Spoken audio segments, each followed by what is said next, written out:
Soundings Audiobooks presents an unabridged recording of White Nights, written by Cleeves, read by Gordon Griffin.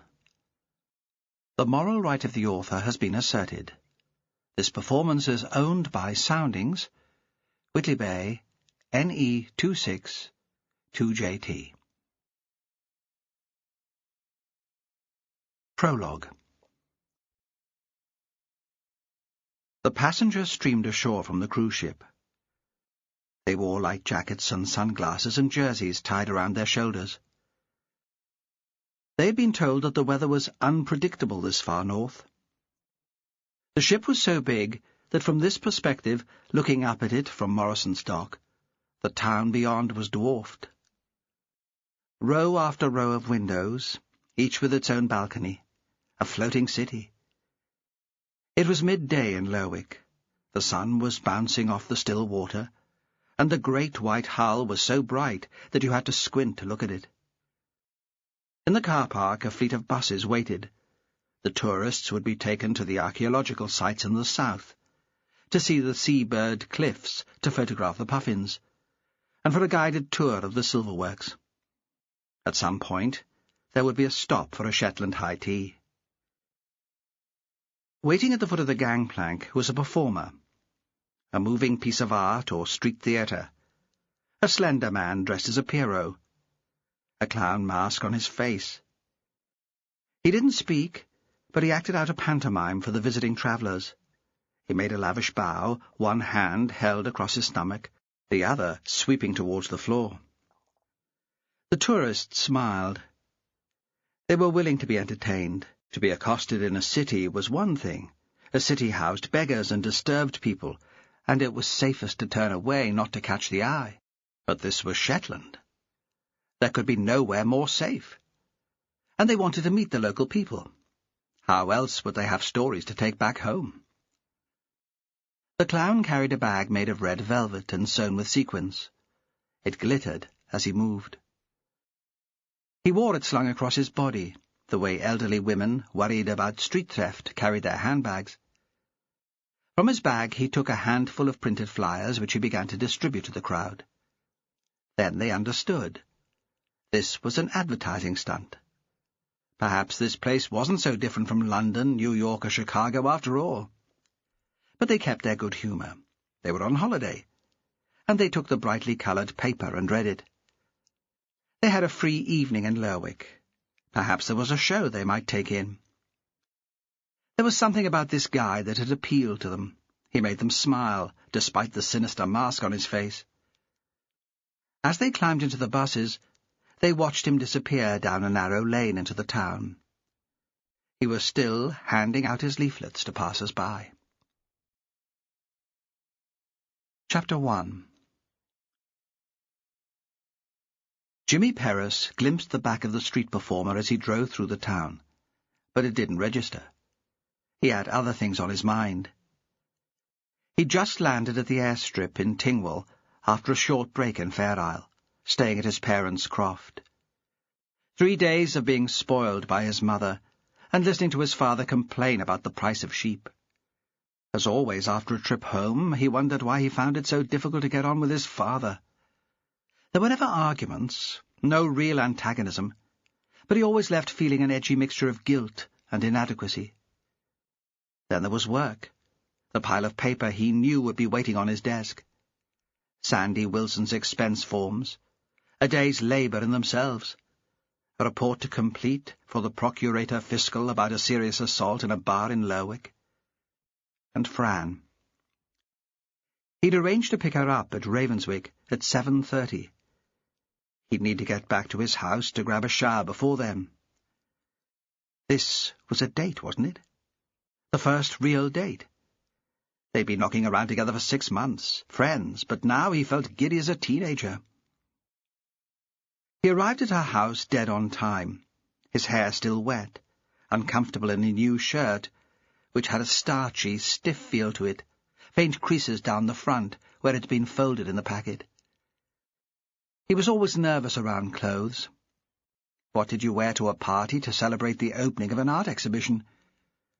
when the woman who haunted your dreams and distracted your days was one of the artists, when you hoped that night to take her to bed. She was nervous too. He could tell that as soon as she climbed into the car. She was dressed up in something slinky and black, looking so sophisticated that he couldn't believe he'd have a chance with her. Then she gave him that quirky grin that always flipped his stomach, made him feel he'd just spent 3 hours in the Good Shepherd in a westerly gale. He squeezed her hand. He wanted to tell her how stunning she looked, but because he couldn't think how, without seeming crass or patronizing, they drove all the way to Bidderster in silence. The gallery was called the Herring House.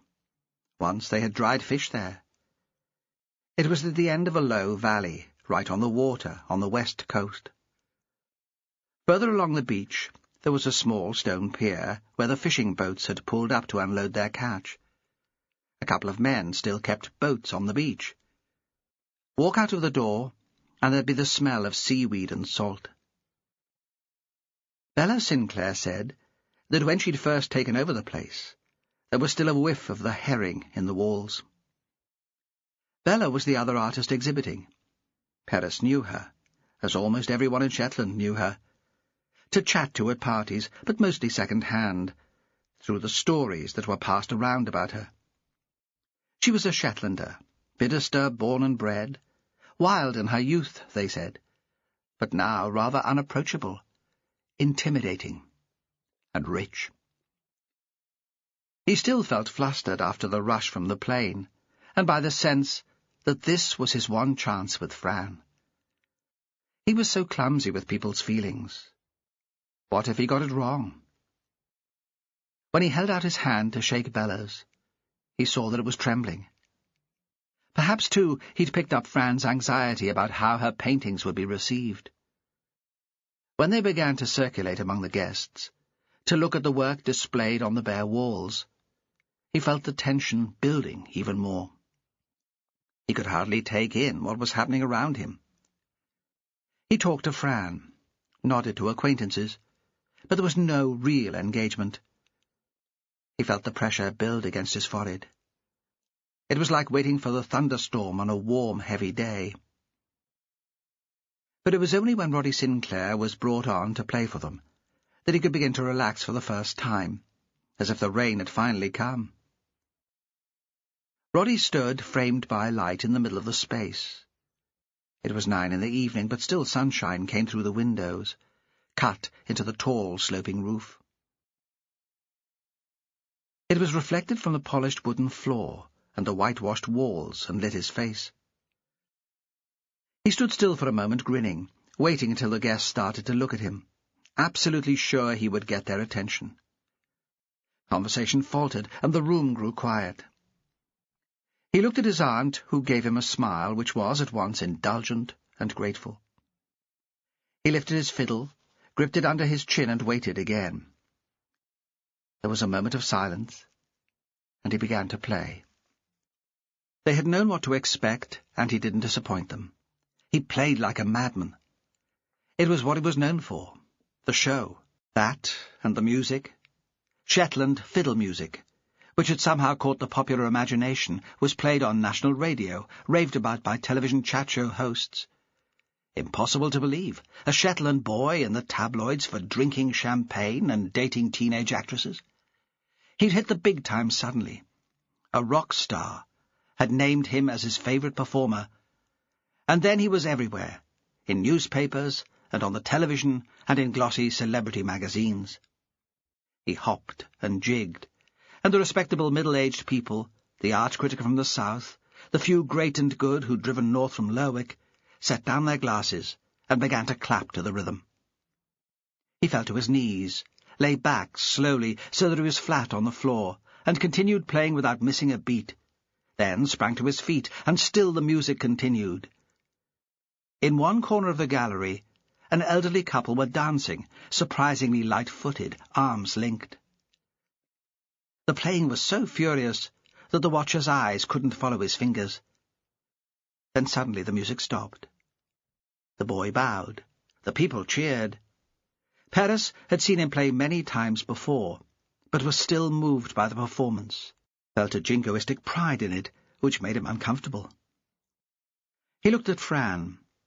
Perhaps this was too sentimental for her, but she was cheering along with the rest. Bella walked from the shadow into the light to join Roddy. She held out an arm, a self-consciously dramatic gesture to acknowledge the performance. "Roddy Sinclair," she said. "My nephew." She looked around her. "I'm just sorry that there weren't more people here to see him." And in fact, the room only contained a scattering of people. Her comment made it suddenly obvious. She must have realized that because she frowned again. Clearly she wished she hadn't mentioned it. The boy bowed again, grinned, raised his fiddle in one hand and his bow in another. "Just buy the paintings," he said.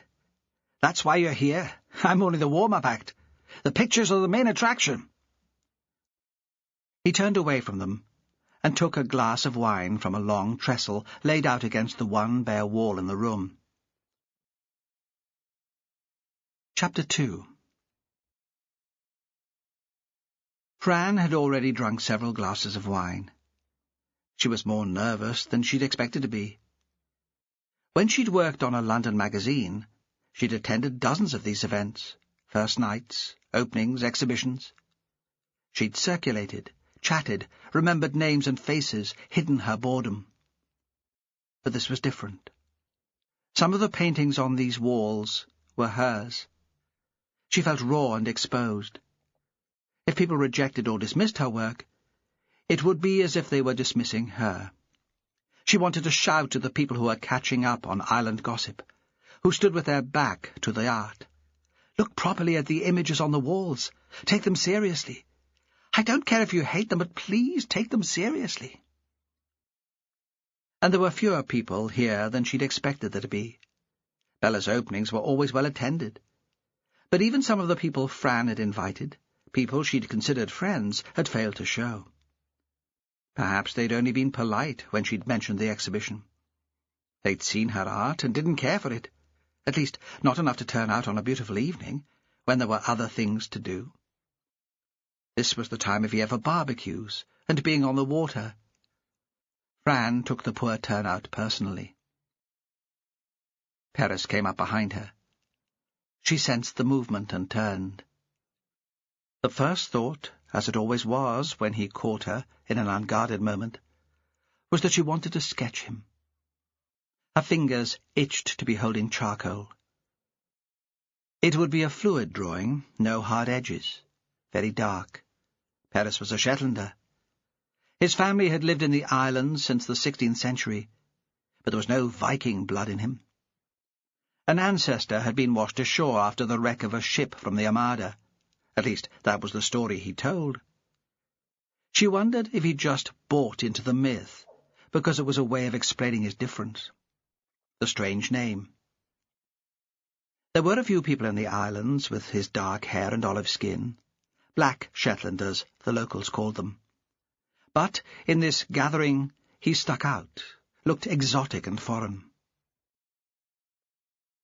"It seems to be going well," he said, tentative. He seemed in a strange mood tonight. Nerves, perhaps. He knew how much this meant to her. Her first exhibition. And anyway, they were feeling their way in the relationship. She was keeping her distance, her independence. If she got tied up with Perez, she wouldn't only be taking him on. It would be his family, the whole Fair Isle thing. And he'd be taking on a single mother, a 5-year-old child. Too much to contemplate, she thought. Only she was contemplating it. In these long summer nights, when it never seemed to get dark, she thought of him. Pictures of him rattled around in her head like old-fashioned slides dropping into a projector. Occasionally she got up and sat outside her house, watching the sun which never quite set over the grey water, and thought about how she would draw him.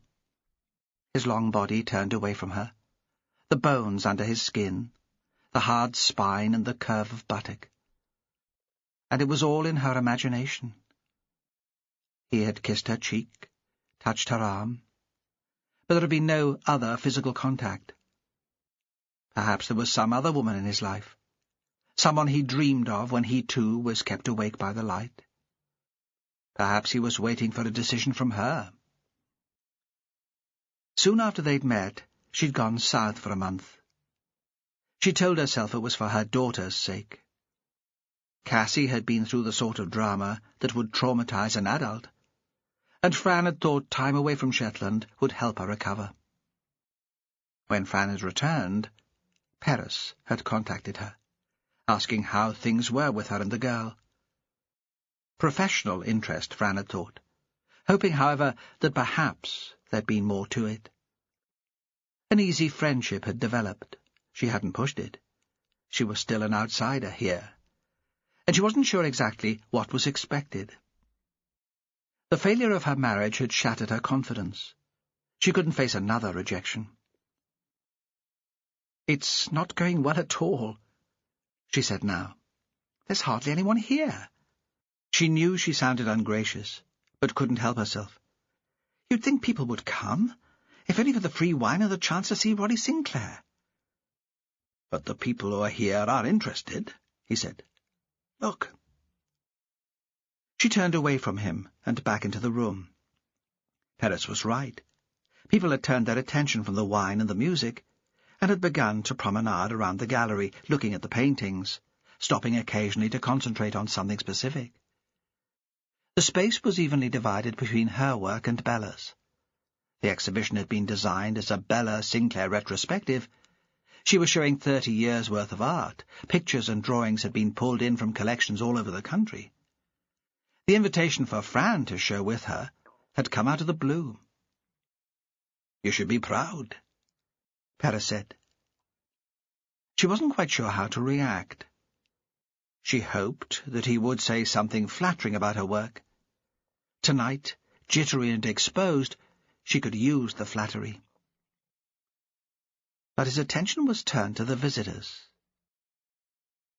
"There's someone who seems very keen." She followed his gaze to a middle-aged man who was smart in an arty, unbuttoned sort of way. Slim, almost girlish figure, black linen jacket over a black T-shirt, loose black trousers. He'd been standing in front of an early self-portrait of Bella. It was Bella at her most outrageous. She was dressed in red, with a scarlet gash of lipstick as a mouth, her hair blown away from her face, at once disturbing and erotic. It was an oil, the paint thick and textured, the strokes very free. Then he moved on to stand next to Roddy Sinclair, and to stare at a work of Fran's, a drawing of Cassie on the beach at Ravenswick. Something about the intensity of his looking made her uncomfortable, though it wasn't the sort of picture that would allow him to recognize Cassie in the street. He looked horrified, she thought, not keen, as if he'd just witnessed an atrocity or seen a ghost. "He's not local," Perez said. Fran agreed. It wasn't just that she didn't recognize him. It was the man's style, which marked him out as a Soothmuller.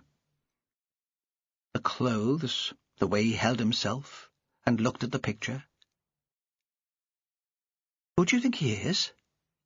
She looked over her glass, tried not to seem too obvious, but still he was staring at the drawing, lost.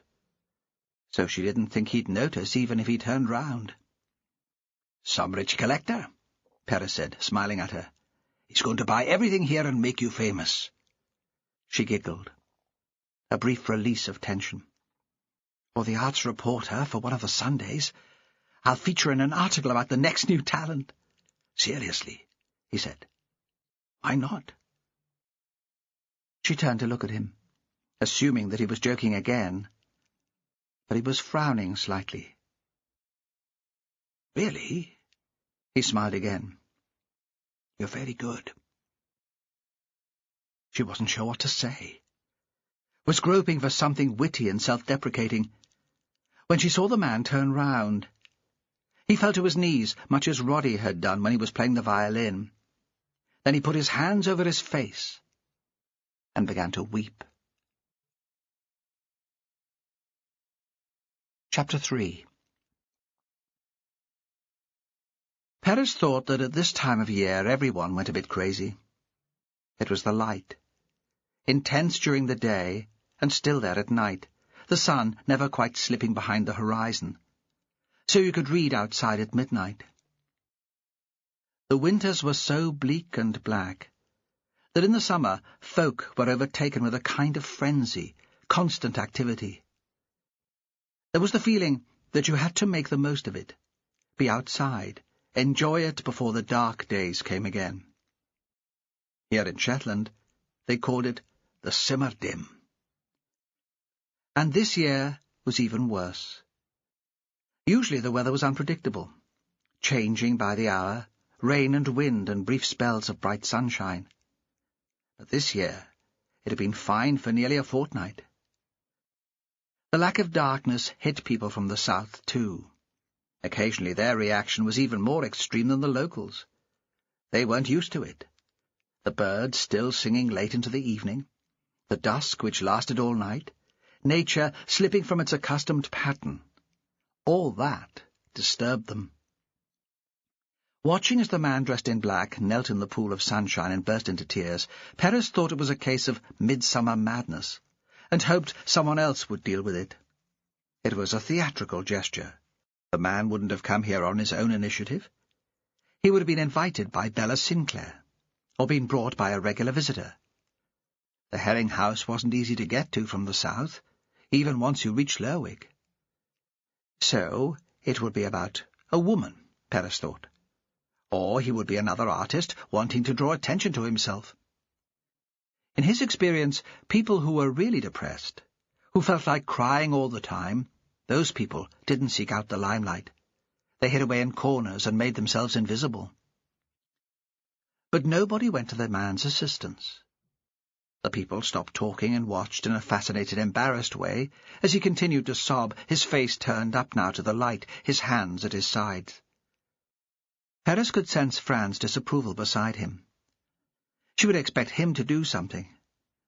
The fact that he wasn't on duty meant nothing. He should know what to do. And it wasn't only that. She took advantage of the fact that he was devoted to her. Everything had to be at her pace. How long had he waited for this date? He was so desperate to please her that he would fit in with her plans, always. He hadn't realized before how subject he was to her will, and the knowledge hit him suddenly. Then, immediately after the rush of frustration, he thought how churlish he was being. She'd nearly lost her daughter. Didn't she deserve time to recover after that? And surely she was worth waiting for. He walked up to the weeping man and squatted beside him, helped him to his feet, and led him away from the public's view. They sat in the kitchen, where the young chef Martin Williamson was filling trays of canapes. Perez knew him, could have given his life history, told you the first names of his grandparents after a few seconds' thought. The herring house had its own restaurant, and he ran that. Tonight, herring featured, of course, small slices curled on circles of soda bread. It had been pickled, and there was a clean scent of vinegar and lemon. There were local oysters, and Shetland smoked salmon. Perez hadn't eaten since lunchtime, and his mouth watered. Martin looked up as they came in. "You don't mind if we just sit here for a while?" "You'll have to stay well away from the food. Health and safety." But he grinned. He'd been happy as a child, Perez remembered. Perez had seen him at weddings and parties, had an image of him always laughing, in the middle of mischief. Now he went back to his work and took no notice of them. The sound of fiddle music came from the gallery. Roddy had been brought back to fill the awkward silence and get the people in the mood again for spending. Still the stranger was sobbing. Perez felt a moment of sympathy, thought how heartless he was to have been distracted by the food. He couldn't imagine making a show of his grief, thought that something dreadful must have happened for the man to be crying in public, or that he was ill. That must be it. "Hey," he said, "it can't be that bad, can it?" He pulled up a chair for him, settled him into it. The man stared at him, as if he was realizing for the first time Perez was in the room. He wiped his eyes with the back of his hand. It was a childish, unsophisticated gesture which made Perez warm to him for the first time. He dug in his pocket for a handkerchief and handed it over. "I don't know what I'm doing here," the man said. He was English, but not Southern English, Perez thought. He thought of Roy Taylor, a colleague who worked out of Inverness. He came originally from Liverpool. Was this man's voice like Roy's?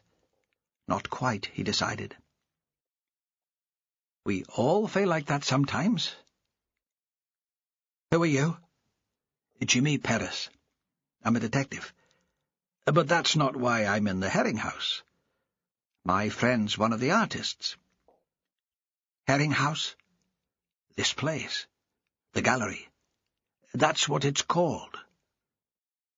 The man didn't respond. It was as if he'd shut down, was lost again in his own grief, as if he'd stopped listening. "What's your name?" Perez asked. Again there was no response, a blank stare. "Surely there's no harm in telling me your name?" He was starting to lose patience. He'd thought this was the night when he could sort things out with Fran.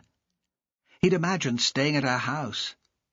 There'd been fantasies which would have shocked the people who knew him, which had shocked him. Cassie would be sleeping at her father's. Fran had told him this, and that was a good sign, wasn't it? Usually he found it too easy to be swept up in other people's emotions. Today he had an incentive to resist this weeping stranger. The Englishman looked up at him. "I don't know my name," he said flatly. No drama now. "I can't remember it. I don't know my name, and I don't remember why I'm here." "How did you get here? To the Herring House, to Shetland?" "I don't know." Now there was an edge of panic in the man's voice. "I can't remember anything before the painting. That painting of the woman in red hanging on the wall out there. It was as if I was born staring at that painting. As if that's all I know."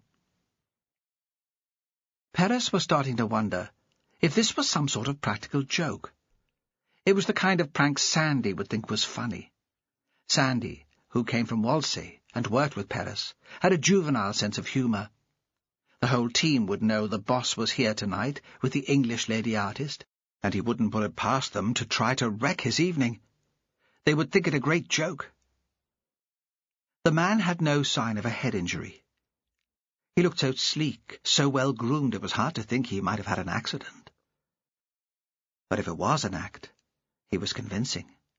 The tears, the shaking. Surely that would be hard to fake? And how would Sandy know him? How would he persuade this man to set up the stunt? "Why don't you empty out your pockets?" Perez said. "There'll be a driving license, credit cards. We can give you a name at least, track down some relatives, some explanation of what might have happened." The Englishman stood up, reached into the inside pocket of his jacket. "It's not there," he said. "That's where I always keep my wallet." "You remember that, then?" The man faltered. "I thought I did. How can I be sure of anything?" He began, in a slow, meticulous way, to search the other pockets. There was nothing. He took his jacket off and handed it to Perez. "You check." Perez did. Knowing as he did, there would be nothing to find. "What about your trousers?" The man pulled out the pocket linings. Stood there looking terrified and faintly ridiculous, the white cloth hanging against the black trousers. "You had nothing with you?" Perez asked. "A bag? A briefcase?" He realized he was sounding desperate. His fantasy of a night spent with Fran was fast disappearing. "How would I know?" It came out almost as a scream. "I'll go and look." "No," the man said. "Don't leave me." "Has someone hurt you? What are you frightened of?" He thought for a moment. Had some trace of memory returned? "I'm not sure." "Come with me if you like." "No, I can't face those people." "You remember seeing them?" "I told you. I remember everything after the painting." "Was there something specific about the picture to disturb you?" "Perhaps. I'm not sure." Perez stood up. Now they faced each other across the table. The chef had left the kitchen, and Roddy Sinclair had stopped playing. From the gallery came the quiet murmur of voices. "I'm going to find out if you had a bag with you," Perez said, "and if anyone knows you, saw you arrive. You'll be safe here." "Yes," he said, but his voice was uncertain. He sounded like a child tried to convince himself that he wasn't afraid of the dark. In the gallery, Fran was in deep conversation with a large woman wearing a flowered tent. Fran was a little flushed. As he walked past, he gathered from the conversation that the woman had bought one of the paintings, and they were discussing how to ship it south. A tourist, he thought. It was that time of year. Obviously a wealthy tourist. She was saying how much she admired Fran's work and asking if perhaps they could discuss a commission. He felt suddenly very proud of Fran. Bella came up to him, having walked straight past an elderly man who was trying to catch her attention.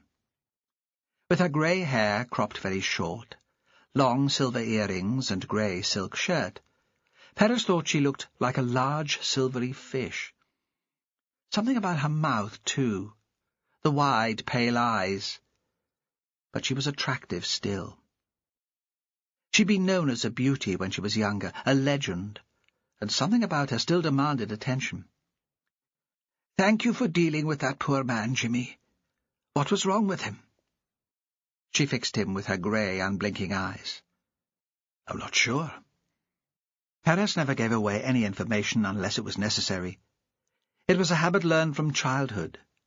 There was so little privacy in the small community where he'd grown up that he cherished every scrap. And now at work, information was valuable currency, which could be leaked out too easily.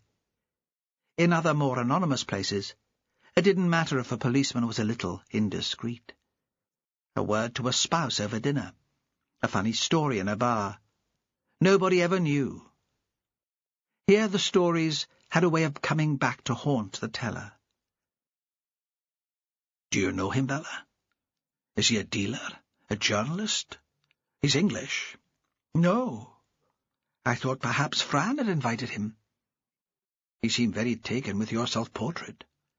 She shrugged, implying that interest in her work was only natural. "Did you see him come in?" "He walked in just before Roddy started playing. I've seen him perform dozens of times, so my attention wasn't as fixed as everyone else's." "Was the chap on his own?" "I'm sure he was." "You didn't notice if he had a bag with him when he came in?" She shut her eyes briefly, trying to visualize the scene.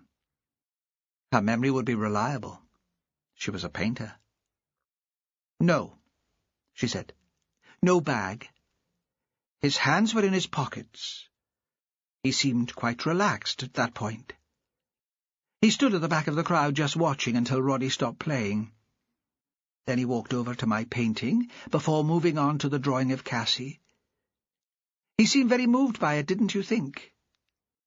She stood, waiting for a response. "He seems a bit confused," Perez said at last. "I don't know. A breakdown, perhaps. I might try to get him to a doctor." But by then Bella seemed to have stopped listening. She was looking around her, trying to gauge the interest in the art. "That's Peter Wilding talking to Fran," Bella said. I hope she's being nice to him. He's a buyer. The woman in the flowery dress had left Fran, and her place had been taken by an intense middle-aged man in a white shirt, with very dark hair. Fran was talking, and he was bending towards her, head slightly on one side, as if he couldn't bear to miss a word. Bella gave a little laugh and walked away. Deliberately, Perez walked past the couple on his way into the kitchen. Wilding was talking now. His voice was low, and Perez could tell he was gushing about the work, even though the individual words merged into the background noise. Fran didn't even notice Perez. At the kitchen door he stopped. Martin Williamson had his back to him. He was rinsing out pans at the sink. The mystery man had gone. Chapter 4. Kenny Thompson looked down at the herring house. He kept a boat on the beach beyond. It had been pulled up above the tide line, and the weather was so still that it was fine where it was. Later in the year, he'd get it onto a trolley and tow it up onto the grass, covered with a tarpaulin, so the high tides and the storms wouldn't drag it back into the sea. But for now it was easier to leave it on the beach.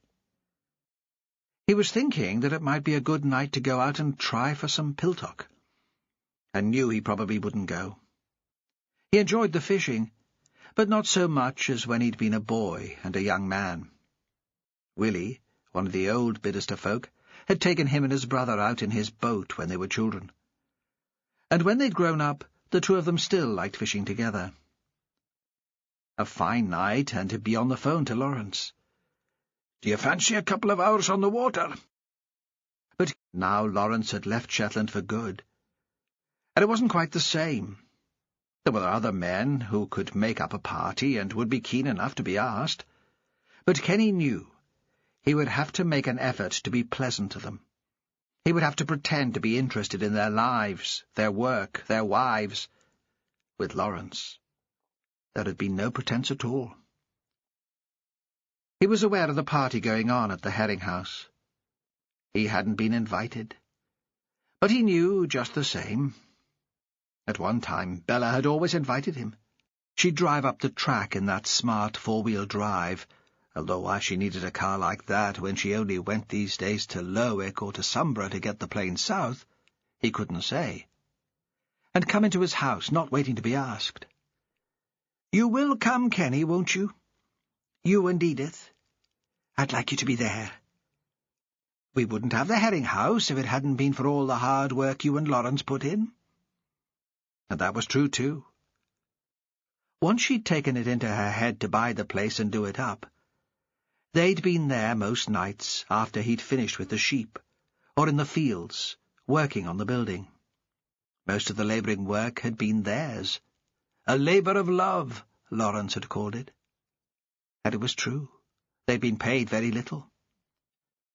But it had been hard to make any sort of living from crofting then, and with the children growing up, the extra money had been useful.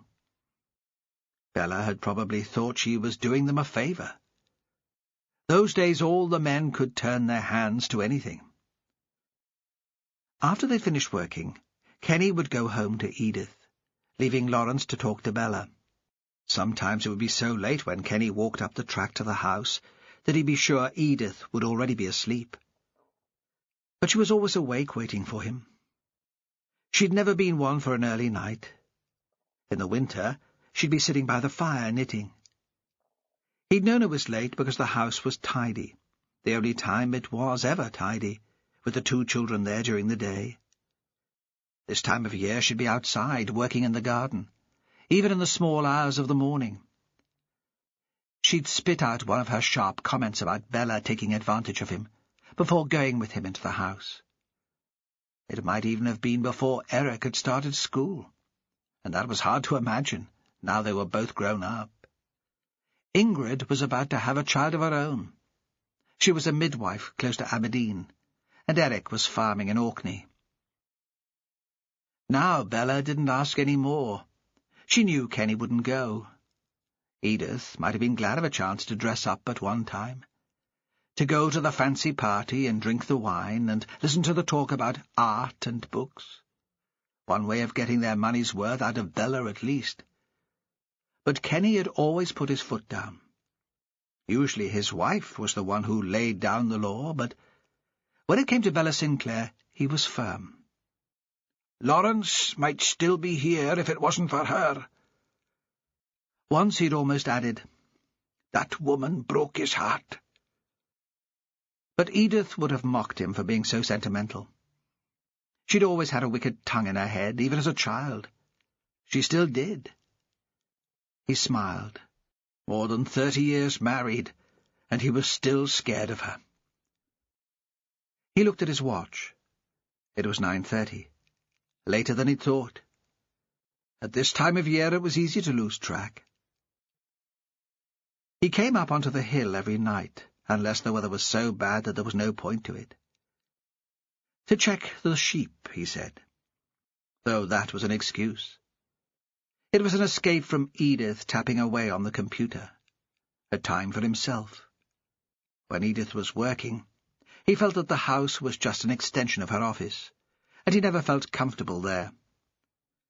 In the winter, he'd sometimes drive over the hill with a shotgun and a torch after rabbits. The rabbits got caught in the glare of the spotlight, and then they were easy enough to take. He had a silencer on the gun, so he didn't make a noise getting the first one. He wouldn't want to frighten the others away. He didn't much like the taste of rabbit. The flesh was too sweet and slimy, but hidden in a pie with plenty of onion and chunks of bacon, he'd eat it occasionally. Usually, though, he ended up throwing most of the carcasses away. A waste, Edith said.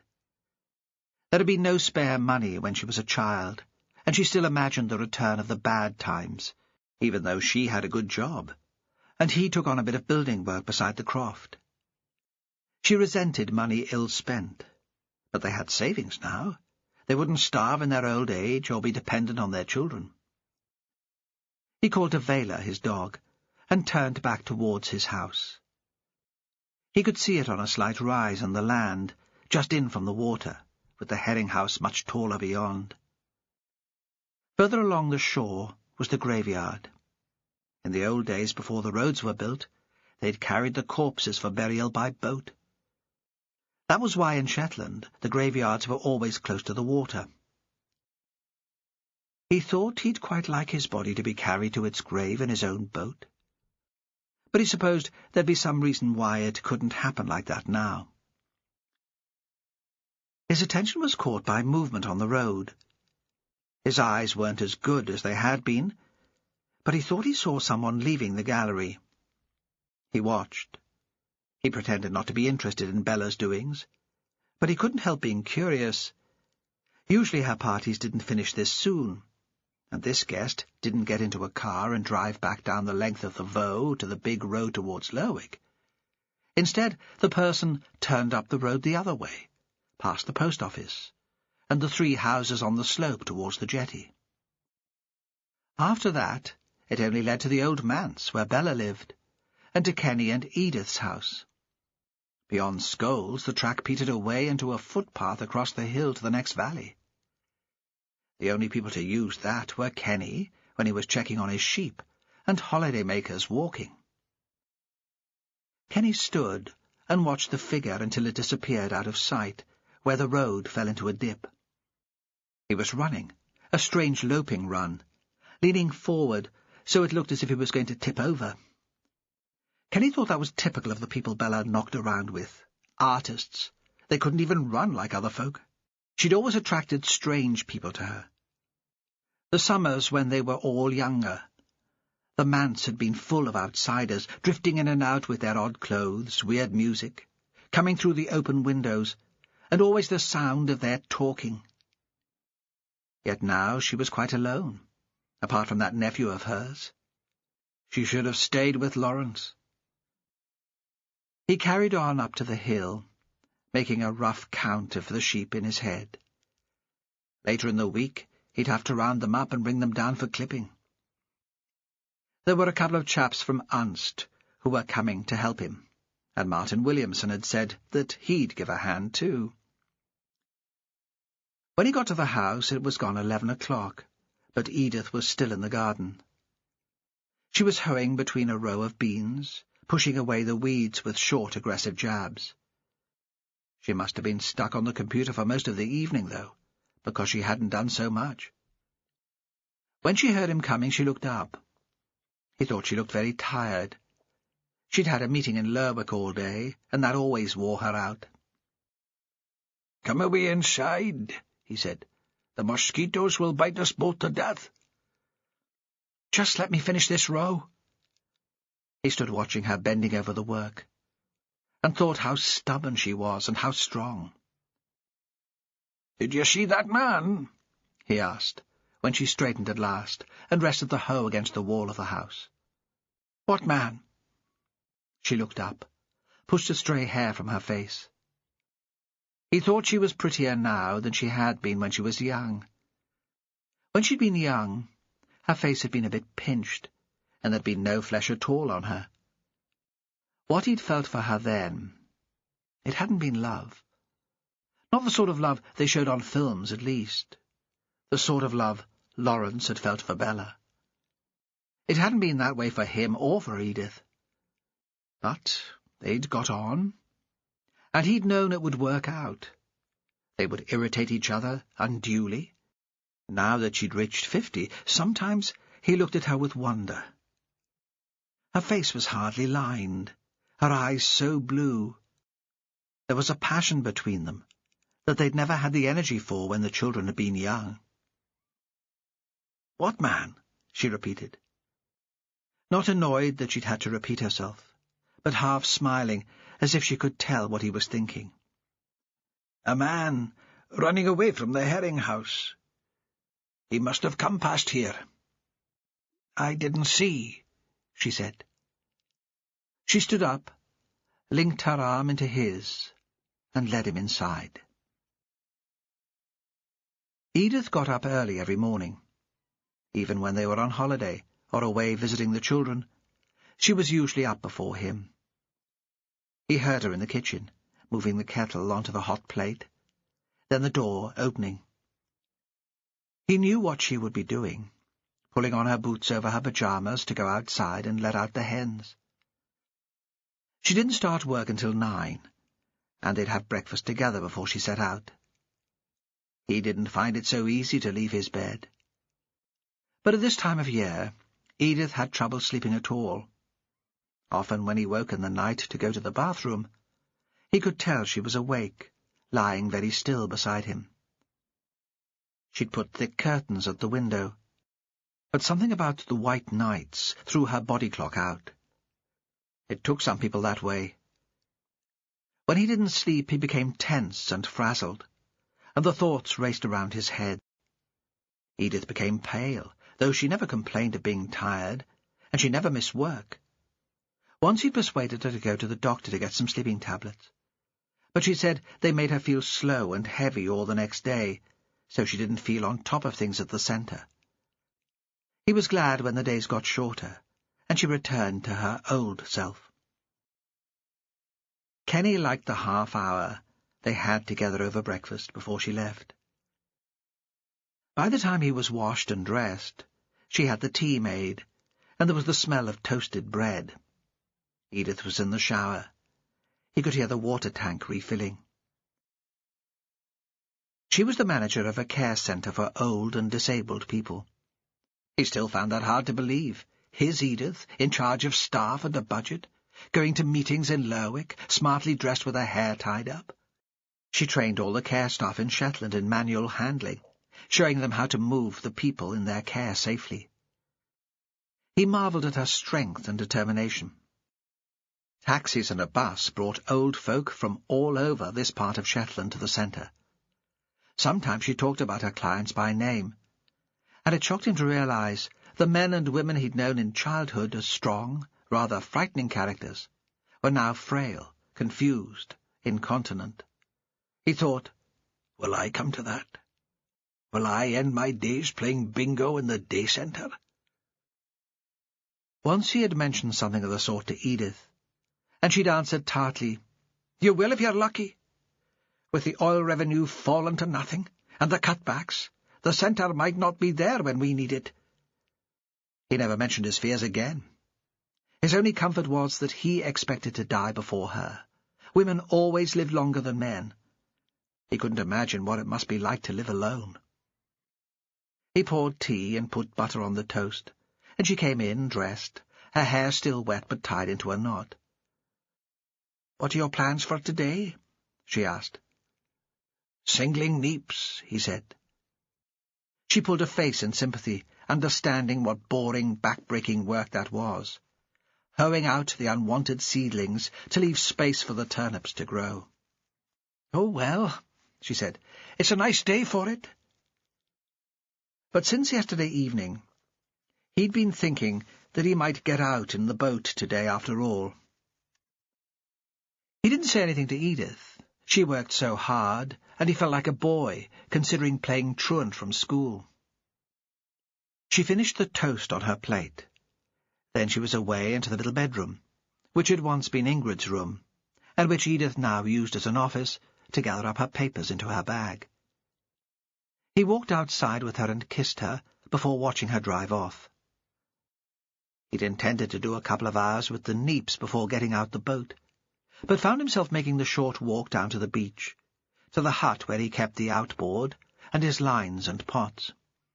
There was a little breeze, easterly. He wondered for a moment if he wanted company after all, and started thinking who might be free to go out with him. Martin Williamson was a pleasant young man, but most days he put in an hour in the shop before he started working in the cafe at the Herring House. He stopped for a moment, and in the silence heard the puffins on the headland beyond the pier. There were fewer than there'd been when he was a boy, but still enough for him to hear them chattering as he approached. He walked across the shingle that separated the sand from the road. It was a bit of a short cut, but he made sure he watched his feet as he went. Once he'd ricked his ankle here, and it had been painful for days. He stopped when the Herring House threw its shadow onto his path, just to see if anyone was about, but it looked empty. The Gallery Cafe opened for coffee, but not until later, and there were no cars parked outside. The hut stood by the side of the road, just where it joined the jetty, a couple of 100 yards further on. He and Lawrence had put it up, and it was solid enough, though some of the corrugated iron panels on the roof would need replacing in the next year or so. They never bothered locking it. It was used by all the Bidester men who kept a boat, and nobody much else strayed to the jetty. Once, everything people needed was delivered here by ship: coal and corn and animal feed. Now, a few holiday-makers in yachts put up for the night. But he hadn't even seen many of them yet this year. There was a heavy bolt on the door, so they could fasten it from the outside to stop it blowing in the wind. Today the bolt was unfastened, and the door was a little ajar. Kenny tried to think who might have been in the hut last. Who might have been so careless? It would only take a sharp squall to have the door off its hinges. Roddy Sinclair, he thought. It would be just like him. That boy had no consideration. Once he'd held a sort of party in here, and Kenny had come in the next day to a pile of red tins, an empty whiskey bottle, and a strange lad in a sleeping bag. Kenny pulled the door open, and took in the familiar smell of engine oil and fish. Because he'd been thinking about Roddy Sinclair, he assumed at first that the figure swinging from the ceiling was one of the boys' pranks.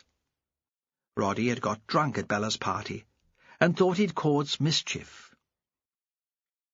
Kenny knew when he got closer it would turn out to be a fertilizer sack filled with straw, dressed up in a black jacket and trousers. The head was smooth, gleamed a little. Realistic, Kenny thought. He pushed the figure. It was surprisingly heavy. Not made of straw at all. Its shadow swung backwards and forwards on the back wall of the hut, and it twisted on its rope, so, for the first time, Kenny saw the face. It was made up by a clown's mask, shiny white plastic reflecting the morning sunshine coming through the gap in the door, with a grinning red mouth and blank, staring eyes. Then he saw that the figure had real hands. Skin, bony knuckles, fingernails, smooth and round like a woman's. But this wasn't a woman. It was a man, with a bald head. A dead man hanging from one of the roof joists, his toes only inches from the ground. Beside him, on its side, was a big plastic bucket. Kenny thought he must have turned it upside down, to use it as a step, then kicked it away. He felt the hysteria rise in his stomach. He wanted to lift away the mask. It looked indecent on a dead person. But he couldn't bring himself to do it. Instead, he put his hands on the man's arms to hold him steady. He couldn't bear the thought of him swinging there, a scarecrow on a gibbet. His first thought was to call Edith on his mobile phone. But what could she do? So, feeling a little foolish and faint, he went back outside, sat on the shingle, and dialed 999.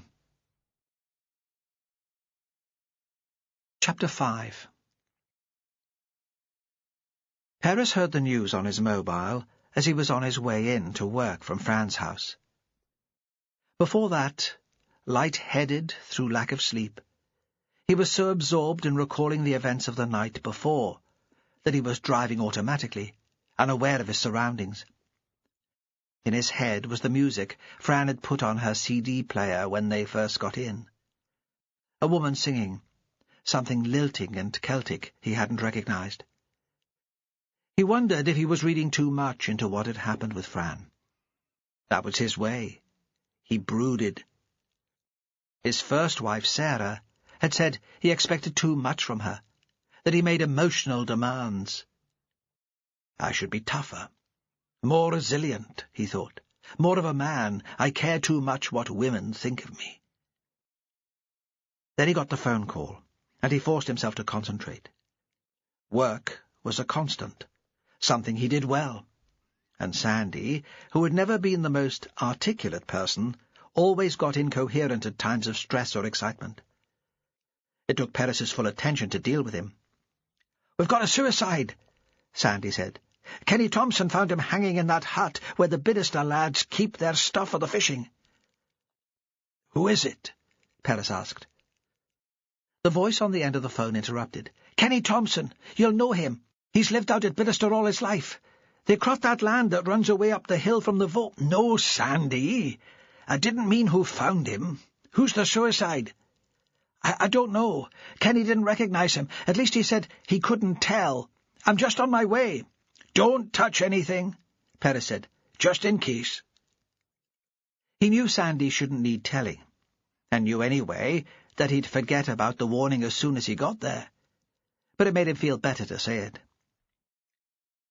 It was only as he drove down the road he'd taken the night before that he remembered the man who'd broken down in tears in the herring house.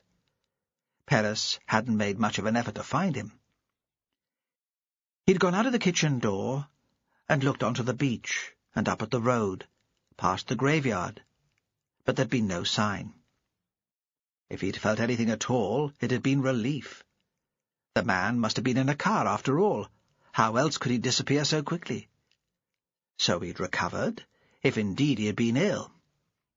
It had occurred to Perez briefly, as he stood for a moment before going back to the gallery, that he should let someone know. But who? And what would he say? Keep a lookout for a chap who cries a lot? He might have amnesia. Listening to the suck of the tide on the shingle, he decided not to bother. Some tourist, he thought, disturbed or drunk or drugged. This time of the year the island seemed to attract them. They came looking for paradise or peace, and found the white nights made them even more disturbed. Instead of wondering about the nameless stranger, he'd been thinking of Fran, of the shape of her under the lacy black dress she'd been wearing, and what it would be like to touch her. He'd walked back to the gallery. From the road he saw the party continuing through the long windows, but had the sense that things were already winding up. Roddy was looking out at the sea, still holding the fiddle loosely under his chin, as if it was another limb, a part of his body. Inside again, Perez could see that the artists were disappointed. They'd made some sales, but they'd expected a bigger crowd, more of a buzz. Fran took his hand and whispered that she'd like to go home. Despite the flattery from the intense man with the black hair, she needed cheering up. Part of him was glad she was a little sad. It gave him an excuse to comfort her. Now he thought the suicide was too much of a coincidence. The mystery southerner had been clearly distraught, unbalanced even. The dead man had been found only a few hundred yards from the herring house, where the stranger had last been seen. Perez hadn't considered the possibility that he would take his own life.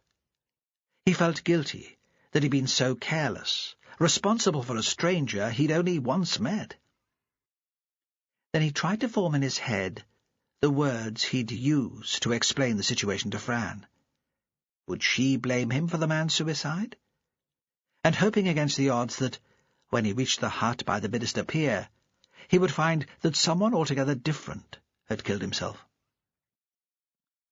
He took the road north and west through White Ness. Here twisted fingers of land ran into the sea, and it was hard to tell where the line of the coast lay. There were locks and inlets, so the land beyond looked like islands. In the low meadows, flowers everywhere, buttercups, campion, orchids, which his mother would have been able to name. In this light, at this time of the year, on impulse, visitors bought up the old houses for second homes. The road narrowed, became single track with occasional passing places, then turned a bend in the hill, so Perez could see Bidester laid out in front of him.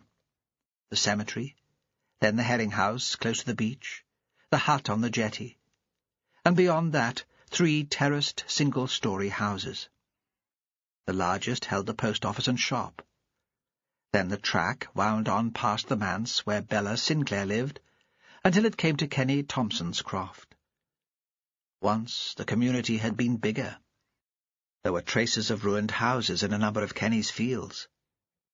He'd bought up the land steadily as folk moved out, either too old to carry on crofting, or because they could get a better wage working for the council in Lerwick. Now the houses would be tarted up and sold for a fortune. But when he'd started expanding the croft, there was no demand for them, and he'd got the land dirt cheap. The kirk had been pulled down years before, when the population declined, the stone carried away for use throughout the island. Now this was all there was to Bidester, a community isolated from the rest of the island by the hill on one side and the sea on the other. Sandy's car was pulled in to the side of the road. He was sitting on the harbour wall smoking a cigarette. Perez, who had worked for a time in Aberdeen and dealt with more real crime in a month there than Sandy had in his entire career, wondered what he would do with the butt when he was finished. Throw it onto the ground and contaminate a possible crime scene? Instead, seeing Perez approach, Sandy stood up, pinched out the cigarette, and hurled it into the tide. A different sort of pollution. "Where were you?" Sandy asked. "I tried to phone you at home." Perez ignored the question, and Sandy didn't follow it up. He was used to being ignored. "I'll let Kenny get on back to his place," he said. "No point him staying around here, and we'll know where to find him. He was in a bit of a state. It hasn't bothered me so much. It doesn't look real, does it, with that thing over his face?" "What do you mean?" "I did not tell you. You'll see." Perez walked to the shed, stood in the doorway and looked in. The body hung from a thick noose tied to a rafter close to the apex of the pitched roof. The face was turned away from them, but Perez recognized the clothes. Black trousers, black linen jacket. Only when he went a few steps further forward did he see the mask, grinning. He felt suddenly sick, but forced himself to look into the hut again. He took in the scene, the overturned bucket. On the face of it, this was certainly suicide. Sandy had come up behind him. "The doctor will come as soon as he can," he said. "But he might be a while. There's an emergency call-out." I said that was all right.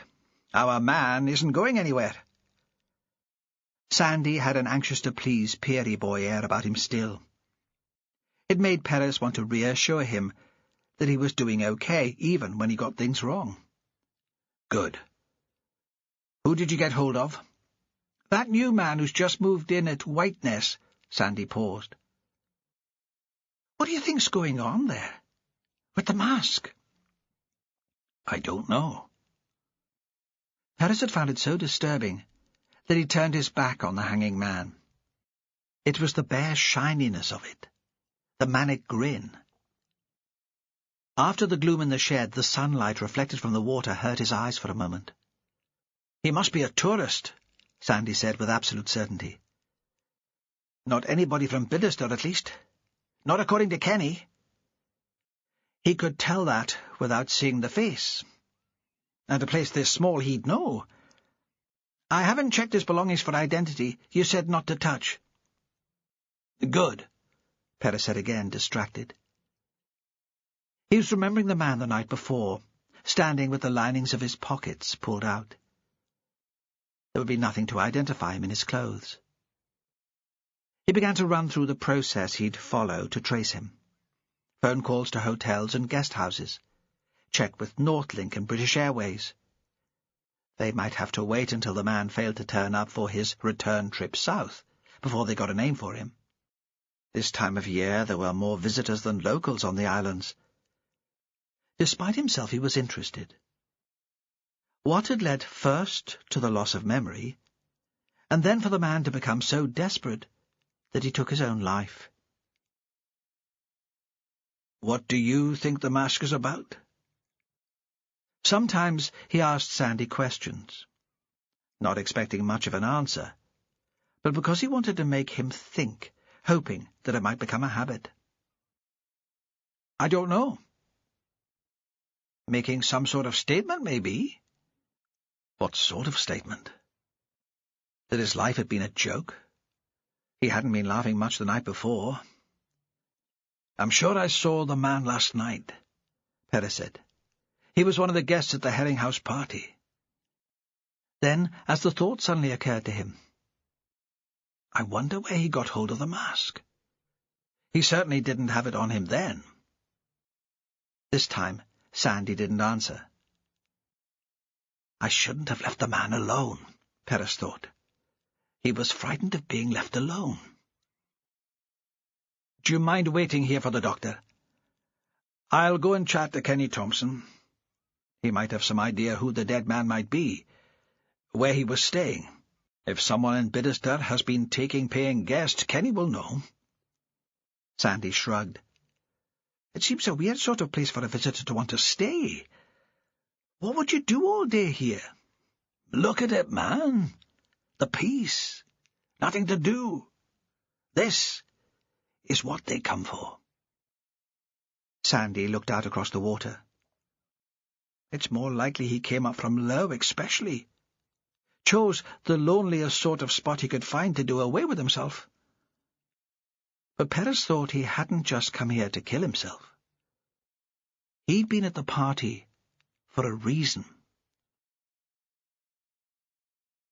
Chapter 6. Perez walked up the track to Kenny Thompson's house. He was very tired now, and his brain felt sluggish. He thought the exercise might make him more alert. Scholes, the Thompson place, was more like a farm than a croft.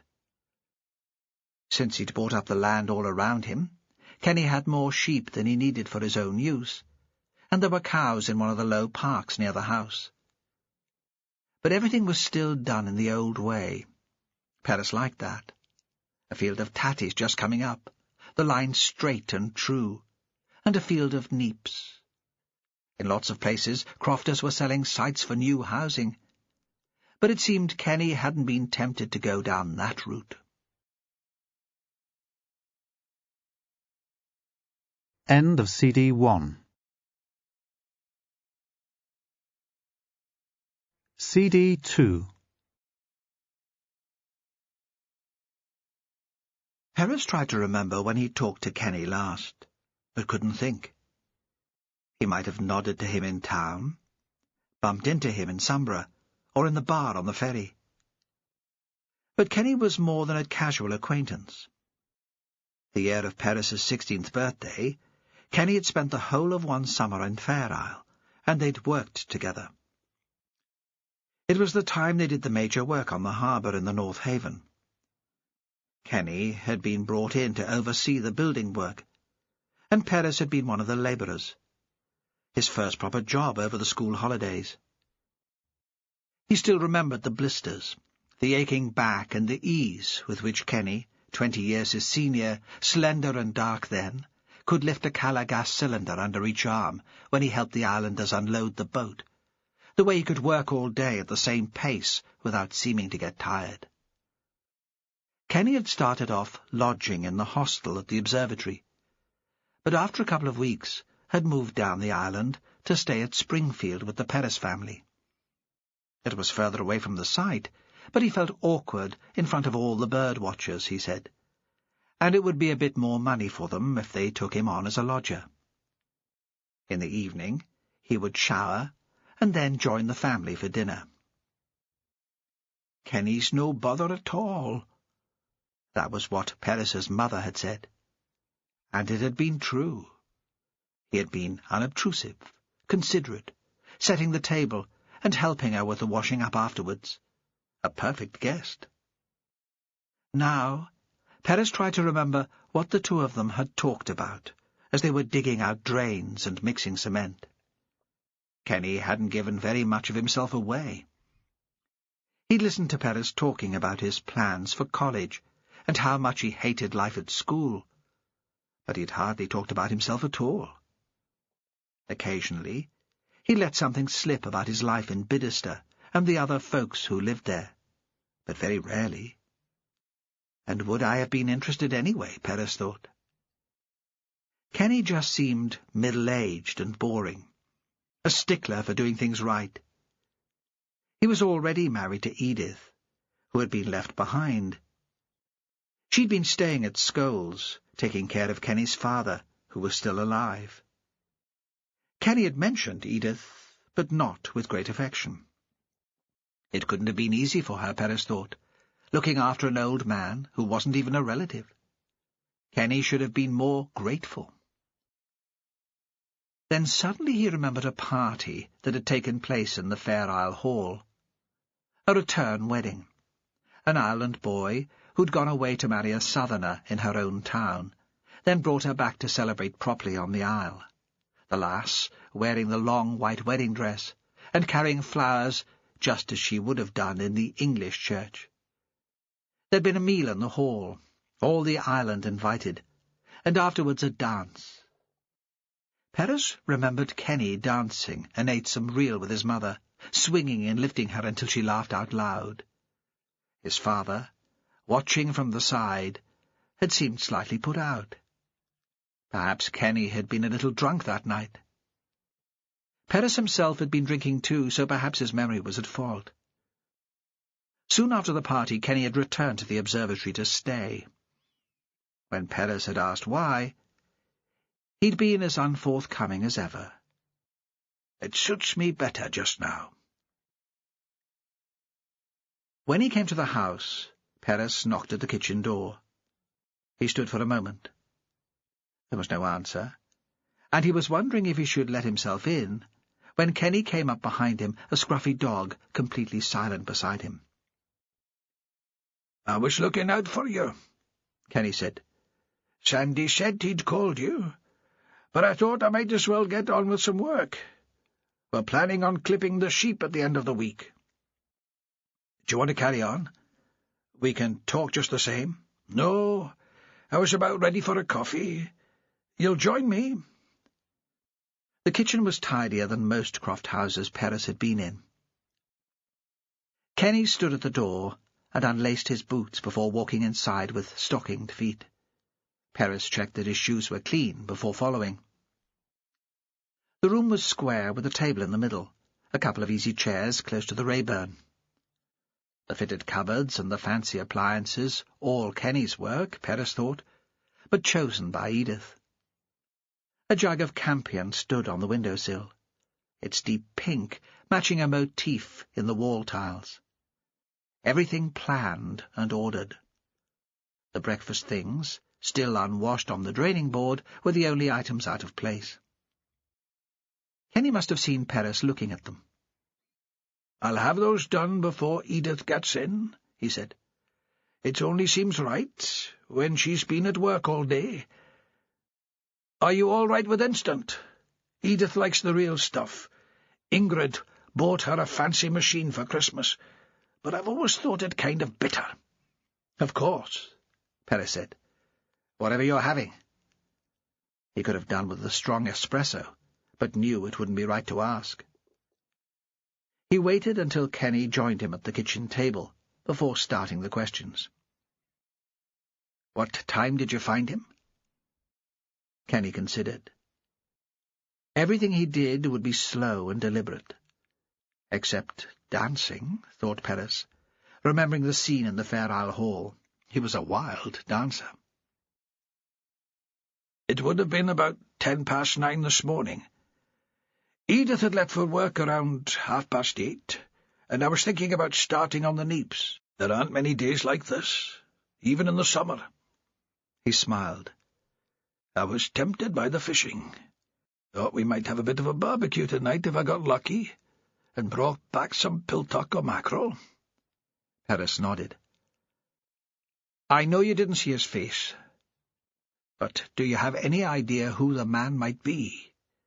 We need to identify him." Another pause. "No, I'd never met him." "But you might have some idea?" "Bella had one of her parties last night. The place was full of strangers." "Not so full." "You weren't there yourself, Kenny. I thought she always asked Bidester folk to her openings. I thought you were the inspiration for her work." Kenny's face was brown and lined. It cracked into a brief, mischievous smile. "That's what she tells the media. Did you see that TV documentary about her and Roddy? I'll never believe anything I see on TV again. They came to film in Bidester, you know. Followed me around one day, and you'd think from the programme I was some great landowner, almost a laird." The kettle came to a boil. "Don't be taken in by the stories, Jimmy. Bella Sinclair always thought she was better than us. Even when we were at school and she was living in a council house down at the shore. It was true that she could always draw mind, even as a scrap of a girl. She seemed to see things differently from the rest of us." "Do you know if she had any people staying at the manse with her last night?" He shook his head. "I've told you, Jimmy, we don't mix with Bella these days. We wouldn't know. I don't think she has such big parties staying in the house as she did before. The old days, the manse was always full of strangers. Even then it was as if Bidester folk weren't good enough for her. Maybe she's finally growing up, and she doesn't need people telling her how wonderful she is all the time." "Roddy was at the herring house?" "Then he'll be staying with her at the manse, slumming it until he gets a better offer." "You don't like the boy?" Kenny shrugged. "He's been spoiled rotten. Not his fault." "He was at the St. Magnus Festival in Kirkwall, and Bella persuaded him not to play for her." "She's a fine musician," Kenny said. "Just as she's a fine artist. I'm not sure that excuses the way they treat folk, though. Roddy used to tag along after my children when he came to stay with Bella. He was younger than them. but he still used to boss them about. And later he took my Ingrid out a few times, then dumped her. She cried for a week. I told her she was well out of it. I just know what I read in the press. Well, Kenny said, that's only the half of it. Even when he was at school, he was a wild one. Drinking, drugs too, according to my kids. Perez found himself eager to hear the stories about Roddy's exploits. It probably had no relevance to the death of a strange Englishman, but everyone in Shetland was fascinated by Roddy Sinclair. He'd brought glamour to the islands. I did see someone leaving the party, Kenny said. I was just on the hill there beyond the house. Someone dressed in black. I wondered if it might be yon man in the hut. What time was it? The pause again. The deliberation. 9:30? Maybe a little later. Perez thought that would fit in with the disappearance of the Englishman. Did he get into a car? No, he didn't go towards the car park. He came this way, up towards the manse. But he was a good way off. I couldn't swear it was him. He was running. The man I saw running, as if the devil was after him. Not the devil, Perez thought. Me. I'd assumed he'd gone towards the big road south. And if I'd spent more time looking, I'd have found him. Why would he come this way? If he'd run away from the beach towards the Manson Skulls, how did he find his way back to the jetty with a noose round his neck? Then he thought how frightened the man had been about being left alone. Perhaps someone else was chasing him too. Perez could tell that Kenny wanted to be away outside, and besides he could think of nothing else to ask. He knew that there would be other questions later. He'd wake up to them in the middle of the night. He stood in the garden waiting while Kenny stooped to put on his boots. Would Edith have seen the man? It had come to him suddenly that from the house she might have had a better view. Kenny squinted up from where he was crouching. She didn't see him at all. I asked her. Will you both be in this evening, if I need to speak to you again? Kenny straightened. We'll be around here somewhere. But there'll be nothing more to tell you. As Perez walked back towards the shore, the sound of the kittiwakes on the cliffs beyond the beach got louder. He didn't care much for heights. While the other kids clambered down the geodes at home, he'd stayed well away from the edge. But he liked to see the cliffs from the bottom, especially at this time of year when the birds had young, the busyness of them all jostling for a place on the ledges. The tide must be full now. The water had almost reached the boats pulled up on the beach. As he approached Sandy, a Range Rover drove down the coast road, past a herring house. The doctor, Sullivan, was a Glaswegian, young, bright. He'd fallen for a Shetland woman and loved her so much that he'd followed her north when she was homesick in the city. They said he could have been a great consultant, but had given it up to be a country GP. How romantic was that? They said. More stories, Perez thought. We all grow up with them, but how can we tell which of them are true? Sullivan obviously hadn't found the shift too great a sacrifice, because he was whistling when he got out of the car and grinned at them. "Sorry to keep you, gentlemen. A lady in Whiteness was further into labour than she'd realised, and we delivered her baby at home. A very bonny little girl." Perez wondered if he'd be so cheerful in the winter. There were incomers from the south who couldn't face the endless nights and the wind. These light nights would soon give way to the storms of the autumn equinox. Perez loved the dramatic change in the seasons, but it didn't suit everyone.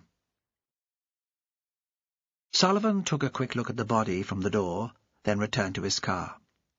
When he came back, he was carrying a heavy torch. He shone it into the corners of the hut, lifted a small wooden stepladder that had been hooked onto nails in the wall. "I need a closer look. That's okay?" Perez nodded. If this turned out to be a crime scene, they'd be lucky if the CSI from Inverness got there that day. Best he got all the information he could now. "Just try not to touch anything else." The doctor had set up the stepladder, so he was level with the hanging man. He shone the torch at the neck. "Problems?" "Maybe. Not sure yet. It looks like he died of strangulation, but that's not unusual with hanging. They don't often go with a quick break of the neck, especially with such a short drop." He came down a couple of steps. "If I had to place a bet, I'd say he was strangled and already dead before he was strung up. Look, this rope is very thick, but there's another mark on the neck here, and the angle's rather different. The mark from the thick rope doesn't quite hide the thin one."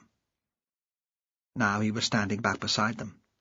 "I'd like a second opinion before I call this in as murder, Inspector. I'm new here. I don't want to make a fool of myself." "But you're pretty sure he didn't kill himself?" "Like I said, Inspector. If I was a betting man, I'd say he was already dead before he was hanged. If I was on my home territory, I'd have no hesitation. But it's not my place, and you'll not get me to commit myself until someone with a bit more experience has taken a look." Perez looked at his watch. If this was a murder investigation, he'd need to get the team from Inverness in on the last plane of the day. There was still time, but not much. "How soon can you get your second opinion? Give me an hour?" Perez nodded. He knew he wanted it to be murder. Because of the excitement, because this thrill was what he joined the service for. And in Shetland there weren't so many cases to provide it. And because, if the man hadn't killed himself, Perez wasn't responsible, couldn't have foreseen it. Chapter 7. Lying on her bed watching the sunlight on the ceiling, Fran tried not to get seduced by the sense of well-being. She had felt equally euphoric after her first night with Duncan, and look what had happened there. He'd been sleeping with a woman old enough to be his mother all the time they were married, and had made a complete fool of Fran. Thinking about it still made her squirm inside. A breeze from the open window blew the curtain, and she had a glimpse of a fat black ewe chewing only feet from the house. The curtain fell back into place, and Fran pushed images of Perez from her mind. When she had left Duncan, the temptation had been to run back to live in London, to her gang of friends, the anonymous city streets where nobody knew of her humiliation. But there'd been Cassie to think about.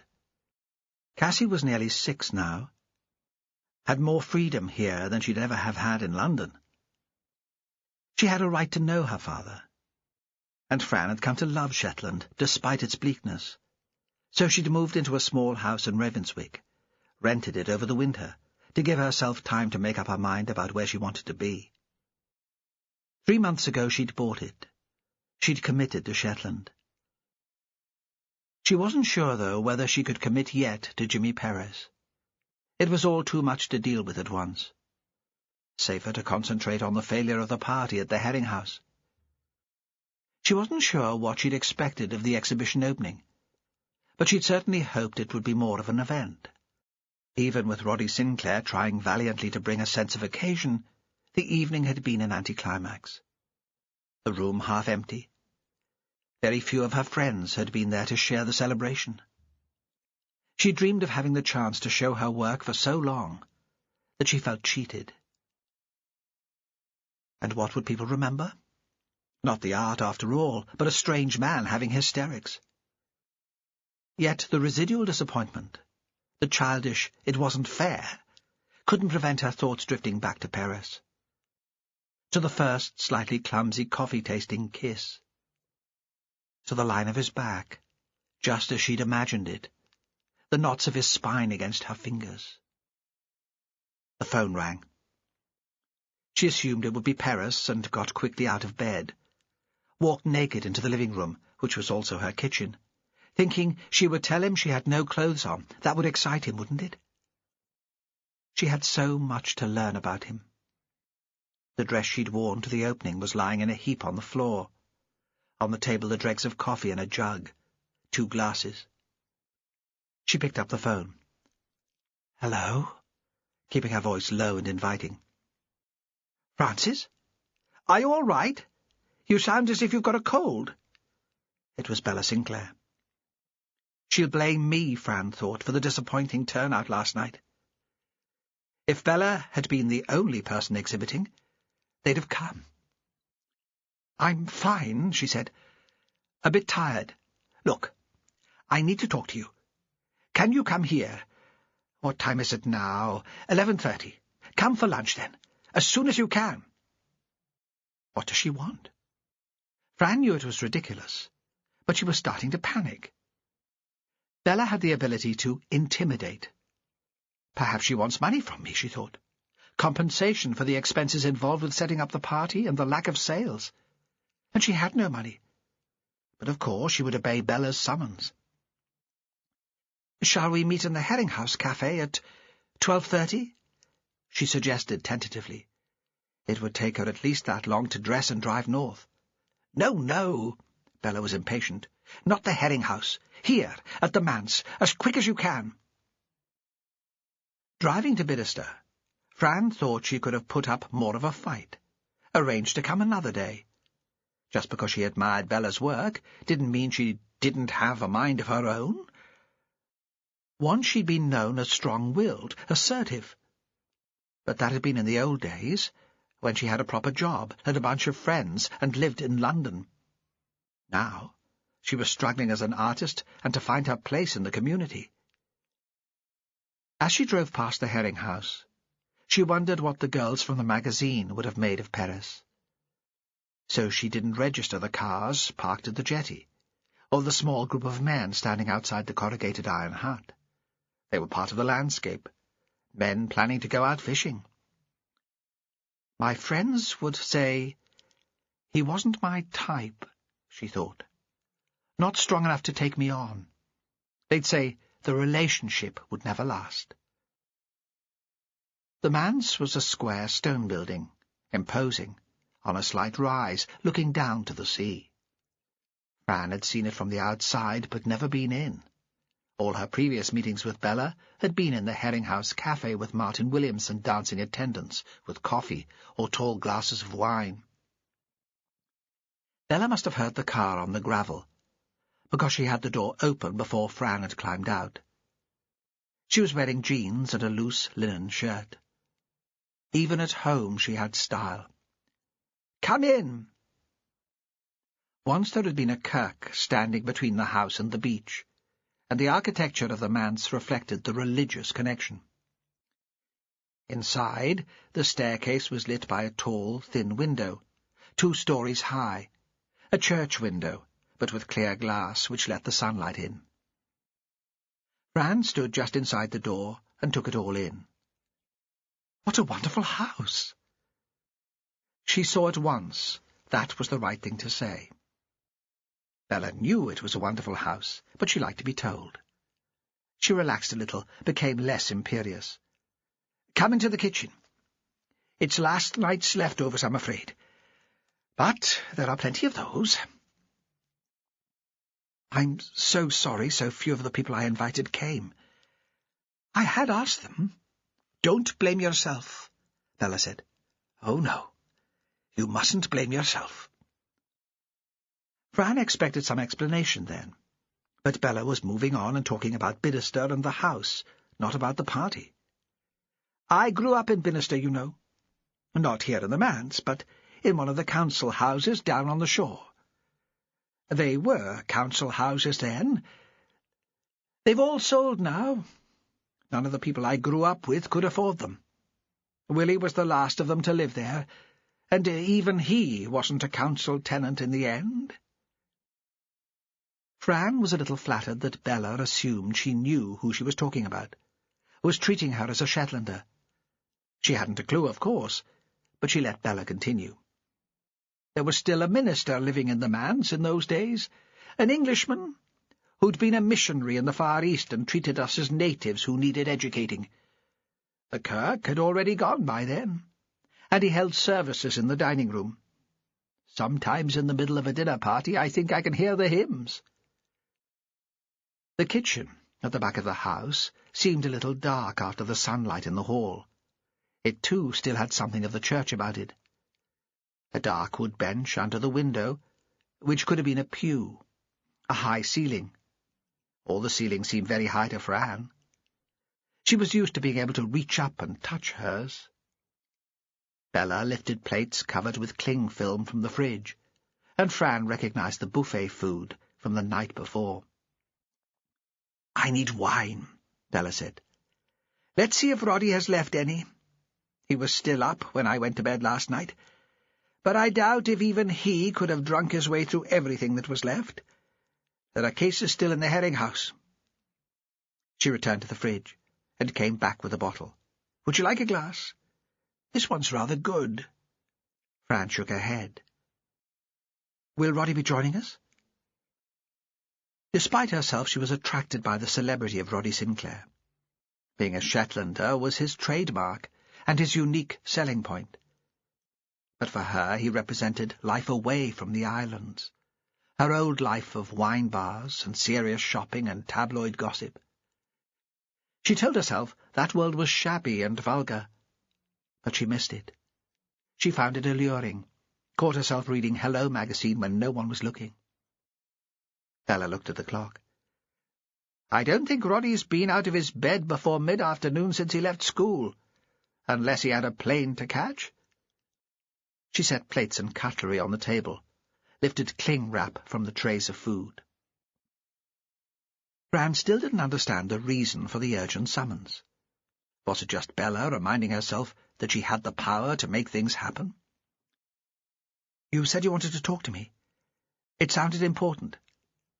"Perhaps I overreacted. I'm a busy woman, Bella. Will you tell me what this is about?" Something of her old confidence reasserting itself. Her tone seemed to shock Bella, because there was a moment of silence. She is such a drama queen, Fran thought. She doesn't move a muscle without calculating the impression she'll make. Bella got to her feet, reached into her bag, and pulled out a folded sheet of paper. "This is what it's about.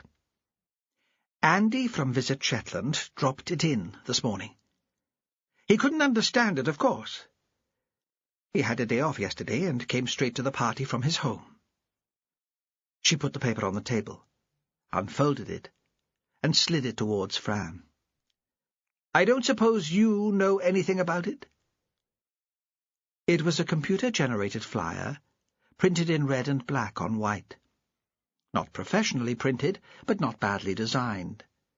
Fran noticed that before reading the words. "Exhibition opening cancelled, because of a death in the family. Shorelines, an exhibition of original art by Bella Sinclair and Fran Hunter, in the Herring House, Bidester, has been cancelled. The family requests privacy at this time." Fran looked at it, confused. She could see that Bella expected a reaction, but felt foolish because she couldn't understand what lay behind the scrap of paper. "What is this? Why would I know anything about it?" "They were all over Lerwick yesterday, posted in the window of the tourist office, on the notice board in the library, and handed out to visitors coming off the cruise ships. Scalloway, too. It's hardly surprising there wasn't much of a turnout at the party." "Of course I don't know anything about it," Fran said. "I mean, nobody in my family's died, nor mine. So, what is this about?" Bella was in dramatic mode again. "A mistake? A tasteless prank? An act of sabotage?" "Why would anyone want to sabotage an art exhibition?" Bella shrugged. "Jealousy? Spite? I don't think I've upset anyone enough for them to bother with something like this. Not recently, at least. What about you?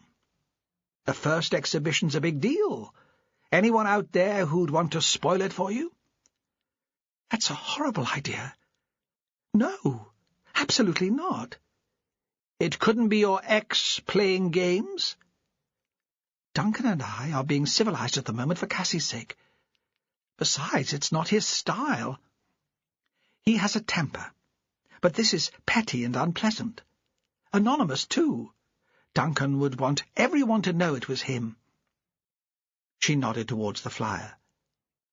He'd think that beneath his dignity. A prank, then.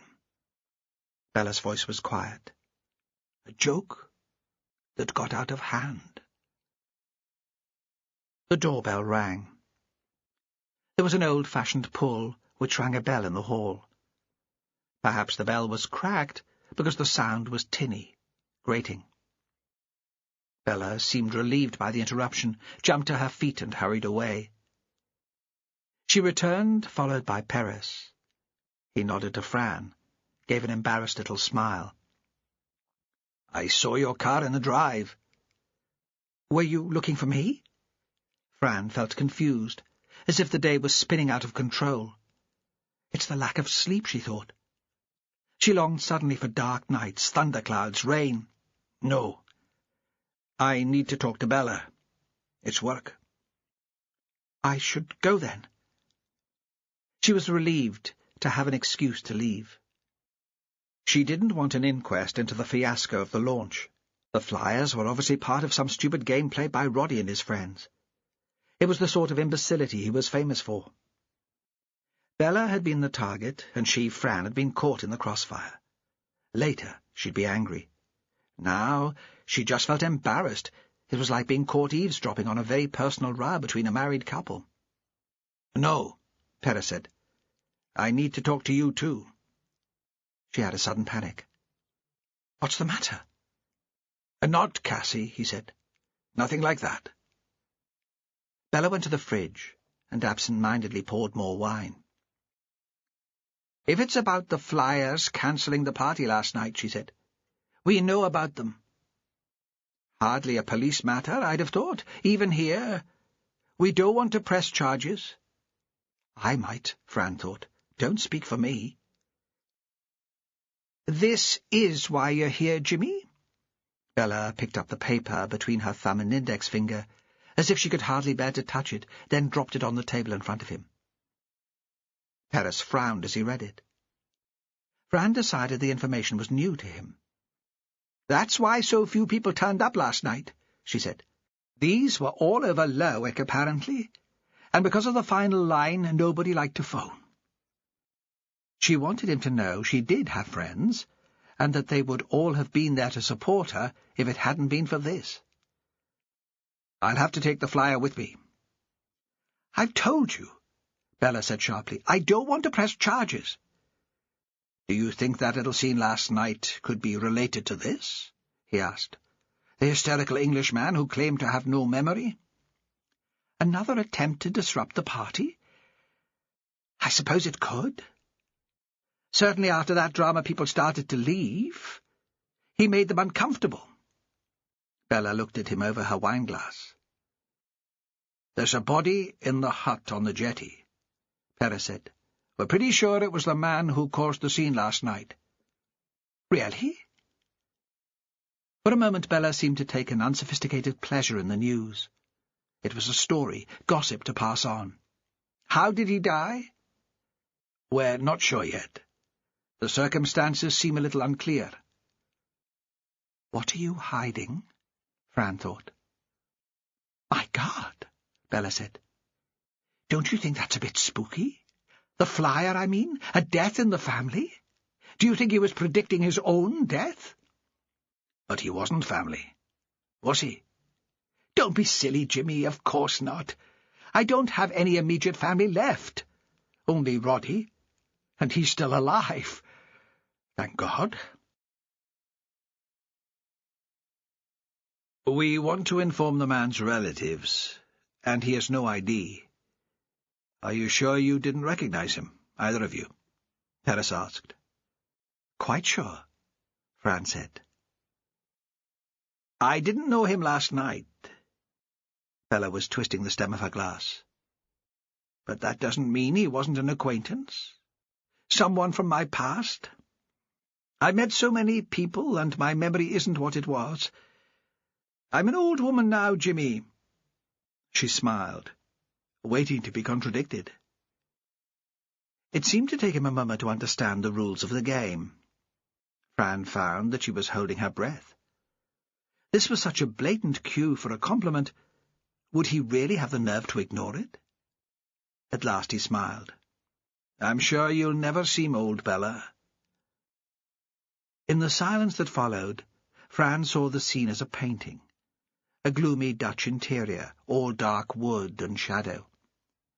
Bella's face in profile had an anxious, almost haunted look, and the lines of stress round her eyes made Perez's words seem cruel, mocking. "I wonder if I might talk to Roddy." He leaned forward. Fran could smell the soap, her soap, on his skin. Bella seemed about to refuse, but there were footsteps on the wooden floor outside, and the kitchen door opened. Roddy Sinclair stood, backlit by the sunshine flooding through the long window in the hall. He yawned and stretched, aware that they were all looking at him. "A party?" he said. "Oh, good. I do love a party." Fran pulled up by the side of the road opposite the herring house. She didn't want to park too close to the jetty, to be thought the sort of rubberneck who's excited by road accidents and blood. But the beach was so beautiful here, and she needed to clear her head. She sat on the wall, looking out over the water. She saw a figure walking towards her along the road, followed his progress. It was the dark-haired man who talked to her about her painting the night before. He'd spoken with such passion about her work that she'd been flattered, and hoped that he would buy a piece. She thought he was a dealer because he talked with knowledge and authority, and was surprised to see him still in Bidderster. She struggled to remember his name. He'd introduced himself the night before, Peter Wilding. It had seemed familiar to her then, and again she thought it should have some meaning to her. "Miss Hunter? I hope you don't mind." "No," she said. "Of course not." He sat beside her. "I wanted to tell you again how much I enjoyed your work." There was an element of self-mockery in his voice. "I know this is unsophisticated, to be so obvious in one's admiration." "You're very kind, Mr. Wilding." "Peter, please." Then she remembered how she knew the name. She'd read an article about him in the Observer, something about contemporary genre fiction. A writer of fantasy for intellectuals. Hadn't that been how Wilding had been described? "You're a writer?" "Yes." He was clearly delighted that she'd recognized him at last. "Are you staying in Bidderster?" "Yes, I'm renting a house here. Just temporary. But I love Shetland. I'm hoping to make a more permanent arrangement. I've vague ideas of writing a fantasy series based around Viking mythology. It might work, don't you think? And it would be wonderful to have the landscape to set it in." She was pleased that he seemed to value her opinion. He waited for her to answer, as if it really mattered to him. "It would be fascinating," she said. There were times when she missed the old London life, the talk of books and theatre and films. She thought he would be an interesting person to have around, entertaining, full of new ideas. "I wonder if you'd agree to have a meal with me sometime," he said. "I don't have much scope for cooking where I am, but perhaps we could go out."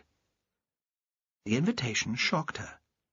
After Perez's diffidence, there was something daring about the way Wilding simply asked for what he wanted.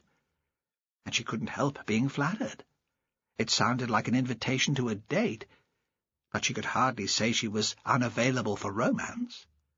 Perhaps he just wanted to discuss her art, to commission a work from her. Yes, she found herself saying. Yes, I'd like that. He gave a quick nod. Good. Are you in the phone book? Then I'll give you a ring. He turned and walked quickly the way he'd come. Later it seemed strange to her that neither of them had mentioned the dead man who was still hanging in the hut on the jetty, the police officers, and the cars. Because she was sure Wilding would have known what had happened there. He was the sort of man who would know. Chapter 8. Perez took Roddy outside. "Shall we just take a bit of a walk? I could do with the fresh air." He didn't want a conversation in front of the two women. Roddy revelled in an audience. He would make things up to provide a decent story, feel an obligation to entertain them. Roddy pulled a face, as if fresh air was the last thing he needed, but followed Perez out anyway. It was in his nature to please, even if there was no immediate payback. He made a good living, because he was charming. As they left the house, Perez heard Fran tell Bella that she would leave too. He supposed she had to pick Cassie up from school, imagined her waiting at the school gate, and swinging Cassie into her arms as the girl ran to her out of the yard. He loved watching the two of them together. Roddy walked ahead of him out of the garden between the big stone gateposts. He had a long, bouncing stride, and Perez had to step out to keep up. "What were you doing in the herring house last night?" he said. "I thought you only played fancy gigs these days." Bella asked. "I was in Orkney anyway for the St. Magnus Festival. It didn't seem such a big deal to come on up." He paused. "My aunt doesn't really take no for an answer." "How long are you planning to stay?" "A few days. Then there's a tour of Australia. I'm looking forward to it. I've never done Oz before." "Do you always stay with Bella when you're in Shetland?" "Usually. She's the only family I have here now." He didn't need to explain. This was another myth, and he would assume that Perez would know. How his dad had died when he was a boy, and his mother had fallen for an American oil man. Gone back to Houston with him. How Roddy had refused to leave. Age 13, he'd stood up to them all, said he couldn't leave the islands, he was a Shetlander. It was the story that had appeared on CD covers and had been told to chat show hosts. "I'm a Shetlander." And didn't the islands love him for it? Bella had provided a home for him, spoiled him rotten according to Kenny Thompson, turned him into a performer, encouraged his ambition, funded his first CD, designed the cover, and sent it off to all her arty friends in the South. That story didn't appear so much in the papers. The official version had it that he was discovered by a producer who happened to be in Lerwick on holiday and heard Roddy play at the Lounge, the bar in town. In that version, Roddy was an overnight success. "You don't mind her wheeling you out to support her openings?" "Why should I? I owe her. Besides, her events are always a bit of a laugh." He was walking beside Perez, along a path which led over Scold's Land. It climbed steeply. Eventually they would end up at the top of the cliff, next to the great hole that was known as the Pit of Bidester. Perez planned to have the conversation finished by then. The boy stopped abruptly and turned to Perez. "What's this about?" They were looking so serious in there. "Is it my mother?" "Is she ill?" "No," Perez said. "Nothing like that." There was a moment's silence, and Perez wondered if Roddy was going over in his mind other possible explanations for the police to be calling. The cannabis or cocaine, which Perez was pretty sure they'd find in this room if they looked. A hotel prepared to press charges after a particularly rowdy party. "Did you think there were fewer people at the opening last night than Bella was expecting?" "Yeah, I was surprised. She usually gets a good turnout." "Someone was spreading these all over Lerwick and Scalloway yesterday." Perez had slipped the flyer into a transparent plastic bag, and he gave it to Roddy to read. Roddy stopped, leaning against an outcrop of rock in the hill. "You don't think I had anything to do with this?" "It might have been someone's idea of a joke, but not mine, I told you. Bella took me in when I wanted to carry on living here. If it wasn't for her, I'd be speaking with a Texas accent and playing country and western. I owe her." "Any idea who might have thought it funny?" "No. There doesn't seem much to laugh about. That bit about a death in the family, it's just sick." "There has been a death," Perez said. "That's what I'm doing here." "Who?" "There was a stranger at the party last night. He made a scene just after you finished playing. Got onto his knees and started crying." "Guy in black? Shaved head?" "Yes." They'd started walking again, and Perez could smell the bird shit and the salt in the air. The grass was cropped short here. There were patches of thrift and tiny blue dots of spring squill. They'd almost reached the top of the cliff. He slowed his pace. "Had you ever seen him before?" Perez asked. "Before he lost it, the man seemed really interested in the paintings. I don't know, not just idle curiosity, as if he knew something about art. You don't remember coming across him at one of Bella's other events?" "What does Bella say?" "She was reluctant to commit herself either way. He could have been an acquaintance, but she couldn't be sure. Her memory's not as good as it was." "Bollocks!" Roddy still had breath to give a choking laugh. Perez was starting to pant. "Bella's as sharp as she always was. Sharper, if it comes to business. If your guy was a dealer or critic, she'd have recognized him the minute he came into the room." "And you? Did you know him?" "Sorry. Never seen him before in my life." Although they were some way from the edge of the cliff, they could see the water now, glittering and fizzing against an offshore crag. Perez sat on the grass. A gannet was hovering in the thermals. "Sorry," he said. "I'm not as fit as I should be. It's all desk work these days." He hoped Roddy would sit with him, but the boy walked on. He stood with his back to Perez, looking out, arms slightly away from his body. The late morning sun was right above him, his own spotlight. From where he was sitting, Perez thought he would disappear. One more step, and he would tumble into space. It looked as if all Roddy had to do was reach out his hand, and then he would touch the tip of the gannet's wing. An illusion, Perez knew, a trick of the light, and the way the land dipped towards the cliff edge. But it made him feel sick. He could feel sweat on his forehead, hoped it wasn't showing. "You haven't asked how the Englishman died?" He hoped that would be enough to catch the boy's attention. And Roddy did turn towards Perez, walk a few steps closer. "What was it? An accident?" And that was the most probable scenario for unexpected death in the islands. Too much to drink. Narrow and precarious roads, especially for a stranger. "Kenny Thompson found him hanging in the hut by the jetty." "Suicide, then?" "Most likely." The official version, until the GP from Whiteness got his second opinion. "Poor sod," Roddy said. And then he did come and flopped down on the grass beside Perez. But the words came easily, without any thought behind them. He was young and lucky, and couldn't imagine how desperate you would have to be to take your own life. Or murder. The words sounded fierce to Perez, and he knew he shouldn't have spoken. Not until it was all official, but he wanted Roddy to take the matter seriously. At the moment it was a game to him.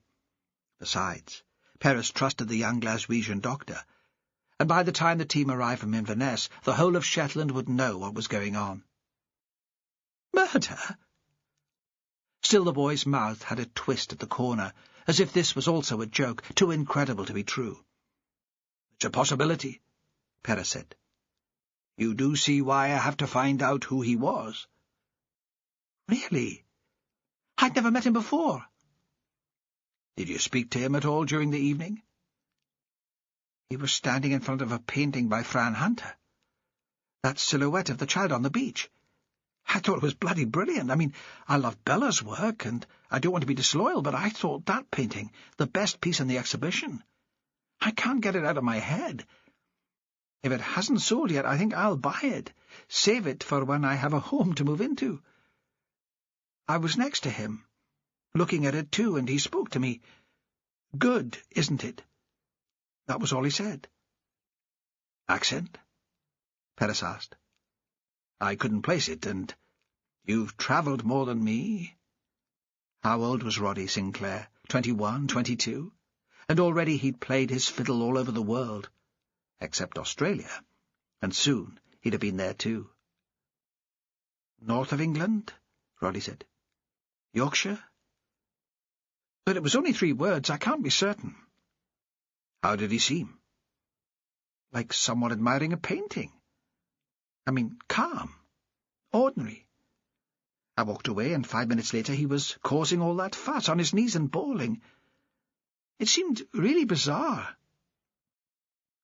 So what had happened in those 5 minutes, Perez thought? A sudden blankness, which had scared the stranger so much that he'd fallen apart? Or had the amnesia been an act, turned on for the audience, to disrupt the event further, like the flyers of cancellation scattered all over the town? "What did you do after you'd finished playing?" Perez asked. "I got pissed. It wasn't much of a party, but I thought I should enter into the spirit of the event." "Who were you drinking with?" "Whoever was around. But everyone drifted off very early. In the end, it was just me and Martin. He was clearing up. I don't suppose I helped much, but at least I could keep him company, keep his glass topped up." "You 2 old friends?" "Well, he's a bit older than me, but in the scale of things, in Bidester, we're both children. If I'm staying with Bella, we usually get together for an evening. If Dawn will let him out to play." "What time did you leave the herring house?" "Can't remember, I'm afraid. And it's hard to tell, isn't it, at this time of year? I mean, all night it looks as if it's just dusk. Martin might know. He was marginally more sober than me." "You left together?" "Aye. I remember standing outside waiting for him to lock up. I had a bottle of wine in each hand. I'd invited him back to the manse to carry on the party. You know how it seems a good idea at the time." "Anyone else about?" "No. It was all quiet. I do remember thinking that.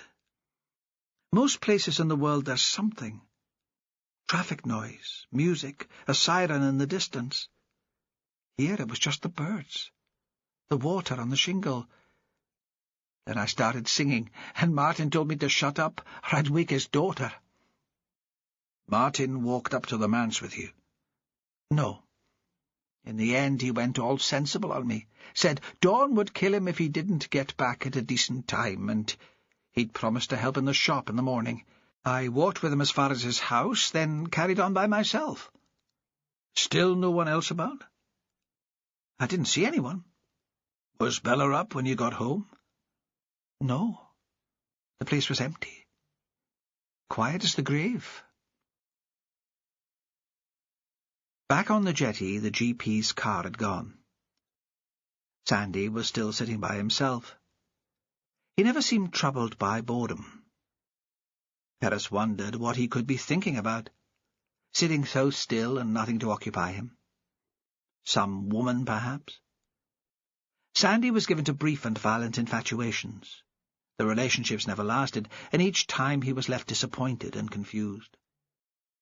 Perez thought his own record was hardly any better. Now he was infatuated too. Perhaps he was making as big a fool of himself as Sandy always did. He felt himself grinning, and decided he didn't care, looked at his watch to cover up the daft smirk. It was nearly 1 o'clock. Sandy was troubled by hunger, and would soon be pressing for a lunch break. When he saw Perez approaching, he jumped off the harbour wall. I've just tried to phone you. No signal on the hill, Perez said. There were black holes for mobiles all over the islands. The doctors have just gone. And they're agreed. Murder. Chapter 9.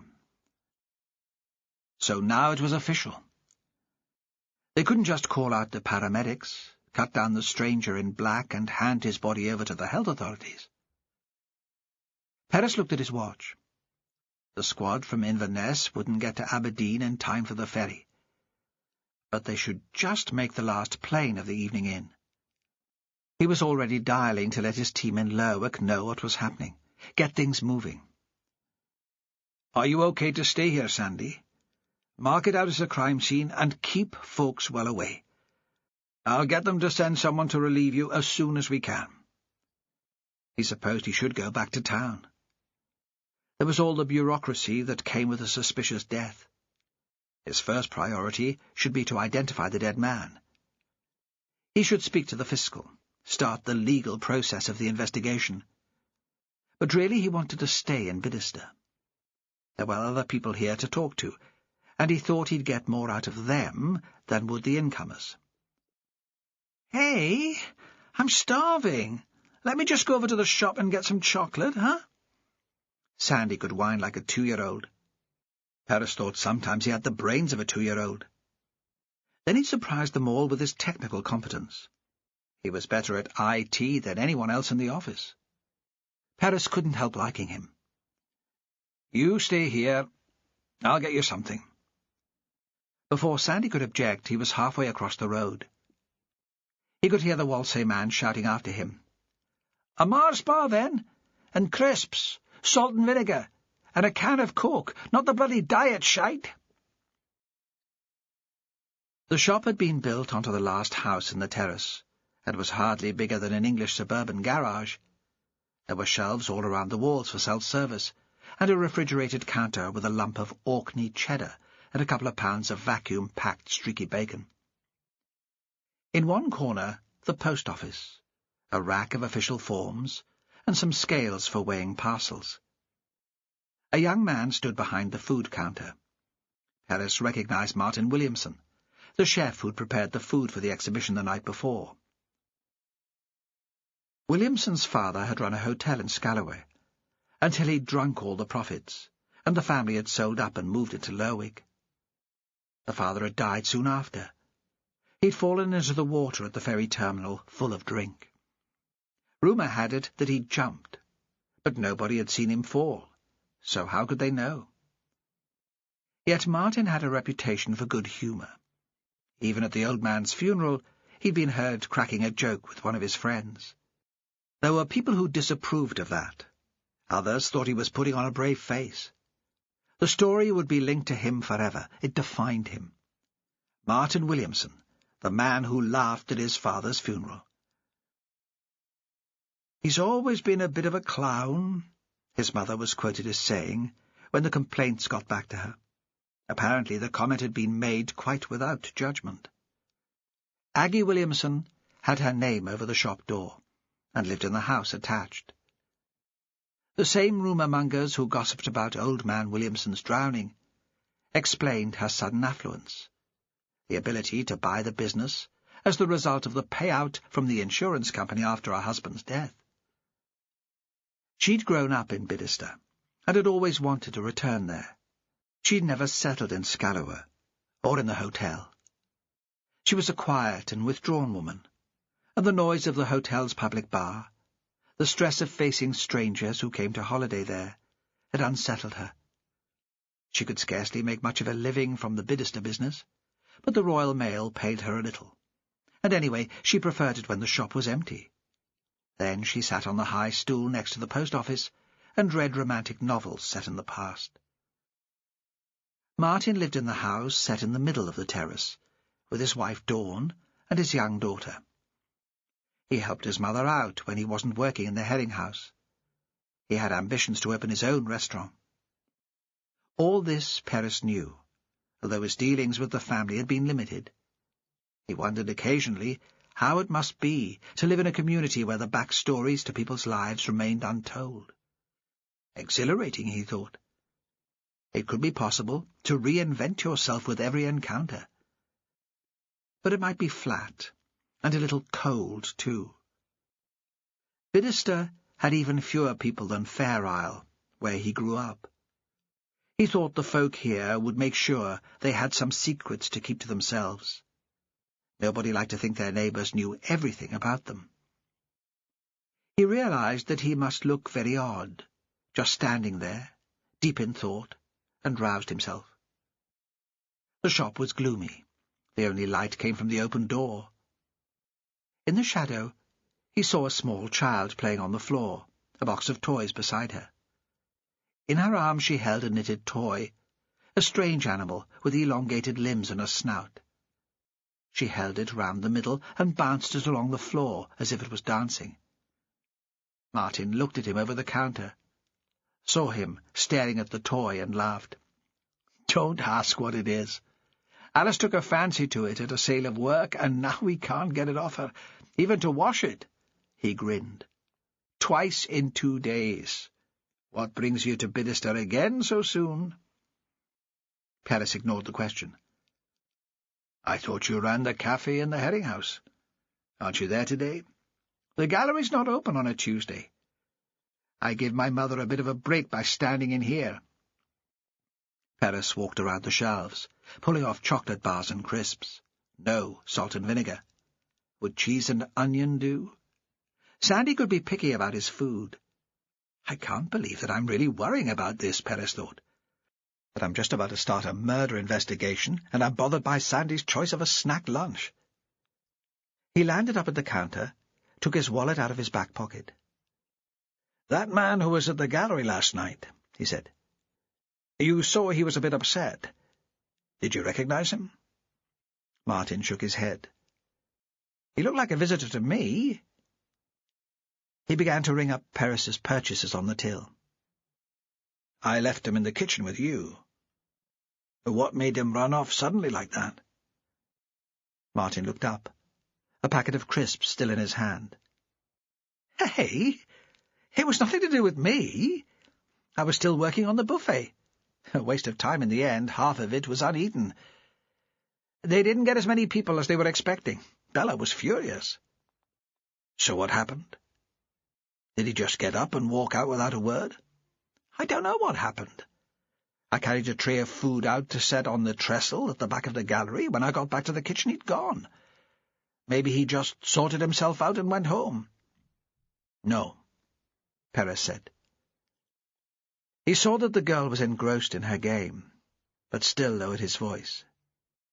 "He didn't do that. He's still there in Kenny Thompson's hut. He's dead, hanging from one of the rafters."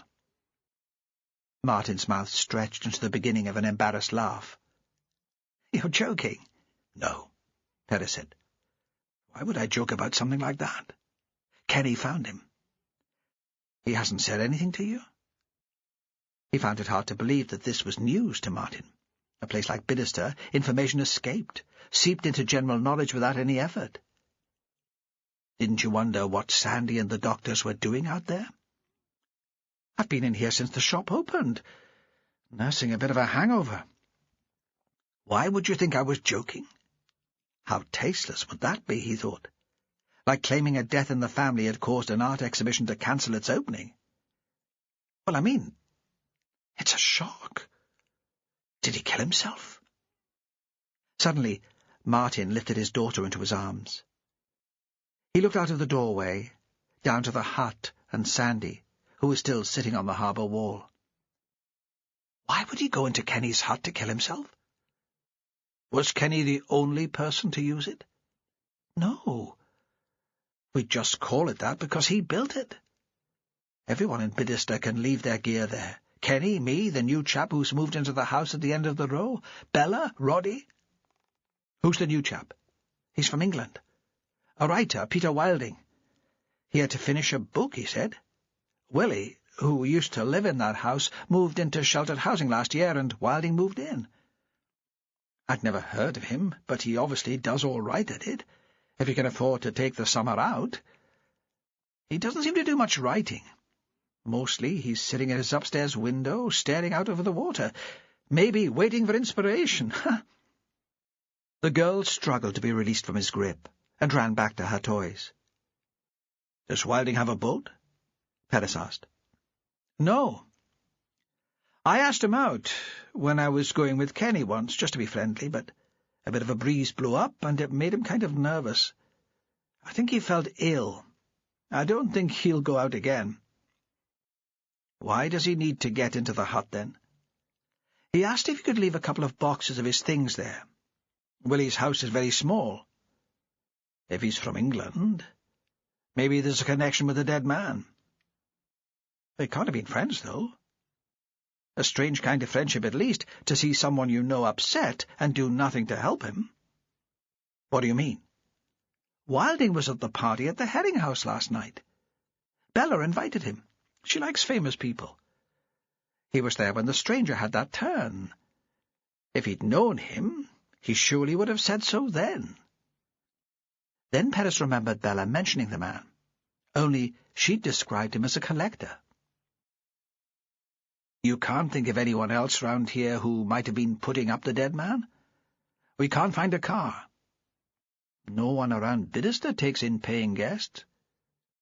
"What time did you leave the Herring House?" "It was probably about 11 before I'd finished clearing up." "I understand Roddy Sinclair kept you company." "We had a few drinks. There were plenty of bottles open. It would have been a waste not to finish a couple of them." Martin grinned. Is he really like some carefree child, Perez thought? Is it true that he wasn't even moved by his father's death? "He invited you back to the manse to carry on with the party." "He said he'd promised Bella he'd stop drinking on his own. I think she worries about him. He gets a bit wild sometimes. Last time he was home, she suggested he go somewhere to dry out." "Did he?" "Of course not. He's young. He drinks a lot. He's only different from any other Shetland boy of his age because he has more money. He'll grow out of it." "You didn't go with Roddy to the manse?" "No. I knew I'd be there all night." "He started to make a bit of a noise as we left the gallery. Dawn has to be up early for work, and I knew she'd not appreciate the racket. That brought me to my senses." "Was anybody around?" "Nobody." "Any lights in the houses?" "I'm not sure. This time of year, when it's not so dark out, you don't really notice." He paused. "I think Wilding was back sitting at his upstairs window looking out." "Can you remember when he left the party?" "Sorry. I was in and out of the kitchen all evening. People seemed to disappear quite quickly after the chap caused the scene. Roddy played a couple of numbers, then everyone drifted off. I guess Wilding went with them." End of CD 2.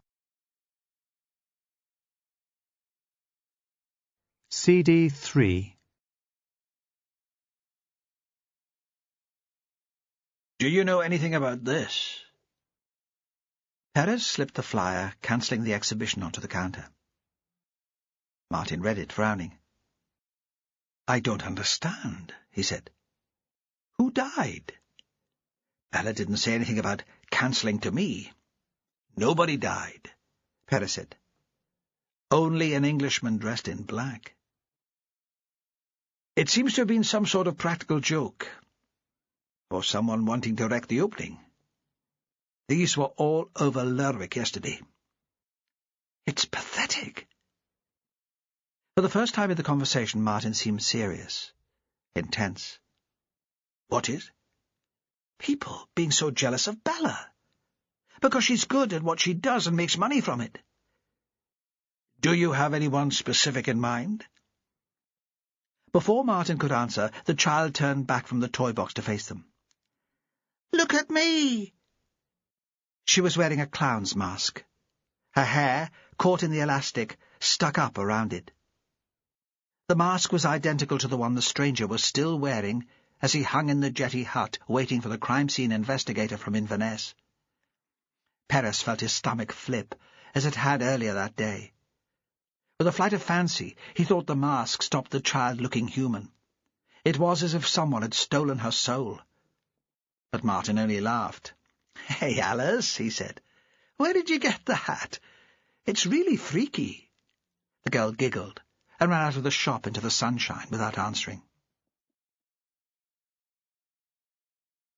Chapter 10. The child ran into her grandmother's house, leaving the door ajar after her. Her mother wouldn't be at home. Perez knew that, as he knew all the other things about the family, the information gathered without any effort on his part over the years. Dawn Williamson was a teacher at Middleton, the nearest primary school. Martin and Aggie looked after the girl between them, while she was at work. Dawn was an incomer, so his understanding of her background was a little sketchy. She'd already moved to Shetland, was already teaching in the school when she took up with Martin. Perez took the carrier bag of food back to Sandy, left it on the harbour wall beside him, and crossed the road again, before the man discovered his requests hadn't been exactly met. He stood on the pavement outside Aggie's house and knocked at the door. He liked Aggie. He'd returned to Shetland just in time to be involved with her husband's accident. He'd taken a statement from her, had respected her calm, the way she refused to speak badly of the dead man. Aggie let him in. She recognized him at once. "Jimmy Perez, what are you doing in Bidderster?" There was a trace of nervousness in her voice. Wherever you were in the world, a policeman on your doorstep meant trouble. When he didn't answer, she went on. "Well, come away in. You'll tell me in your own good time." He couldn't think that he'd seen Aggie since her husband's funeral. But she'd not changed. A trim, slight woman, now in her early 60s. Standing at the square table covered in patterned oilcloth, she was preparing for baking. In front of her stood a set of scales, a china bowl, a bag of flour and another of sugar, 3 eggs loose on a saucer, a wooden spoon. He could have been in his mother's kitchen in Fair Isle. She had a mixing bowl of exactly the same pale yellow. Aggie had been greasing a baking tray with a margarine wrapper. Alice had run ahead of him and was sitting on a tall stool drinking juice from a plastic beaker. The clown's mask had been pushed back from her face, but still rested on top of her head. Aggie wiped her hands on a dishcloth. "Now," she said, "you'll take a cup of tea while you're here?" She pushed the kettle onto the hot plate of the Rayburn. The first trace of surprise at seeing him on the doorstep had disappeared. But then nothing seemed to shock her. She hadn't been shocked when her husband walked off the dock into the water. He looked over to the granddaughter, and she realized he didn't want to talk in front of the child. "Come away, Alice," she said. "A lovely day like this. You don't want to be stuck indoors. There'll be time enough for that when you start school. Outside with you." She opened the kitchen door and chivied her into a long, narrow garden. They watched her climb onto a wooden swing, still holding the woolen toy in one hand, so she had to grasp one of its limbs and the rope together. The rope looked like something you might see on a ship, like the rope forming the noose around the Englishman's neck. "There's a dead man in Kenny's hut," Perez said. Again, he didn't think this could be news to her. She'd have seen Sandy sitting on the wall all morning. Surely she'd have gone to ask him what he was doing there. But if it was old information, she wasn't letting on. She'd already started beating the sugar and margarine and looked up sharply. "Not Kenny?" "No, of course it can't be Kenny. He walked past the house a little while ago. Fast, as if he didn't want to speak." "Who then?" "An Englishman," Perez said. "A stranger. He was at Bella Sinclair's party last night, but nobody seemed to know him." "How did he die?" she asked. "We don't have all the details yet. He's hanging from one of the rafters." He paused. "You weren't there at Bella's party?" Not a question, and she picked up on that. "But you were. I'd heard you'd become friendly with Duncan Hunter's wife." "She's not his wife any more, Aggie." Why had he felt the need to say that? He was annoyed that he'd reacted to the comment. Perhaps it was because she made him think of his mother, and he'd always needed to justify himself to her. "Aye, well, none of my business, anyway." She hesitated. "Bella asked me to go along, but you ken, Jimmy, it's not my thing. All sorts of folk I don't know." Not my kind of thing either, really. "And I find Bella kind of scary, even after all these years." He smiled. He understood what she meant. He found Bella scary, too. "You must have grown up together. Here in Bidderster." "Aye," she said. "We all lived in these houses. Willie was in the end one. He never married, and his mother had died by the time we were old enough to notice. The Sinclairs were in the middle house, and I lived in here with my mother and father." "So you're back where you started?" "I never really wanted to move away." "Bella just had the one brother, Alec, Roddy's father." "What was he like?" "Oh, he was a quiet man, not at all like his son. He had cancer, you know. So sad for such a young man. He got very thin in the end. It must have been terrible for Roddy. Maybe that explains why he turned out so wild." Perez thought he could see a faint flush on her face, and wondered if she had felt something special for Alec Sinclair. But perhaps that was just the heat of the kitchen. "Kenny Thompson was at schools then, too," she went on, eager it seemed to change the subject. "Him and his parents, and his brother Lawrence. So nothing much has changed at all. Lawrence moved into Lerwick, and then he left Shetland altogether."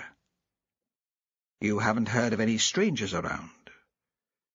Maybe one of the houses on the way to Middleton has started taking paying guests?" She shook her head. "Not that I've heard." She cracked one of the eggs against the bowl and used both thumbs to pull the shell apart. "It couldn't have been Peter Wilding. He's the man who's taken over Willie's house. He's an Englishman." "Martin would have recognized him. He met my stranger last night." "Then I can't help you." "Have you had any visitors into the shop in the last few days?" "A few. A group of young Australians at the beginning of the week wanting cold drinks. And there was a tour bus yesterday. It stopped at the Herring House so folk could have coffee. Most of them walked down here afterwards to stretch their legs, buy postcards and sweeties. But they were all elderly people. How old is your man?" "Not that old. 40, 45. "Not old at all, then." Another egg went into the bowl. She sifted a spoonful of flour on top, folded it in carefully. Perez waited until she'd finished before asking, "Where did Alice get the clown's mask?" "Oh, why do you need to know, Jimmy?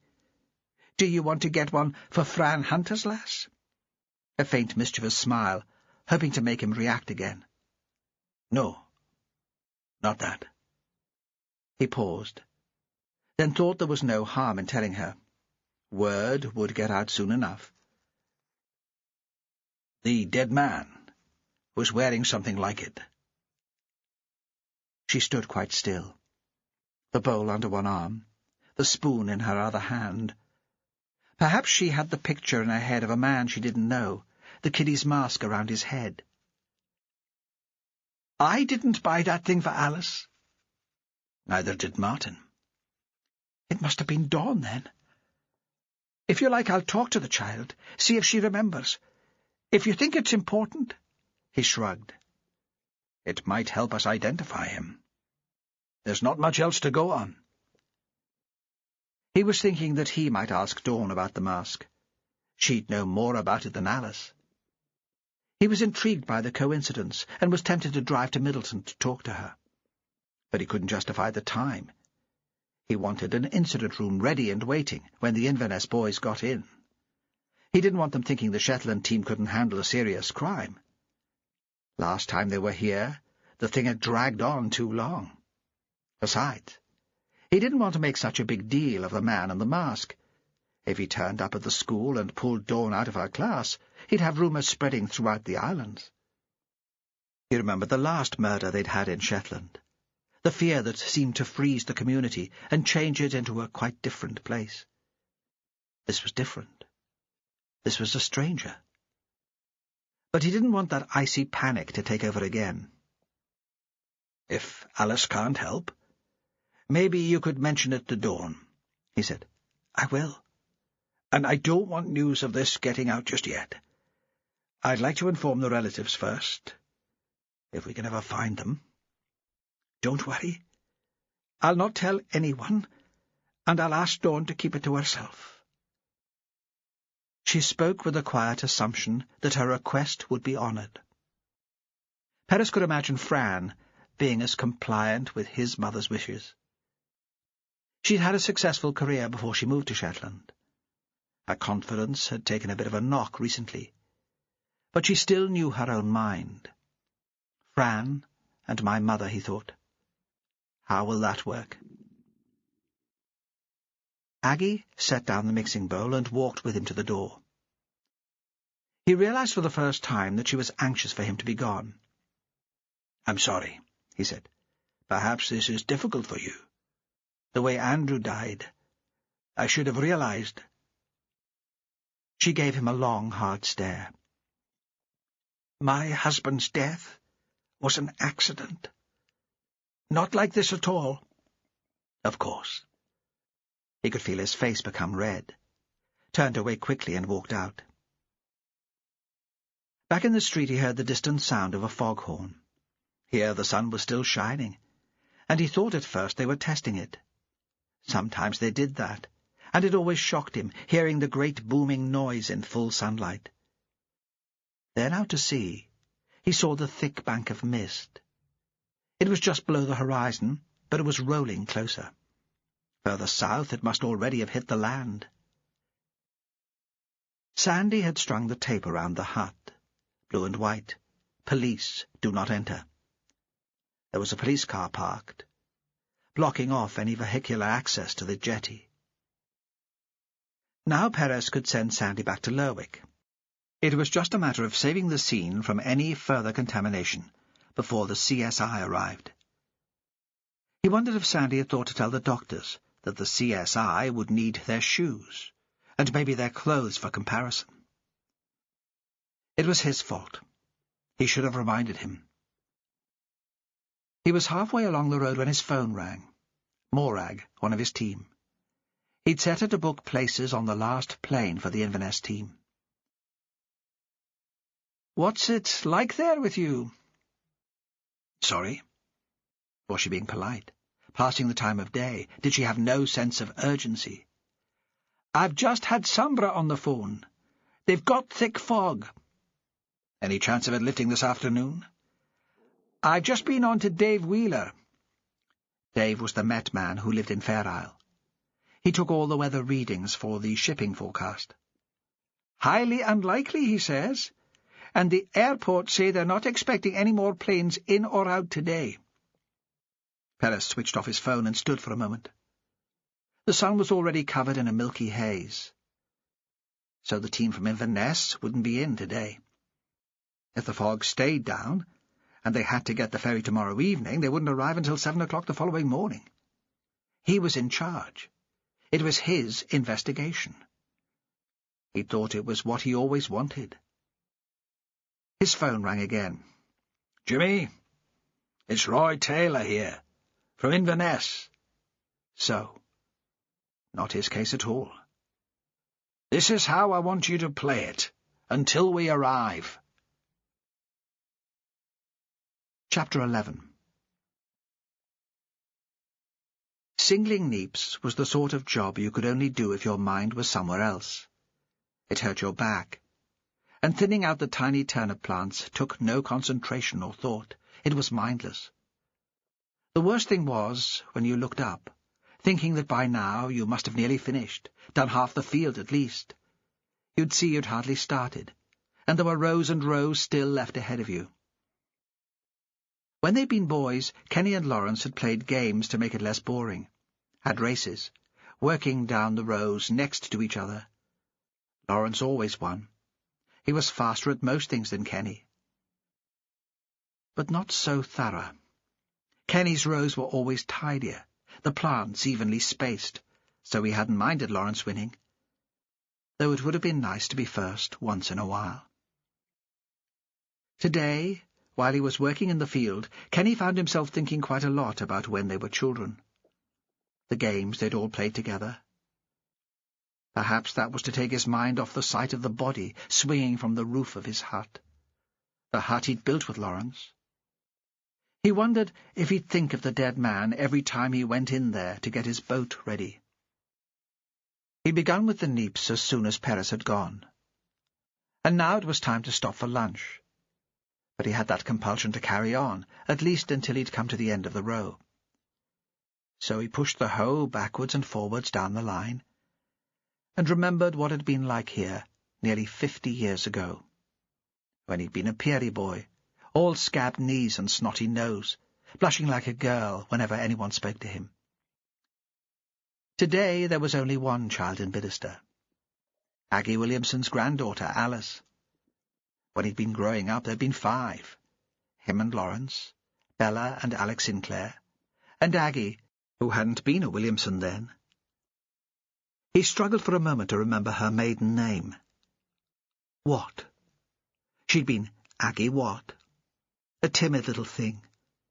Looking at her now when he went into the post office, seeing her with her nose in a book, he thought she'd hardly changed in 50 years. She'd looked like an old woman when she was a child, small and peaky and delicate. Lawrence and Bella had been just like each other even then, headstrong and determined to get their own way, and bright, fighting to be top of the class in Middleton School, laughing at jokes nobody else could understand, annoying the teachers with their cheek and their quick, slick answers. In competition, but attracted to each other just the same. Kenny had only wanted not to be noticed.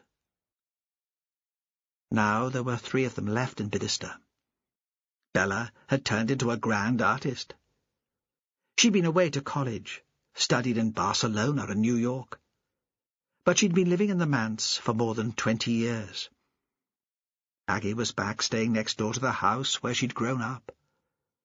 And he was in exactly the same place, doing much the same things as he had as a child. It occurred to him that 50 years ago to the day, he could have been in this field helping his father to single turnips. Only 2 of us escaped, he thought. Alec died while he was still young and handsome, and Lawrence ran away when Bella broke his heart. He reached the end of the row and straightened his back, felt the muscles pull in his shoulders. If Edith was here, she would rub them for me, he thought, pull the tension out of them.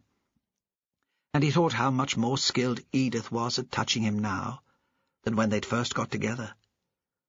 There was a lot to be said for getting older.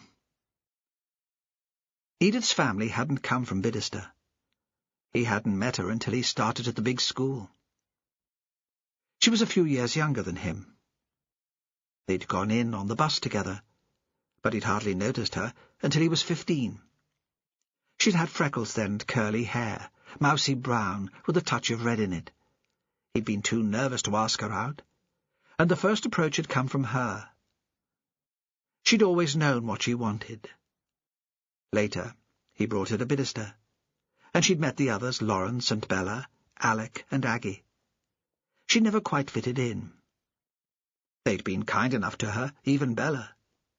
But Edith had always kept herself a little bit aloof. As he straightened, he saw that the sun had gone in, covered by a bank of mist which had slid in from the sea. Further inland it was still clear. Standing still after the work, He felt the cold air dry the sweat on his forehead and his neck.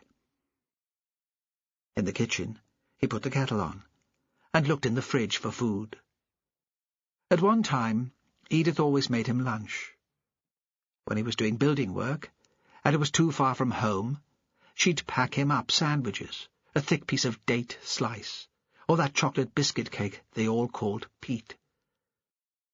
If he was out on the croft, there'd be something hot on the table for him when he came in, soup usually. Then she got the job in the care centre, and even before she was made manager and started at college, things had changed. "We're both working now. You'll have to look after yourself.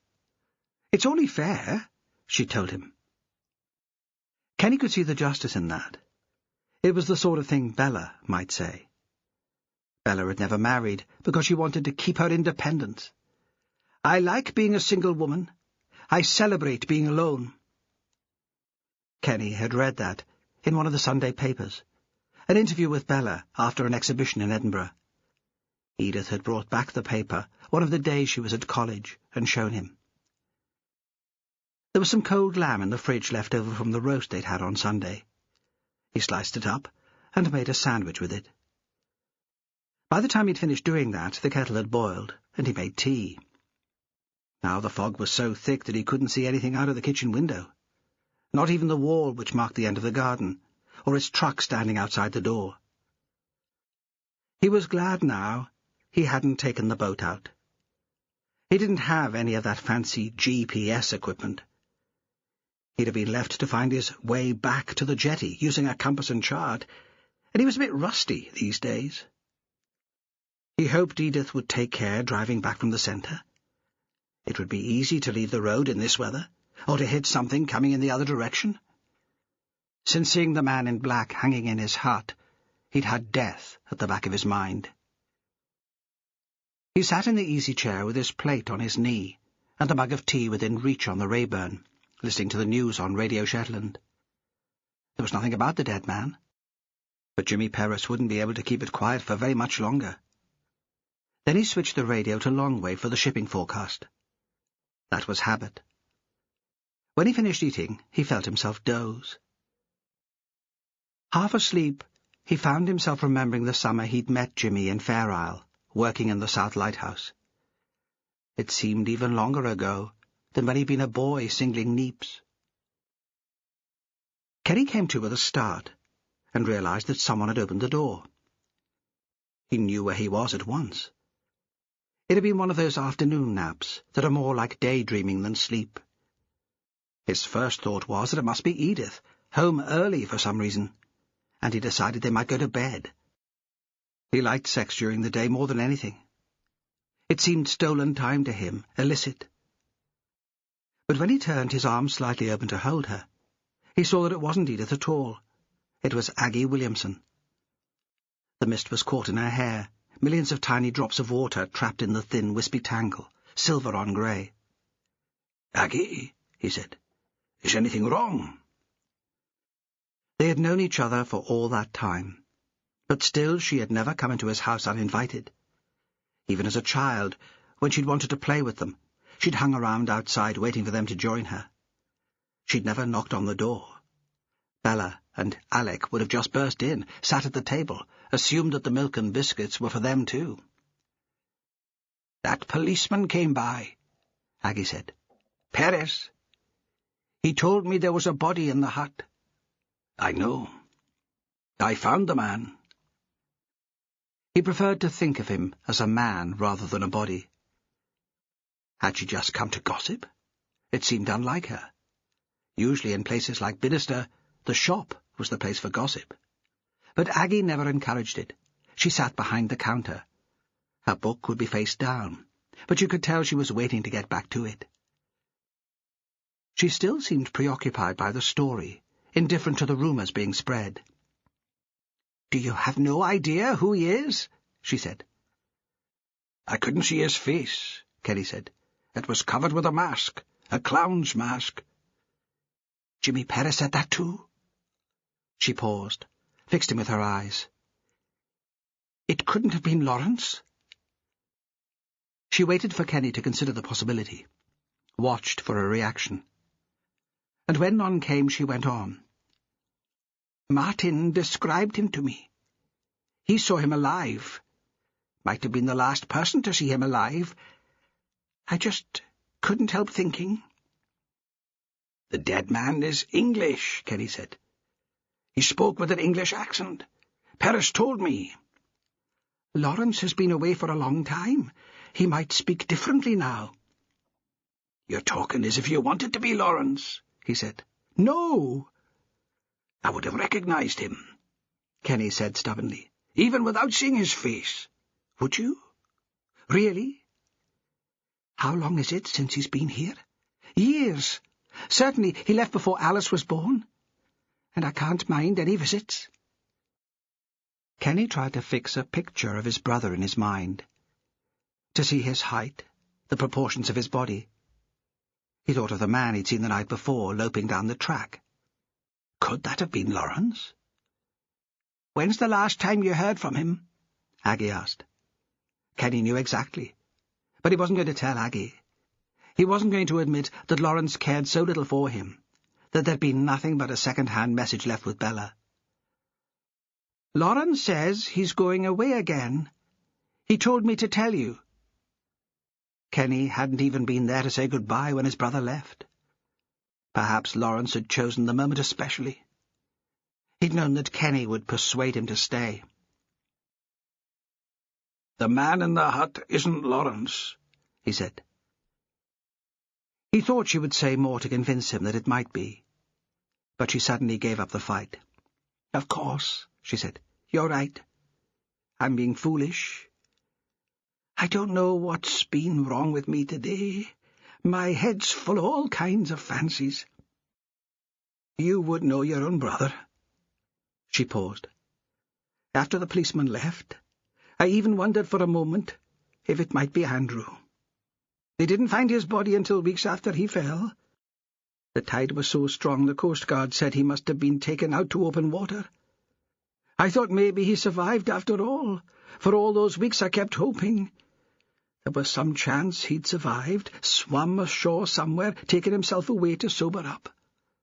Even when the body was washed up, it could have been anyone." "Andrew's dead," Kenny said. "I know. It's my imagination. I think, what if? And then I'm carried along by the possibility. The story." She gave a little smile. "I'm sorry. I shouldn't have come." "Have some tea while you're here." Now he felt sorry for her, living all on her own. She had no one to take her to bed on stolen afternoons. "No," she said. "I just shut up the post office and ran up here. I need to get back. I might have customers waiting." "It's the time of the year," he said. "The light nights. It makes us all go a little bit mad." Chapter 12. Roy Taylor was head of the Inverness team. He'd be the senior investigating officer once he arrived.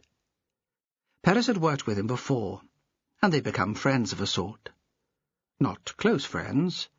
Perez knew nothing about his private life, didn't even know if he was married. But they'd come to an understanding about the case they were working on. Now, listening to Taylor's impatience, Perez was irritated. He didn't need telling that the priority was to get an ID on the victim. He'd only officially been a victim for half an hour, for Christ's sake. Sandy should have arrived in Lerwick now. He'd be on the phone, chatting to the lasses and the Northlink office at Holmesgarth, checking with Logan Air on the BA bookings. It was the sort of work Sandy liked and was good at, routine and not too demanding. Perez was confident they'd have a name by the end of the day. At this point there was little else they could do. He knew that Taylor's impatience had little to do with his handling of the case. He'd be frustrated because he was still in Inverness, because he hadn't set out for Aberdeen the minute he got the call. If the weather had changed just a little earlier, if they hadn't banked on getting the last plane into Sombra, they'd have been able to reach the ferry before it sailed, and at least they'd be in Lerwick at 7 the next morning. Taylor was a man who liked to be in control. Perez could imagine him, angry with himself and taking it out on the rest of the team. Perez was hungry now, too. Fran had woken when he got up, made mumbled offers of toast and fruit, but it was already late for work by then. He was tempted to head back for town, thought of bacon sandwiches, fish and chips, something warm and greasy and filling. But, for completeness' sake, he thought he should talk to Peter Wilding, the Englishman who had taken on Willie Jameson's house. He could tell Taylor that he'd spoken to everyone who lived in Bidderstone then. Taylor wouldn't be able to pull him up on that. Wilding was sitting in the upstairs window, looking out, just as Martin had described. The fog had made the day so gloomy that he'd switched on a light in the room. Perez could only see him when he reached the end of the terrace, and even then the view wasn't so good. He thought the man had been watching him all along, from the moment he'd pulled up in his car. He'd have watched Perez go to Scholes and to the manse, seen him in the shop and in Aggie's house. It seemed odd to him that a man should take so much interest in the trivia of everyday life. In Perez's experience, women were the nosy ones. Why should this Englishman care what the people of Bidderstone got up to? But Wilding's curiosity might be useful. There was a real possibility that he'd seen the stranger. The writer must just have seen Perez as a silhouette coming out of the mist. Why is he still sitting there, Perez thought, when there's nothing to see? As soon as he knocked on the door, Wilding left his place at the window. Perez heard footsteps on wooden floorboards, a key turning in the lock. The door must have warped, because it stuck against the frame. Did the locked door mean the man hadn't been out yet that day? Or that security was a habit, brought up from the south? Perez recognized Wilding as soon as he came to the door, as the dark man who'd been talking to Fran at the gallery. He was tall, rather good-looking, Perez saw now. He was wearing a striped collarless cotton shirt and jeans, canvas shoes. The writer smiled. He didn't speak, but waited for his visitor to explain himself. Perez found the silence disconcerting. Perez supposed he should show his warrant card, but couldn't quite remember what he'd done with it, and introduced himself instead. "I wonder if I could ask you a few questions?" "Oh, please do. Any excuse to stop staring at a blank laptop screen?" It was a rich voice, as if he was constantly amused by a private joke. Perez imagined a writer with a deadline to meet, as brooding, self-absorbed, but now there was no hint of that. The man stood aside. "I noticed that there's been some activity on the jetty. Is it about that, I wonder?" Perez remained silent. "Oh, well," Wilding went on, "no doubt you'll tell me when you're ready." His eyes were so blue that Perez wondered if he was wearing coloured contact lenses. It pleased him to think of Wilding as vain. Willie Jameson had been born in this house, and lived in it until he'd moved into sheltered housing. He'd scratched a living from fishing, and when he was younger from odd bits of work for the council. Perez could remember seeing him by the side of the road sometimes, helping the contractors lay new tarmac. He'd never married, and when he'd moved out, the house was in much the same state as the day his parents had moved in. Perez supposed that he'd bought it from the council. Wilding must be the owner now, or be renting it privately. He was hardly a normal council tenant. Inside the house, Perez could see across a passageway into a small kitchen, which held a deep sink with one tap, and a Cala gas stove. The table, folded against one wall, looked as if it had been left behind by Willie. There were no fitted cupboards, no washing machine. The only additions were a small fridge, balanced on the workbench, and a coffee grinder. The place had an air of impermanence, a squat. It was as if Wilding were camping out here. Wilding seemed untroubled that Perez could see the primitive nature of his domestic arrangements, and gave another of his smiles. "Let's go upstairs. It's more civilized there. Can I make you tea? I'm sure Aggie will have offered you tea earlier, but I expect you could use another by now. Or coffee, perhaps? Coffee is one of my few luxuries here. I grind the beans every time." He spoke slowly, and Perez had the sense that he was considering the effect of every word. But perhaps it was just that he'd spent too long on his own in his upstairs room, and conversation no longer came easily. Perez was tempted by the coffee. It would be a long day, and he would need something to keep awake and alert. "Coffee will be fine," he paused. "One of my luxuries, too." "Ah, another addict. I can recognize the signs. Splendid. Go in and make yourself at home. The room at the front. I'll not keep you waiting long." He had followed Perez halfway up the stairs, but now he turned and went back to the kitchen, moving very lightly for such a tall man. All his movements were easy and unhurried. It was as if he'd expected a visitor, and had planned in advance the words he would use and the way he would move. As Wilding had said, the workroom was more civilized. The bare, unvarnished floorboards were hidden by a woven rug in the middle of the room. The desk was old, leather-topped, and obviously his own. He'd made some makeshift shelves from bricks and planks, and they were crammed with books. There was a CD player and a rack of discs. A large unframed canvas hung on one wall. It was of a field of hay, which had been cut and piled into untidy heaps under a fierce yellow light. Perez thought it might be by Bella Sinclair, and felt ridiculously pleased with himself when he approached and saw the signature. He would tell Fran later. He was still staring at it when Wilding came in, pushing the door open with his foot. He was carrying a cafetiere and 2 mugs on a tray, a box of shop-bought cakes. He had learned the convention of island entertaining. It was considered impossibly rude not to offer a guest something sweet to eat. "I don't have any milk," he said, in no way apologetic, "but I could run to the shop if you're desperate." "I drink it black." "Splendid." A favourite word. "You have the chair, Inspector. I'm quite happy on the floor." And he lounged, legs outstretched, still managing to dominate the room. Perez would have liked a cake, but it seemed they were there just for show. He couldn't ask for one without seeming greedy. "Martin says you're a writer." Perez was interested in the man, his profession. Every witness statement and confession was part fiction. But he couldn't imagine conjuring a whole story from thin air.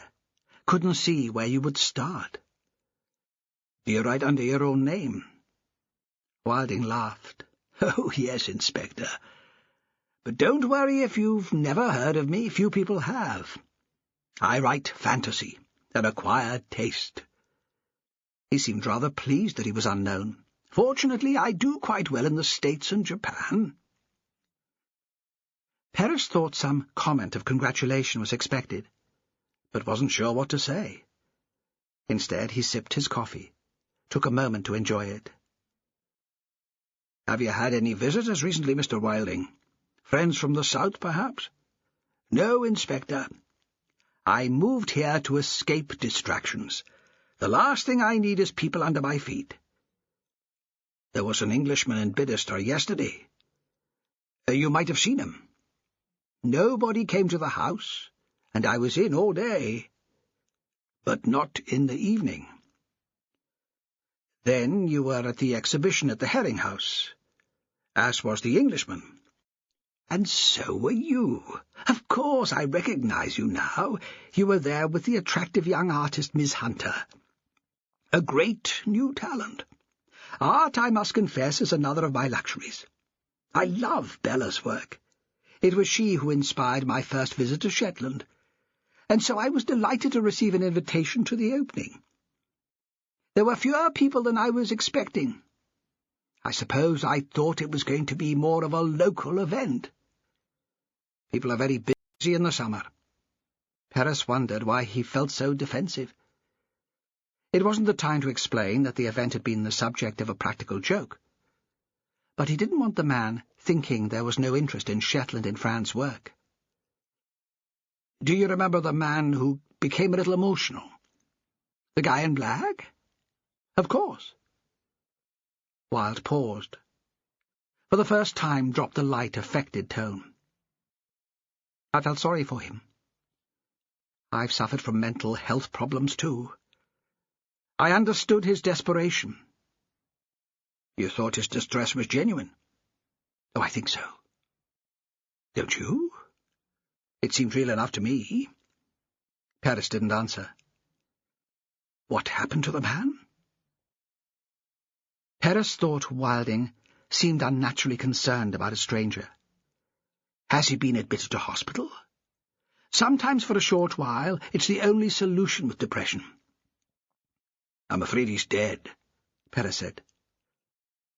Wilding turned his head away. When he looked back, he'd regained some control, but his voice was still unsteady. "The poor man." "Are you sure you didn't know him, Mr. Wilding?" "Quite sure, Inspector. But it seems a terrible waste. Suicide. The worst sort of tragedy." "We don't think the man killed himself. We believe he was murdered." There was a silence.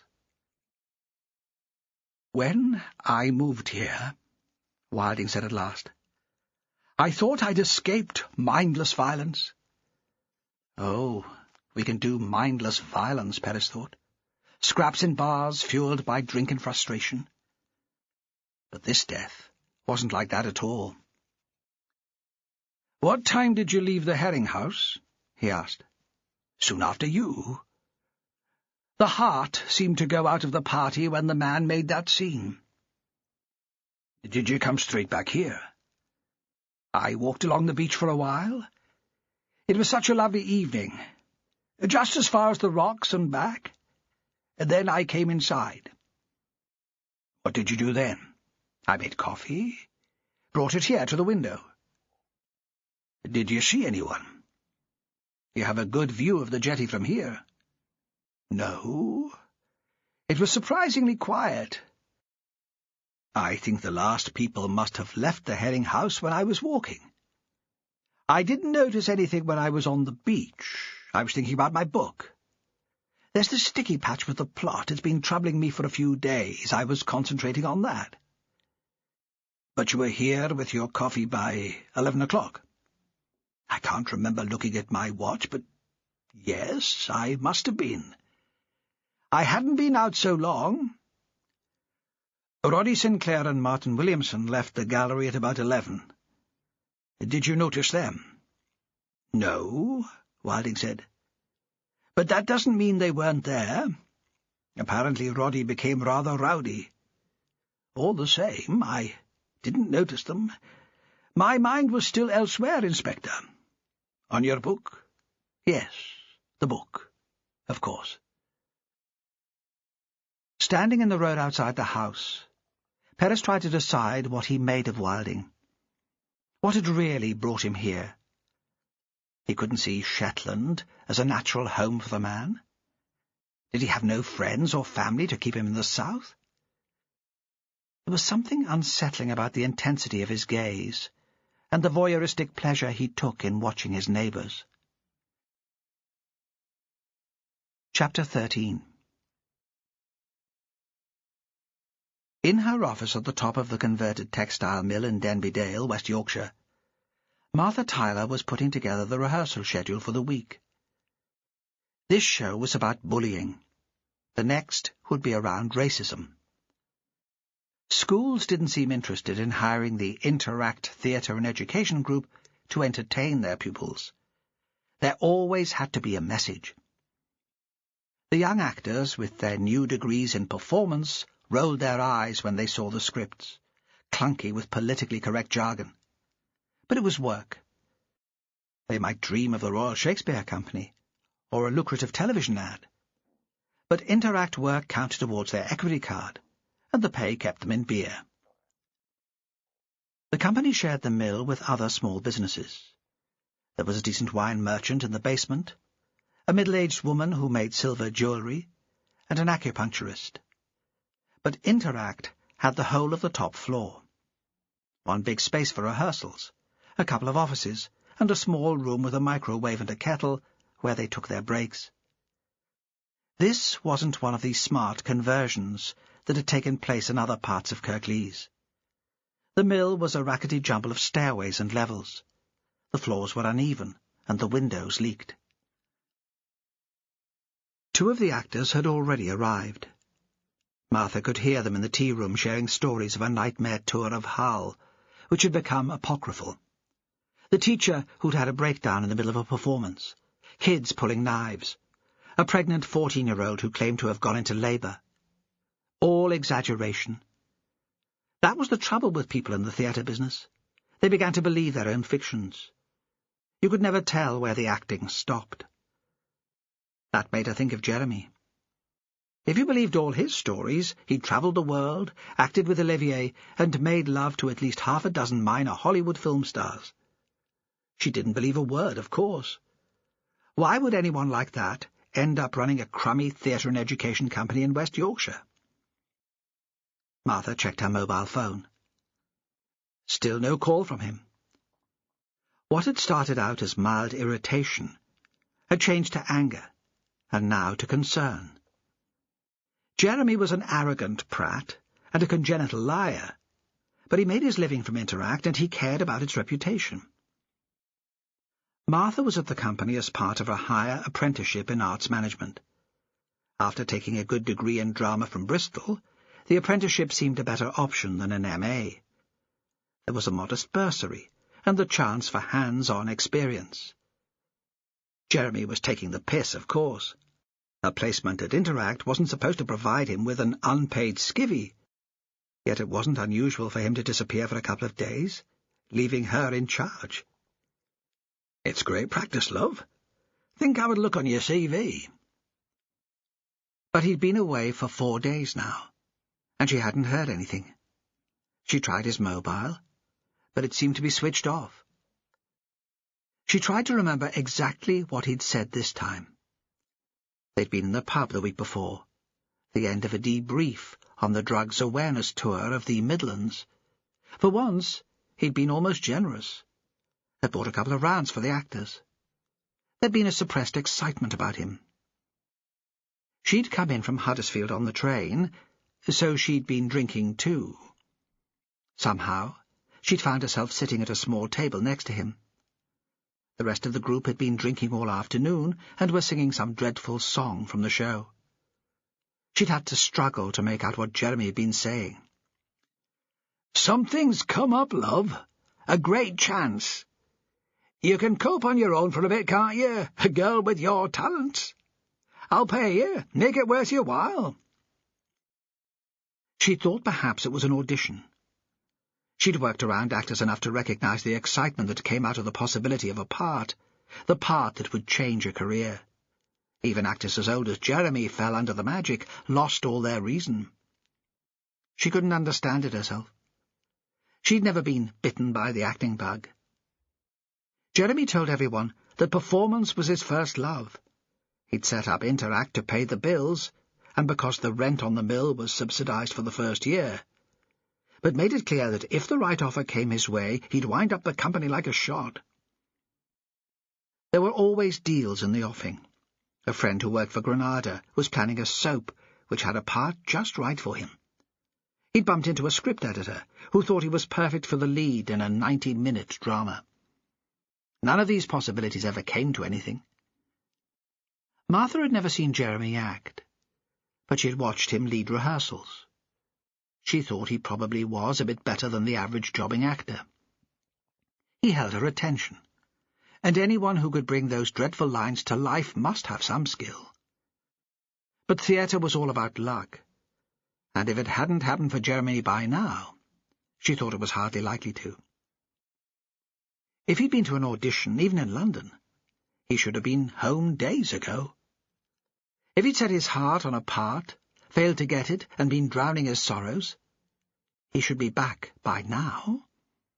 If, by some remote chance, he'd been given the part, he'd want to tell them all. So where was he? There were footsteps on the bare wooden stairs. She looked out through the open office door, hoping to see Jeremy leaping up, 2 steps at a time. For someone who drank so much, he was remarkably fit. But it was Ellie, another of the actors. Martha looked at her watch. 10 more minutes, and she'd have to start the rehearsal without him. By late afternoon, she knew she wouldn't get any more out of the team. She'd always wanted to direct. A natural bossiness, her friend said. But even in university, working on small student productions, direction had been more rewarding than this. Only one of the actors had done more than glance at the script. There was little scope for characterization.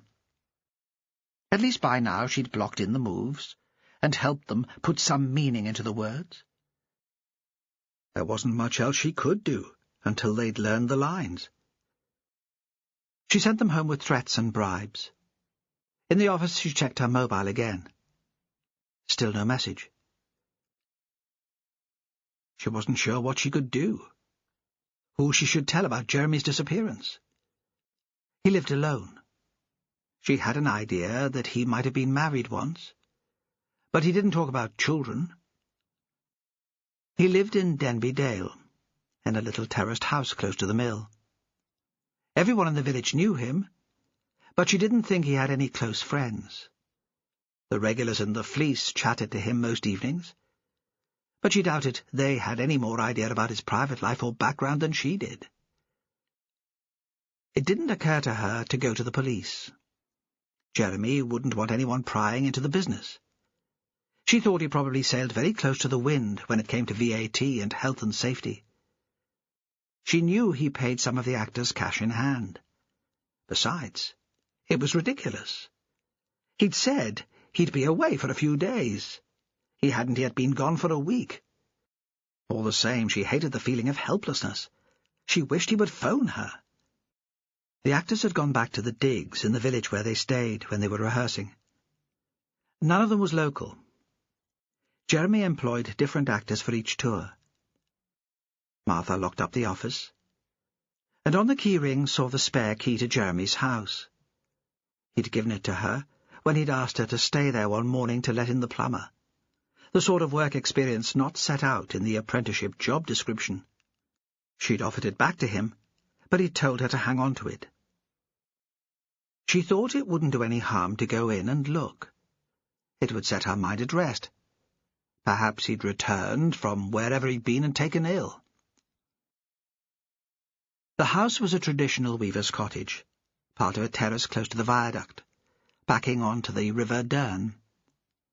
The first floor had a row of windows to let in the light, to make working the loom easier for the textile workers.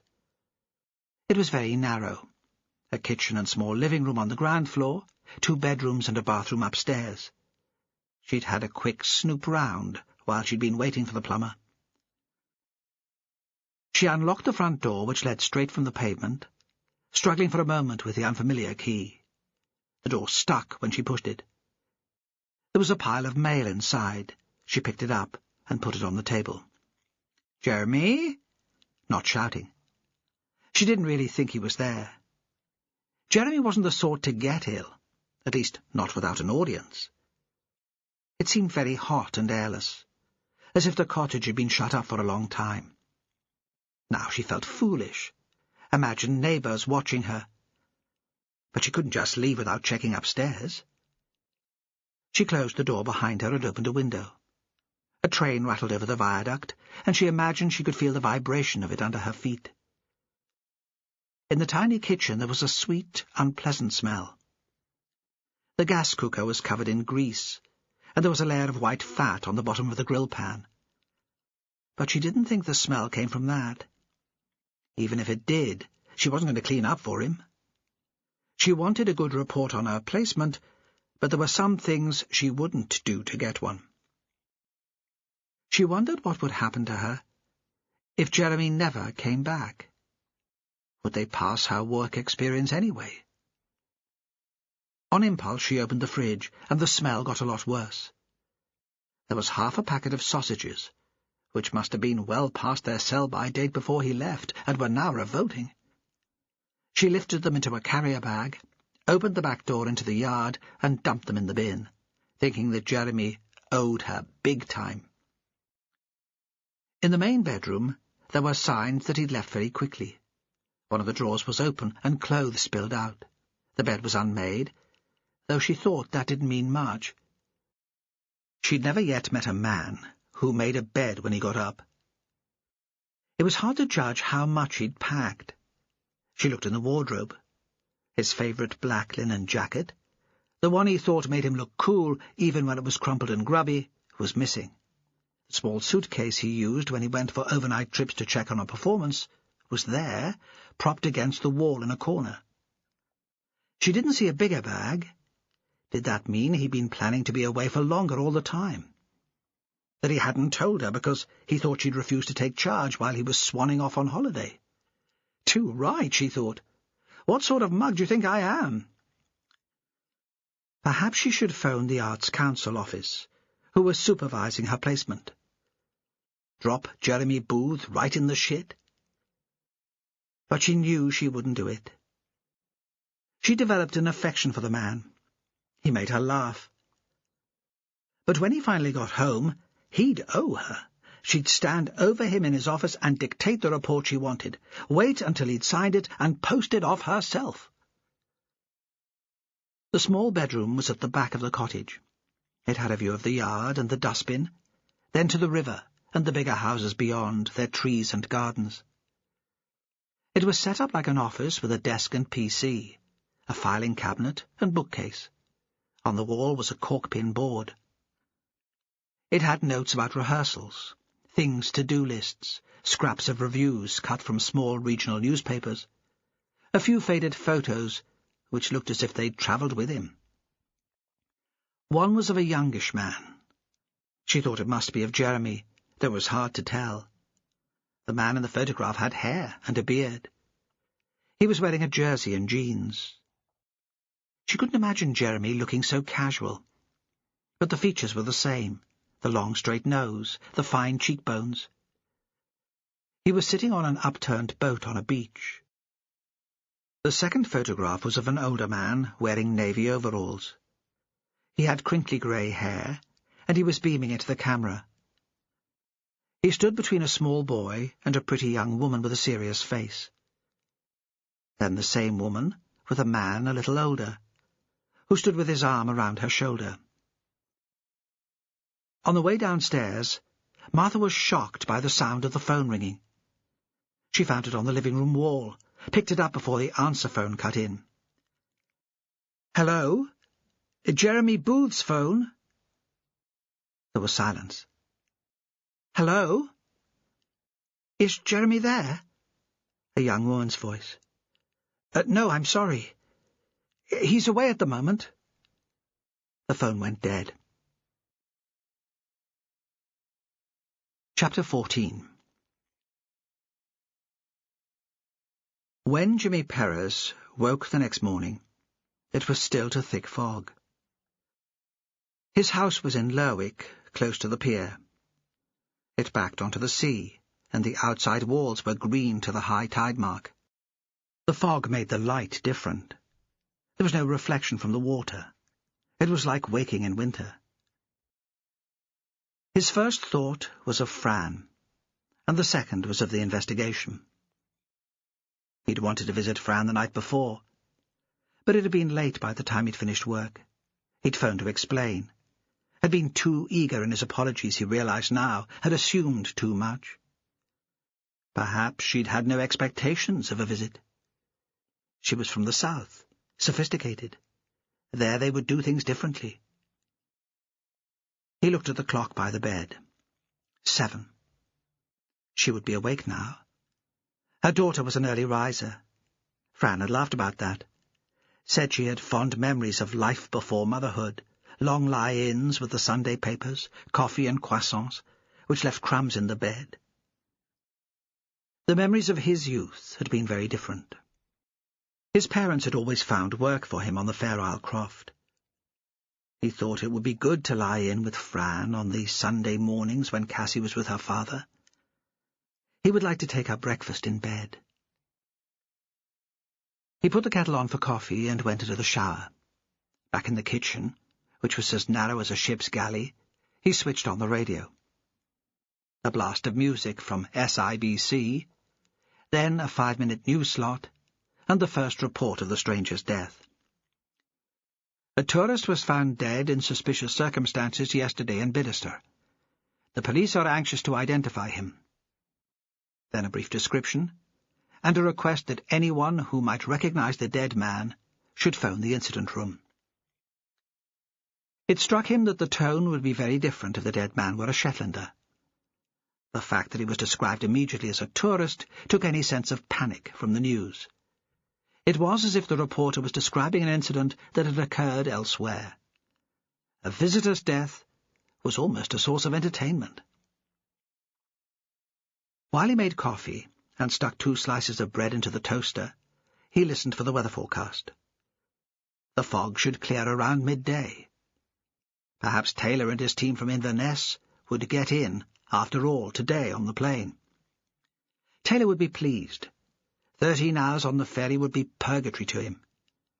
He would be like a tiger caged for transport. Perez imagined him, lying straight and stiff on the bunk in the dark cabin, trying to relax and to sleep. When they'd worked together previously, he thought Taylor the most restless man he'd ever met. As he left home, he saw that the cruise ship was still moored at the dock. Usually the huge liners spent very little time in Lerwick.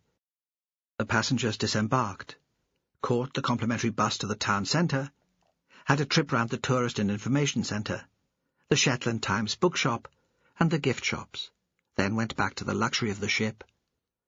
Sometimes he would bump into a group of them in Commercial Street. Most were from the United States. They stared around them at the tiny shops, the passing people. He felt like an animal in a zoo. In his office he phoned the harbour master. When was the Island Belle due to sail? Could Patrick arrange a visit for him before she left? "You'll have to be quick. She's scheduled to leave on the midday tide." "I'll go now," Perez said. "As soon as you can fix it." He drove down to Morrison's dock, parked facing the water, and was distracted for a moment by a seal lifting its soft face out of the water.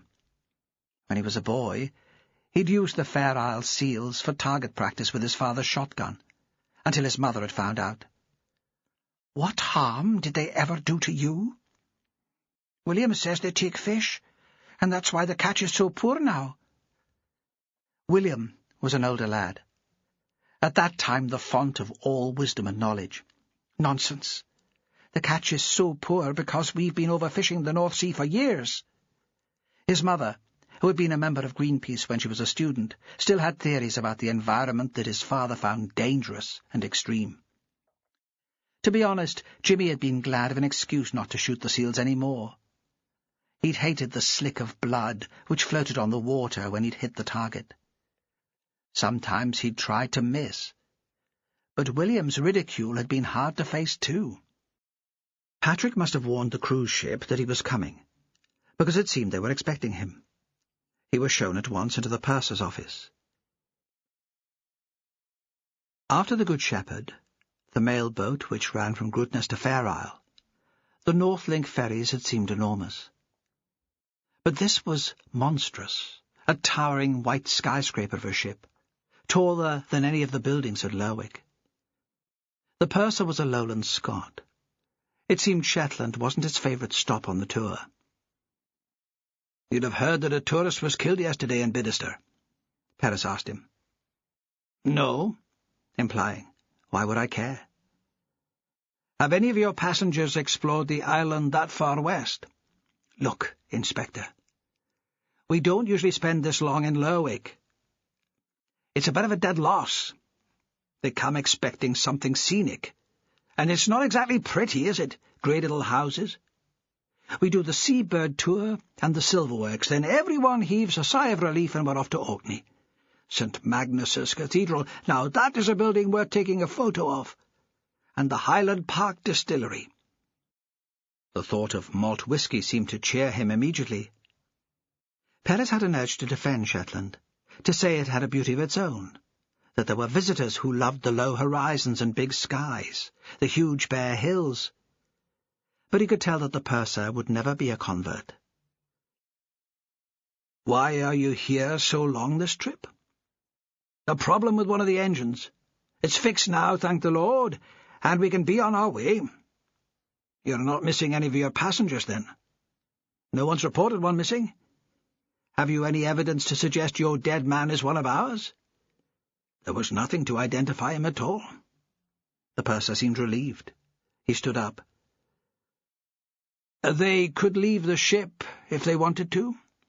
Perez said. "I mean, you don't lock them in?" "Of course not. But most of our passengers are elderly. They prefer to stick to the organized trips." He sat down again. "Look, if they wanted adventure, they wouldn't choose a cruise with a bunch of geriatrics." End of CD 3. CD 4. "Where did you take your passengers the day before yesterday?" Perez asked the purser. "They had a free morning to look round the town, and in the afternoon we took them on a bus trip down to the RSPB reserve at Sombra Head for puffins. Tea and Scalloway." "I'm surprised the exhibition at the Herring House wasn't on the schedule. Bella Sinclair's a big name. I'd have thought some of your customers would have enjoyed meeting the artist." "A couple of them mentioned it. When we had to stay the extra night, I considered fixing up transport for them to go, but in the end it was cancelled, wasn't it?" He gave the impression he was pleased he'd avoided the bother.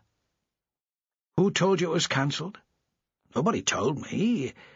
Not the people organising the exhibition, at least, but there was a guy handing out flyers at the gangplank when they went down for the trip into town." "Did you see him?" Perez demanded. "No, I wasn't on duty just then." "Could I get to talk to someone who did?" The purser looked at his watch and sighed. Perez sat where he was and said nothing. The purser stood up and gestured for Perez to follow him. An elderly couple leaned against the rail on the upper deck, looking out at the town. The mist was already starting to clear, so at least there was something to look at. They were thin and brown, and they were holding hands. "Honeymooners," the purser said, as they approached. "You'd think at their age they'd have more sense." His tone changed when they were within earshot. "Come and meet Dr. and Mrs. Halliday, Inspector. I think they might be able to help you." For the first time since Perez had entered his office, he smiled. Perez found the sudden transformation in his attitude and body language disturbing. But this was the man doing his job. It was all about playing a role. The Hallidays were from Phoenix, Arizona. They were collectors of contemporary art. They even owned a small Bella Sinclair. "We were so disappointed that the exhibition opening was cancelled, Inspector. George here had fixed up a taxi to take us and bring us back." "Can you describe the man who gave you the flyer?" The couple looked at each other. "It would be helpful," Perez said. He wondered why they hesitated. "I guess it's hard to say," the man said. "Because of the fancy dress. That was all I noticed." "Fancy dress?" "Well, yes. He was dressed like a clown, not the sort with a red nose and bright clothes. This one was all in black and white, classy, like something from Commedia dell'arte." "Was he wearing a mask?" "That's right. A mask. I remember because our kids always used to find them kind of scary." By the time Perez reached the police station, the sun was shining.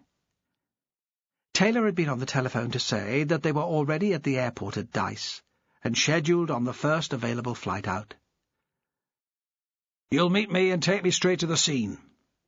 No question. In his office, Perez looked at his watch. He only had half an hour before he'd have to set off for Sunborough. He wandered into the incident room. Sandy was on the phone and didn't notice him. It was clear that this was a personal conversation with one of Sandy's Walsall friends. There were arrangements to meet for drinks, gossip about some woman. Perez reached over and cut the connection. Sandy began to splutter indignantly, then stopped. "Not enough work, Sandy? That's fine, then, because there's something I'd like you to do for me. A guy dressed as a clown was handing out flyers at Morrison's dock the day before yesterday to all the passengers coming off the cruise ship. Someone else must have seen him. Go and talk to anyone who was working there. Did anyone chat to him? Find out who he was and where he was staying. You think he's our victim? 2 strange men dressed as clowns in Shetland on the same day. A bit of a coincidence, wouldn't you think?" Sandy looked sheepish and grinned.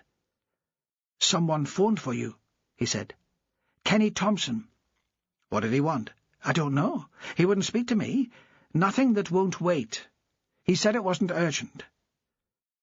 So Perez left without phoning Kenny back, allowing more time than he needed for the drive south, thinking he could make the call from his mobile while he was hanging round at the airport. He had to drive right past Fran's house on the way to Sunborough. He saw her silhouette in the window of the bedroom she used as a studio. She was working. He imagined her standing in front of her easel, frowning, oblivious of everything going on around her. She said her work was all about concentration. Sometimes she spent all day on a piece, not even stopping to eat. He admired her passion, but he didn't quite understand it. He couldn't concentrate for more than 20 minutes at a time without wanting coffee, contact, the feedback of other people. He speeded up and carried on down the road. Sunborough was crowded with people who'd been trapped in Shetland by the fog. There was competition for places on the first plane south, and some of the passengers were irritable. There was an English family, a man and a woman, a toddler in a buggy, a baby in a sling. "What sort of place is this?" the woman said. Her voice was too loud. She needed other people to hear her. "A bit of mist, and everything grinds to a stop. If this is your idea of an adventure holiday, Charles, you can keep it. Next year we're going back to Tuscany." As she set down a piece of charcoal, Fran caught a glimpse of Perez's car driving past. She paused for a moment, half expecting him to stop, but he drove on. She watched with relief as he continued down the hill. The thought of him had been at the back of her mind all morning, but she didn't want to dwell on it now. She had so little time for work. The school day was short, and there were only a few more hours before she would need to collect Cassie from class. She turned back to the sketch, an idea for a larger piece, her head full of colour and shape. Perez was forgotten. Chapter 15. Edith had taken a day off work. Kenny was delighted. He liked nothing better than having her at home all day. This was how things had been arranged when his parents had been living here. His mother had never gone out to work. And it had been like this when his own children were young. Even when he was working outside, it made him happy to know that she was in the house. Because Edith wasn't in a rush to get off to work, they had breakfast a little later than normal. Edith made the coffee she liked, spooning the grounds into the cafetiere, which she put on the Rayburn to keep warm, and pouring in the water from the kettle slowly and carefully. Kenny thought that later in the afternoon, when he'd finished the neeps, and they'd walked on the hill together to look at the sheep, they would make love. Looking at her standing with her back to him, reaching into the cupboard to fetch down her mug, he thought he would like to take her back to bed with him now. Her hair was still pinned up from the shower, so her neck was bare. She wore jeans which fitted well around her backside. He liked her in jeans so much better than in the smart work clothes. Even in middle age, her body was firm. He went up to her and stroked her neck with fingers which he knew were rough. She turned round and smiled at him, knowing just what he was thinking. "Not now," she said. "You'll have to wait." And of course, he would have to wait. Because in these things women always got their way. They held all the cards. You couldn't force them. He supposed that was how it should be. But sometimes he thought it a little unfair. At the table he watched her eat toast. Wholemeal now, always. She bought the bread from a bakery in Scalloway. She put lots of butter on, and it had melted. Some had dripped onto her fingers, and she licked them. At first, she had been quite unself-conscious. Then she saw him watching her. She smiled again, and licked the fingers on her other hand very slowly. A game. Now he was quite content to wait until later, before he took her to bed. She would play the game for him all day, and the anticipation would be better than getting what he wanted straight away. The thought of that made him feel a little faint, and he didn't catch immediately what she was saying. "It seems wrong, keeping that dead man in the hut for a whole day." "The fog kept the police from Inverness from getting in." The evening before, he'd gone to the bar in Middleton, and everyone was talking about it. He'd only stayed for 1 pint. The pleasure the people took in having a dead body close by seemed unnatural to him. If it was someone they knew, they'd have behaved differently. But some people were even telling jokes. "I thought it was suicide." "It seems a lot of fuss about a suicide." Kenny didn't know what to say. He thought of the body swinging from the rafter. When he told Edith about the dead man, she'd been so kind to him, and had understood immediately what a shock it had been. "Oh, my dear, you shouldn't have had to see that." People died occasionally at the care centre. She said she'd never got used to it, but it seemed to him she took everything in her stride. "Aggie Watt came here yesterday," he said now. "She asked if the body could be Lawrence." "It couldn't be," Edith said. Then, or could it? "Surely you'd have recognized your own brother." "I'm pretty sure it's not Lawrence. But I'd like to see the man again without the mask. I've been thinking about it." He'd lain awake a long time in the night, worrying about how Lawrence might have changed over the years, whether he might have made a terrible mistake. He thought Edith was awake, but he hadn't told her about his fears, hadn't felt able to tell her before about Aggie's visit.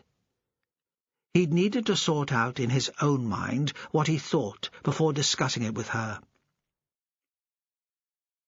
"I wondered if I should ask that Fair Isle man, Jimmy Perez. Would they let me look at him again?" She thought about it for a moment. "Yes," she said. "I think you should ask him. I don't think for a moment it is Lawrence, but it might set your mind at rest." Kenny thought he would phone Perez.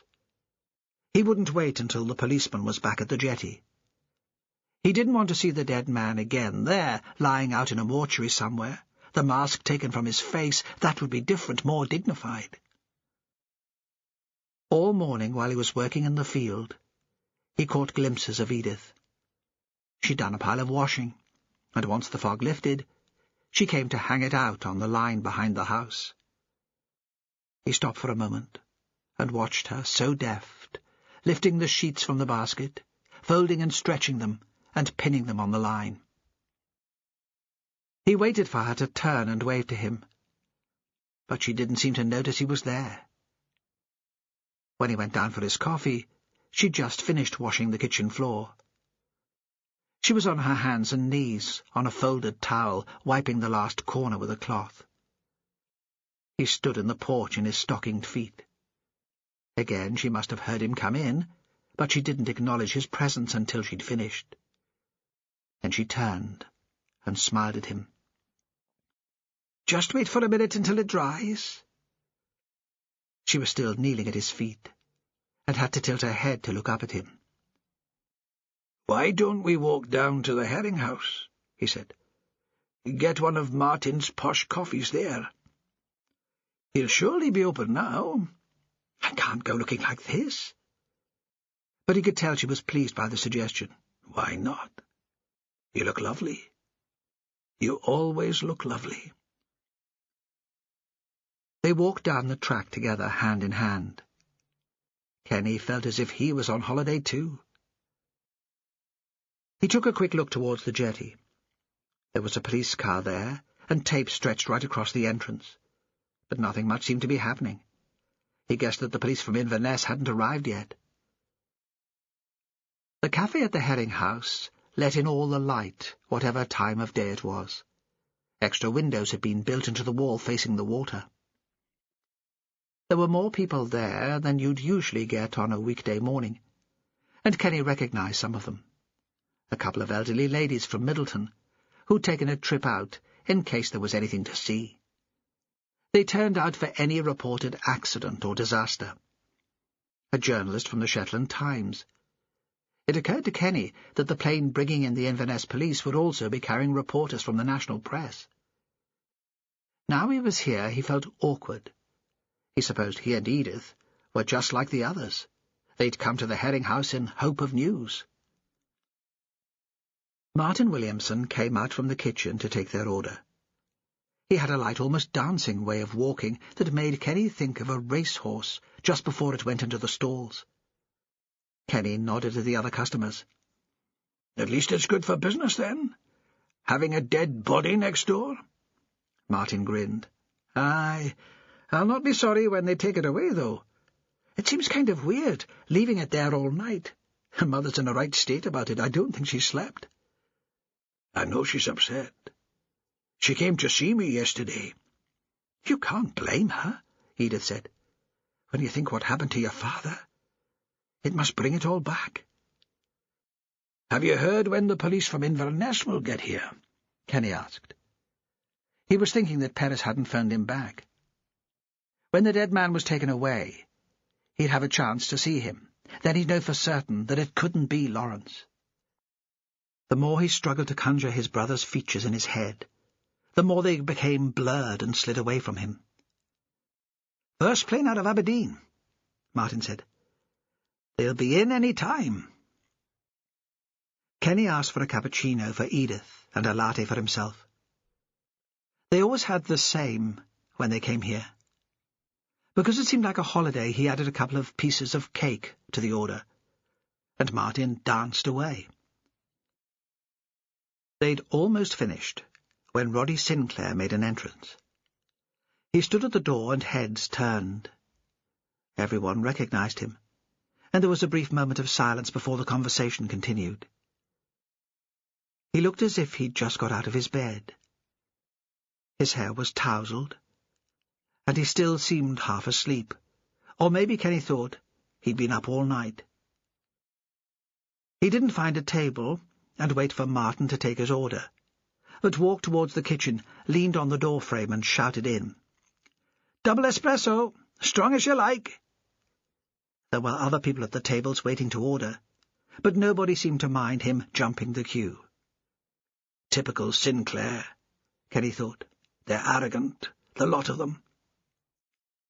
Across the tables one of the Middleton old ladies smiled at the boy and gave him a little wave. Kenny thought that was typical too. Women would let the Sinclair boy get away with anything. Roddy tilted his body away from the doorframe, so he was standing upright. "Fantastic view from here," he said. "It always surprises me." He sauntered towards them. "Do you mind if I join you?" "We'll be going soon," Kenny said. But the boy seemed not to hear and sat down anyway. Outside now there was strong sunshine. A sailing boat was on the water halfway to the horizon. Kenny tried to work out who might own it, and decided it didn't belong to anyone local. Roddy leaned forward across the table. "I understand you were the one to find the body." His accent was just as strong as when he'd been a boy. Kenny wondered if he practiced at night in his Glasgow flat, in the hotel rooms in exotic cities. It was his trademark. He nodded. Martin carried across the coffee. Roddy nodded his thanks, but continued to look at Kenny and waited till Martin had moved away, before continuing the conversation. "You're sure he was a stranger?" he asked. "You'd never seen him before?" Kenny allowed himself to be distracted a moment by the smell of the espresso. If it tasted as good as it smelled, he could be converted too. He didn't want to make a scene here in front of Edith, but he wanted to tell Roddy Sinclair to mind his own business. What right did he have to interrupt them here, spoil the time he had with his wife? "I didn't recognize the man," Kenny said. "He was here at Bella's launch," Roddy said. "But I didn't take much notice of him then." "You saw him alive?" Kenny almost asked Roddy if the man could have been Lawrence. But what would Roddy know? Lawrence had left when Roddy was still a small boy. He was living in Lerwick with his parents, and only came to Bidderstone to visit Bella. He had been an annoying boy, even then, spoiled, running wild about the place. Yes, I wish I'd talked to him. If we knew who he was and where he'd come from, we could just get back to normal. What would you know about normal? Kenny thought. It seemed a strange thing for the boy to say. Normal was the last thing Roddy had ever wanted. He wanted drama, a different woman every night. Surely he'd be enjoying this small excitement. Roddy turned to Edith. "What do you make of all this?" "Nothing," she said. "It sounds very callous, but I can't get excited by the death of a man I didn't know." Roddy was about to answer, but he was interrupted by the sound of a car driving down the road outside. 2 cars. Everyone's attention was turned to the window. The old ladies from Middleton stood up, so they could get a better view. Quite shameless. Despite himself, Kenny swivelled round in his chair so he could see too. Jimmy Perez got out of one of the cars. With him was a tall, heavily built man with a bald dome of a head. You could tell even from this distance that he was the boss. There were 2 other men and a woman, and a couple of police officers Kenny recognized. Sandy from Walsey and young Morag. Suddenly he didn't want to be here any more, staring down at the spectacle like children of the circus. He stood up and waited for Edith to follow him home. Chapter 16. Roy Taylor wasn't sure what he felt about being back in Shetland. Certainly he was pleased to have finally arrived. All that waiting in Aberdeen had made him feel he was about to explode. And at least they'd got in on the plane. He hadn't liked to tell the rest of the team.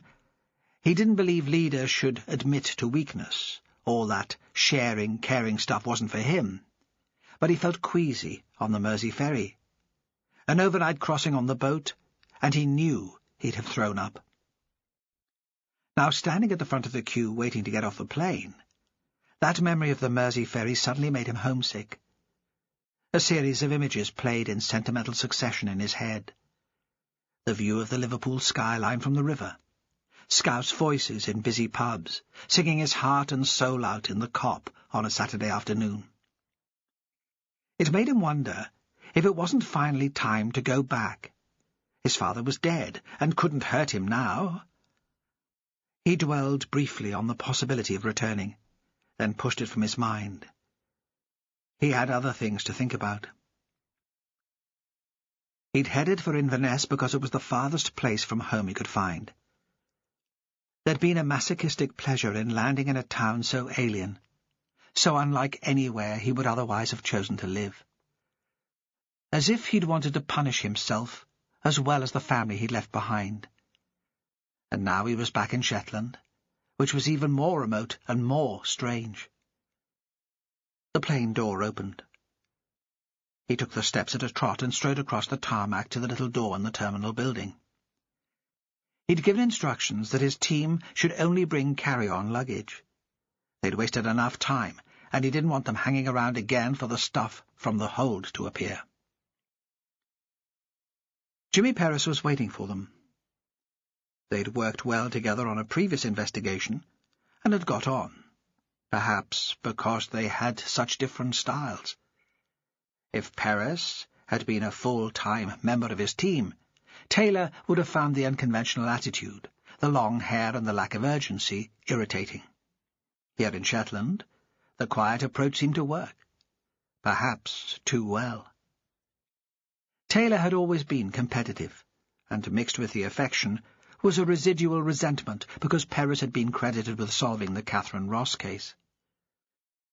All the same, he greeted Perez with warmth, taking his hand and clapping him on the back. "How are things, Jimmy?" The rest of the group should know that there would be no territorial rivalry on the case. Besides, it couldn't be easy for Perez to have a senior officer fly in to take over the most interesting cases. Taylor himself wouldn't be able to bear it. They drove north and west, missing Lerwick, the only place in the islands where Taylor had felt anything like at home. At least in Lerwick there were shops and bars, chip shops and curry houses. If he thought of the space all around him, he felt giddy and nauseous. It was the sleepless night in the Holiday Inn in Aberdeen, he thought. Once he got stuck into the investigation, he'd feel on top of his game once more. To pull himself back, he began to fire questions at Perez, who was driving. "Are you telling me that in a place as small as this, no one can put a name to him?" He knew Perez would resent the tone, but couldn't help himself. Perez paused for a moment before answering. "We get 50,000 visitors a year. Many of them have little contact with local people. It's not that surprising. It's taking a while to trace him. All the same, someone must have missed him by now. A guest house? Hotel?" Perez didn't answer. He had this knack of keeping quiet if he had nothing to say. Taylor had never been able to master it. The cars slowed down, and they pulled up next to a small jetty. It looked to Taylor that they were in the middle of nowhere. You couldn't call it a village. A couple of houses built along the road, and that was it. On the way they'd passed the gallery, which was built almost on the beach. It seemed an odd set-up to Taylor. Who would come all this way to look at a few pictures? Perez had roused himself from his silence to explain that that was the last place the victim had been seen alive. "I was there," he said, "at a party to celebrate the opening of the exhibition." Taylor thought he had more to say, but was waiting for another time, when there was nobody else listening. He reminded himself to ask him about it when they were alone. He got out of the car to the shrieking seabirds and the smell of seaweed and birdshit. Behind the row of low houses, the hill rose steeply. He thought, "Why would anyone want to live here?" He recognized it from a documentary that had been about the folk musician Roddy Sinclair. Quite a long sequence had been taken in Bidester. The camera followed him round the place, showing him talking to the crofters, visiting the shop, drinking with his mates. Then it had been back to London and Glasgow, the music and the groupies. Taylor didn't go into the hut. From what Perez had said, there'd been enough contamination of the scene already. Now they could let the CSI get on with her work. He just wanted to get a feel of the place before they started. And he was glad he'd come. He had this sense that everyone in Bidester was staring at him. He could feel the eyes. He didn't look at the houses to check if there were people staring from the windows. He didn't have to. He wouldn't have understood what that was like, just from chatting to Perez. This was a place where it was impossible to keep secrets. He couldn't believe that nobody knew who had killed the man. Perhaps they all knew. Perhaps it was all one huge conspiracy. He turned back to Perez. Why don't we leave them to it? Let's get into Lerwick, just the two of us, and you can fill me in on the details. He phrased it as a suggestion, but he knew Perez would have no choice but to agree. In the car he was aware of the sea to the right of him, but all his concentration was on Perez. You say you were one of the last people to see the victim alive. What was he doing? There was one of those pauses. Perez pulled into a passing place to let a woman in a clapped-out van squeeze by. He was weeping. Taylor wasn't sure what he'd been expecting. Not that. What do you mean, weeping? What had upset him? Another beat of silence. He didn't know. Or so he claimed. And then Perez told his story. About the stranger who caused a scene at some arty-farty do by bursting into tears, and then claiming not to know who he was or how he'd got there. Taylor knew better than to interrupt. He was full of questions, but he had to let Perez tell it in his own way. You see why I believed it could be suicide, Perez said. Yet I was never quite convinced. Were you convinced that the guy had really lost his memory? Perez considered. Taylor waited. He wanted to shout, "It's a simple question, man. How long does it take to come up with an answer?" He could feel the tension of waiting constricting his breathing. "No," Perez said at last. "I never really was." And that was good enough for Taylor. Perez might irritate the shit out of him, but he was the best judge of character Taylor knew. He watched men, like David Attenborough watched animals. Why pretend? This time the answer came more quickly. I don't know. I've been thinking about it since I found the body. Maybe he wanted to spoil the opening of the exhibition.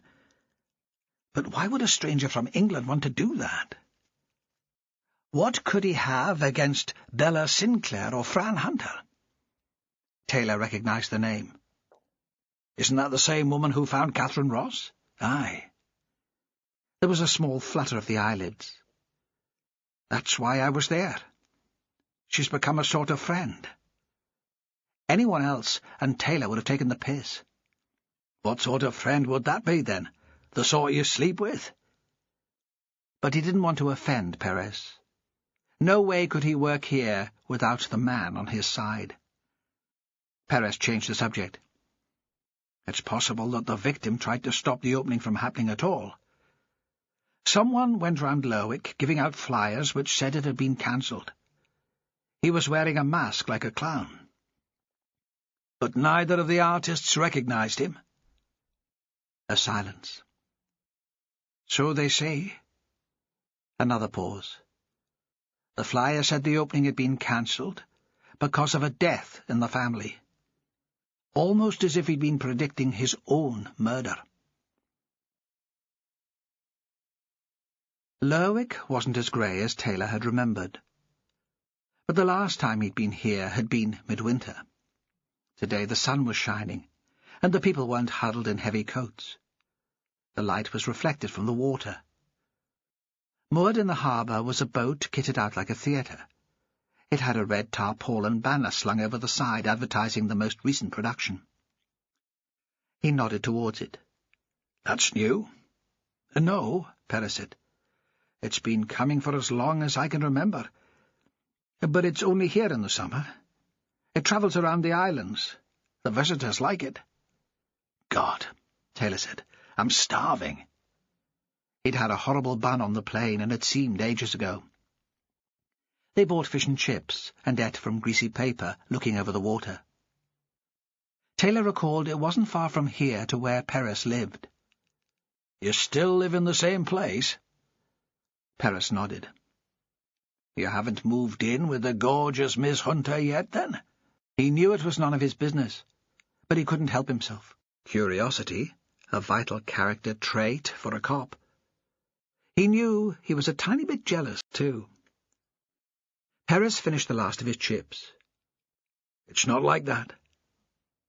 Taylor was going to ask what it was like, but the business of the dead stranger was more important. "Who do you think killed the victim?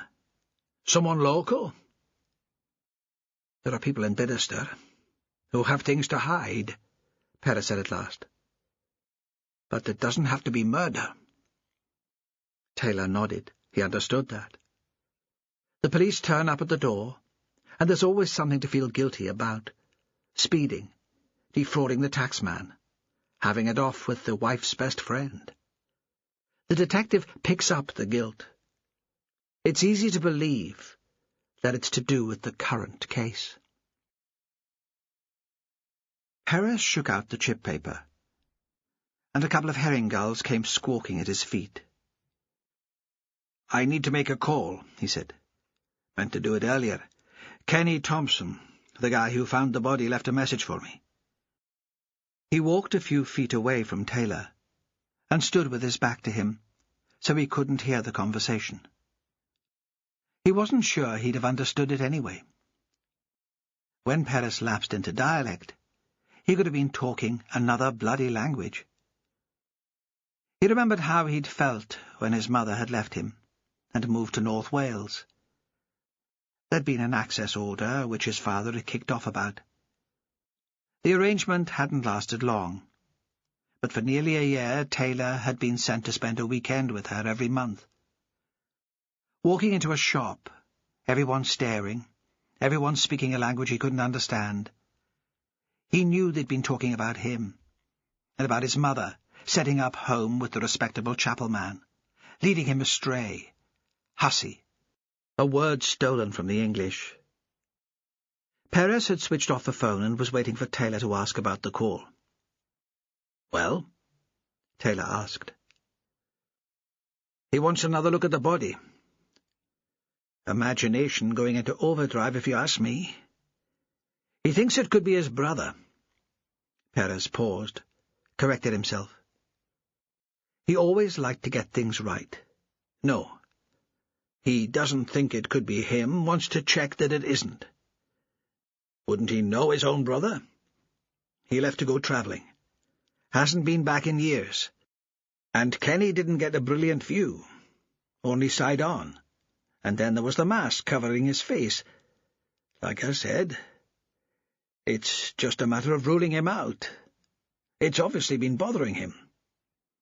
"I thought you said the victim was English." Perez shrugged. "People's voices change. They put on an act." "What did you tell him?" "That he can come and have a look this afternoon before the body goes south on the ferry for the post-mortem." Taylor felt a thrill of excitement. This was his first chance to engage with the case. He'd never been a hands-off manager. "I'll be there too," he said. "You don't mind?" Perez didn't answer. He knew it wasn't really a question. Chapter 17. Kenny Thompson arrived at the undertaker's before they were ready to let him see the body. There were two men to greet him. Jimmy Perez, who always reminded him of that summer he'd spent on Fair Isle, and the big Englishman he'd seen get out of the car at the jetty. They sat in a dark little waiting room. In one corner there was a bowl of silk flowers. There was a heavy kind of floral smell in the air. It couldn't come from the silk, of course, and he wondered what was making it. He was thinking about that when Perez introduced the English detective. So he still wasn't sure of his name and what his rank was. "What's all this about, then, Kenny?" Perez said. He had a quiet, hesitant way of talking, thoughtful, as if he was weighing every word before he spoke. "It's probably nothing," Kenny said. "but I thought better to check. Better than lying awake at night wondering." "Tell us a bit about Lawrence," Perez said, "just while we're waiting." And Kenny found himself talking about Lawrence, the older brother who was bigger and stronger than him, who left Kenny in his shadow. "He was the sort of man who'd walk into a room and everyone would start smiling," he said. "When he went, I missed him. Everyone in Bidderstone missed him." "Why did he go? Was it for work?" Then Kenny saw that they didn't want to know that Lawrence lit up the room when he walked in. What they wanted was facts and dates. But he had more than that to tell them. "He had work here," he said. "Plenty of work. He wasn't so interested in the craft. He didn't really have the patience for it. He was more one for quick results. He was a fine builder. He started off working for Jerry Stout, and learned the trade from him. Then when Jerry died, he took over the business. He and Jerry put a new roof on the manse when Bella moved in. Then Lawrence converted the herring house. Eve Yunson drew up the plans, but he did all the work on it. More of a labour of love, that's what he called it. He was down there more than 12 hours a day, getting it ready for the opening. I did some labouring for him when I could. Bella didn't pay him what he was due. Once the gallery was finished, he had offers of work from all over Scotland. He didn't need to live away. He could have stayed in Shetland and just travelled for the work." "Why did he go?" Kenny wasn't sure how much to say. "I don't know. I wasn't there when it happened. He was besotted with Bella. Whatever she asked, he did. He always had plans to marry her. That's what I think. It was always a dream at the back of his head. No one else would live up to her. He saw other women from time to time, but you could tell he wasn't serious about them. Bella kept him hanging on a string all the time the herring house was being built. Then once it was finished, I think she made it clear he had no chance with her. She was too selfish to settle down. She'd got what she wanted from him." Kenny knew he sounded bitter, but he didn't care. Whenever he thought about it, he was angry. "When was this, Kenny?" "It was that summer I was in Fair Isle working on the harbour. They'd asked Lawrence to do it, but he was tied up with the last finish on the herring house, and he put the work my way. He knew I was looking to expand the craft, and the money would be useful. I never had the chance to say goodbye to him."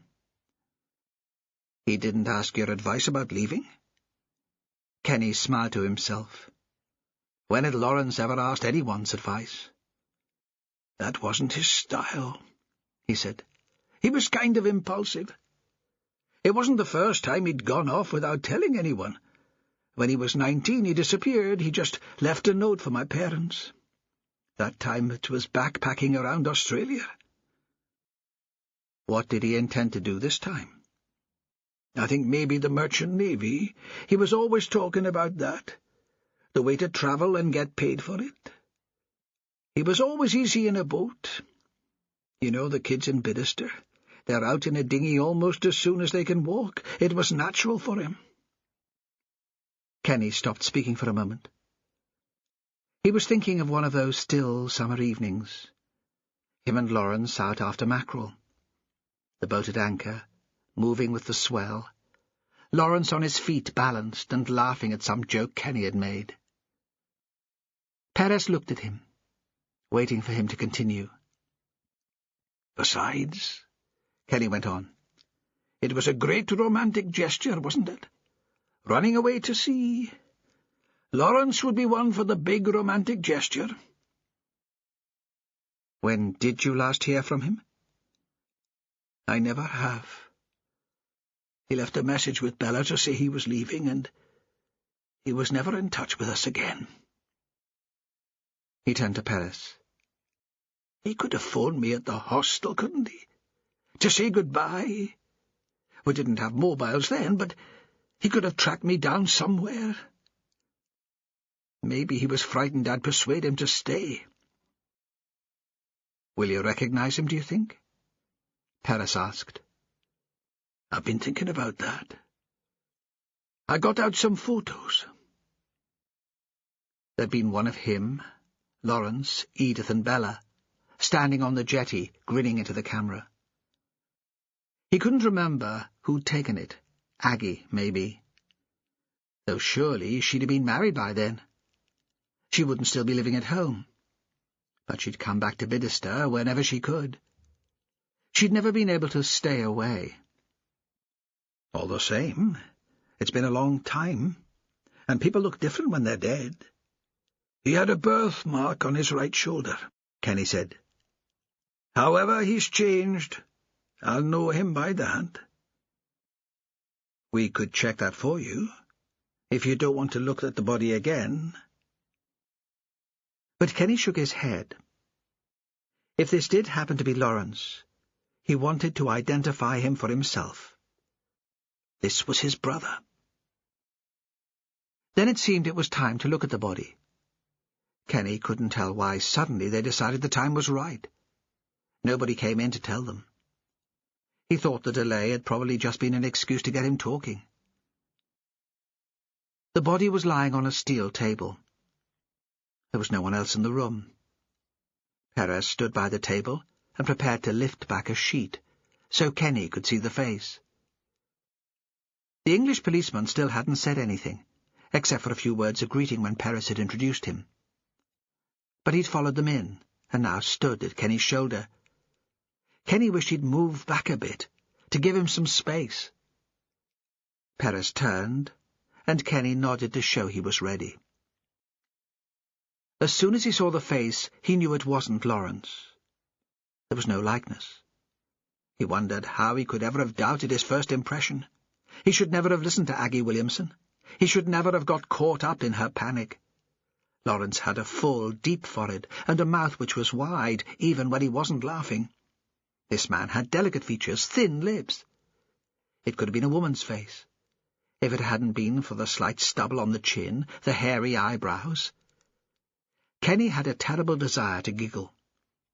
He pictured the corpse suddenly as one of those drag queens who appeared sometimes on the television, with a false bosom and a blonde wig. He supposed it was the release of tension. The relief. He realized he should say something. "No," he said. "That's not Lawrence. Definitely not." "We'll just look for the birthmark, shall we? Just to make sure. You know how the mind plays tricks." And Perez folded the sheet back again very neatly, like a nurse, or a soldier preparing a bed for inspection. Now the shoulders and the top of the body were exposed. They must have taken off his clothes. The man's chest was covered in fine grey hair. Kenny thought he'd been a self-conscious man.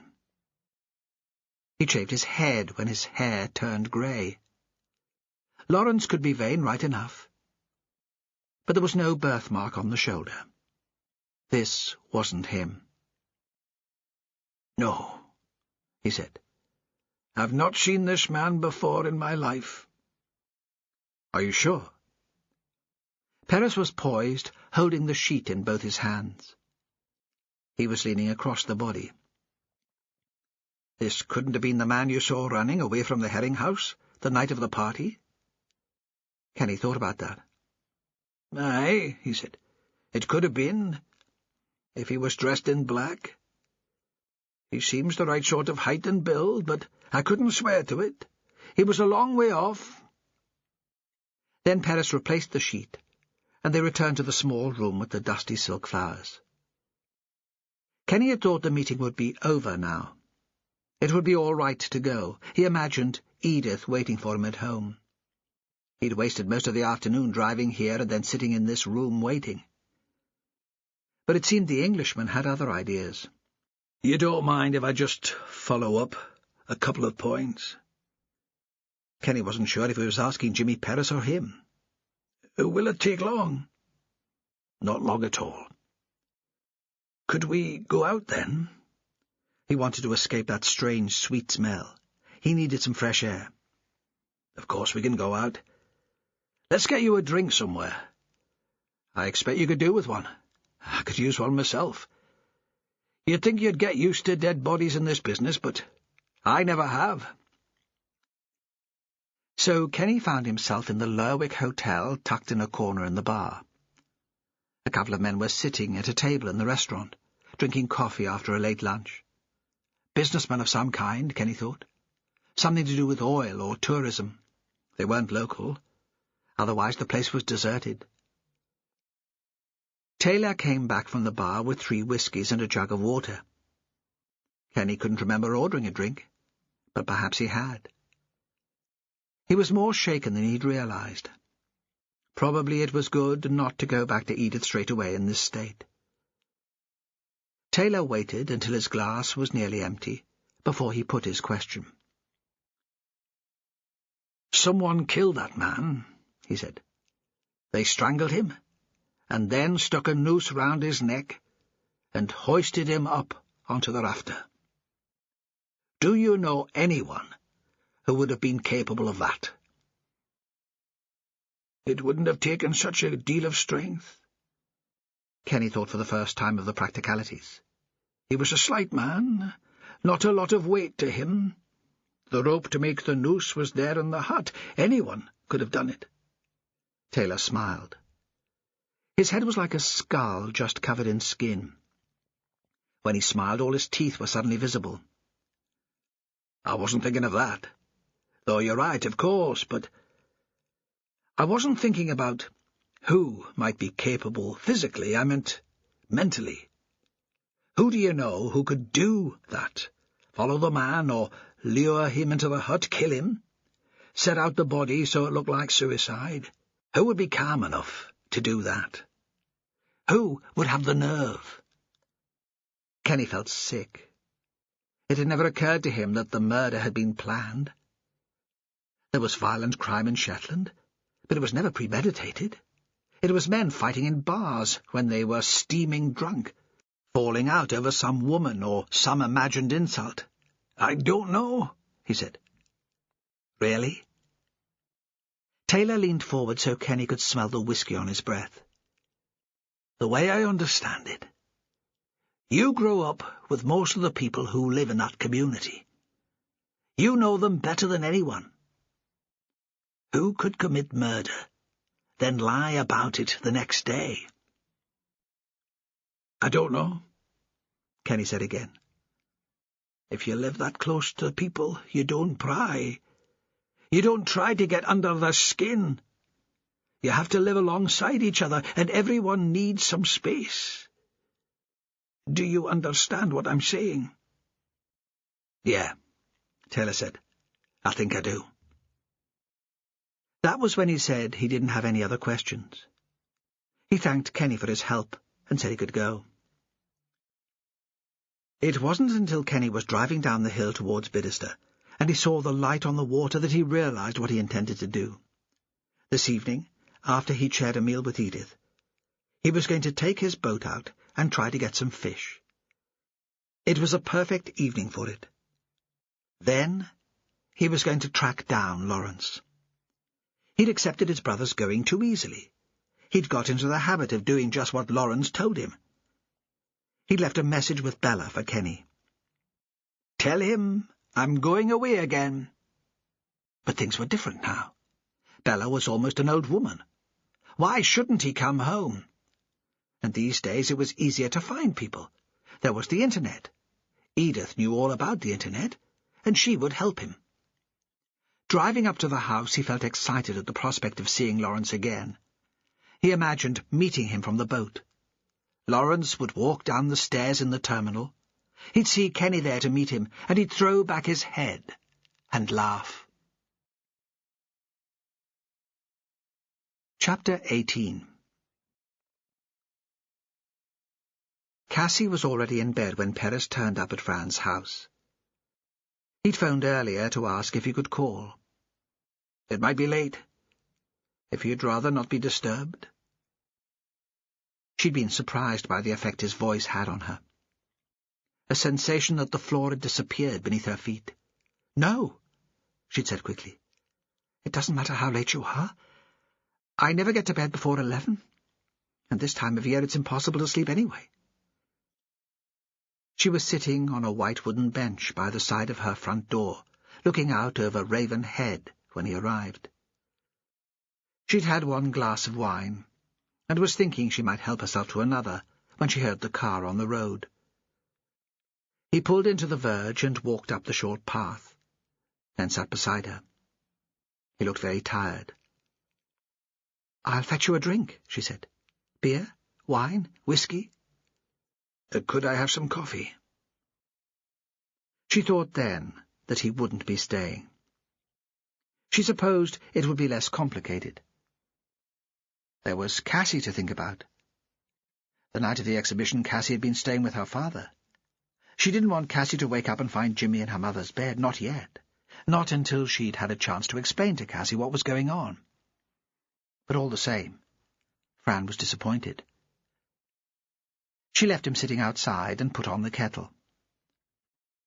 When she carried out the mug, he was still sitting in the same position, his hands on his knees, his head slightly bent. It was as if he was too exhausted to move. "It must be that sleepless night catching up on me," he said. "Strange. I didn't feel so bad yesterday." "Sorry." She was still standing, and stooped to put the mug on the bench beside him. "Oh, no," he said. "Don't be sorry. I wouldn't have missed it. Not for the world." Then he lifted his head, so she saw the shadows under his eyes and a couple of grey strands that she'd never noticed before in the hair, which always seemed to need cutting. "Nor me."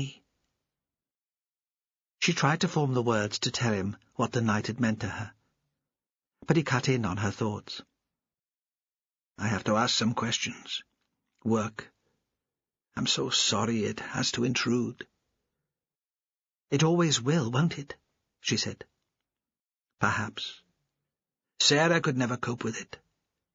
Sarah was his ex-wife, married now to a doctor, living happily in the borders with children and dogs.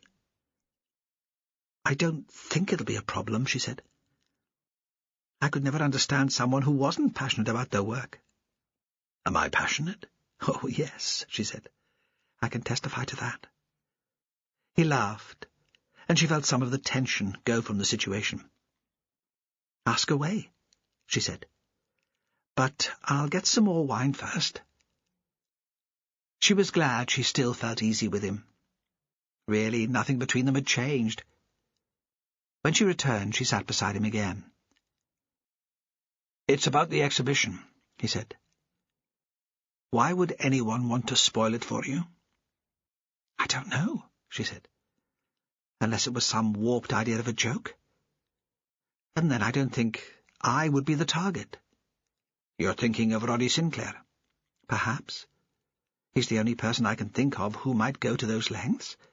He has a theatrical sense of humour." "According to the tabloids," Perez said. "You're right, of course." She looked at him across her glass. "We can't assume that anything they say is true. I've met him a couple of times through Bella, but I don't really feel I know him at all." "We think the murder victim distributed the flyers cancelling the show. In Lerwick, at least. He was seen handing them out to passengers coming off a cruise ship." "But he was a stranger. Why would he want to spoil things for us?" "He was a stranger to you. Are you sure Bella didn't know him?" "If she did, she didn't let on." "Has she made any enemies? People in the business, maybe?" "Come off it, Jimmy. That sounds a bit melodramatic. Are you saying some artist she might have offended went to all that bother just to spite her?" "Is she in the habit of offending people?" Fran chose her words carefully. "She's never been particularly diplomatic about expressing her opinions." "Meaning?" "If she hates a piece of work, she'll say so. To whoever will listen, big style. Has she upset anyone in particular? Not recently, as far as I know. Not a professional, at least. Who then? When she didn't answer immediately, he took her hand. Look, you know I'll find out. It's impossible to keep that sort of thing secret here. She almost said that her ex-husband Duncan had kept his affair secret. But that wasn't true. She hadn't known about it, but the rest of the islanders had. Of course, that had made the whole separation much more humiliating. Look, he said, this is murder. Loyalty to a friend doesn't come into it. I've never thought of Bella as a friend. That seems a dreadful impertinence, like saying Albert Einstein was a best mate. She's a superstar. She'd love to hear you saying that. Fran thought he understood Bella better than she did. She'd known all along, she'd tell him, and she began the story. You know I teach an adult education art class. I've been running it since Christmas, and some of the group are really very good, and they all enjoy it. We decided to have a midsummer show. Just a bit of fun, I thought. A chance for family and friends to see what the group has been up to. We took over the hall in Sandwich, and had a meal together afterwards to celebrate. I invited Bella along to give some feedback. It was a mistake. She wasn't as tactful as she might have been. What happened? She took the pieces one by one and gave a critique of each. I thought she was unnecessarily harsh in her criticism. I'd expected her to give some pointers for improvement, to be encouraging. I didn't think she'd lay into my students. I felt terrible afterwards. Did she have a go at anyone in particular? There was one piece, a watercolour. It wasn't the sort of thing I'd do myself, but I actually rather liked it. It was a landscape, delicate and detailed. For some reason Bella took against it. She said it was bland, sickly and disgusting. The artist should just give up. She had no sense of artistic vision, no courage. It was quite an outburst, terribly embarrassing. Who was the artist? A teacher from Middleton, Dawn Williamson. Fran saw Perez give a small flicker of interest. He paused for a moment. She thought he was wondering how much to say to her. You know Dawn's husband is Martin Williamson? He said at last. The chef at the Herring House. Aye. They live in Bidester. Maybe a bit of a coincidence. Bella is Martin's boss. Do you think there was something personal in her attack on the painting? There couldn't have been. The paintings were unnamed. How would she know? But again, Fran thought this was a place where people did know things. Word got out in a way that was almost like magic. How did Dawn react to the criticism? She was obviously upset. Who wouldn't have been in such humiliating circumstances? But she was very dignified. I mean, she didn't shout or threaten revenge. She went very red and thanked Bella for taking the time to look at the piece. So at that point, Bella knew who'd painted it? Yes. Dawn made a point of standing up and saying it was her work. Did Bella seem surprised? Embarrassed because she'd been slagging off a neighbour, the wife of an employee? No. I couldn't tell what she was thinking. You know what Bella's like. Suddenly she came over all grand artist. She had another appointment. Her agent was coming up from London. She had to rush off. Perhaps that was to cover her awkwardness. When did this happen? About 10 days ago. Have you had a class since? No. I put off this week's because of the exhibition. Fran drank the wine slowly. Now they were sitting in shadow. She saw everything in soft focus. Like some cheesy photo for a women's magazine, she thought. No hard edges here. Perhaps it was the drink. I think Dawn's quite fond of me, she said. I mean, she knew how much the exhibition meant to me. More than it did to Bella. All my class did. I don't think she would have ruined it for me, even if she'd wanted to get back at Bella. He didn't respond, and she wondered if he'd fallen asleep, sitting upright just where he was. Then he said abruptly, "Shall we go inside?" "I'm sorry. Are you cold?" "No, but we're a bit public here. A night like this, everyone will be out." "They all know we're friends." "I thought," he said, "we were rather more than that." He took her glass from her hand and led her into the house. He was very quiet and almost painfully restrained. It was quite different from the last time. Then they'd had the house to themselves, and they'd both acted like irresponsible teenagers. Every now and then he would ask, "Is this all right? Are you sure you're okay with this?" They stayed in the kitchen, and she drew the curtains, although this time of year nobody drew curtains in a living room. Anyone driving past would see Perez's car and know just what they were up to. She knew he was thinking about Cassie, but wished he wasn't quite so thoughtful. He should have been thinking about her. Be so caught up in the delight of her that rational thought was impossible. Besides, the sheepskins she threw onto the floor from the sofa and the back of the rocking chair weren't as soft as they looked. The bed would have been so much more comfortable. Yet afterwards she thought this was as good as she'd known. How strange that is, she thought. How we play tricks with our minds. She poured herself more wine and watched him dress. She wanted to tell him what she was feeling, but sensed he wouldn't be one for post-match analysis. Perhaps he was suddenly aware of her looking at him, because he stopped, one leg in his trousers, stooped, and gave her a grin. She wished she had a camera, but knew that the image would stay with her forever. It was 11 o'clock. She pulled back the curtains. There was still enough light to see colour, and she could make out the line of the horizon and the shape of Raven Head. A huge container ship on its way south. She made more coffee, though her mind was already more alert than it had been all day. She felt as if she'd just woken up. "Do you think Dawn hired someone to spoil the exhibition for us? It seems so elaborate. Not like her at all. She's a down-to-earth Yorkshire woman." "I don't know." Now he seemed reluctant to talk about work. "And even if she did, what has that to do with the murder? Are you saying Bella found out what was going on, strangled the man and strung him up to teach him a lesson? It's ridiculous." He said nothing. "Of course, it could have been me," she teased. "If I'd found out what he'd done. This was my first major exhibition. I had more to lose than Bella did." There was a pause. She didn't think he was going to reply.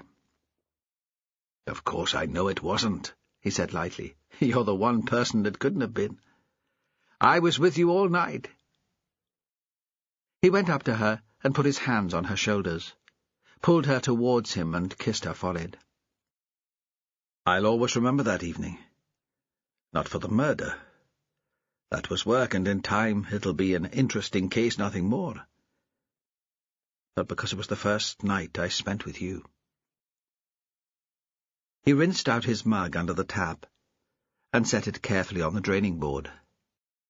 She stood at the door and watched him walk to his car. Soppy git, she thought. Then, so he is serious about me after all. That she found a little scary. She stared out over Raven Head, lost in thought, until he drove away. Chapter 19. Perez arrived at the school in Middleton at 8:15. He reckoned Dawn should already be there by then, but the kids wouldn't have arrived. He didn't want to talk to her in Bidderstow with Martin in attendance, though he wasn't sure why. Perhaps because Martin would try to lighten the conversation, would shy away from any serious discussion. Perez knew the teacher by sight, but he'd never spoken to her. She hadn't been a part of the family when Martin's father drowned. The school was a low modern building with a football pitch to one side and a playground to the other. It looked over a narrow inland loch. A bit of a breeze had blown up, and the water was whipped into small waves. The children came from the houses scattered over the surrounding hill and from settlements as far as the coast. Like all the Shetland schools, Middleton was well maintained and well equipped. The oil had brought problems to some communities, but it had its benefits too. Shetland Islands Council had negotiated a good deal with the companies to bring the oil ashore, and the income had been channeled into community projects. End of CD 4. CD 5. There was already a line of cars parked in the yard, and the main door was unlocked. No one was in the office, and he wandered through to one of the classrooms. A young bearded man was writing on the board. "I'm looking for Mrs. Williamson." Perez hovered at the door. Even this school was much bigger than the room in Fair Isle, where he'd sat to do his lessons, but the smell was familiar. "Are you one of the dads?" The man was polite enough, but hardly friendly. Perez wondered what it was about schools that made him uneasy. Maybe all adults felt exactly the same way, too big and clumsy for a place built for children. He supposed a stranger walking into his working environment would be intimidated too. Then he thought he would love to be a dad. It was something he'd always wanted. He wouldn't mind then the effort of coming into school, of attending parents' evenings and nativity plays. The man had turned from the board and was waiting for him to reply. "No," Perez said. "No, I'm not." He was thinking how to explain his presence without causing Dawn problems, when he heard footsteps on the corridor behind him, and he saw her walking towards him, a mug of what smelt like herbal tea in one hand. She was a little older than Martin, he thought, early 30s, curly red hair, a wide mouth. "Mrs. Williamson," Perez said, "could I have a word? It'll not take long." He couldn't tell if she recognized him. Perhaps she thought he was a parent too. She took him into a classroom, and he sat on one of the children's desks, feeling a moment of wickedness, because when he'd been a boy, sitting on the desks wasn't allowed. "I'm Jimmy Perez," he said. "I'm looking into the death of that man in the Bidester hut." She nodded, as if to say she knew who he was. "Is it about that mask that Alice was wearing? Aggie said you were interested in it. Maybe I should have got in touch with you before. Save you dragging all the way out here. But I don't think I'll be of much help. Is it important?" He couldn't think of any reason not to explain. "We're treating the death as suspicious. He was wearing a mask just like the one Alice was wearing. It might help us trace him." He saw that it shocked her. She seemed suddenly very pale. "Can you remember where Alice got the mask?" "It was the Middleton Sunday teas," she said. "I bought it for her there." The Sunday teas had become a Shetland institution, almost a tradition, though Perez couldn't remember anything like that happening when he was a boy. Then, Sunday had just been a time for the kirk and the family. Now local ladies would provide tea and home bakes in the nearest community hall on Sunday afternoons in the summer. There were always plants for sale, and a bring-and-buy stall. It was a place to meet friends and catch up on gossip, and funds would be raised for a good cause. "Do you remember who was selling it?" "Some lass I didn't recognise. She must have got them cheap when she was south, because she had a whole load of them. Animals mostly. Then there were the clowns. I tried to persuade Alice to go for a cat, but she wasn't having any of it. Was anyone else from Bidderstone there that afternoon? No, we were on our own. Aggie usually comes with us, but she wasn't feeling well. Martin was working in the herring house. It was quite nice to spend some time with Alice, just the two of us. It can't be easy living so close to your mother-in-law. Perez was thinking of his ex-wife Sarah's mother, a formidably competent woman who ran the Women's Institute and won prizes for the spaniel she bred. And again he was distracted by thoughts of how Fran would get on with his own mother. Sarah had found her unconventional, rather intimidating. He thought Fran might like her. Dawn gave a little smile. I should be grateful. I wouldn't have been able to come back to work full-time if she hadn't offered to mind Alice. But families are never easy, are they? Aggie thinks I'm bossy, and I should be a better wife to her son. She never quite says it, but I know that's what she's thinking. Martin laughs it off. He doesn't see it as a problem. I don't usually, but it was good for Alice and me to run away to Middleton together. Was anyone else you recognised there? Some of the families from school. As I said, nobody else from Bidderstone. That doesn't mean they weren't there later, though. We went in early, just as it opened, and we didn't stay long. Some of the children had arrived in the yard. Through the window, Perez watched two boys chasing each other, grabbing hold of each other's jerseys, rolling over on the ground. Did boys always end up fighting? How did you land up here in Shetland? Probably it had nothing to do with the case. But he was always intrigued by the different routes incomers took to the islands. I did my education degree in a college in West Yorkshire, so close to home that I could take my washing back at the weekends. I wanted to see a bit more of the country. When I saw this job advertised, I thought, why not go for it? I only expected to be here for a couple of years. Now I know I'll never live anywhere else. That'll be down to Martin. Oh, she laughed. I fell for the islands before I fell for him. I'd rented a place in Scalloway when I first moved here. Aggie and Andrew ran the hotel there then, and Martin worked in the bar. He made me laugh. We started going out. Before I knew it, I was married with a child on the way. You look well on it. I love it all. Teaching in a place like this still has its challenges, but if I think of some of the schools where I did my teaching practice, there's no comparison.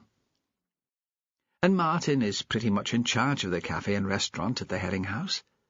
Bella doesn't interfere too much. How'd you get on with her? He asked. Dawn shrugged. We don't usually mix in the same circles. She likes to give the impression that she's rooted in the community, but she's away a lot of the time. She and Aggie grew up with each other. Now she talks to Aggie as if she were some sort of servant when she comes into the post office. Oh, she's so patronizing, she makes me want to throw up. I understand. Tact isn't really her thing. Something in his voice made her realize what he was on about. He saw she was a very bright woman. Nothing would need spelling out. The kids would get away with nothing in her lessons. You've heard about her putting me down at the art class, then? He hoped she wasn't going to ask who'd told him. All sorts of things come up during the course of an investigation. She just made herself look a bit daft, Dawn said. She turned her back on him and continued talking as she wrote on the whiteboard. He wished he could see her face, judge her reaction to what she was saying. It was an amateur show, a bit of fun. Why did she take the thing so seriously? Why do you think she did? God knows. Maybe she's not as confident as she makes out, and she needed to come across as the grand artist by showing us up. Pointless. We all know we're not in her league. Do you think she recognized it as your painting? She put down the marker pen and turned back to face him. I'm sure she did. I was doing the sketch for it, out on the hill one evening after Alice had gone to bed. Suddenly I found she'd come up behind me and was looking over my shoulder. Did she comment on it then? Not really. I think she made another put-down comment, like, it was nice for me to have a hobby, a break from the family. Dawn paused. I know it sounds stupid, but sometimes I wonder if she's jealous of me. I do have a family. I even usually get on with my mother-in-law. Aggie's a love, despite what I said just now. Bella must be lonely most of the time, rattling around the manse on her own. She hesitated. I haven't told anyone here yet, but I found out a couple of weeks ago that I'm pregnant again. I'm thrilled to bits. We've been trying for a while, so I couldn't really get worked up about Bella behaving like a spiteful 6-year-old in front of my painting. Congratulations. Sarah had been pregnant once. Perez, too, had been thrilled to bits. Then she'd had a late miscarriage, and it had seemed like the end of their world. It had marked the beginning of the end of their marriage. Thanks. He saw that she couldn't help bursting out in a huge grin. Do you think Roddy is a substitute child for Bella? He asked. Perhaps. But he's not much to be proud of, is he? Lots of people would think so. He's a grand musician, she said, and he can hold an audience. When you listen to him play, it's easy enough to be taken in by him. Has he done anything specific to upset you? Nothing serious, apart from getting my husband bladdered every time he comes home. The last time was Alice's birthday, and Martin missed the party. Perez wanted to ask if that wasn't Martin's responsibility. Roddy Sinclair had hardly tied the man up and poured the drink down his throat. But he found himself a little in awe of Dawn Williamson. It was the pregnancy, he thought, and the fact that she was so untroubled by Bella's outburst. Besides, what did it have to do with the investigation? A bell rang. The children jostled into the school and formed a chattering queue outside the classroom door. I'm sorry, she said. I don't think I've helped much. I'm sorry to have disturbed you at work. She must have given a sign to the children, because they began to file in, blocking the door. He had to wait for a moment until they were all at their desks. He shook hands with the teacher and began to leave. Give my best wishes to Fran, she said. She's a brilliant teacher. I loved the exhibition. He wondered how much she knew about their friendship. What had Fran told her? Were you there at the opening? He couldn't remember seeing her. I had to look before most of the people arrived. Did you see the man who died? How would I know? The children were getting restless. They were expecting the register and assembly. Perhaps that was why Dawn's answer seemed a little curt. She wanted him gone, so she could give her full attention to her work.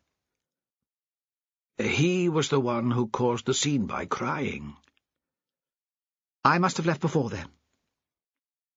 She reached into the drawer of her desk and brought out the long, thin register, opened it, held a pen in her hand.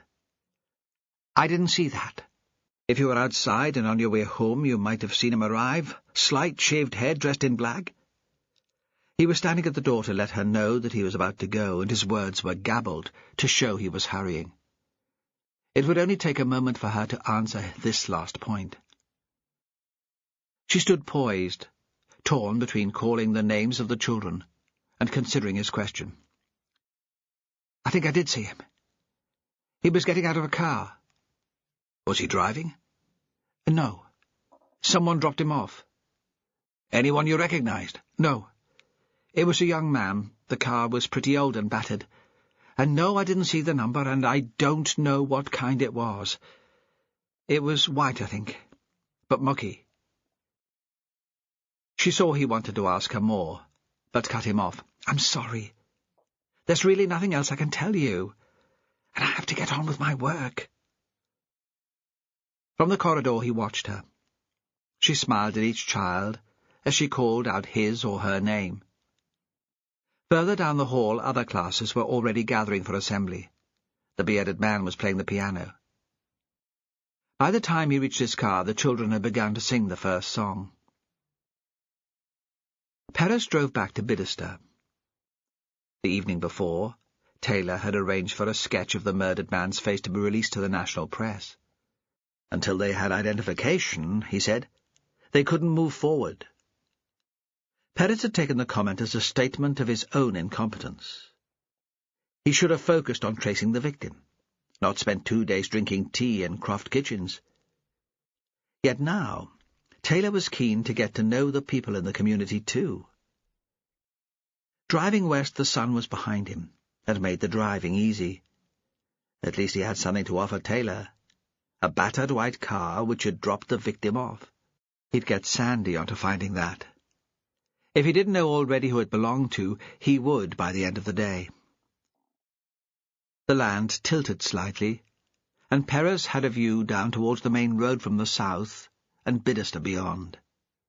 He could see all the houses, the 3 small ones at the jetty, the manse and Scholes. Already he knew more about these people than he did about his own neighbours. He realised then that he hadn't yet talked to Kenny's wife Edith. She'd been at work when the body had been found, and would probably be at work today. It would be something else for Taylor to pull him up about. Chapter 20. Martha lived in a flat over a laundrette in a leafy suburb of Huddersfield, not far from the Royal Infirmary. She'd lived alone since leaving university, and enjoyed it. But now she wished there was someone at home to share her worries with, someone to tell her not to be foolish, or to sit with her while she phoned police stations and hospitals. It was Thursday, and there was still no word from Jeremy. Tomorrow would be the last day of rehearsals. Tomorrow night or afternoon, if they got their way, the cast would go home for a weekend break, and on Monday the tour would begin. There had never been a production that had had no input from Jeremy. He always supervised the last run-through and gave notes. Even the actors had begun to comment about his absence. There was a middle-aged woman, Liz, who was a regular. She did the Interact gigs for fun and pin money. Her kids had left for university, and it seemed that her husband bored her to tears. Martha thought the work made her feel young and irresponsible again. Liz was already starting to ask questions. "Where on earth has he disappeared to, darling? We are all going to get paid, aren't we?" Money was another problem. Jeremy had left a couple of £100 cash in the offices afloat, but with diesel for the van to buy and subsistence while the troupe was on the road, that wouldn't go far. Martha took the Penistone Line train from Huddersfield to Denby Dale. She owned a car, but she tried not to use it if she was going to the office. There was always a possibility that it would break down on the way home. The train went through a wooded valley. The small stations were strewn with hanging baskets full of garish flowers. Liz was already in the mill, waiting outside the Interact door. She followed Martha into the office. "Is there anything you're not telling us, darling? Jeremy's not done a bunk, has he? I don't think it will be the first time." "What do you mean?" "As I understand it, he had a perfectly respectable life until he was in his mid-20s. Marriage, a kid. Then he left them one morning to try his hand in the theatre. Vanished without a word. He joined an amateur dramatic society and got bitten by the bug, apparently. I always said those Amdram groups should come with a health warning." "When was this?" Martha was thinking that there was no sign of the family in Jeremy's house, no photos that could relate to them, unless he'd ended up marrying the woman on the beach. Surely he'd have kept a picture of his own child. Bloody actors, she thought. This will be one of Liz's stories. They're all liars and self-dramatists. Oh, yonks ago, Liz said airily. It was obvious that her knowledge was sketchy. And you wouldn't know now. He never sees them, not even the child, who must be quite grown up. Jeremy could even be a grandfather. Now there's a scary thought. He'd never mentioned any of this to me. He never mentions it to anyone unless he's maudlin drunk, and then it all comes out, or most of it. Even then I think there's stuff he's not telling. Liz had been leaning against the door. So what do you think? Has the stress been too much for him again? Has he pissed off to start a new life somewhere else? Of course not. He owns that house. It's a major asset. And he wouldn't go away and leave all his stuff. I wouldn't be surprised if the house isn't mortgaged to the rafters, Liz said. Nonsense. But Martha wasn't as sure as she sounded. She'd seen the books, seen what schools were prepared to pay a theatre group in order to tick a few boxes for the Ofsted inspectors. But actors and premises and the minibus didn't come cheap. This is a profitable business, and Jeremy likes money. I'm sure he'll be back. Late in the afternoon, when they'd all gone, Martha sat in the office alone. She'd fended off the actors' questions all day, even giving the impression that she'd heard from Jeremy that he was out pitching for work, and he'd be back early next week with plans for a new project. She could see that Liz hadn't believed a word, but she'd not said anything, and the others had been taken in. Now the strain of putting on a brave face was too much for her. She picked up the phone. Strictly work calls only, according to Jeremy's instruction, but where was fucking Jeremy now? And talked to her best mate, Kate. Do you fancy a drink in town? Early, before it gets busy. Straight after work? Kate was a trainee reporter on the Huddersfield Examiner. She liked gossip. No one else might be interested in the disappearance of a middle-aged actor. But Kate would surely listen to her concerns. There'd be a relief just in talking it through.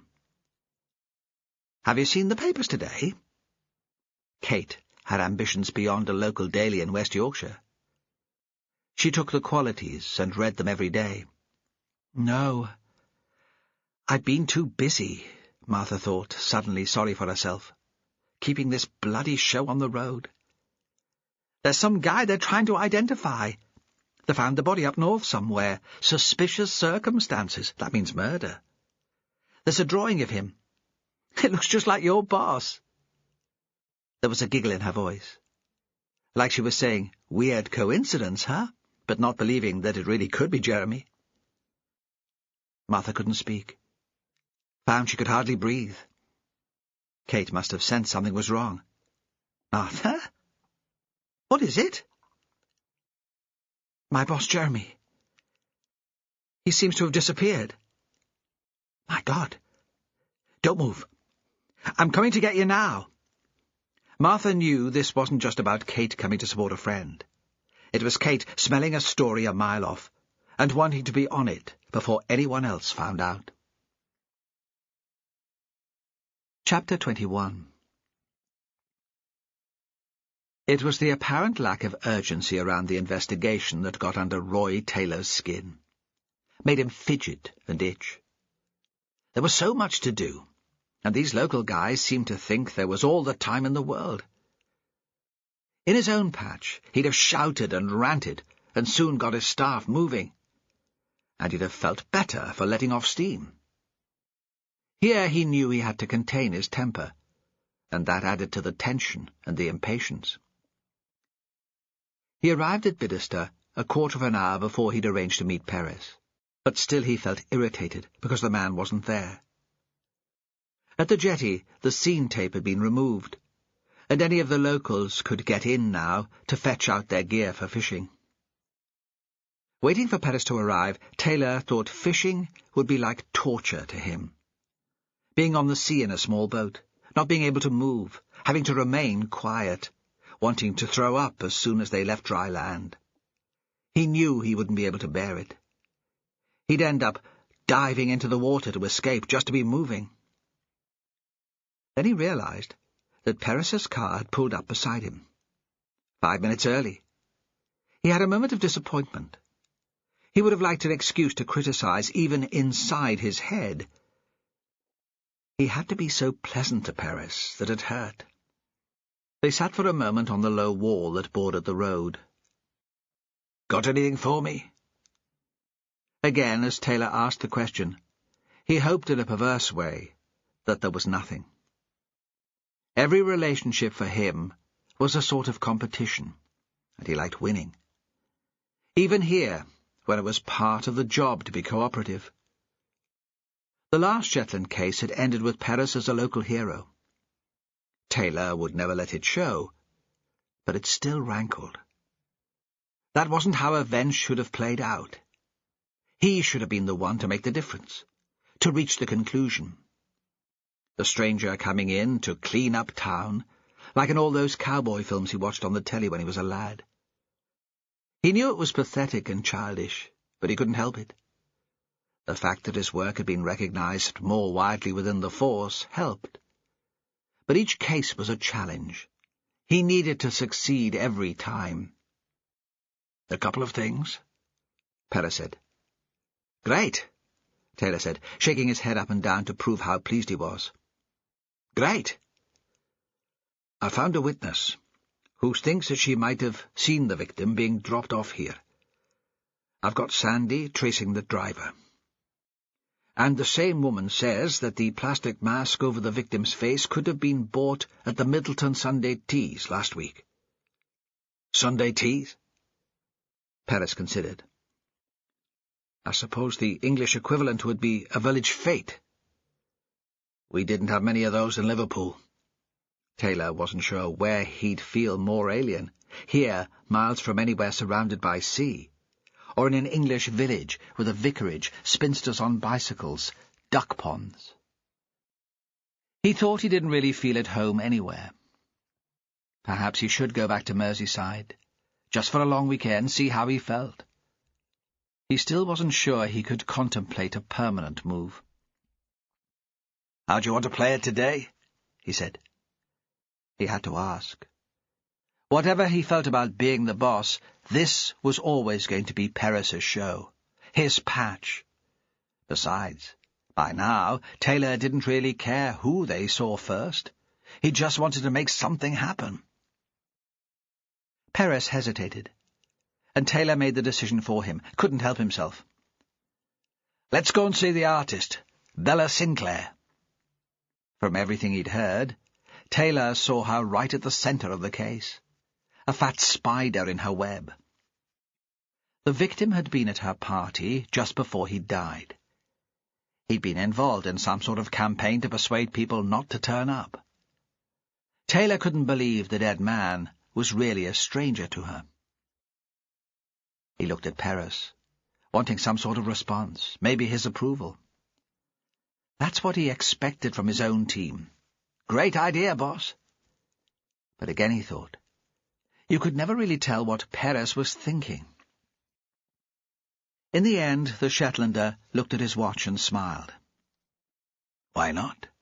he said. "She should just about be out of bed by now. Another hour or so, and she might be able to speak to the boy, too." If he'd been on his own, Taylor would have taken the car, just to get there faster. But Perez started walking up the road, and he followed. Perez gave a slow-running commentary as they moved. "This is the post office and shop, run by Aggie Williamson. She was a Watt before she was married. Grew up in Bidester. Her son Martin was working at the Herring House the night of the party. It was his wife Dawn who thinks she might have seen the victim climb out of a car." Taylor listened intently, tried to fix the details in his head. This was the stuff he had to digest if he was to have any chance of getting on top of what was going on here. He'd make notes later, but the concentration needed to memorize them made the players in this game seem more real to him. He needed to know these people better than he knew his own friends and family. They had to become a part of his life. Perez had the advantage of understanding them already. The commentary continued. The end house has been rented by an English writer called Wilding, Peter Wilding. He was at the party too. I spoke to him. He claims not to have seen or heard anything, though he seems to spend most of his life staring out of the window. Perez paused. You don't believe him? Taylor asked. I don't know. There was something weird about him. Maybe I just didn't take to the man. He's sort of intense. What sort of stuff does he write? Fantasy, he says. Stories, then. Made-up stuff. Taylor had never seen the point of stories. When he read, it was history or biography. He liked to feel he was learning. It wasn't just time wasted. As he walked past, he turned his head up to the window and saw the upper body and face of a man. The man, dark and good-looking, if you were into thin and moody, was sitting at the desk, which faced the view. But he wasn't looking out. He seemed lost in concentration.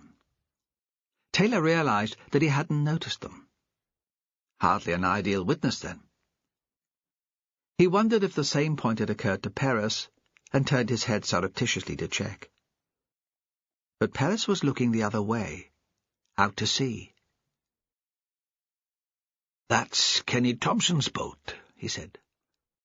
You'll not be able to talk to him until later. Taylor was impressed by Bella Sinclair's house. He tried not to let himself be affected by shows of wealth and comfort, told himself he despised them. But deep down he was jealous. He would have loved this space, this view. Sometimes he even caught himself watching those shows about houses on the television. Not the embarrassing ones, the makeovers, all tacky decor and quick fixes. The homemade furniture you could tell would fall apart within days. He liked the programs about grand building projects, the chateaux in France, brought lovingly back to life, the mills and warehouses turned into breathtaking apartments. If ever he went back to Liverpool, he'd like one of those terraced houses near the cathedrals. One time, the streets had been the scene of the Toxteth riots, but even then he'd been impressed by their elegance. Perez rang the bell, and they stood for a moment to be let in. Perez had his hands in his pockets, a bit of a slouch. Taylor consciously straightened his back. He wouldn't have been surprised to be greeted by some kind of servant. But he saw as soon as the door was opened that this must be the house's owner. She had the style to carry it off. "Jimmy," she said, "what do you want now? I was just about to start work." She was wearing jeans and a loose blue smock, which was spattered with paint. She had a thick silver band around her neck and matching earrings. Perez didn't answer directly. Taylor sensed that Perez didn't like her, but couldn't work out how he could tell the antipathy was there. Certainly, Perez was perfectly polite. "This is Roy Taylor from Inverness," he said. "He's in charge of the investigation." She looked at Taylor, held him in her gaze. She stared at him, as children stare at very fat people, or at people with a deformity, with a look that was at once frank and curious. "Come up to the studio. We can talk while I get on with the prep." It was one of the corner bedrooms, not a huge, clear space as Taylor had imagined, but rather cluttered. There were 2 windows, one looking north onto the hill, and the other west over the sea. There was a tall Victorian chest of drawers, which reached almost to the ceiling. One of the lower drawers was half open and revealed a pile of white paper. An easel leaned unused against one wall. On another was a stainless steel sink, which looked as if it had been installed recently. Although she made a show of preparing to work, Taylor thought her heart wasn't in it. She wanted to impress them, to let them know how valuable was her time. But really, she was desperate to know what they were there for. "Is there any news?" Bella asked. "Do we know yet who that poor man was?" The only place to sit in the room was a Shetland chair made of driftwood. A rough drawer, built under the seat.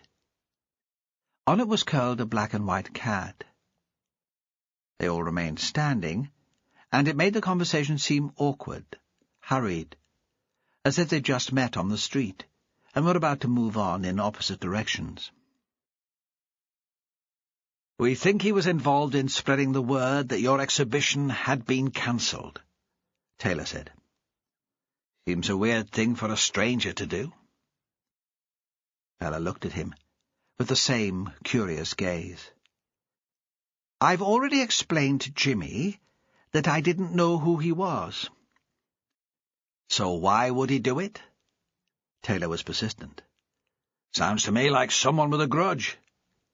"If he had a grudge, I don't think it was against me." "What do you mean?"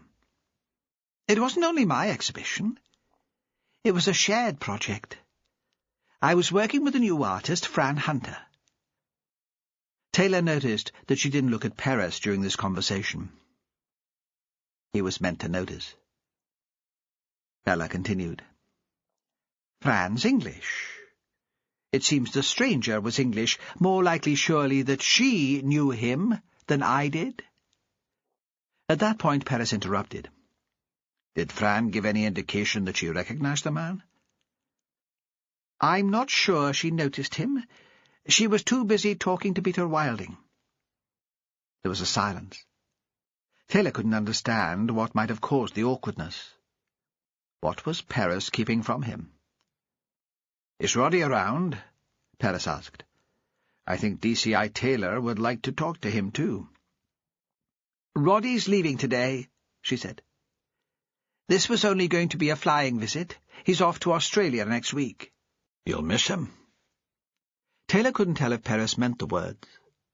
It sounded almost as if he was mocking her. But Bella answered without question. "I will.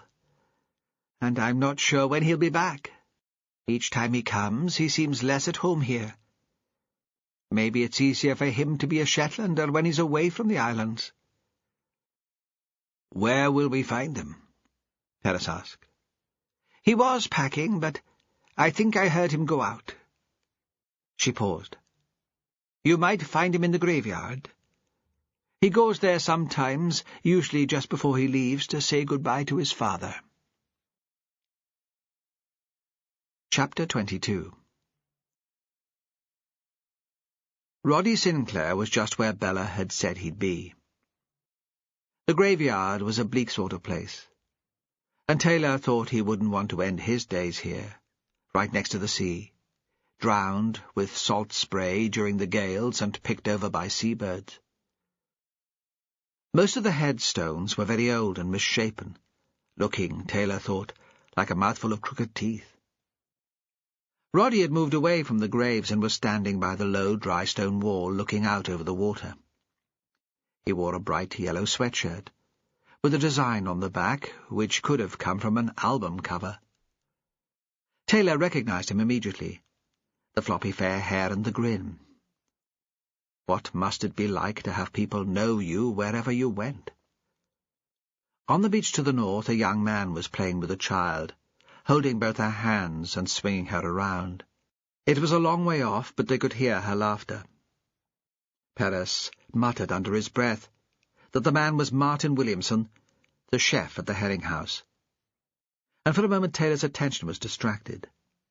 Another suspect, another life to explore. Roddy didn't seem to hear anything of the conversation. He was lost in his memories. He only turned to look at them when Taylor spoke. "Sorry to disturb you." Taylor thought it was best to be conciliatory. He'd first seen Roddy Sinclair on a television chat show. He'd been flicking through the channels, looking for football, and had been about to move on, when something about the conversation held his attention. The boy had a confiding way of speaking, which made the audience feel he was giving away secrets.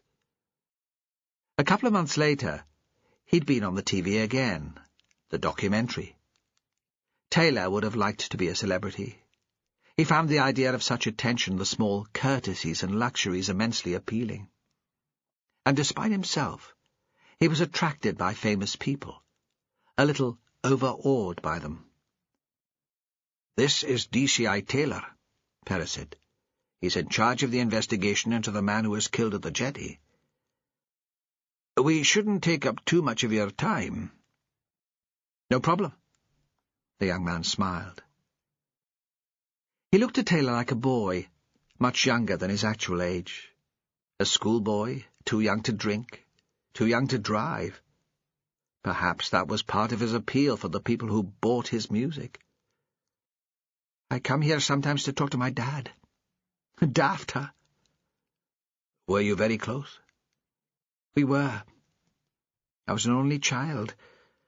Maybe that had something to do with it. And then he was ill for quite a long time. He couldn't get out to work so much, so he was in the house more than my mother was. He read to me a lot. We played music together." "What work did he do?" "He was an engineer. He worked for one of the oil companies. He travelled a bit before he came back to Shetland, mostly in the Middle East. They think maybe that was where he got the skin cancer. He was very fair-skinned. By the time he was diagnosed, it had spread. For a while he seemed well, just as he always was, and it was like one great long holiday. Then he got very weak and thin. But we still managed to play together, almost to the end." Taylor wished he could think of his own father in those terms, with fondness and the memory of shared activities. He looked again at the couple on the beach. It was low tide, and the sand was flat and smooth. The man had fixed together a red box kite and was getting it into the air. They watched as he passed the string to the girl, then stood behind her, helping her to control it. "Martin's a fantastic father," Roddy said. "I hope I can do as well when the time comes." Taylor had a sudden image of a leggy actress from a soap. Hadn't there been a story that Roddy was dating her? Of a proposal, even. There'd been a picture in a tabloid paper that he'd picked up in Aberdeen Airport, while he was waiting for the fog to clear, both obviously drunk, stumbling out of a nightclub. It was hard to imagine them in Shetland, playing happy families on a windswept beach. Perhaps Roddy had followed his line of thinking. "Not that I'm planning on settling down any time soon. My dad died when he was young. If I'm taken early, I want to have had a great life before I go." He paused. "I'm glad my father's buried here. Bidderstone always seemed more like home to me than the house in Lerwick." "You spent a lot of time here before you came to live with Bella?" Perez asked the question in that hesitant way he had, as if he didn't want to intrude. But he was so interested that he'd overcome his scruples. Taylor felt a mild irritation at the interruption. He was leading this interview. "Yeah. I was never an easy sort of kid, hyperactive. I never slept much.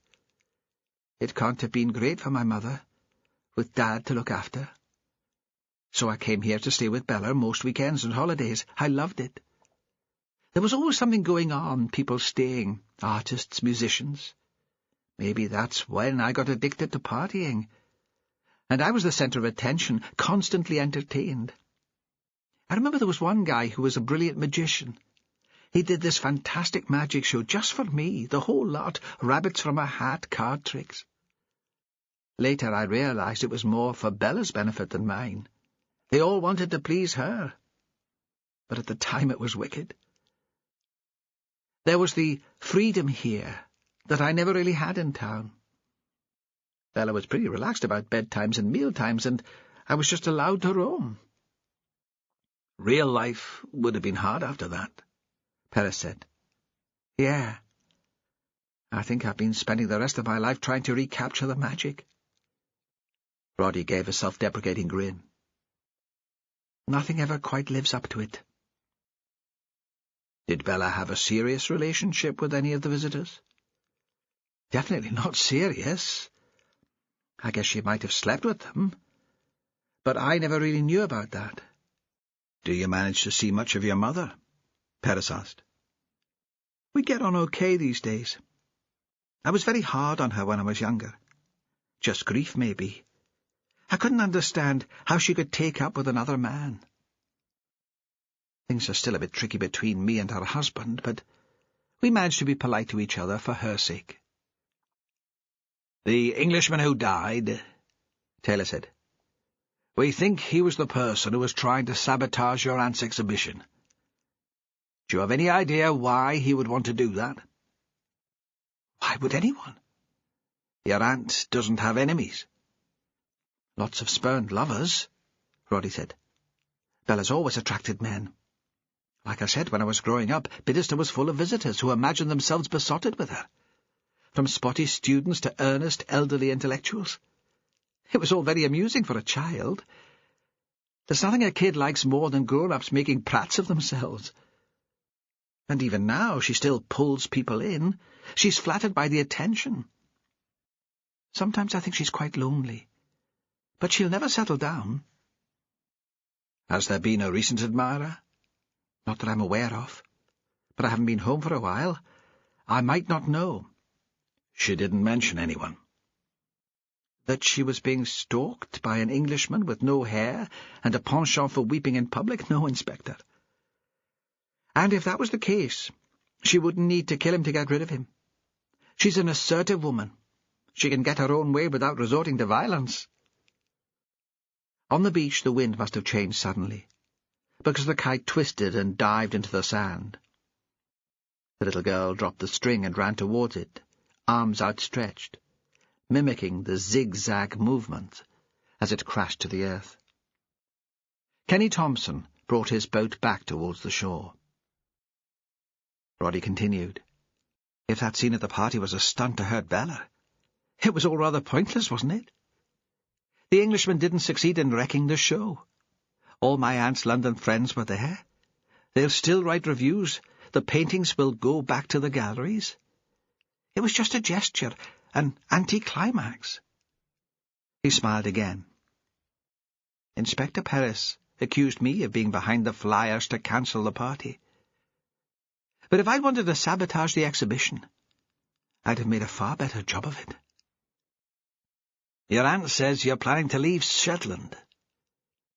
I was going to get the ferry tonight, but I don't think I'll make it now. I can't see me getting my act together. I've started packing, but suddenly it all seemed too much hassle. And I came out here. Maybe I will. I prefer the boat.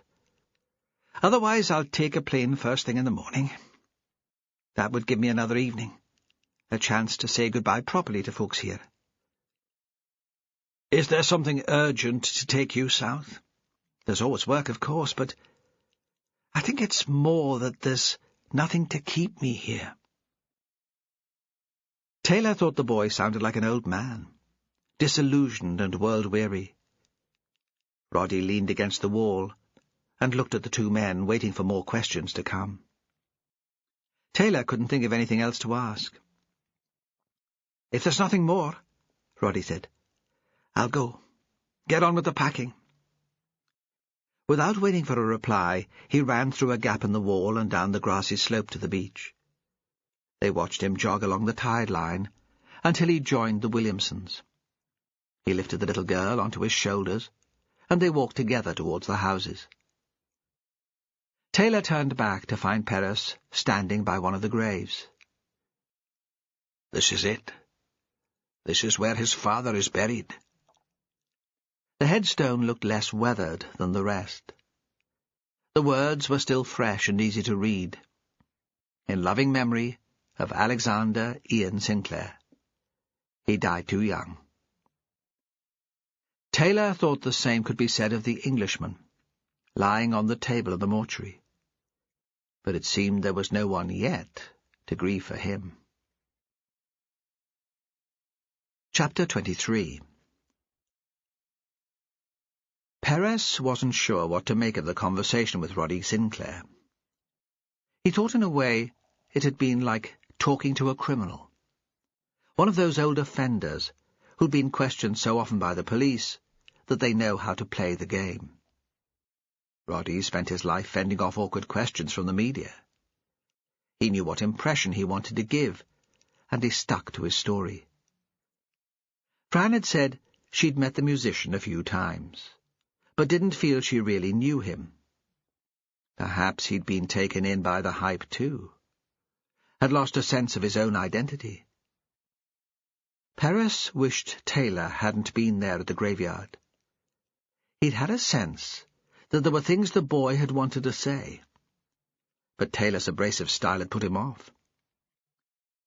"I'm going to talk to Edith Thompson," Perez said.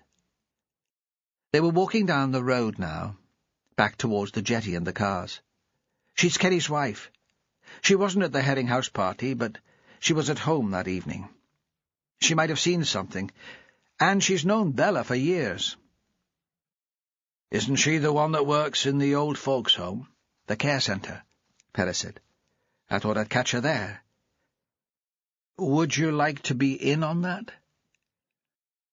"It'd make more sense if we separated," Taylor said. "I'll stay around here, get more of a feel for the place.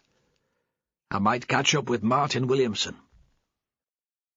Perez sensed panic in the man's refusal. He thought Taylor would dislike contact with the elderly and infirm. He would prefer not to be reminded of his own mortality. Perez was relieved to have the opportunity to talk to Edith alone. He'd met her a couple of times with Kenny, and he'd thought her a proud and dignified woman. She might not respond well to Taylor's approach either. The care centre was purpose-built, a low modern box with long windows giving a view down to the Vaud to the sea. A minibus, specially adapted with a lift for wheelchairs, was parked outside, along with the staff cars. Perez walked inside, and was engulfed by a sudden blast of heat and the institutional scent of disinfectant and floor polish. In the background, a surprisingly appetizing smell of cooking food. It was only 11:30, but tables in the dining room had been set for lunch, and a woman in a nylon overall was pouring water into brightly coloured plastic beakers. She looked up briefly and smiled at him. On the other side of the front door, he saw the lounge with the long windows. People sat around the walls in high-backed chairs. Some seemed to be dozing. 3 men at a table were playing cards. He thought he recognized Willie Jameson, who had once lived in Peter Wilding's house in Bidderster, and gave him a wave. But the old man stared back blankly. "Can I help you?" Edith Thompson had come up behind him. She wore black trousers and a blue cotton blouse, and seemed to him very neat and professional. He saw that she didn't know him. The voice was polite, but rather distant. He held out his hand. "Jimmy Perez. It's about the murder in Bidderster." "Of course. Jimmy." Now she could place him, she relaxed a little. This wasn't a work-related visit. He wasn't a relative or a social worker. "Is it definitely murder, then?" "We're treating the death as suspicious." "Poor Kenny," she said. "He was so upset when he found the body. And then he got it into his head that it might be Lawrence." She, it seemed, didn't share her husband's distress. Perez could tell she would answer his questions briskly and efficiently. But he'd never found the direct approach very helpful. People gave away more if they were allowed space to lead the conversation. It was possible then to get a glimpse of their preoccupations and the subjects they hoped to avoid. "This must be an interesting place to work," he said. "These people have so many stories."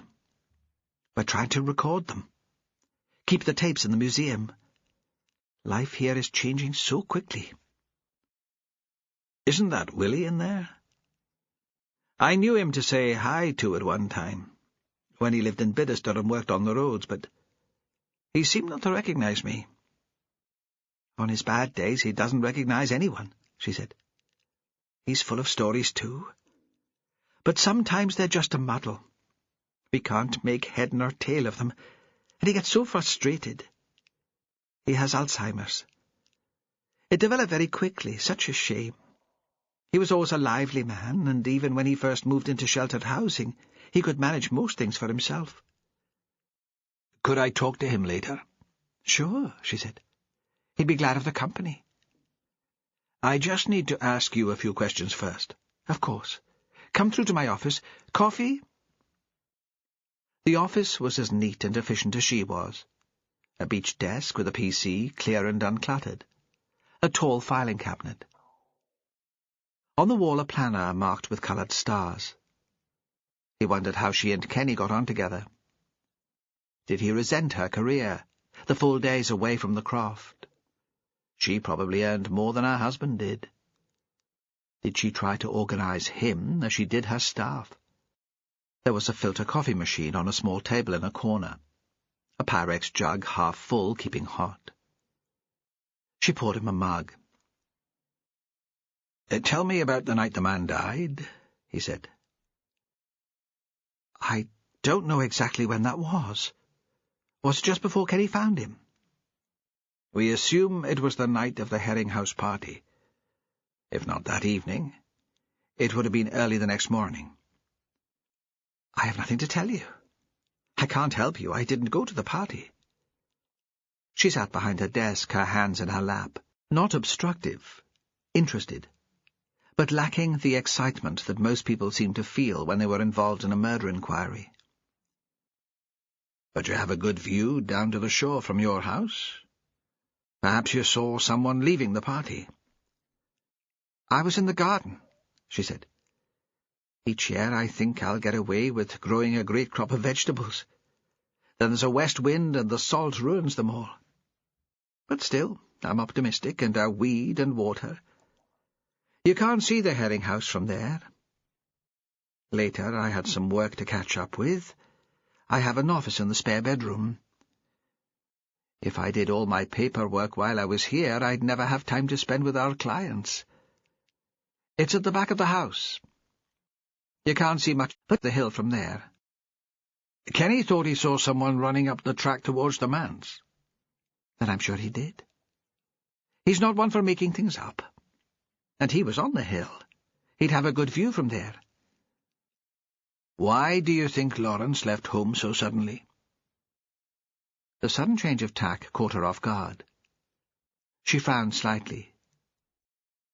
Kenny said the dead man couldn't be Lawrence. I know. I'm interested. It seems so dramatic. To leave like that, without any warning, and never get back in touch. He was a great one for the drama, she said. The grand gesture. And after a while, I suppose it would be hard to come back. He'd feel so foolish.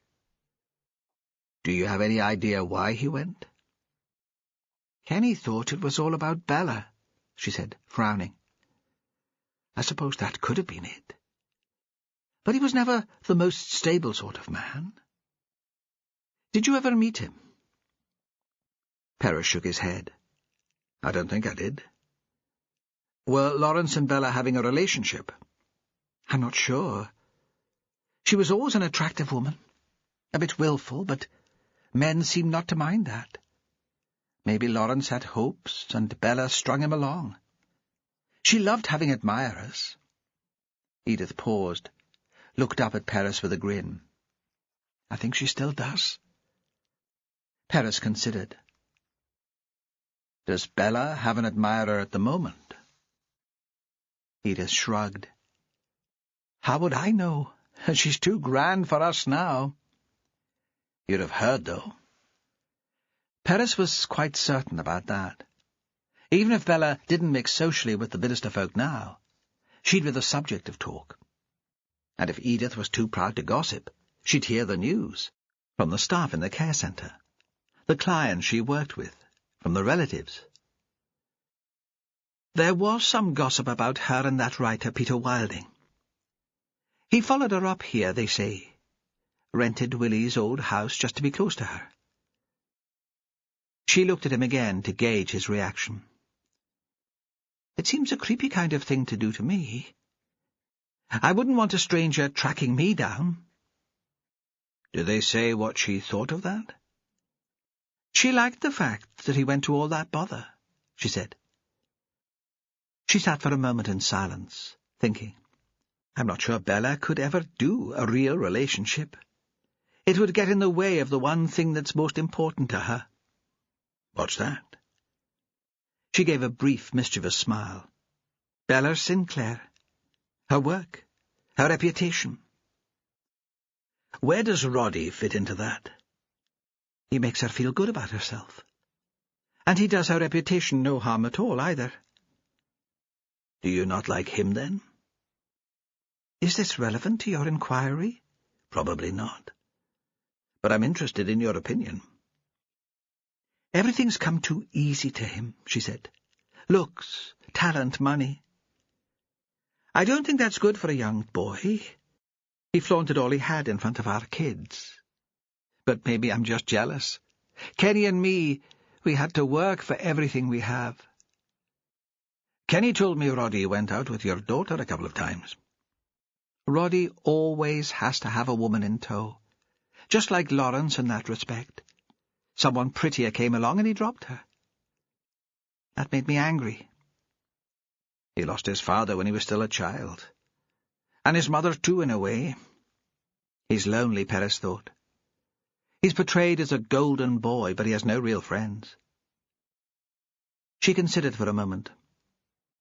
That's true, she said. I didn't know Alec very well. He'd already left Bidderstone when I married Kenny. But you're right. Maybe I shouldn't be so hard on Roddy. He spent a lot of time in Bidderstone when his father was ill. He'd have been around the same age as your children. You say he showed off to them. Did they know each other well when they were younger, even before he took up with your daughter? Sometimes he came onto the croft to play. I didn't like my two going to the manse. I didn't want them picking up his wild ways, and quite often Bella had unsuitable people to stay. Sometimes Willie took all three of them out in his boat. She paused. The children all liked Willie. He was a sort of Pied Piper. When he was home, they all hung around with him. Like I said, he was full of stories. He never had kids of his own, and he enjoyed having them around. He taught most of the children in Bidderstone to handle a boat. He took Kenny out when he was a lad, and Lawrence was in a boat almost before he could walk. Beyond the office door, there was the sound of movement, plates banging, the jangle of cutlery. "Lunchtime," she said, "the high spot of the day. Some of our people only come here for the food. Will you eat with us, Jimmy? Have a bowl of soup, at least." So Perez found himself sat at a table with Willie, a woman with Down syndrome called Greta, and Edith. Willie had the look of someone whose clothes had been chosen for him. Despite the heat of the centre, he wore a thick jersey and a plaid shirt. He'd shaved that morning, but not very well. His hair still had some black in it, and was thick and curly. "Where are you living now, Willie?" Perez asked. Willie looked up at him, his spoon poised, his mouth slightly open. "I'm a Bidderstone man." "But that's not where you live now," Edith said gently. "Now you're staying in the sheltered housing at Middleton." She turned to Jimmy. "A carer comes in twice a day." Willie blinked and raised the spoon to his mouth. "Tell me about the old days in Bidderstone," Perez said. "You kept a boat there, didn't you?" "The Mary Therese," Willie said eagerly, his eyes losing their blank, clouded look. "A fine boat. Bigger than anyone else's in Bidderstone. Some days I had so much fish I could hardly lift out the box." "Who did you take fishing with you?" "They all wanted to come fishing with me.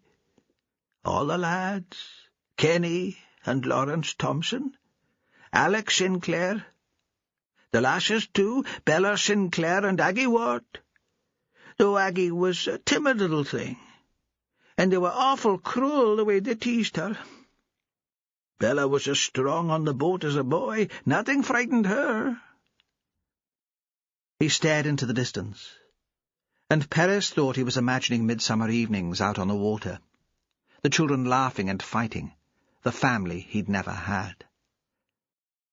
You stayed friendly with them, did you, Willie? As they got older? Willie seemed not to hear. He tore a chunk of bread from the roll on his plate and dipped it into the broth. There was Roddy Sinclair, too, he said. He liked the fishing when he came to stay at the manse. That was later, Edith said. Roddy was younger than Kenny and Lawrence. They wouldn't have gone fishing with you together. Willie tried to think about that. The soup dripped from his bread onto the front of his jersey. Edith leant across and wiped it carefully with a paper napkin.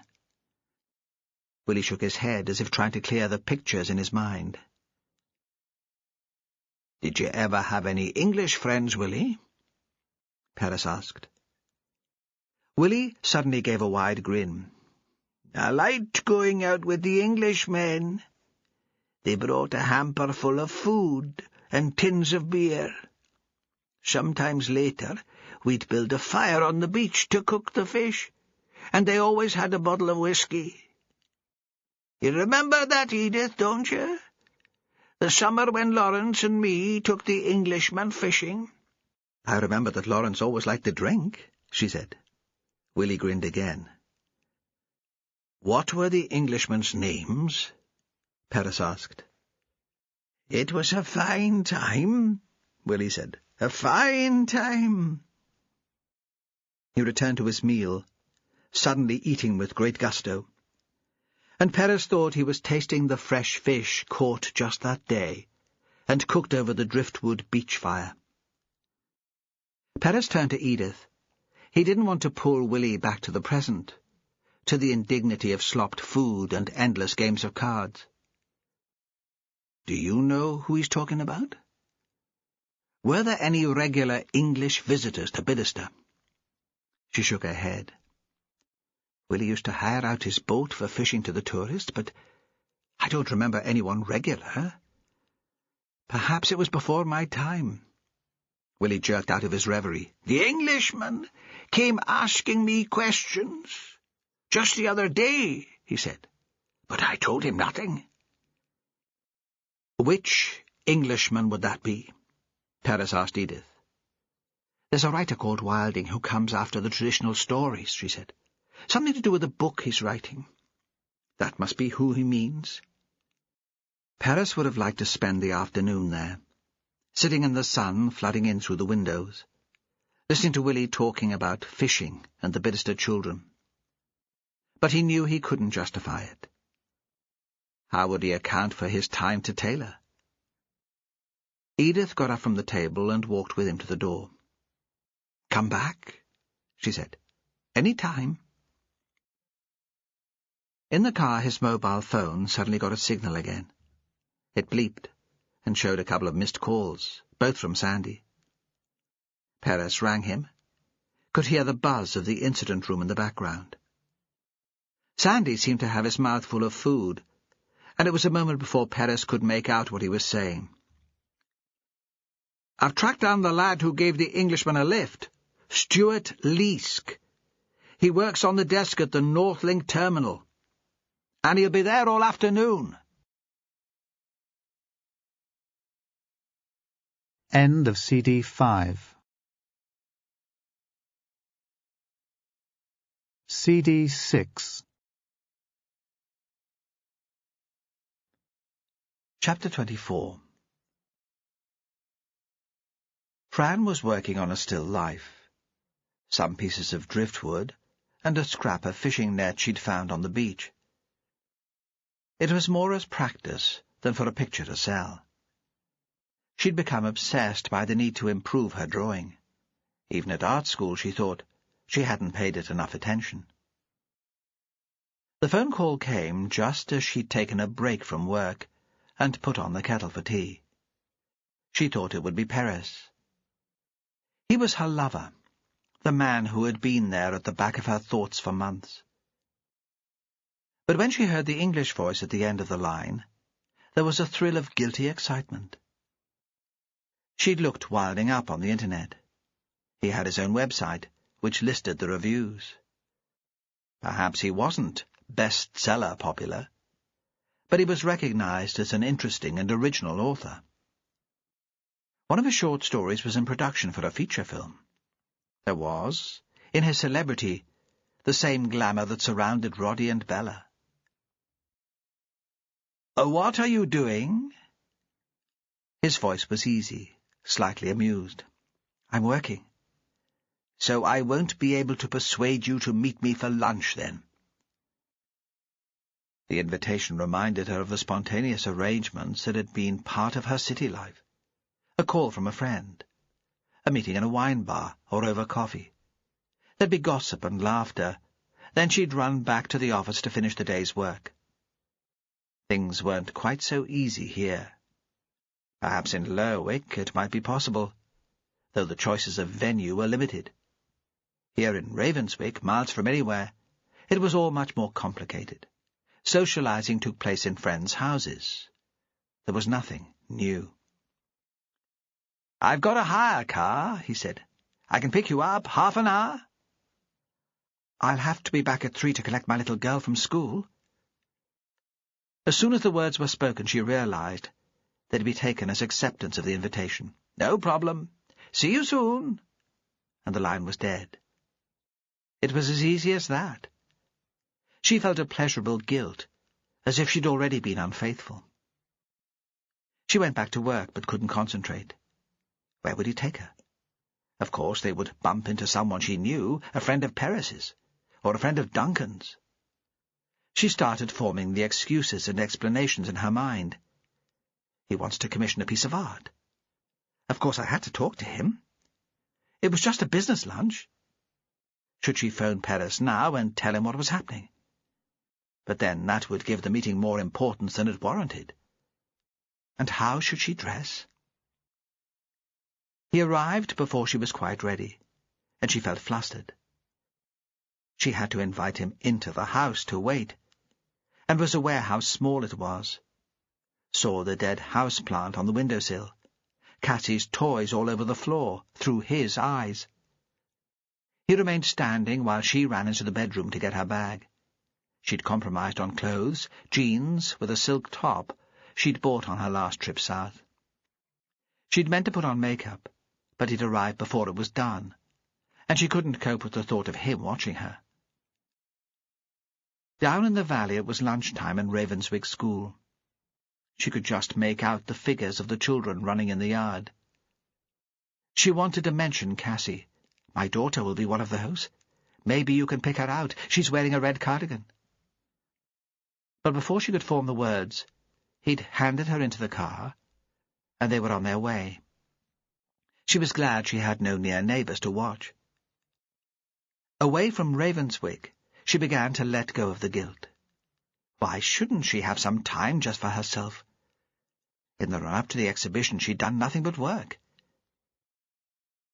He'd taken the road south after leaving Ravenswick, away from Lerwick and any of the restaurants he might have chosen. "Where are we going?"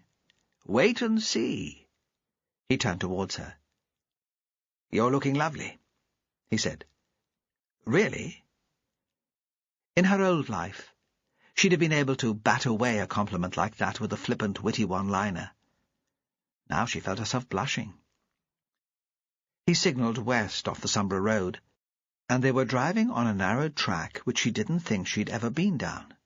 There was a cattle grid, then a damp patch with flag irises, and a long, narrow loch, with a square stone house perched at the end. A grand house for Shetland, 2 stories. Then the land seemed to drop away, so the house almost formed a bridge between the loch and the sea. Fran felt a moment of apprehension. Where was he taking her? What had she been thinking of, getting into a stranger's car? "Where are we going?" she asked again, keeping her voice even. "I didn't know there was anywhere to eat down here." "Just be patient," he said. "You'll see soon enough." Perhaps this was a new hotel, she thought, though she surely would have heard about its opening.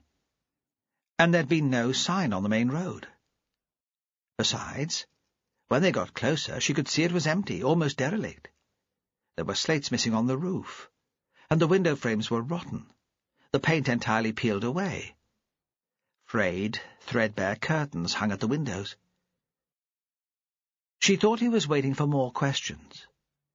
He wanted her to ask about the house, what they were doing there. She said nothing. The track came to an end by the entrance to the small garden. Tall double gates, rusting, stood slightly open. Beyond, the vegetation was surprisingly lush and overgrown, an oasis which had somehow survived the battering of the westerlies. There were more irises, a patch of rhododendron. Fran wondered if he'd taken the road by mistake. She sat, expecting him to turn the car round, but he was opening his door. "Come on," he said. "We've arrived." Now his excitement was unsophisticated. He was like a child, desperate to show off a new achievement. She followed him. What else could she do? He put his weight behind the gate to make the gap wide enough for her to squeeze through. The long grass behind it stopped it, opening further. A path led to another smaller gate at the top of a shallow cliff, and steps cut into the rock. The beach below was tiny, a perfect half-moon of sand. Beyond was a flat, grassy island. "Well?" he demanded. "What do you think?" She was wondering where they were going to eat. Why had he brought her here? Had she mistaken the nature of his invitation? Perhaps he could guess what was going through her mind. "I brought a picnic," he said. "I'll fetch it from the car. I thought we could have it on the beach." "That is all right." "Of course," she said. "It's a lovely idea. I only found this place a couple of days ago, and I wanted someone else to see it. It's so perfect." "A secret garden," she said, reassured by his excitement. He wasn't a stranger. He was a famous writer. His photo was on his website along with the jackets of his books. "Yes, yes," he was beaming, "but you probably know it already. You're a local after all." Oh, no, she thought. I'll never be a local.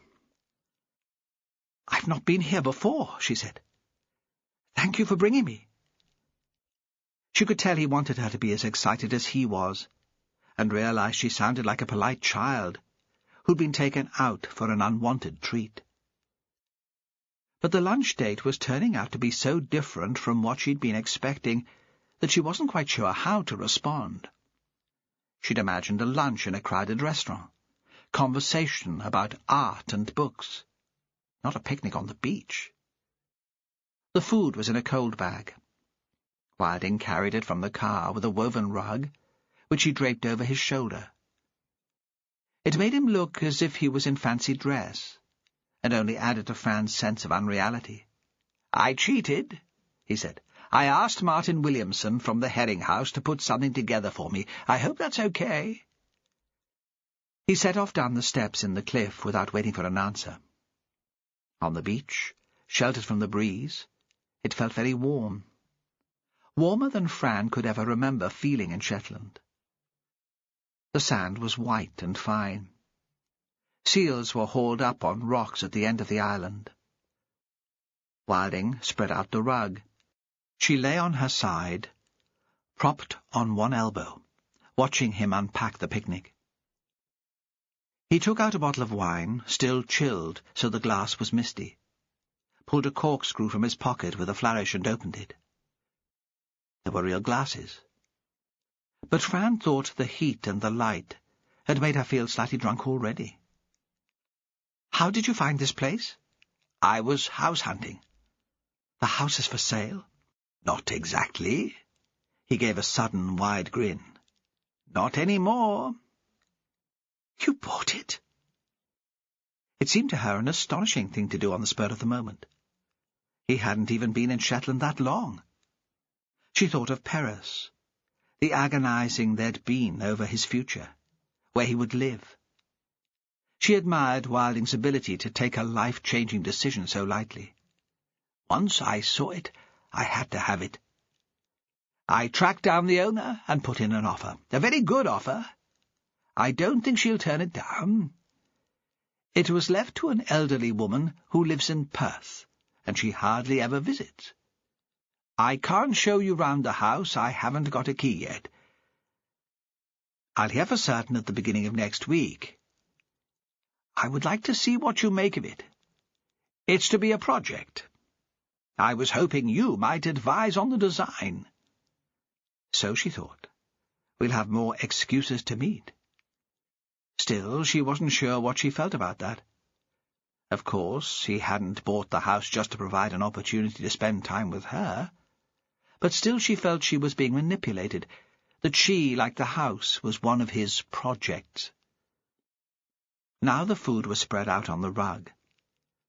There were squares of pâté, and little bowls of salad, chicken and ham and homemade bread. "I do hope you're not a vegetarian," he said. "I should have asked." He smiled, and she could tell he knew already the food would be to her taste. He must have asked around, Bella or Martin. She supposed she should be flattered that he'd put so much preparation into the lunch, but found the careful planning disturbing. And he had made the assumption that she would accept the invitation to eat with him, since the food must have been ordered before the call was made. But she drank more wine and turned her face to the sun. She wasn't in the mood to pick a fight. "What a terrible business that murder was," he said. "Do the police know yet who he was?" "I don't know," she said. "I haven't heard the news today." "But wouldn't you hear before the rest of us?" He reached across her to fill her glass again. "I understand that you're a close friend of the inspector." She sipped the wine. She wished she wasn't lying down. It was hard to challenge him, spread out at his feet. She pushed herself upright, sat cross-legged so she was facing him. "Who told you that?" "Hey!" He held up his hands in mock surrender. "I asked Bella if you were seeing anyone. She mentioned the cop, that was all." "It didn't stop you asking me out to lunch?" "It's lunch. I wanted someone to share this place with me. You didn't have to accept." She felt suddenly that she was being ridiculous. "Sorry," she said. "I should never drink at lunchtime. It's always a mistake. This is all lovely." "Is it true, then? You and Perez?" He was looking at her, squinting into the sunlight. "I don't think," she said sharply, "that it's any of your business." "Does that mean I still have a chance, then, of winning a place in your affections?" She looked at him. She couldn't make him out. Was he teasing her? Was this innocent flirting, or something more sinister? "No," she said firmly. "My affections are definitely taken." "What a terrible pity. You need some fun in your life, and Inspector Perez doesn't seem a lot of fun. I'd help you to play." She didn't answer that. He piled mackerel pâté onto a note-cake and handed it to her. "Does Perez ever talk to you about his work?" "There's not usually very much to talk about," she said. "Nothing interesting." "But this is murder. We're all interested in that." "I don't think I am. I want the murderer caught, of course. But I didn't know the victim, and I'm not involved in the case to any extent. It's Jimmy's job, and nothing to do with me." She wondered now if he'd just brought her here because he was curious about the investigation. "I'm fascinated." "I'd have thought you would be too. You used to be a journalist. And art's about the experience of extremes, don't you think? "I'm too chilled to think anything," she said, smiling, trying to lighten the mood. He seemed to realize that it would do no good to push it. "Somewhere in here there's a very good chocolate cake." And he went on to entertain her with stories of publishers' parties and the sexual activities of famous novelists, so she almost forgot that there'd been any awkwardness between them. He was the one to say they should make a start back, or she'd be late to pick up Cassie. She was surprised at how quickly the time had passed. She stood up and brushed the crumbs and sand from her clothes, and followed him up the steps to the house. "You will take it on, won't you?" he said. "The house, I mean?" "I've never done interior design," she said. "That doesn't matter. You have an artist's eye. I know you'll make a good job of it." She stood looking at the house, imagining how she would do it, saw it completed, the windows open to the sound of the waves and the seabirds, full of people for a housewarming party. Another glimpse of her old life. He couldn't have thought of anything better to tempt her. She laughed, and refused to give him a real answer. "When it's yours, we'll talk about it again." Chapter 25. Perez had thought he might go back to Bidderstone when he left the care centre, call into the manse and see if he could find Roddy on his own. He felt he understood the young man a bit better now, still believed Roddy might have information that could help with the inquiry. But the news that Sandy had tracked down the victim's lift made that impossible. How could he justify any delay to Taylor? He found Stuart Leask at work behind the check-in desk in the ferry terminal at Holmesgarth. He was young and gap-toothed, with untamed red hair. The terminal was quiet and echoing. It would be 3 hours before people would be allowed onto the boat. "Do you mind chatting here?" Stuart said. "Only I'm on my own till Chrissy gets back from lunch." Perez leaned against the desk. "Sandy Wilson said you gave a chap a lift to Bidderstone the night of the Herring House party. Can you tell me what happened there?" "I was just coming off duty, and this guy came into the terminal. I mean, Rossi had long gone, and I was about to leave, but I asked if I could help. He wanted to know about car hire. I said he'd left it a bit late, there'd be no one in the office until 8 the next morning." "What did he look like?" "Skinny, pleasant enough, English. He was wearing black trousers and a black jacket. A bit crumpled, but as if it was supposed to look like that. And bald, but as if that was intentional too." "And did he seem okay in himself? I mean, not distressed or confused?" "Not at all. As if it was all a bit of a joke, having missed his lift to Bidderstone." "He said he'd arranged for someone else to take him?" "Aye. He booked a taxi, but the guy hadn't turned up." "I still don't see how you ended up taking him." Stuart looked embarrassed. "I offered." "I know it was just stupid. Marie, my lass, says I'm just a sucker, and people are always taking advantage. But he was a nice guy, and I wasn't doing anything else that night, and he paid me what the taxi would have charged." "Did you go straight from here?" "Aye. But we had to go and pick up his bag first." "He had a bag with him?" "Like a black leather hold-all." "Where did you pick him up from? Hotel? B&B? Stuart grinned. "No, from the Victoria Pier. He was staying on that boat that turns into a theatre, the Motley Crew. You know the one?" "It's quite a drive out to Bidderstone. What did you chat about?" "He was an interesting man, an actor. He was talking about some of the parts he'd played, theatre, film. I mean, maybe some of it was bullshit. All the people he said he'd met, but you sort of didn't mind because he was still entertaining." "Did he say what he was doing in Shetland?" "I asked him that. I'd have gone to see him if he was in a play here, but he said he was looking up some old friends." And all the time he seemed quite rational. He didn't claim he was feeling unwell. Nothing like that. He was brilliant company. It was a really easy way to make a few quid. He definitely took the bag with him. You're sure he didn't leave it in your boot? Absolutely. I thought it was kind of odd. What was? Perez was glad that he decided to interview Stuart himself. By now, Taylor would be beside himself with impatience. Well, when we got to Bidderster, I went right up to the jetty to turn round, and I saw the man stick the bag just below the sea wall on the beach. It would have been quite safe there. It was well above the tide line, and folks wouldn't have been able to see it from the road. But it just seemed strange. I mean, if he was going to stay with friends, wouldn't he have taken the bag with him? He was going to the exhibition opening at the Herring House, Perez said. Still, you'd have thought he'd keep it with him.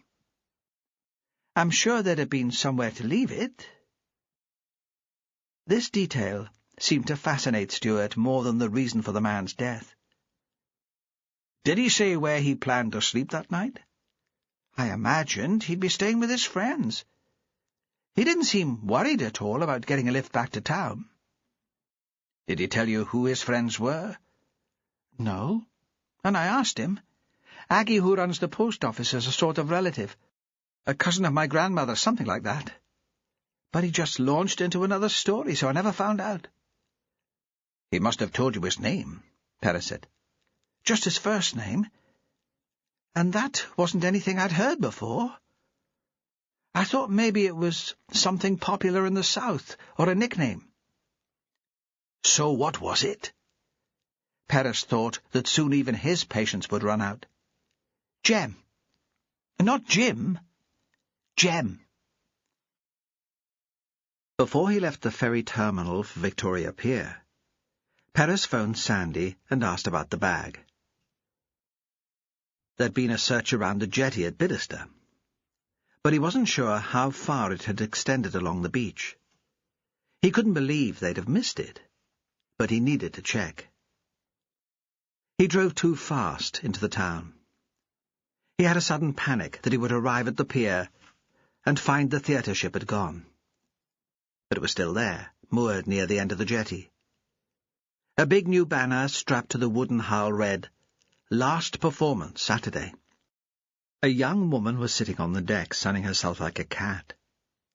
She wore cropped jeans and a long red jumper, and there was something feline about the flat face and the green eyes, narrowed and lengthened by black eyeliner. She was leaning against the cabin and had a script on her knee, but seemed not to be reading it. "Excuse me?" She looked up and smiled. "Do you want tickets for tonight? I think there are a couple left. It's well worth seeing." "Are you one of the actors?" "Actor, set designer, front-of-house manager, general dog's body." "Hang on a minute, and I'll fetch the tickets." "No," he said. "I'm sure the show's great, but that's not why I'm here." He stepped aboard, thinking this was a lovely old vessel, the timbers weathered, honey-coloured. "My name's Jimmy Perez, and I work for Shetland Police." "Lucy Wells." She remained where she was sitting. "Did you hear about the guy who was killed in Bidderster earlier in the week?" "No. Shit." "It's been all over the news. He was found hanging in the boathouse there. He'd been strangled." "It's crazy," she said. "Life on the boat. Like living in a bubble. You're rehearsing for the next show during the day and performing at night.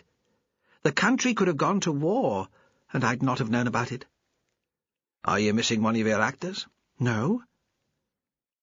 He had been so certain that the dead man had been part of the theatre group that the answer threw him. "A middle-aged man. Shaved head." "Sounds like Jem," she said. "But he wasn't part of the group. Not really.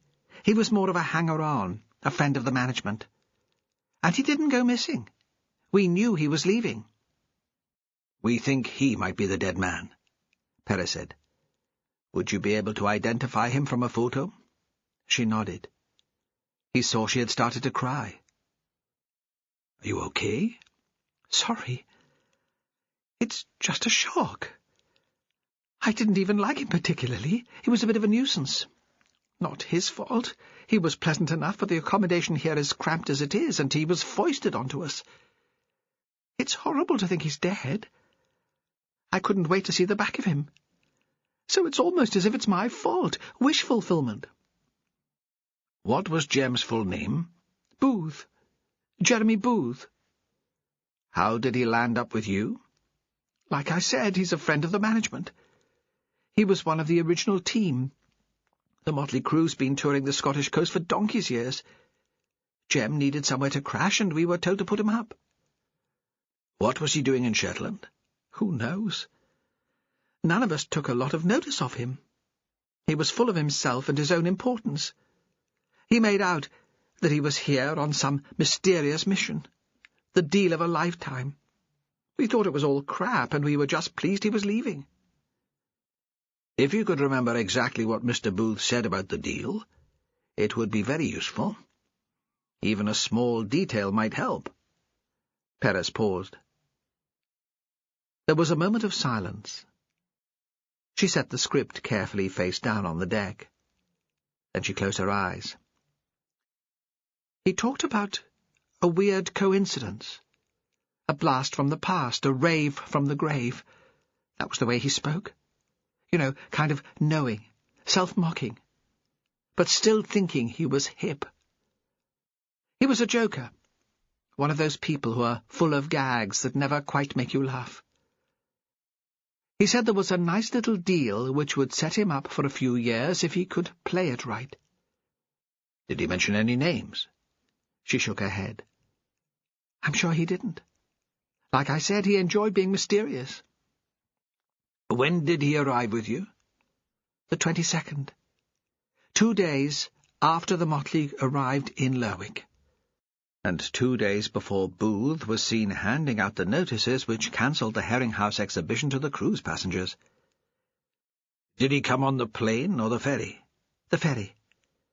It was a tiny bit bumpy when he came across, and he was ill. You wouldn't believe the fuss he made. The next day he went off somewhere. He was back that night. Then we didn't see him again. If he'd arrived on the ferry, Stuart Leask would have access to all the man's contact details, Perez thought. In an hour, they'd have a full name and address, a phone number, and access to a credit card account. Their victim was no longer anonymous. The investigation was suddenly more manageable, more ordinary. Did he tell you where he came from? Perez was interested in what the victim had said about himself, to find out how close it was to the truth. He ran a drama and education company in West Yorkshire. I've always believed in community-based theatre, darling. Really, it's the most worthwhile work you can do. Which probably means regular theatre wouldn't employ him, and he'd conned funding out of the Arts Council to set up on his own. You're very cynical, Perez said. It's the business. We all start off imagining work with the RSC, and end up spouting crap lines to 3 deaf old ladies for the equity minimum. You could give up. You're young. Oh, yes, she said. But I still have the dream. I can still see my name in lights in the West End. He couldn't quite tell whether or not she was joking. He pushed himself away from the rail so he was standing upright. Just a minute. She sprang to her feet and disappeared below deck. When she returned, she was holding some tickets. Comps for Saturday. See if you can make it. I'm really rather good. There was something desperate in the way she spoke. He thought if he rejected the tickets, she would see it as a rejection of her. He took them awkwardly, then mumbled that he was very busy, but he'd make it if he could. When he got into his car, she was still watching him. He phoned the station, and spoke first to Sandy. Any news on the victim's bag? Well, it's definitely not on the beach. Perez asked to be put through to Taylor. I've got an identity for our victim. So have I, Taylor said. Perez could hear the smirk, the self-satisfaction. "Jeremy Booth. Lives in Denby Dale, West Yorkshire. Runs some sort of theatre group. We've just had a phone call from a young woman who works with him. She saw the photo in one of the nationals." Perez had nothing to say. Let Taylor have his moment of glory. It was good to have the identity of the victim confirmed. "I was thinking someone should go down there," Taylor went on, "to check out his house and talk to his colleagues. Do you want to do it?" Perez was tempted. England was still a foreign country. There would be the thrill of exploration. But he thought, this was a Shetland murder. The victim might have been an incomer, but the answer to his death lay here. Taylor was obviously becoming impatient. He hated waiting for the answer. "Well? Or would you rather I go?" Then Perez realized Taylor was itching to take on the job. This was what he liked best about policing, the chase. He would adore the last-minute flights and hurried arrangements, the overnight drive, gallons of coffee and empty service stations. And once he arrived, he'd get answers immediately, firing away questions, blasting through the uncertainty with his energy. "You go," Perez said. "You do it much better than me." Chapter 26. Taylor picked up the last flight out of Shetland that day, then blustered his way onto a packed BA plane from Aberdeen to Manchester. There was a group of oil men on the flight.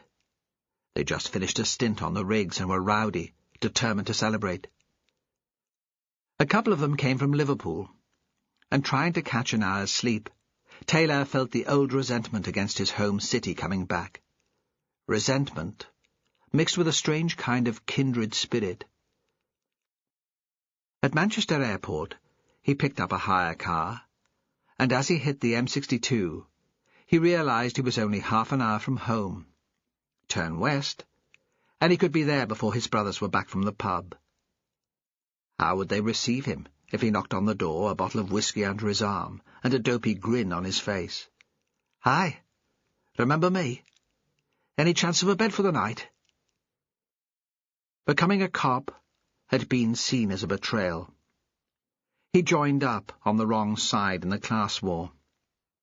Even now that the boundaries were blurred, he didn't think that would ever be forgiven. Taylor took the road to the east.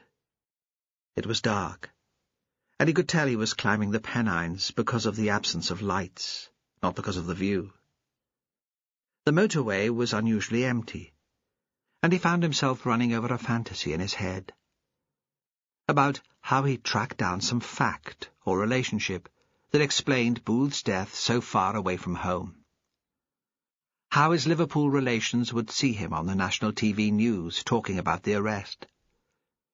He'd come across as calm and modest, but everyone would know that the conviction was down to him. On the way into Huddersfield, he checked into a travel inn, picking up the last room on a cancellation. The adjoining pub had stopped serving food, so he ate all the biscuits in his room and went to bed. Surprisingly for him, he fell straight asleep. It was a relief to have a dark night. Shetland was unnatural, he thought. The spooky half-light which never disappeared really freaked him out. That's why he'd slept so poorly the night before. Perhaps it was the extreme of the dark winters and sleepless summers that made the people so odd. He could never live there. He woke very early, and was on the road before 6, picking up a bacon sandwich from a trucker's cafe, and eating in the car as he continued to drive. He'd been given the mobile number of a local DC, a woman called Jebson, but waited until 7 before he called. "I wasn't expecting you till later." She was brusque and graceless, though he could tell he hadn't woken her. "Well, I'm here now. Can we meet at Booth's house?" "If you like." She sounded less than thrilled. "But I can't be there till 8:30.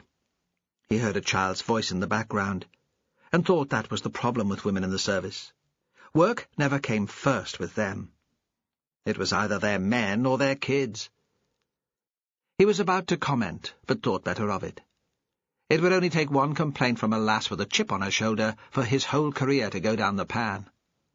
He'd seen it happen, and just when he seemed to be getting a bit of recognition, that was the last thing he needed. "Okay, then," he said. 8:30. In Denby Dale he found the house from her directions. Director of a theatre company had sounded quite grand, and he'd been expecting something more impressive than a mid-terrace cottage leading straight off the street. He got out of the car to stretch his legs and get a feel for the place.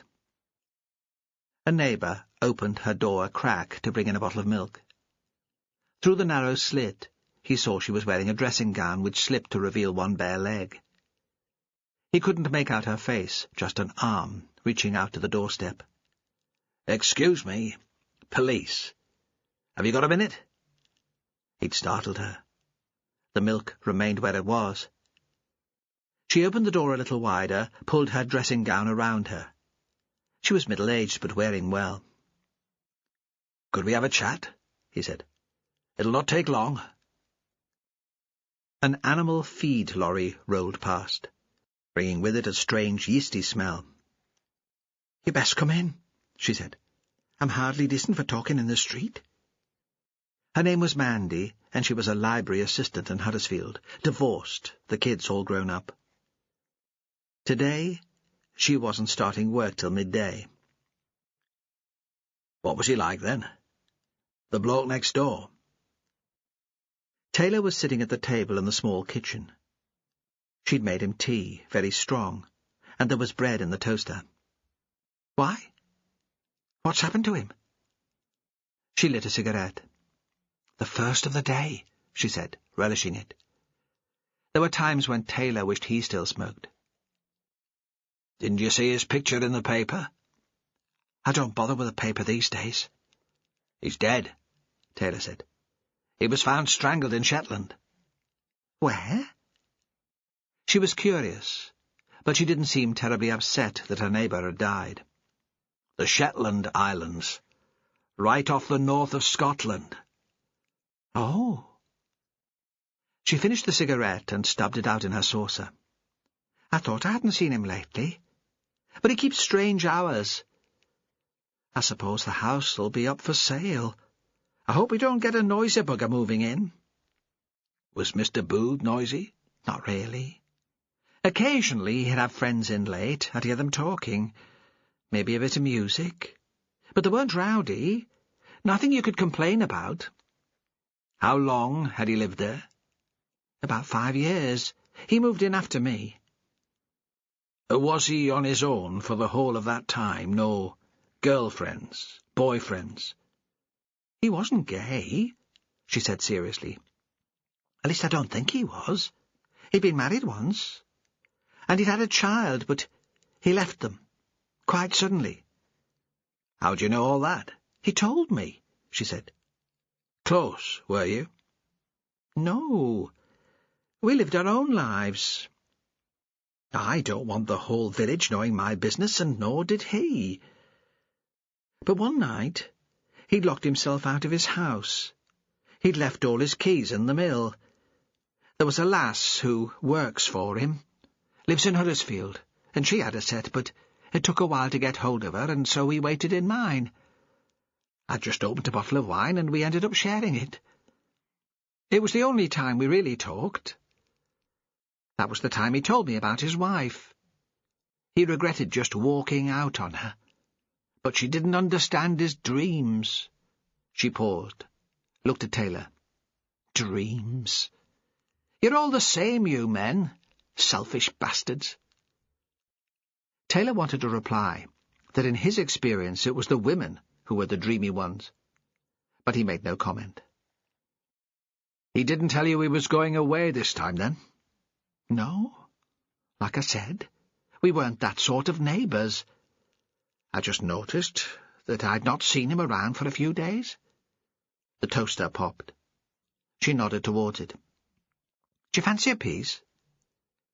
But Taylor didn't have anything else to say. and couldn't imagine sitting at her table making polite conversation. That was much more Perez's style than his. He refused the offer and thanked her.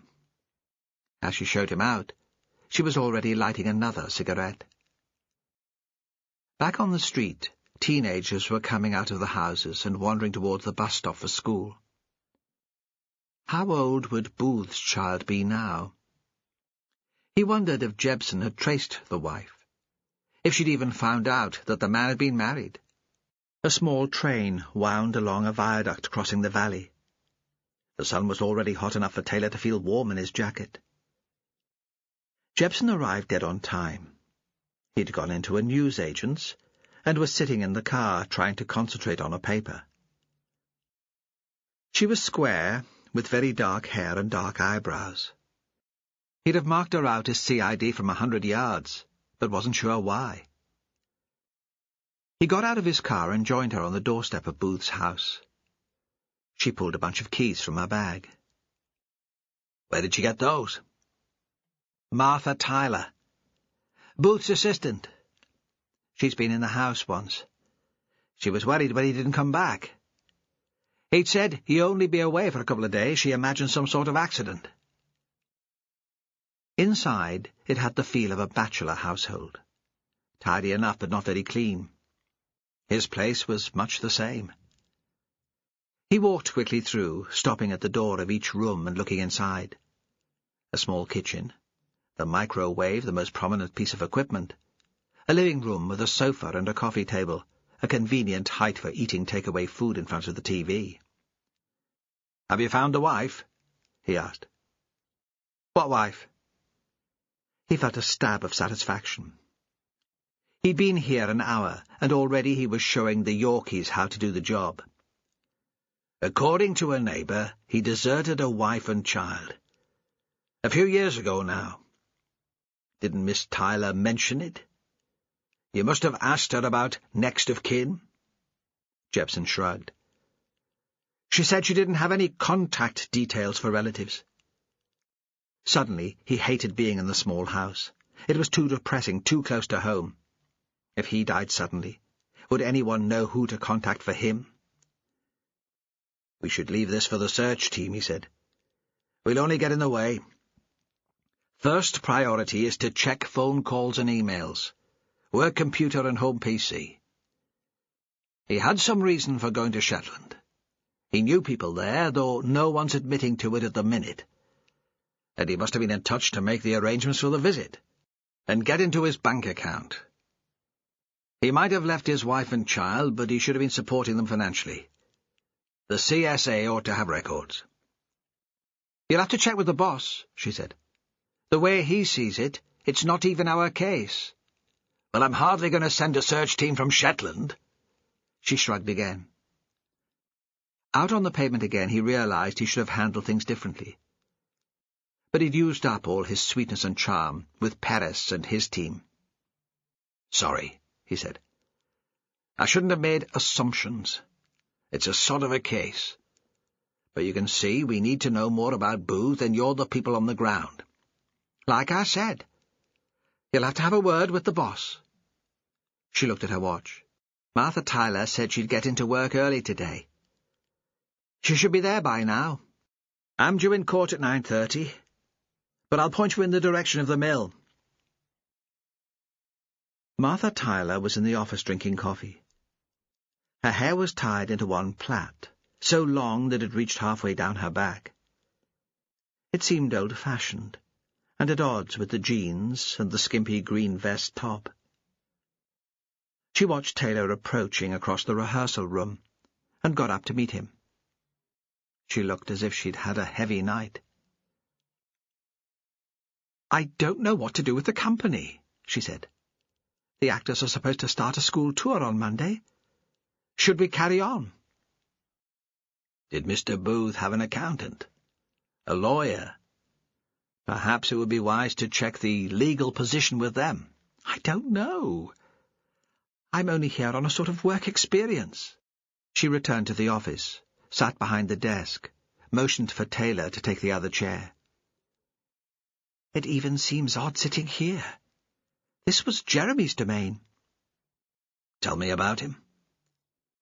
The sort of question Perez would have asked, which drove Taylor to distraction because it took so long to get relevant answers. He was an actor, she said. That's the first thing to remember. I was never quite sure if he was performing, if I was getting the truth or a story. I'm sure he didn't mean to lie. He just liked his version best. He was funny and kind, but there was always this mask. You never knew what was going on in his head. What did he do before he started the company? Bits and pieces of acting, I think. He was full of the people he'd worked with. Maybe some of it was true. But it's such a tough business. Even if you're good, it's all about luck. It's the good people who never make it that I'm most sorry for. And before that? Drama school? I'm not sure. I don't think so. He was quite scathing about the kids who turned up here to work with their degrees in performance and no real experience in the theatre. Did he ever talk about his private life? Never. Only about work. No relationships? I think there might have been a few brief flings. Young actresses taken in by the bullshit and too much to drink. He liked to be seen with them. It must have been good for his ego. They never lasted, though. They saw through him? No. He was always the one to do the dumping. A couple of them were quite smitten. He was very kind, and he did have a certain style. Taylor's phone rang. He went into the rehearsal room to take it. It was Jepson. The court case was adjourned, so I've made a few calls for you. Work history through the DSS. He's been self-employed for 15 years as an actor. I'm waiting to hear back from the tax people about his income. Before then? He was a teacher. A school in Chester. Thanks. One more thing. I've traced the wife. Chapter 27. Kenny liked Friday evenings.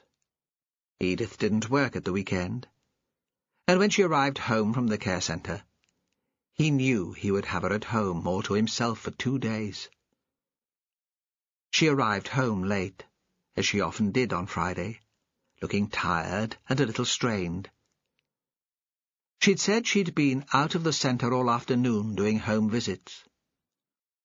She often said the relatives were more difficult than her clients.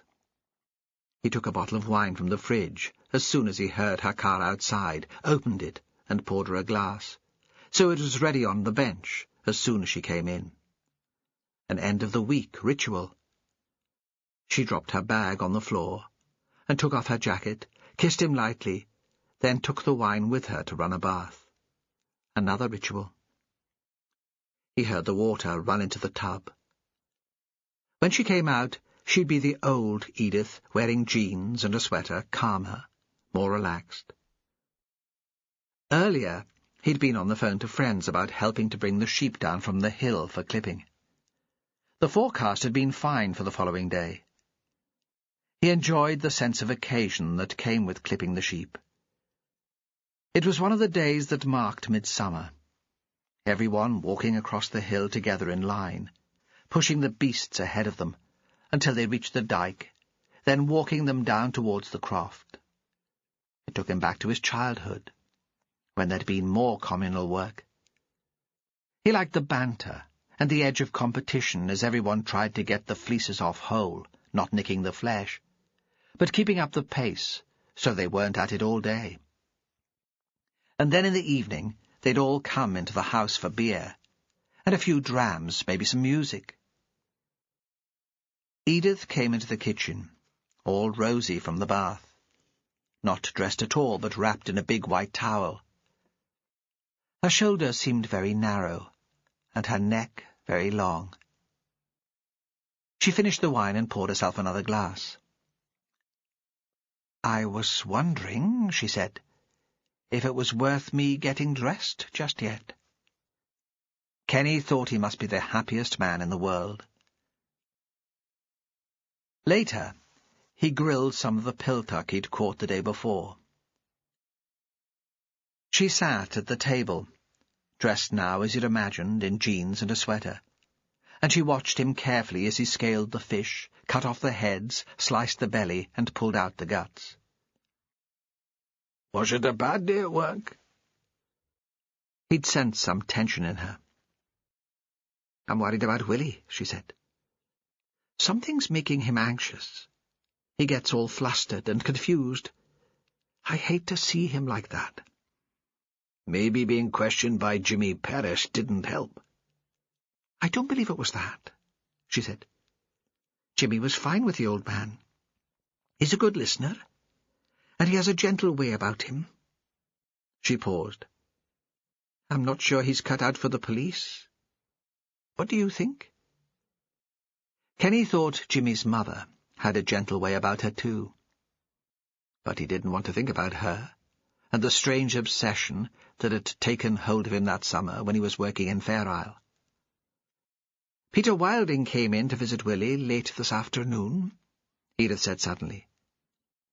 Kenny thought maybe the visit from the writer had been on her mind all the time, was what had been troubling her all evening. "That was kind." "I'm not so sure," she said. "I don't know what he could want with the old man. He's full of questions, demands, and Willie gets upset so easily." "Perhaps he wants to put Willie into a book." "Perhaps he does. But he's like some sort of parasite, sucking the life from him." She paused, and Kenny was surprised to see she was shaking. "Wilding told me he'd put in an offer on a house in Bowness," she went on. "He wants to stay in Shetland. But Willie's old house in Bidderster isn't good enough for him. Shetland is my inspiration. That's what he told me." Kenny wasn't sure what to say. He'd taken Wilding fishing once with Martin Williamson, and thought he was a weak, easily scared sort of man. He'd sat white-faced, holding the side of the boat. He wouldn't be sorry if the writer moved to the south of the island. It would be better if a young Shetland family could move into Willie's old house. It would be nice if there was another child around the place, a friend for Alice Williamson, who must get awful lonely. Edith went into the garden to dig some early tatties to go with the fish, and came back carrying them in a colander, with a cut lettuce on top. She rinsed the light soil from her hands under the tap. "Would you like me to come in and talk to Willie?" he asked, when they sat ready to eat. "It's been a while since I've seen him. He could talk about the old days. And he always wants to know what the fishing's like now and how I'm managing with the boat. I won't suck the life out of him. I promise that." She looked up at him and smiled. "He'd love that. You're a kind man, Kenny Thompson." She squeezed a quarter of a lemon over the piltuck, and ate the fish very seriously, almost with respect. He reflected that that was how she did everything. After the meal, he asked if she'd like to take a walk with him over the hill. Some evenings she came with him, and he always enjoyed her company. He thought it might help her forget her worries at work. She hesitated a moment before answering, so he could tell she was tempted. But in the end she shook her head. "I'd like to finish the knitting for Ingrid, just in case." Their daughter was expecting a baby, their first grandchild, and was due in 10 days' time. Edith had holidays saved up, so she could fly down to Aberdeen as soon as labour started. She was making a shawl for the child. The knitting was so intricate that it looked like one of the wedding veils worn in his grandparents' day. Then, the women had said the yarn should be so fine that you should be able to pull the veil through a wedding ring. "I might speak to her on the phone," Edith went on. "Just see how she is." Kenny understood. As the birth got closer, Ingrid had become homesick for the islands. It had seemed to them that she'd never missed Shetland before. She had her new life in the south, her friends and her man. Now, some nights, there were tearful phone calls. Hormones, Edith said. But Kenny thought it was just that she wanted her baby to be born a Shetlander. He put his boots on at the door and called to Vela. Walking up the track, his mind wandered, and suddenly he found himself near the top of the hill, looking down to the sea.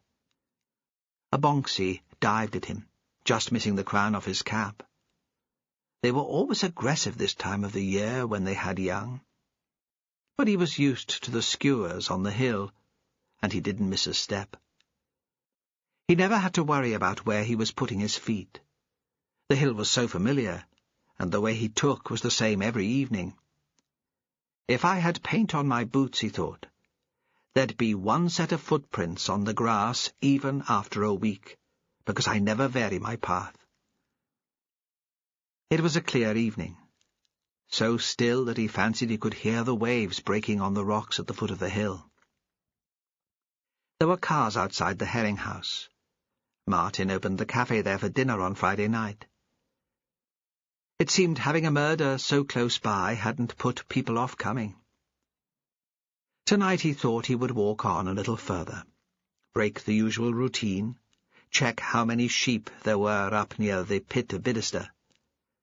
And because he knew the hill so well, his thoughts ranged again. I was nearly unfaithful with Jimmy Perez's mother. I sat on a white beach at the North Haven on Fair Isle in midsummer, and held her hand. Her lips were warm and tasted of salt. We told each other we were in love. He caught his breath, thinking how close he had come to leaving Edith. He'd almost thrown away what was now most dear to him. I could have been Jimmy Perez's stepfather. He'd completely forgotten that summer, hadn't thought about it for years. But now, because of the death of a stranger, Jimmy Perez had come into his life again, and the memories had returned. He'd never told Edith about it. He wondered briefly if he should. But after all this time it had no importance. Why hurt her? Now he was on the highest part of the hill, close to the cliff edge. There was still no wind, so the walking had been easy.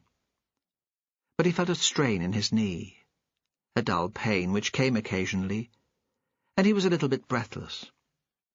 5 years ago he could have done the walk faster. He stopped to look back at his land, and despite the familiarity, he felt a pride in it. The grass here was cropped very short by sheep and rabbits. In places there were rough piles of rock. He'd never known whether they were natural or the remains of some ancient people who'd had the land before him.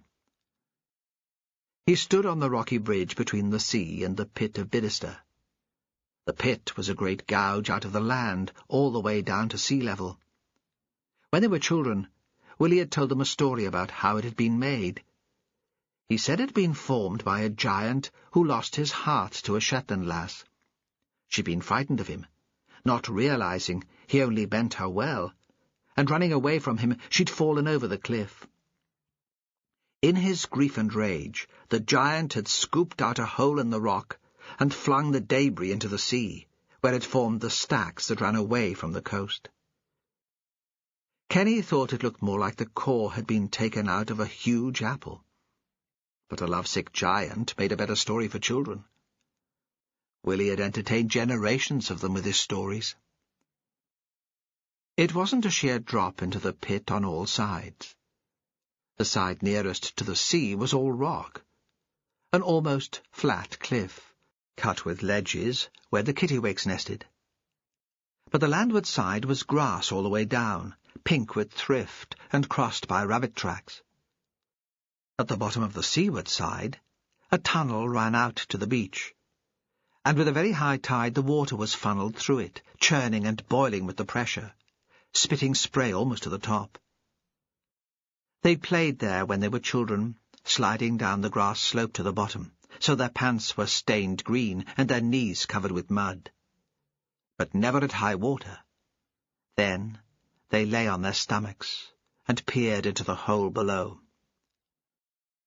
Looking down, he saw that a ewe had somehow managed to get almost to sea level. She was trapped on a ledge, too stupid to turn round and make her way back. Sometimes he thought sheep were the dumbest creatures in the world.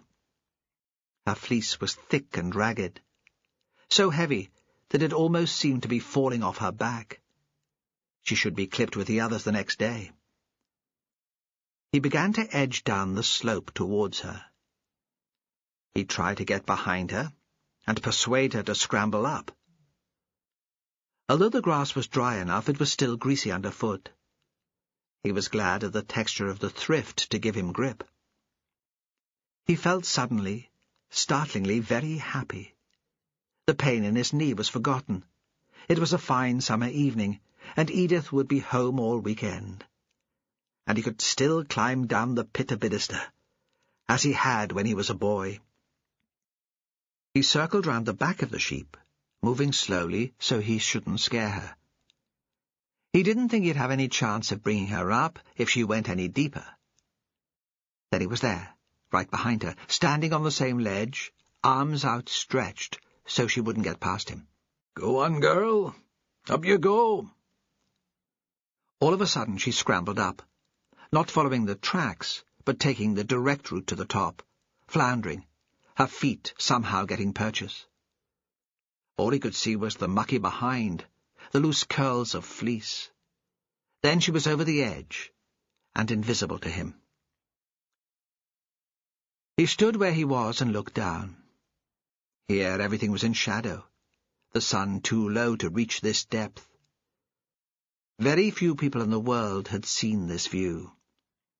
The only child in Bidester now was Alice Williamson, and her family didn't let her run loose on the hill. Martin and Dawn would have had a fit if she'd climbed down here, though Bella hadn't been much older when she'd first made it to the bottom.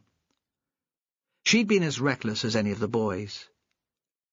Kenny could see the round boulders which had been carried in on full tides, the puddle of brackish water left behind when the sea retreated. Then he saw a splash of colour against the grey of the rocks.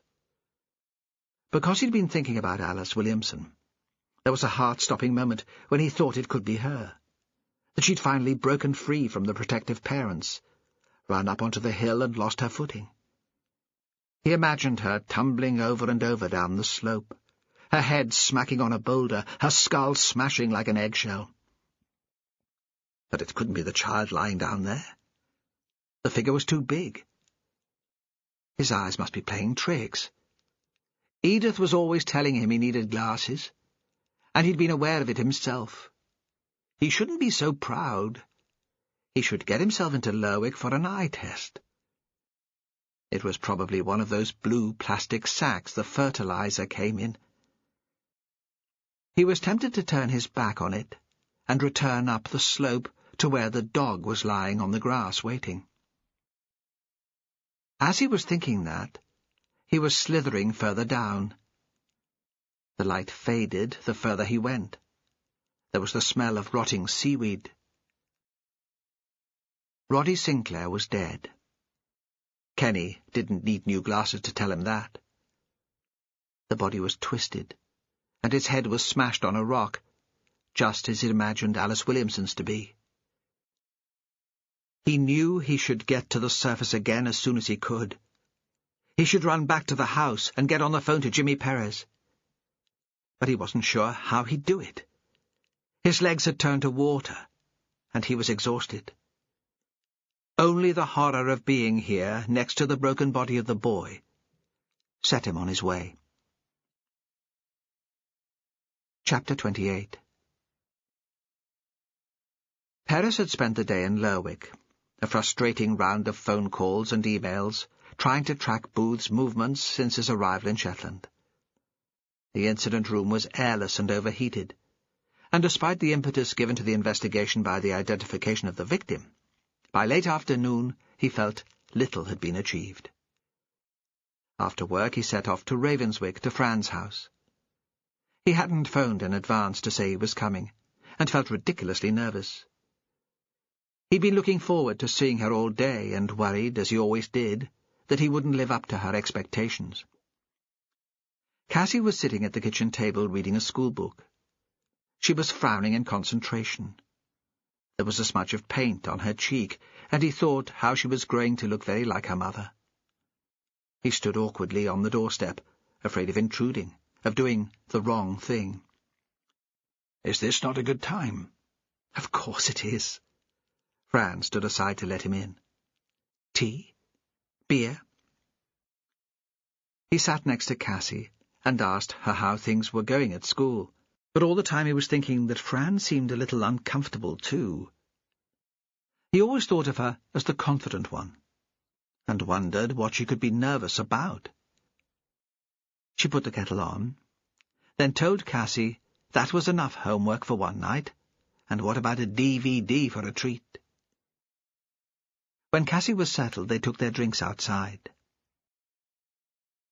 "We've found out who the murder victim is," Perez said. "It'll be all over the news tomorrow. I wanted to tell you. He was an actor, a man called Jeremy Booth." She shook her head. "The name doesn't mean anything to me." "He comes from Yorkshire." "Sorry. I still can't help." They sat in silence.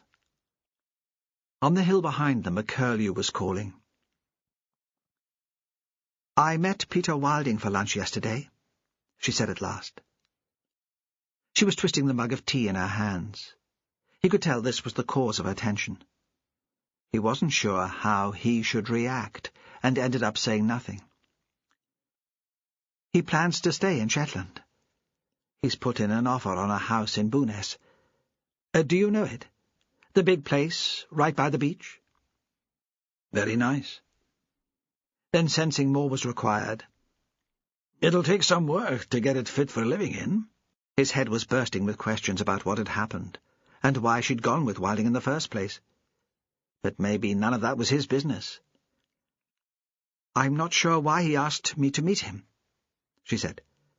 "I think he hoped I might have some information about the investigation. That's how it seemed." "And he fancies the pants off you," he said. "That might have had something to do with it." She gave him a big grin. "Maybe he does," she said. "But there was more to it than that. He has this intense way of asking questions." "You believe he might be involved in some way with Booth's death?" "No," she said quickly. "I'm not saying that. He's a writer, naturally curious. I'm sure that's all it is." End of CD 6. CD 7. The thought came into Perez's head that it would suit him very nicely if Wilding turned out to be a murderer. He hated the idea of the man living in Bowness, which wasn't so far from Fran. But he knew that was a dangerous way to think. If you hoped for a certain outcome in an investigation, you lost perspective, saw shadows that didn't exist, ignored other possible scenarios. "Have you eaten yet?" she asked. "If you can wait until I've got Cassie to bed, I can pull together a meal for us." "I'd like that." They were at the table when the phone call came. It was on the landline, and Perez had no thought that it might be for him. He sliced bread and helped himself to salad while she answered it. She frowned, handed him the receiver. "It's Sandy. For you." It was Sandy at his worst, childish, full of himself. "I tried you at home, boss, and I couldn't get a signal on your mobile. Thought I might find you at Mrs. Hunter's." "What can I do for you?" Across the table, Fran was pulling silly faces at him. "There's been another death." Sandy paused. He developed a sense of the dramatic. "Who?" "Roddy Sinclair. Kenny Thompson found him at the bottom of the pit of Idester. I sent Robert the new PC who's based in White Nest to confirm it. It's definitely Sinclair. Could have been an accident, Bit of a coincidence. Perez thought of his sense that Roddy had something to confide, and knew that this was no accident. He remembered the walk he'd taken with the boy, the morning they'd found Booth's body. Roddy had grown up there. He wasn't the sort to fall. He pictured Roddy playing the fiddle at the Herringhouse party, caught in the spotlight of the evening sunshine, dancing. He was as lithe and nimble as one of the feral cats that lived on the cliffs. He'd liked the boy, and was overcome by a sense of waste. "Does Bella know?" "Not yet," Sandy said. "I thought I'd best get hold of you first." "Good. I want to tell her." Roddy had been Bella's golden boy. His death would devastate her. Perez felt a stab of pity. Then the thought of work took over. Bella had been playing games with him throughout the investigation. The shock of her nephew's death might persuade her to talk. "You'd best be quick, then. You know how news gets out." "I don't think Kenny will be on the phone to her. He and Bella aren't that close. And he's not the sort to blab. But don't send anyone onto the hill until I've talked to her. Tell them to stand by." "I told Kenny to keep the news to himself." Sandy seemed extraordinarily proud that he'd thought of such a thing. Perez smiled. "Good," he said. "Good. I wonder if I should phone Mr. Taylor now. He's going to be pig sick, being stuck down in England, while everything's happening here." "Aye," Perez said. "I think maybe you should." Fran had been eating, but she stopped now, her fork poised. "You've got to go, haven't you? And you won't be able to tell me what it's all about." "Roddy Sinclair's dead. Kenny Thompson found him at the bottom of the pit of Bidester." Poor Bella. He could tell that Fran was nearly in tears. She cared for Roddy as if he was her son. "I'm just off to tell her. Can I say you're here if she needs company? I know she was born and reared in Shetland, but it seems to me she doesn't have many friends." "Of course." He could tell she was pleased he'd told her so much. It was on the tip of his tongue to warn her not to tell Wilding, but he stopped himself just in time. "Roddy always had so much energy," she said. "It was as if he was lit up inside. It's hard to imagine he's dead." She paused. "Another death? What is going on here? You do realize the press will go wild over this? He was a celebrity even in the South. As soon as word gets out, there'll be hundreds of journos here." "No pressure, then?" Perez was thinking there'd be more pressure from the community, too. Roddy was a Shetlander. He represented Shetland and the rest of the world. People would want his killer found now. It wasn't the same as some strange Englishman found hanging from the roof. "Jimmy." He was already at the door, and he turned back to her. "It wasn't an accident, was it?" "No," he said. "I don't think it can have been." "Suicide? Because it killed the Englishman and couldn't face the consequences?" "Maybe." He remembered Roddy standing at the top of the cliff, arms stretched wide like a gannet's. It would be the sort of grand gesture he'd go for, killing himself by launching himself into the air. As close to flying as it was possible to get. But he'd want an audience. Without an audience, it wouldn't be any sort of performance. "Come back here when you've finished," she said. "It doesn't matter how late it is. If you want to." Bella was sitting in her garden when he got to the manse. A wrought iron table and chair stood on a terrace by the side of the house, and he found her there. The light was diffuse, milky, and he realized it was already 10 o'clock. There was a book on the table, but she hadn't been reading. Perhaps she'd dozed off. Next to the book was a large glass of wine, and a half-empty bottle. "Jimmy," she said when she opened her eyes. "isn't it a lovely evening?" So still. There are so few days when we can do this. Have a drink with me? He sat on the wall beside her. When did you last hear from Roddy? I saw him at lunchtime. He was booked on the last plane south. He planned to go yesterday, but you know what the young are like. Time has no meaning for them. It's as if they have forever. I was expecting him to phone, but he'll have met up with some friends. He thought there was no easy way to do this. If he lost someone close to him, he'd want to hear it straight. No platitudes and no prevarication. Roddy's dead, Bella. His body was found this evening at the bottom of the pit of Bidderster. Her eyes widened. No. No, she said. There's been some mistake. He was on the plane. Did you take him to Sombra?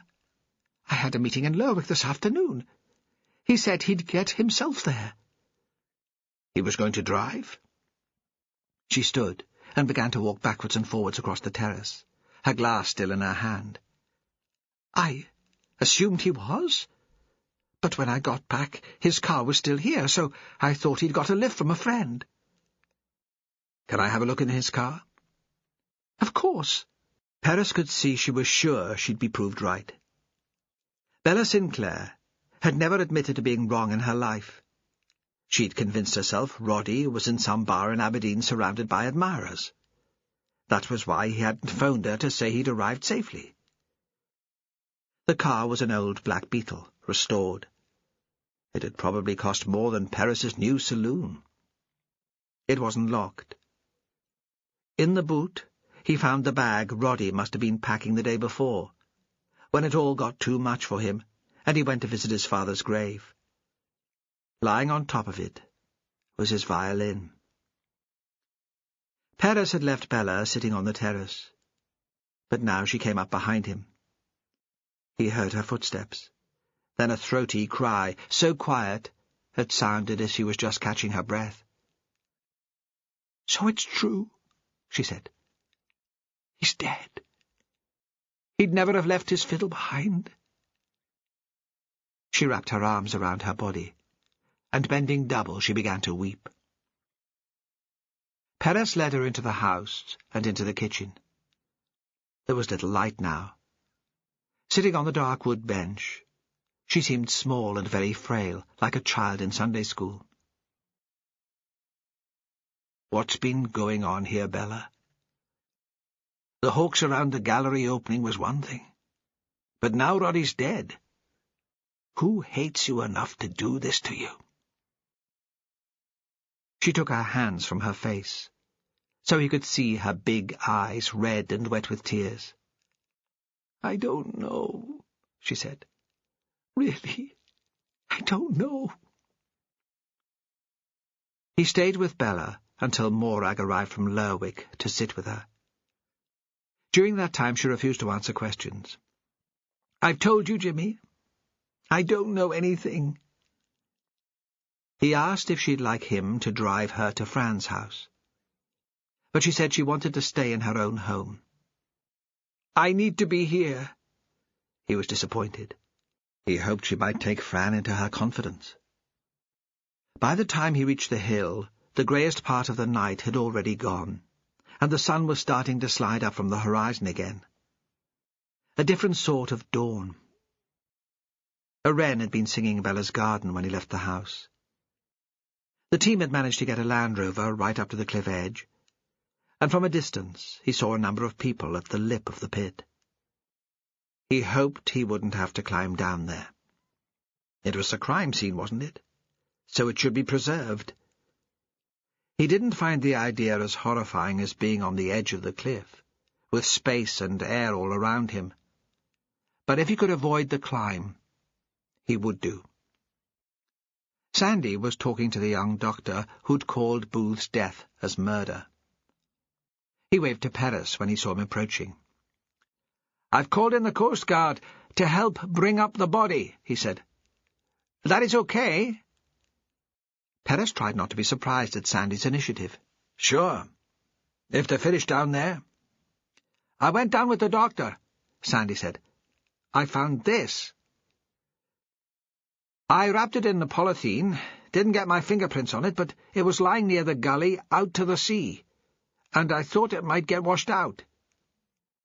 He looked at Perez anxiously, not sure if he'd get yelled at for moving evidence. "I'd have done just the same myself." It was a black leather holdall, just like the one Stuart Leask had described as belonging to Jeremy Booth. "What do you think?" "I think someone killed Booth, made it look like suicide, then chucked the bag down here in the hope that we wouldn't identify him." "What about Sinclair?" "He could have been the murderer. Maybe he was climbing down to move the bag or check it was well out of sight, and he tripped." "But you don't think so?" "No. I think the murderer arranged to meet him here. Roddy liked being on the edge. It wouldn't have taken much to push him in. I'm not sure why he had to be killed. Maybe he knew something about Booth's murder. But I'm sure that's what happened." Perez stood silently for a moment, imagining what that must feel like. The shove in the back, the panic as he realized he couldn't get a grip, then waiting to hit the ground. He saw Sandy was staring at him. "Now, all I've got to do is prove it." Chapter 29. Roy Taylor went with Stella Jepson to visit Jeremy Booth's wife. The woman lived on the Wirral, way out of Jepson's patch, but for some reason the DC had seemed keen to go with him. Perhaps, like the rest of them, she'd become intrigued by the man who died without explanation so far from home. She wanted to see how the mystery worked out. "I heard back from the Inland Revenue," Jepson said. "Booth's business was on the verge of going under, if his tax returns were anything like accurate." Taylor thought that would need looking into. There'd be nothing new in someone self-employed declaring a fraction of what he earned. But if Booth had been short of cash, why disappear to Shetland, leaving the business in the care of some sort of student? Had he thought he had a chance of making money there? Taylor had visited the Wirral when he was a kid, a very young kid, when his mother was still at home before she'd run away with her fancy man to North Wales. There'd been trips out to the seaside in Hoylake and West Kirby.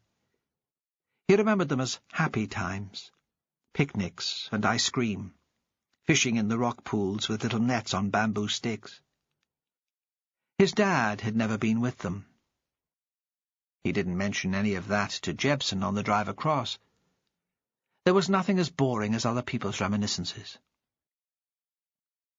Booth's wife was called Amanda. She'd remarried, a man called Stapleton, a teacher. Taylor wasn't sure if the trip would be worth the effort. Booth had run away years ago. Why would his ex-wife be involved in his murder after such a long time? Surely she had too much to lose. Yet Booth had left home quite suddenly. He'd completely changed the direction of his life, and had relinquished any contact with the child. Taylor knew that families could haunt you, resentments grow with time. And why had the relationship fractured in such a dramatic way? The family lived on a pleasant estate of 1950s houses near Arrow Park Hospital. It was anonymous, a straight tree-lined road of semi-detached homes. A place you could lose yourself, Taylor thought. Yet, when they parked, he thought the elderly woman, working in her garden opposite, had taken note of them. So it wouldn't be that easy to hide. It was early evening, but Amanda Stapleton was on her own in the house. She seemed to belong to the time it had been built. A comfortable blonde in a sleeveless summer dress and sandals, she made Taylor think of women with big skirts and permed hair. His mother had been a great one for the pictures and for watching old films on the telly in the afternoons. This woman could have been a minor film star. "Thank you for your time," he said. "I hope it's not inconvenient."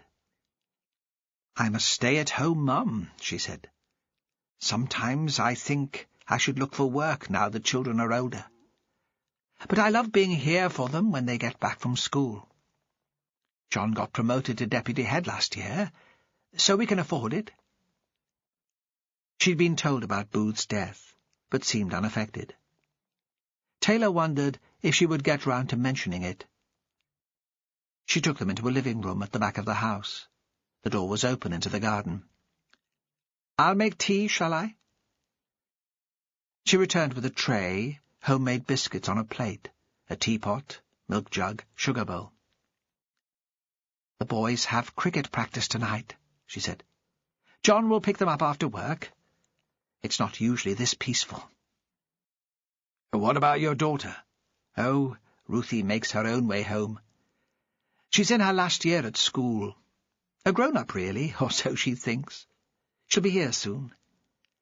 She doesn't know yet that her father's dead. I'm not sure how she'll take it." She settled herself on a straight-backed chair, a cup and saucer balanced on her knee, her legs neatly crossed at the ankle. "I haven't seen Jeremy since he left in the middle of the night more than 16 years ago. He took one suitcase, left me with a daughter, and a note which said he was very sorry but this wasn't the life he wanted." She looked up at them. "You can't expect me to be grieving about his death." "He'd given you no warning that he was leaving?" "None." "Was there another woman?" "He didn't mention one in the letter. But there could have been. He was an attractive man. I fell for him after all." She paused. "He was the love of my life." Taylor didn't know where to look. He felt himself flush with embarrassment. He hated people who spilled out their feelings, and this woman had seemed so controlled that it was unexpected. Jebson leaned forward towards the woman. "Tell us about Jeremy," she said. "We haven't met anyone yet who really knew him." "I'm not sure I can help you with that either. I'm not sure Jeremy knew himself. It was all dreams and stories with him. He featured in his own dramas. In his head, of course. None of it was real." She stared out into the immaculate garden. He'd have quite enjoyed this, being the object of so much attention. "Where did you meet him?" "At work. We were both teachers. He taught English, and I worked in the technology department, doing craft and cooking." That summed us up, really. I was the practical one. He was into fiction, words. He swept me away with his words. In his spare time he ran the school's youth theatre. That was his real passion. He'd done a lot of acting when he was a student. Got into the Central School, but couldn't get funding to do the course. He was very bitter about that. We haven't been able to trace any other family. Is there anyone else we should inform about his death?" She shook her head. He was an only child. The classic only child. Spoiled rotten and left to play too much on his own. His parents were quite elderly when we married. They're probably dead now. Taylor felt he was losing control of the interview. He brought Jebson along to observe, not to take over. "You say you hadn't seen Mr. Booth since he left 16 years ago," he said. "Have you communicated with him at all?" "He's paid maintenance for Ruth since he left. Not a lot. He's never had steady work. Since he set up the Drama and Education Company, things have been a bit better. I never wanted to make a fuss about the money, and we had no direct contact over that. It was as if he preferred not to think about us." "Did you try to find him when he left?" "Of course I did. I worshipped him. But he left his job at the school too, just walked out. Gave no notice, asked for no reference. I thought he must be going through some sort of breakdown. Tried psychiatric hospitals, the police, the Salvation Army. I imagined him sleeping on the streets in some horrible hostel. Did you ever find out where he went after he left you? To his mummy and daddy. She sounded very bitter. Hardly the great romantic gesture, was it? Running home like a scared child? Of course, I contacted them, but they told me they hadn't heard from him. He got them to lie for him. And there was nothing really that precipitated his going? It was when Ruth was born, she said. That was when things started changing. She paused, and Taylor wished she'd get to the point. Perhaps Jebson sensed his impatience because she cut in with a question. For such a big, ungainly lass, she had a gentle voice. In what way did things change, Mrs. Stapleton? I don't know what he'd been expecting. He was so excited when I found out I was pregnant. Maybe some ideal of family life. A child who would adore him. Certainly not nappies and crying, coming home to an exhausted wife who suddenly made demands on him. And then Ruth wasn't the perfect baby he'd visualized for himself. In what way wasn't she perfect? She was born with a cleft palate. You wouldn't know now. She's a beautiful young woman. But there have been lots of spells in hospital. And when we first brought her home, she was an ugly little thing. I think he was repulsed by her, and disgusted with himself for feeling that way. Perhaps that's what brought matters to a head. He couldn't face the reality, couldn't lose himself in theatre any more. So he just ran away. He pretended she'd never been born. Can you think why anyone would have wanted to kill him? I'd probably have killed him, she said, if I'd tracked him down to his parents' house, if I'd caught him there being waited on by them while I was struggling to keep things going at home. Did he have any family and friends in Shetland? No family. If he made friends there, it was after my time. She offered them more tea, handed them biscuits, smiled to show she really didn't care any more. There was the sound of the key in the door. "Hi, Mom." "Shall we leave?" Taylor said. "So you can talk to Ruth on her own." "No, she'll probably have questions. You'll be able to answer them better than me." Ruth was, as her mother had said, a beautiful young woman, dark-haired, full-breasted, with a wide smile. She stood in the door and looked at them. She was wearing jeans and a loose white top, easy with her body. She was curious about who they were, but too polite to ask. "These people are detectives," Amanda Stapleton said. "They have some news about your father." The girl looked at them horrified. "What about him? What has he done?" Stella Jebson got up and stood next to the girl. "Why don't you sit down?" she said. "We've got some bad news." The girl perched on the arm of the nearest chair.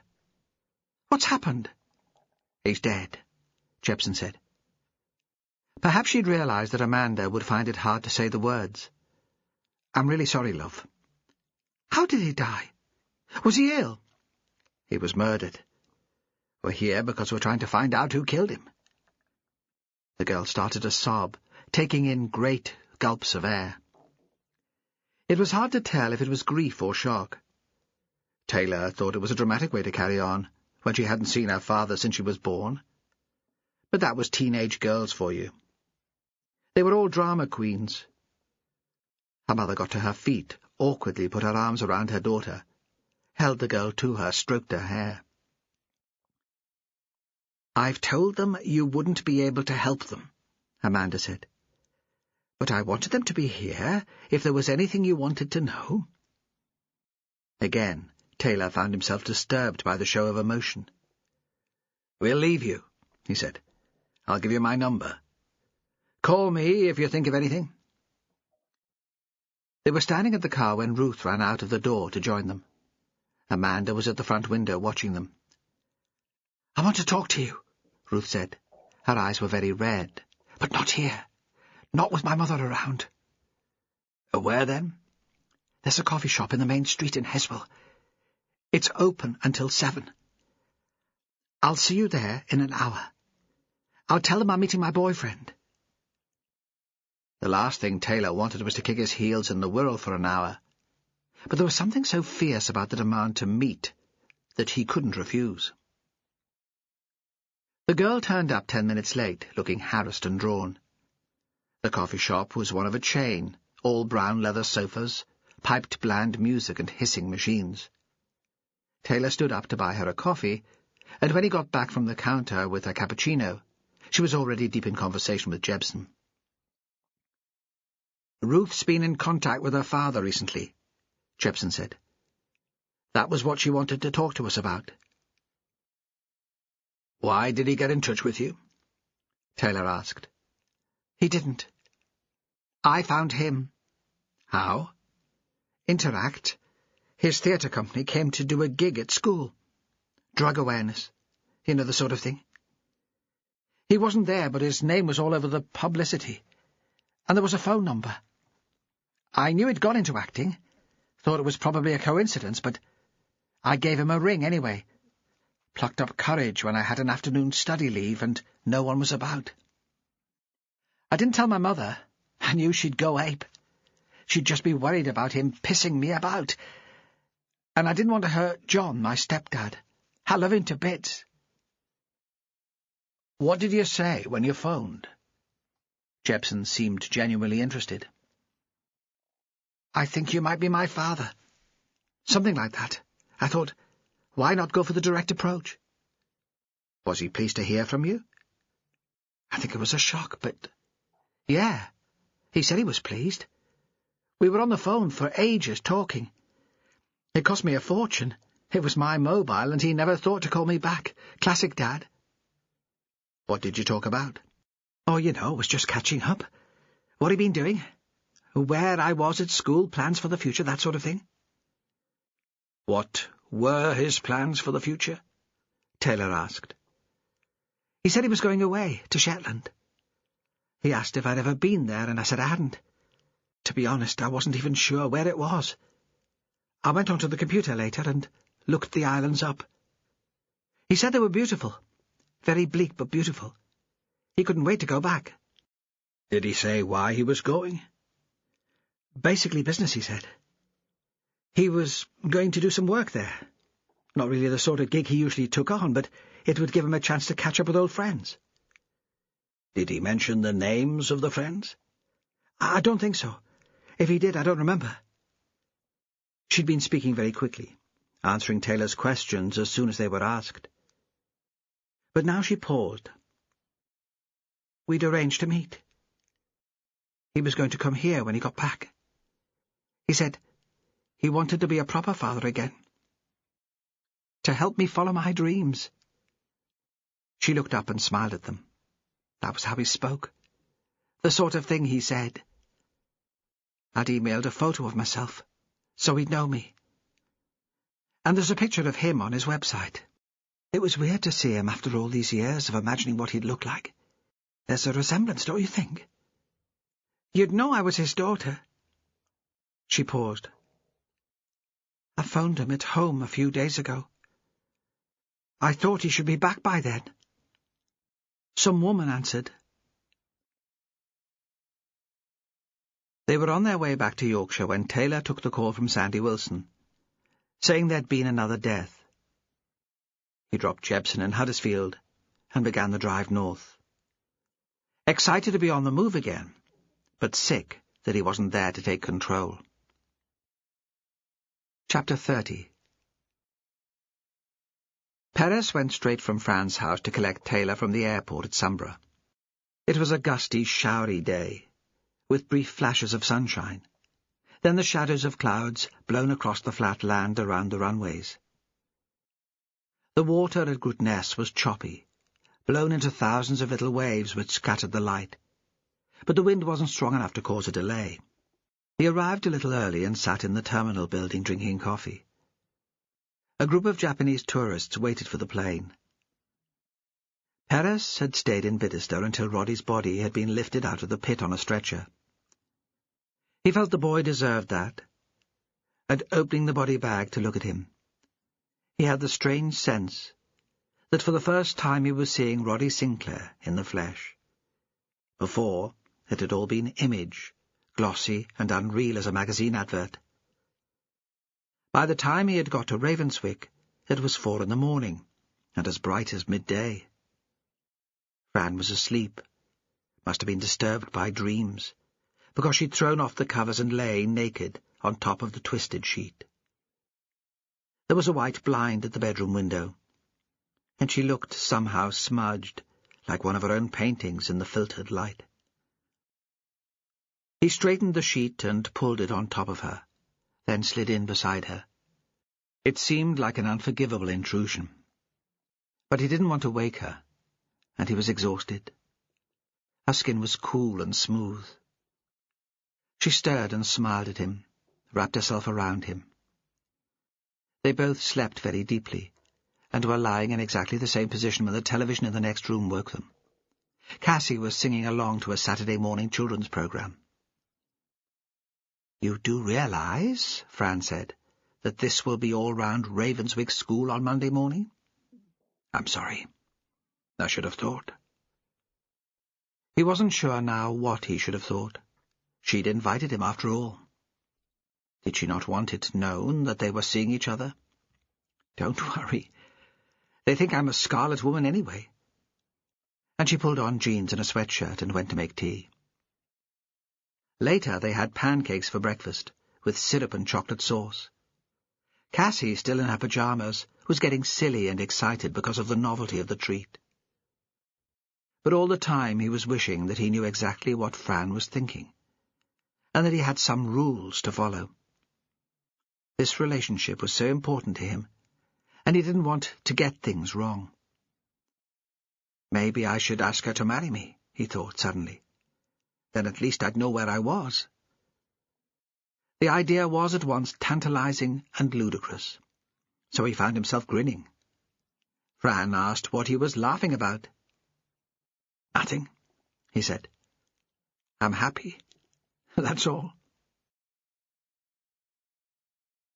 When Taylor walked into the terminal, he seemed surprisingly alive and energetic.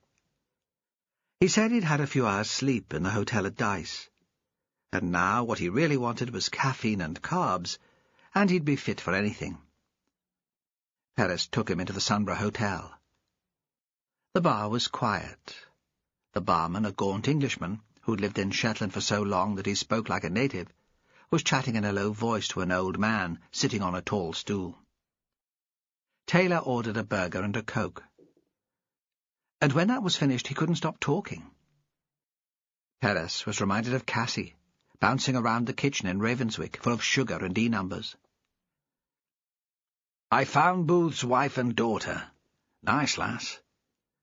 She hadn't seen him since he left, but recently they'd got in touch. The mother didn't know." "Are we sure the mother hadn't found out the girl had tracked him down?" Perez was hesitant. It would be a dramatic way to stop the father having contact with the girl.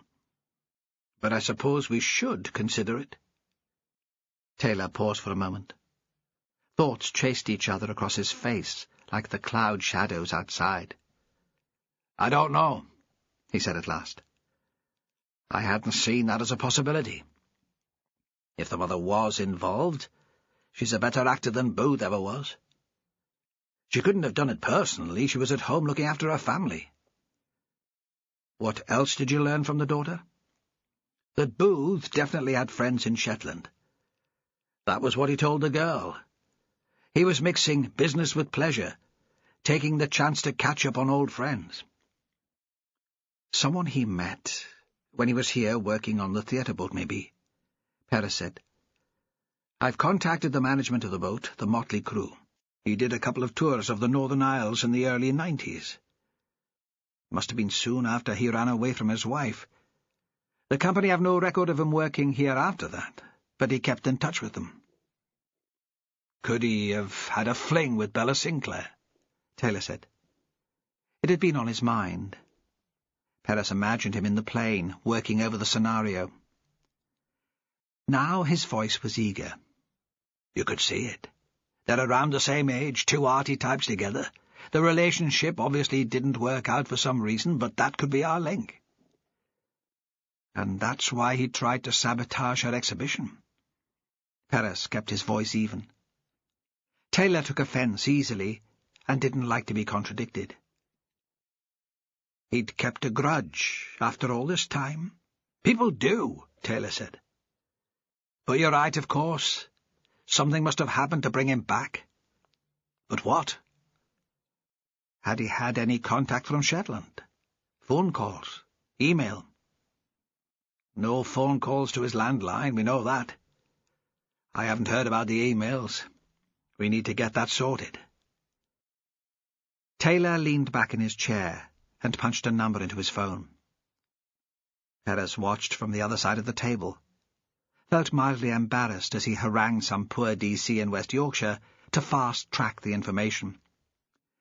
Which would probably mean, Perez thought, that it would go right to the bottom of the pile, just out of spite. People wouldn't take to being spoken to like that. So where does Roddy Sinclair fit in? Perez asked. Taylor had subsided in his seat, suddenly quiet after the ranting. He'd only have been a child when Booth was last here. We are sure he was murdered? I'm sure, Perez said, realizing as he spoke how arrogant that might sound. Impossible forensically to tell the difference between murder, suicide, and accident. He fell and he smashed his skull.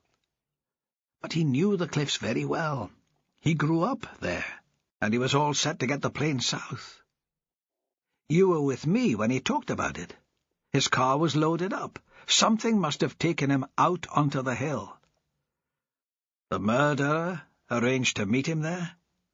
That's how I read it. Nobody saw him that afternoon. They say not. Sandy's been in Bidderstone this morning talking to people. I'd like to give it another go. I still don't feel I've got a handle on the place. Taylor leaned forward, his old intense self. Come with me, Jimmy. You'll get more out of them than I will on my own.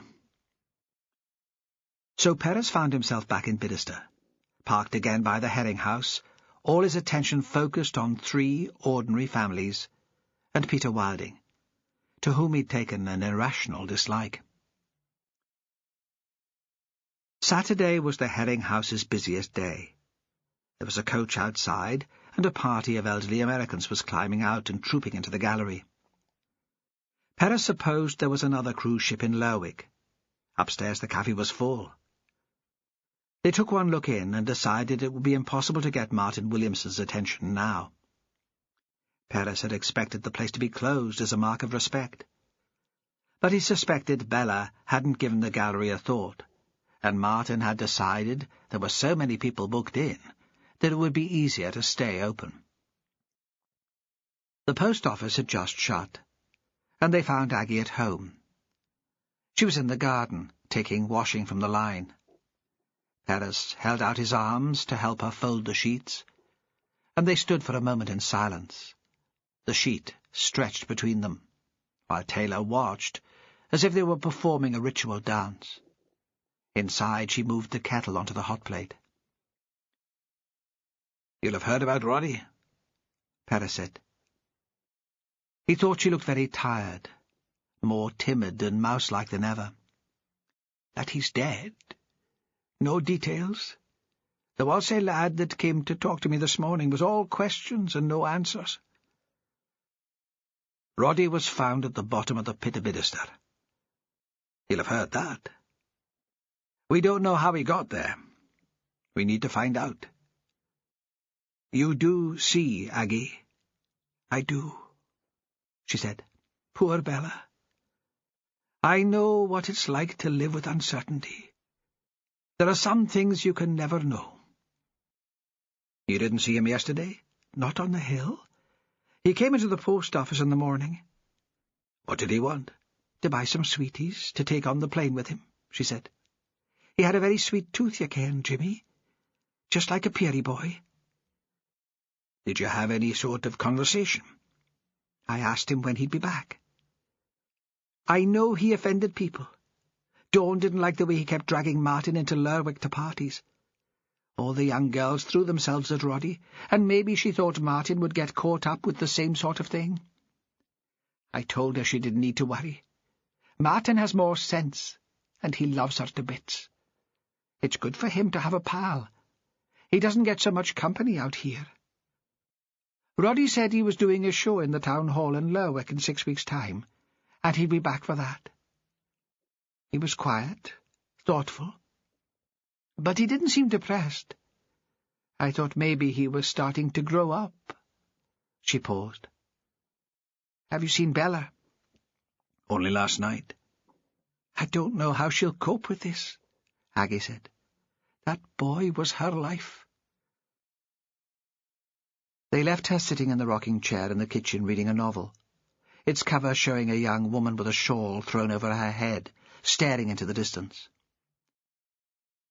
In the adjoining house, Dawn was sitting with a pile of marking, while Alice played with a doll's house on the floor. It was a big house, and the front came off completely, so they could see all the rooms. The child held a tiny doll in one hand, and moved her from room to room, talking to herself as she played out an imaginary conversation in her head.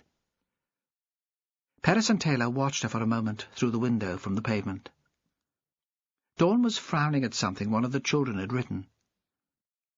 Suddenly she became aware of their standing there, and waved them to come in. She stood up to greet them, and Perez thought he could see the first sign of her pregnancy. "This'll be about Roddy," she said. "Everyone's talking about it. The phone hasn't stopped ringing. Come away in the kitchen. I don't want Alice listening in." They followed her into a room the same size and shape as Aggie's, but about 50 years away in time. There was a microwave on the bench, a juicer and coffee maker. Perez couldn't imagine that anyone would be baking in this kitchen. "Do you think Roddy was murdered too?" she asked, as soon as the door was shut. They could sense her panic. "What's going on here? I'm even thinking of taking Alice away until we know what's happened. I don't feel safe. I wish it was already the end of term. I could go and visit my parents." "We don't know," Taylor said. "Not for certain." "It's the uncertainty I hate." "Booth, the guy who was hanged, came from the same part of the country as you," Perez said. The thought had come into his head, and he spoke without considering how she might take the remark. "I don't know him. Yorkshire's a big county." "He ran a small theatre company. Worked out of a village called Denby Dale." Dawn shrugged, but didn't answer. "Did you see Roddy Sinclair yesterday?" "Sandy's already been here and asked that. I was at work till gone 5. Came back and cooked a meal for Alice and me. Put her to bed and watched television until Martin came in from work. He was at the Herring House all night, in case you want to know what he was doing too."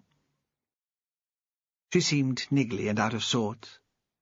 Perhaps she'd been feeling sick and tired. Sarah had been like that in the early stages of pregnancy. Everyone had said it was a good sign, the hormones working properly. Then she'd lost the baby at 14 weeks. Perez would have liked to tell Dawn that these questions weren't personal. Everyone would be asked the same.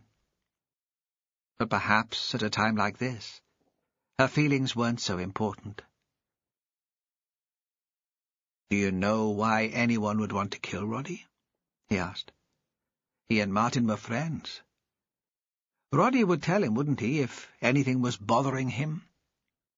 "Maybe," she said, "when he was drunk. But you'd take everything he'd told you with a pinch of salt. He was just a little boy showing off." Chapter 31. It had been Taylor's decision to spend the afternoon in Bidderstone. But now he wasn't sure what good he was doing there. They drank lots of tea, that was certain. He'd be pissing every 5 minutes by the time he got back to his hotel. It seemed to him that the first 2 interviews with the women hadn't pushed the case forward at all. Their lives were so quiet and domestic. He thought Perez was wasting his time with them. After leaving Dawn Williamson, they went on to the writer's house. Perez paused for a moment outside before knocking. The Shetlander's hesitancy was starting to get to Taylor. It was as if Perez had never had the courage of his convictions. He needs to sharpen up, Taylor thought. He'd never survive in the real world beyond the Pentland Firth. Then it occurred to him that here, in this bizarre, bleak, treeless community, Perez's strange thoughts might actually get results. Wilding led them upstairs to his workroom. Beside the computer there was a pile of paper, a typescript covered in scribbled notes. His focus still seemed drawn to it, and his offer of coffee lacked any real warmth. It seemed as if he wanted them to go, so he could get on with his work. "I get so caught up in the detail of a book," he said. "I lose the overall picture, the story I set out to tell." "We're here to talk about Roddy Sinclair," Taylor said. How self-centered could you get, he thought. A young man was dead, and this guy was stressing about a fairy tale. Taylor was an obsessive himself, and recognized the signs. How can I help? For the first time, Wilding seemed to give them his full attention. It's such terrible news. I can't imagine what Bella must be going through. I wondered if I should call on her. What do you think? I don't know what the convention is here. She'd probably be glad to hear from you, Perez said. Maybe leave it for another day. I spoke to your colleague this morning. I don't think I can help any more. He'll have asked, I expect, if you saw Roddy yesterday. I saw him in the morning, from the window here. He walked down the street to the post office. And then he came back? I didn't notice that. He was probably chatting to Aggie, and then I was concentrated on my writing. This problem which has been haunting me for several days. Again his eyes flicked to the manuscript on his desk. He must have come back. There's no other way to the manse, but I didn't see him. We've identified the man who was killed here at the jetty, Perez said. His name was Jeremy Booth. Taylor thought Wilding expressed a brief moment of recognition. Do you know him? Wilding frowned. The name sounded familiar for a moment. But I had an agent called Booth once.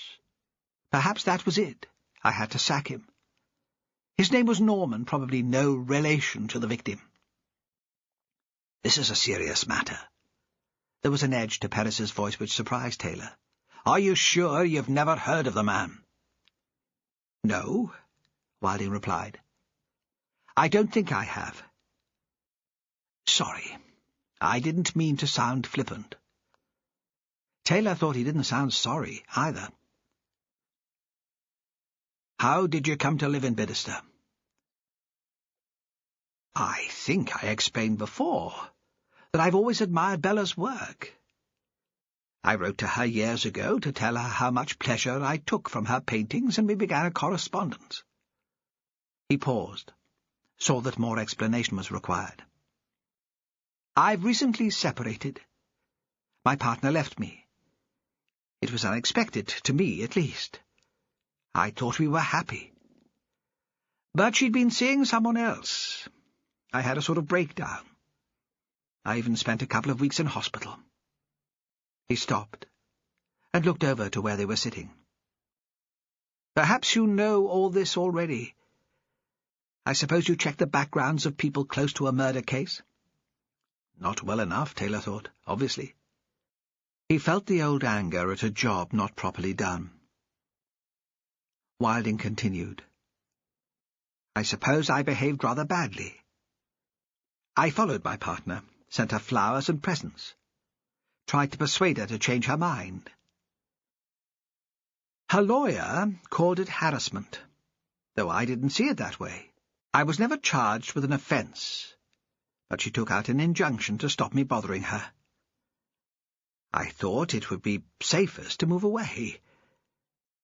He smiled briefly at Taylor, who seemed the most sympathetic of his listeners. Shetland was about as far away as I could get. He seemed strangely unemotional now, talking about the obsession, the injunction. He could have been describing someone else. "What was your girlfriend's name?" Taylor tried to keep his voice even, but he allowed himself a tentative excitement. This held the possibility of some sort of motive. Helen. Helen Adams. And her new partner? Jason Doyle. A rather vulgar name, I thought. It was a surprise when I found out he was a lawyer. I'm sorry to disappoint you, Inspector. He wasn't called Booth, and he's a creature of the inner city. I don't suppose he'd ever choose to visit Shetland. I haven't killed anyone. What are your plans for the future, Mr. Wilding? Perez again, crisp and clipped. He was being sharp enough now, Taylor thought. Perhaps it was because he was dealing with an incomer, and he wasn't so involved. The writer answered immediately. I'd like to settle here, make a fresh start. My partner and I never had children. There's nothing to take me back. How did you come to rent Willie's house? Perez dropped in the question as an afterthought. Didn't you know? Bella owns it. The council sold off all these houses some years ago. Willie was given the option to buy, but he'd already retired and couldn't raise the mortgage. She gave him the money. Security and a rent-free home for the old man, and an investment for her. He doesn't have any family. Recently he moved into sheltered housing. When I emailed her that I was looking for a short-term let in Shetland, she offered it to me. Taylor wondered why that fact hadn't come to light before. Perez was supposed to know these people, everything about them. But then, could it have any importance? Another small domestic detail? Nothing likely to lead to murder? It was time to move on. Perez, though, seemed reluctant to leave the writer. Did you go out yesterday evening? Not onto the hill, only for a walk on the beach. Wilding looked directly at the Shetlander. If I could help you, Inspector, I would. I liked Roddy. He was young and irresponsible. But he didn't take himself too seriously. He made people laugh. More than that, Bella doted on him. And I'd do anything in the world to make her happy. His face softened. Taylor thought he was besotted. That obsessive streak again. He moved over to take a seat in front of the computer, to show them that he wanted to go back to work. Outside on the road, Perez said abruptly that he needed to get back to Lerwick. He had an appointment he couldn't cancel. If Taylor wanted to continue questioning the community, he'd arrange for a car to pick him up later. Of course, Sandy had already spoken to everyone. The implication was that Taylor was unlikely to come up with anything new, and it was all rather a waste of time. Taylor forgot that earlier he, too, had thought there was little to be gained by talking to the Bidester residents.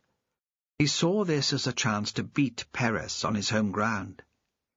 He sensed an edge in the competition. "I'll just pay a visit to Miss Sinclair," he said. "I know you talked to her yesterday, but she should be calmer now. She might remember more." It was late afternoon on a Saturday. In Inverness, Taylor hated the weekends when he wasn't working. He didn't know what to do with himself. He hadn't made friends there. Somehow he'd always known he wouldn't be staying, and that had made him keep people at arm's length. Suddenly the exile in the Highlands seemed pointless. What was the point of spiting his father, even though he was no longer alive?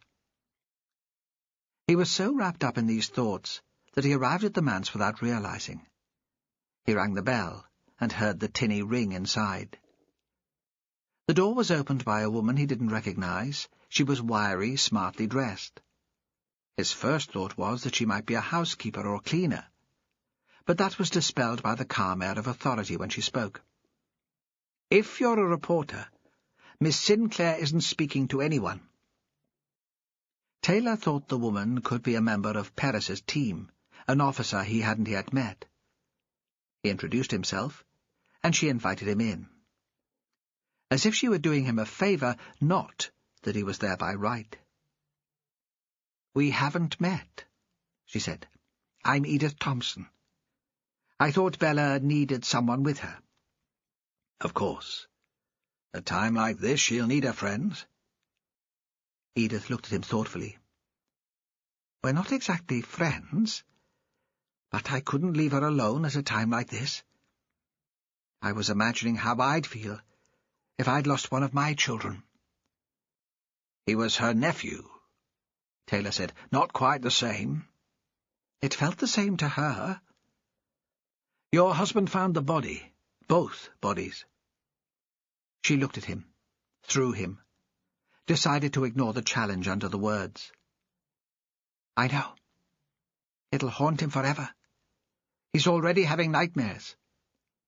"Can I speak to Miss Sinclair?" She shrugged. "You can try. She's been drinking." They went into a room Taylor hadn't seen before. A rather grand living room at the front of the house, with a view over the water. The windows were long, with folded shutters in the French style. The furniture was old and a little shabby. Bella was half sitting, half lying on a chaise longue. There was a small table, with a glass and a bottle beside her. She was drinking whiskey. When she saw Taylor, she half stood, and attempted the old charm, then fell back onto the seat. "Inspector?" "Would you like me to leave you alone?" Edith asked. "No. Stay." Bella made an extravagant gesture with her arm. "Please stay. Edith and I have known each other for years, haven't we? Do you remember when you first came to Bidderster? Weren't we all pals, the 6 of us?" "6 of you?" Taylor was still finding it hard to come to grips with the relationships within the place. I should write it all down, he thought, make a chart. The sort of list Wilding had on his desk for all his characters. "My brother Alec, Aggie Watt, Kenny and Edith, and Lawrence and me." Taylor turned to Edith. "Who's Lawrence?" The name was familiar, but he couldn't place it. "He's Kenny's brother. He left Shetland years ago. We've lost touch." "Of course. I should have remembered. Your husband thought he might be the man who was hanged. Why did he leave Shetland? Some sort of family feud?" "No," she said awkwardly. "Nothing like that." "They think it was my fault that Lawrence left." It was Bella, talking too loudly, as if she were giving a performance. "They think he was madly in love with me, and I spurned him, and he was so heartbroken that he ran away." "Well?" Edith asked. "Wasn't it a little like that?" Kenny could never understand why Lawrence left like that so suddenly. He still misses him. When the phone rings, he thinks it could be his brother. He doesn't say anything, but I can tell what he's thinking. Taylor had a picture of Kenny Thompson standing in the mortuary. His relief when he discovered the body looked nothing like his brother. "No," Bella said. "It wasn't like that at all." "So tell us," Taylor said. "What was it like?" "I loved Lawrence. If he'd asked me to marry him, I'd have accepted. I had my wedding dress designed in my head, and the hymns for the service chosen. But he never asked me. We were great friends, but he wasn't the marrying kind. He wanted to see more of the world than Shetland, and I wasn't going to leave. The islands were my inspiration, and besides, I had Roddy to think about. If Lawrence was crazy about me, as everyone says, why didn't he want to settle with me and make a family with me?"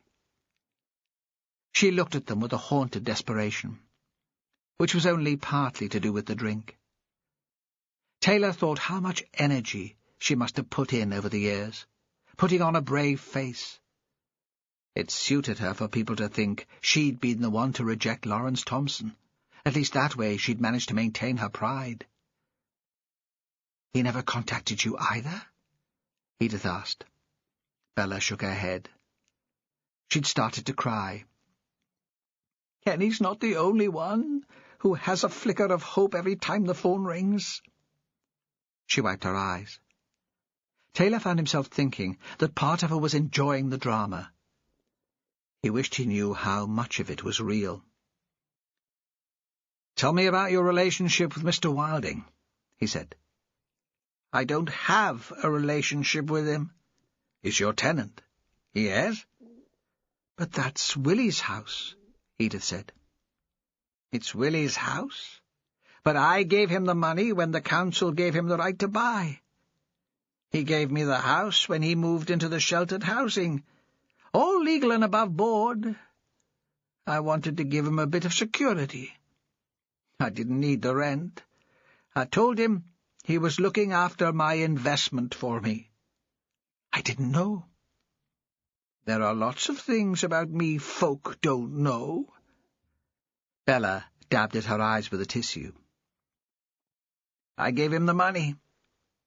He got into a state when the council gave him the right to buy. Thought they might throw him out. He said he wanted to stay there until he died. Such a shame he couldn't manage on his own in the end. It was Roddy's idea to give him the money to buy the house. He loved Willie. The nearest he ever had to a grandfather, I suppose. You know how good he was with children?" "Yes," Edith said. "He was the same with Kenny and Lawrence, and then with our two. Perhaps it was because he'd never quite grown up." "Why did you suggest Mr. Wilding live there?" "Willie had moved out, and I didn't know what to do with it. I didn't want to sell, not while Willie was alive. I always told him it would be there for him to move back when he felt more himself. And I suppose I hoped Roddy would want to settle in Shetland one day. It would be a good home for him to start with. Then I had the email from Peter Wilding asking if I knew anywhere he could rent for a short while. He'd not been well, and he needed somewhere quiet to stay. I thought, why not?" She paused. "Besides, he was a fan. As you get older, it's good occasionally for the ego to have an admirer close at hand." "How did Roddy get on with him?" "I don't think Roddy liked him particularly. Sometimes he took against people for no reason. Roddy said it always made him feel sad to think of that house without Willie in it. But that was hardly Peter's fault.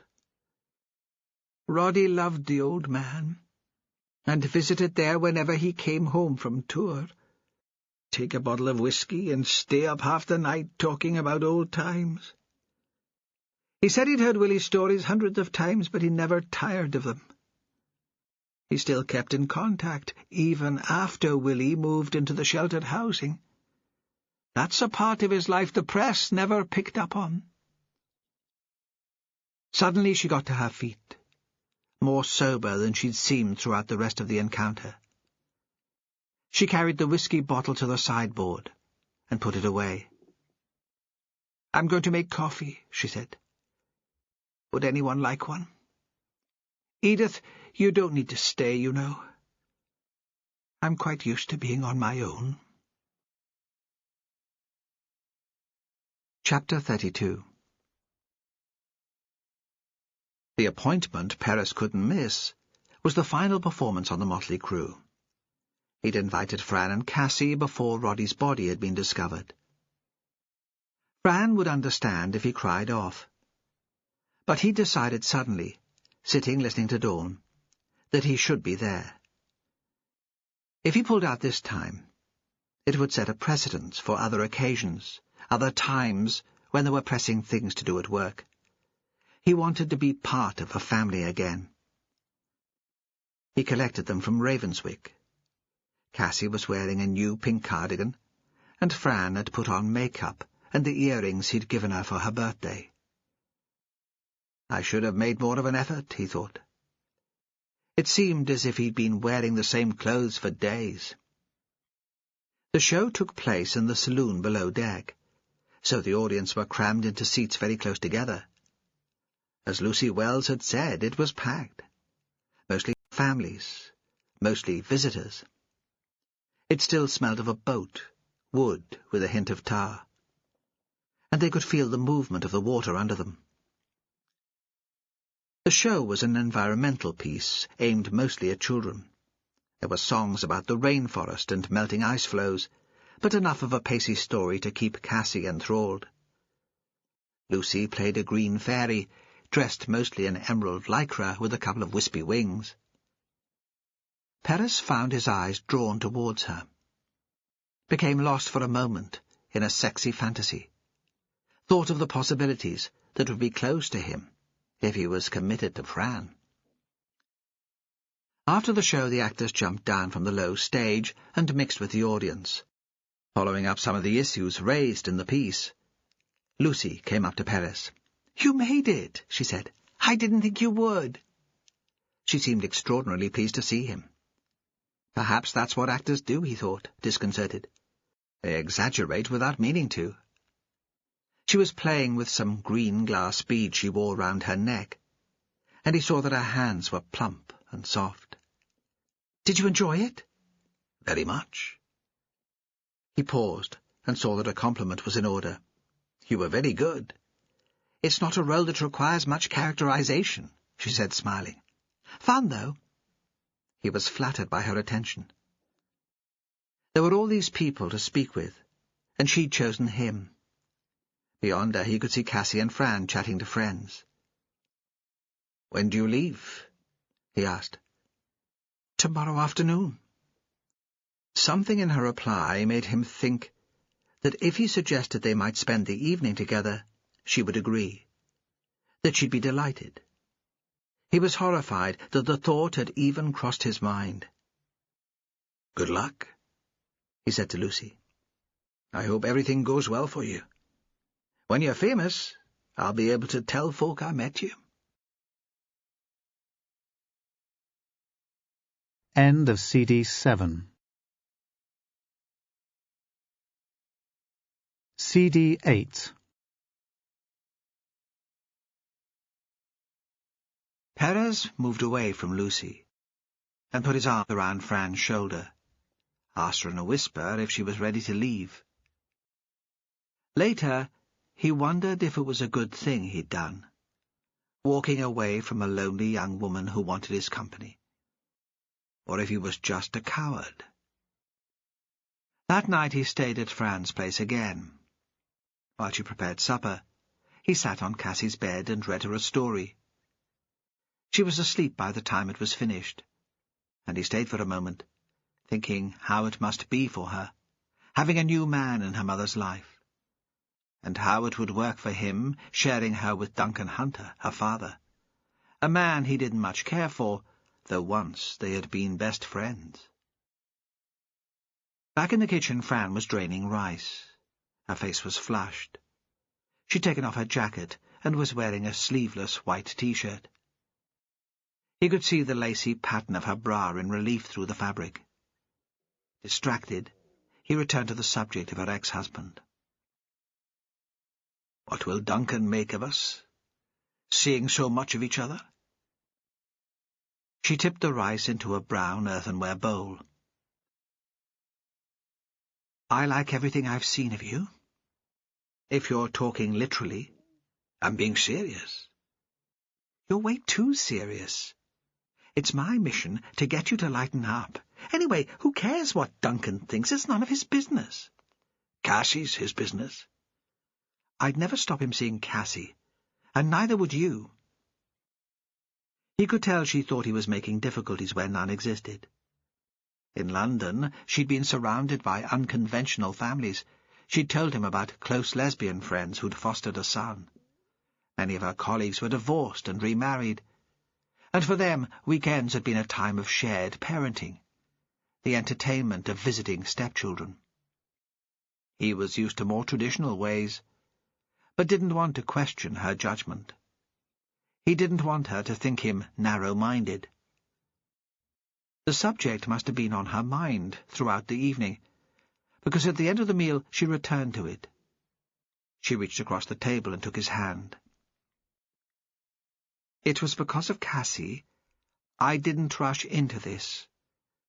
We come as a package. You understand that, don't you? If you want me, you take her on too." He said that of course he understood. He wanted to tell her that he wanted above all things to make a family with her and Cassie. But he thought that would have sounded sentimental. She hated it when he was soppy. He left early the next morning to go into Lerwick, to his narrow house on the waterfront. Despite the weather, he could smell the damp as soon as he unlocked the door. It was as if he'd been away for weeks. He loved the house, which was just as well, because no one else would be foolish enough to pay good money for it. He opened all the windows to let in the salt air, and checked his answer machine. There was a message from his mother, easy and chatty with news of Fair Isle. He wondered when he should take Fran home to meet his folks, and what they would make of her. They didn't have much experience of people who'd grown up in the city. He made a jug of coffee, and sat by the open window watching the terns diving into the shallow water. Later he went into the station to check if they'd had any report back on the bag belonging to Jeremy Booth, which had been recovered with Roddy Sinclair's body from the pit of Bidester. Sandy was on his way out, scrubbed and smart. Every week he went home to Walsey to take Sunday lunch with his parents. "Have you seen the TV news?" he said. "Roddy Sinclair was all over it." "No." Perez didn't keep him. He knew Sandy would be on his way to Vidlin for the ferry, and anyway, he wasn't the best person to ask about the bag. He was never brilliant at detail. The incident room was quiet, flooded with midday sunshine. Taylor was at his desk in a corner, drinking coffee, looking as if he'd been there all night. "Good night." Perez couldn't quite tell if he was really interested, or if that was a sneer. "Sorry. To leave you in Bidester. Like I said, it was something I couldn't get out of. How did you get on with Bella?" "She was pissed. Talking about old times, lost loves." "Oh?" "Kenny's brother Lawrence." "The way I heard it, he loved her, not the other way round." "Not according to Bella Sinclair." Taylor crushed the polystyrene cup in his fist and hurled it across the room into a wastebasket. It hit with such force that it bounced out. "According to her, she'd have married him like a shot if he'd asked. But he never did." He got up and retrieved the cup. "I finally met Kenny's wife, Edith." She seemed surprised by the new twist on the old story, too. "Hardly bosom pals, those two, are they?" "Those sorts of communities. People come together if there's a tragedy." Perez spoke without really thinking about it. "Nobody seemed much concerned about Booth. He was an outsider. A bit different." "That stuff about the past doesn't help much anyway," Taylor said. "If any of them met Jeremy Booth when he was here on the motley crew all those years ago, they're not saying. Maybe they don't remember. People change in 15 years. Perez still thought there was a history to this case. Perhaps, but Taylor sounded sceptical. "Anything on the contents of Booth's bag?" "I've just had the report. It gives us a definite confirmation that he was the person handing out the flyers cancelling the art exhibition. They found the costume and the sequined bag some of the witnesses described. Nothing else of much use, just a few clothes and toilet things, no letters, no address book, no mobile. "Booth didn't have a mobile with him when he staged that scene at the Herring House," Perez said. "I checked his pockets for ID." "Could it have been thrown separately down the hole?" Taylor asked. "Maybe. Then sucked into the tunnel. Or washed out to sea. Worth getting a search team down to take a look? Even if the phone's damaged, there's a chance the SIM card is still intact. I'd be quicker than trying to track down his account with the phone companies, especially if he had one of the pay-as-you-go deals." "I know a couple of climbers," Perez said. "I'll ask them to go down for us.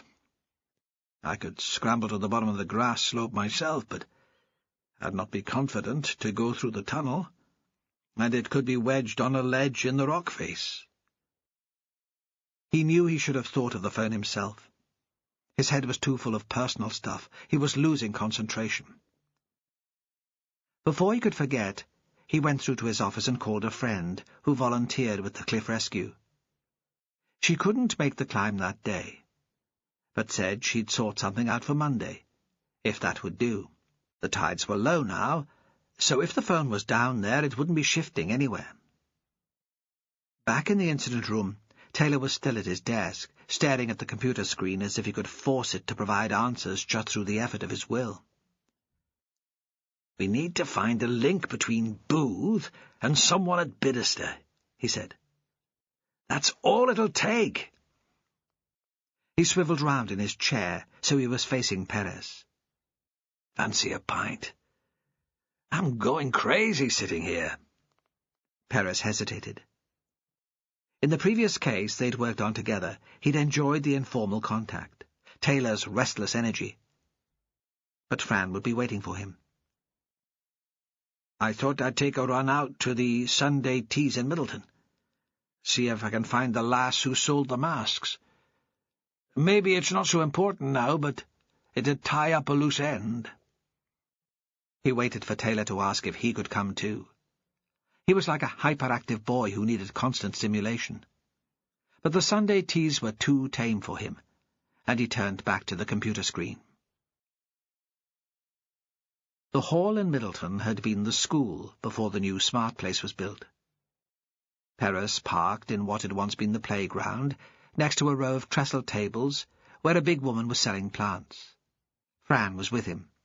Cassie was spending the afternoon with Duncan.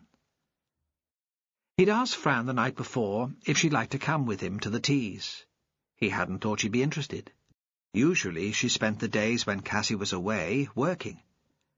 And he'd thought she'd be used to more sophisticated entertainments. "Are you joking? Of course I want to come. It's shopping, isn't it? I'm a shopaholic. And I've been seriously deprived since moving here." And as soon as they got out of the car, she pulled him over to look at the plants, although she had no garden in Ravenswick. Her house was surrounded on all sides by the hill. Inside the hall there were more stalls, junk and bric-a-brac, and hand-knitted sweaters. At the other end of the room, tables were laid out for tea, with plates of home bakes. Middleton women in aprons were wielding huge metal teapots. Urns hissed. It reminded him of the dances at home. Pooled baking, and flustered women serving the men. What would Fran make of that? Again she went immediately to the stalls, picking up pieces of china to look at the marks on the bottom, shaking out a jumper to see if it might fit Cassie, chatting to the women who were selling. Dawn Williamson came in with Alice holding her hand. She saw Fran and went up to her. By now the noise level in the hall was so high that Perez couldn't make out what they were saying. It was like watching a mime. Suddenly, Fran threw her arms around Dawn. Dawn's told her about the baby, he thought. What is she feeling? Then the two women separated. Dawn sat Alice at one of the tea tables with a carton of juice and a biscuit, and Fran came back to him. "Dawn's pregnant," she said. "I know. She told me when I went to the school to talk to her." "Lucky thing," she said. But there was no passion behind the words, so he didn't feel the pressure of expectation. "The woman with the masks isn't here." He was disappointed, but thought that since they'd found Booth's bag, it didn't matter so much. Booth could have bought the mask anywhere. He'd have had it in the bag he'd left on the beach before the Herring-house party. The murderer would have found it and put it over his face. Why anyone would want to do that was a different matter entirely. "No," Fran said. "She just came that 1 week with all sorts of novelty goods. She doesn't live in Shetland. She was up visiting relatives for a few days. They let her have a stall because she was raising money for a children's hospice. Her mother-in-law is the lady who knits the sweaters, and she'll give you the phone number if you ask. But she says she'd probably not be able to give you the names of the people who bought from her. Because she's not from here, she wouldn't be able to recognize them. One interesting thing, though, the daughter-in-law lives in Yorkshire, so that might be where Booth bought it." "How did you find all that out?" "I asked," Fran said. "Now, I want a cup of tea, and homemade meringues." Chapter 33. Kenny postponed the clipping of the sheep until Monday.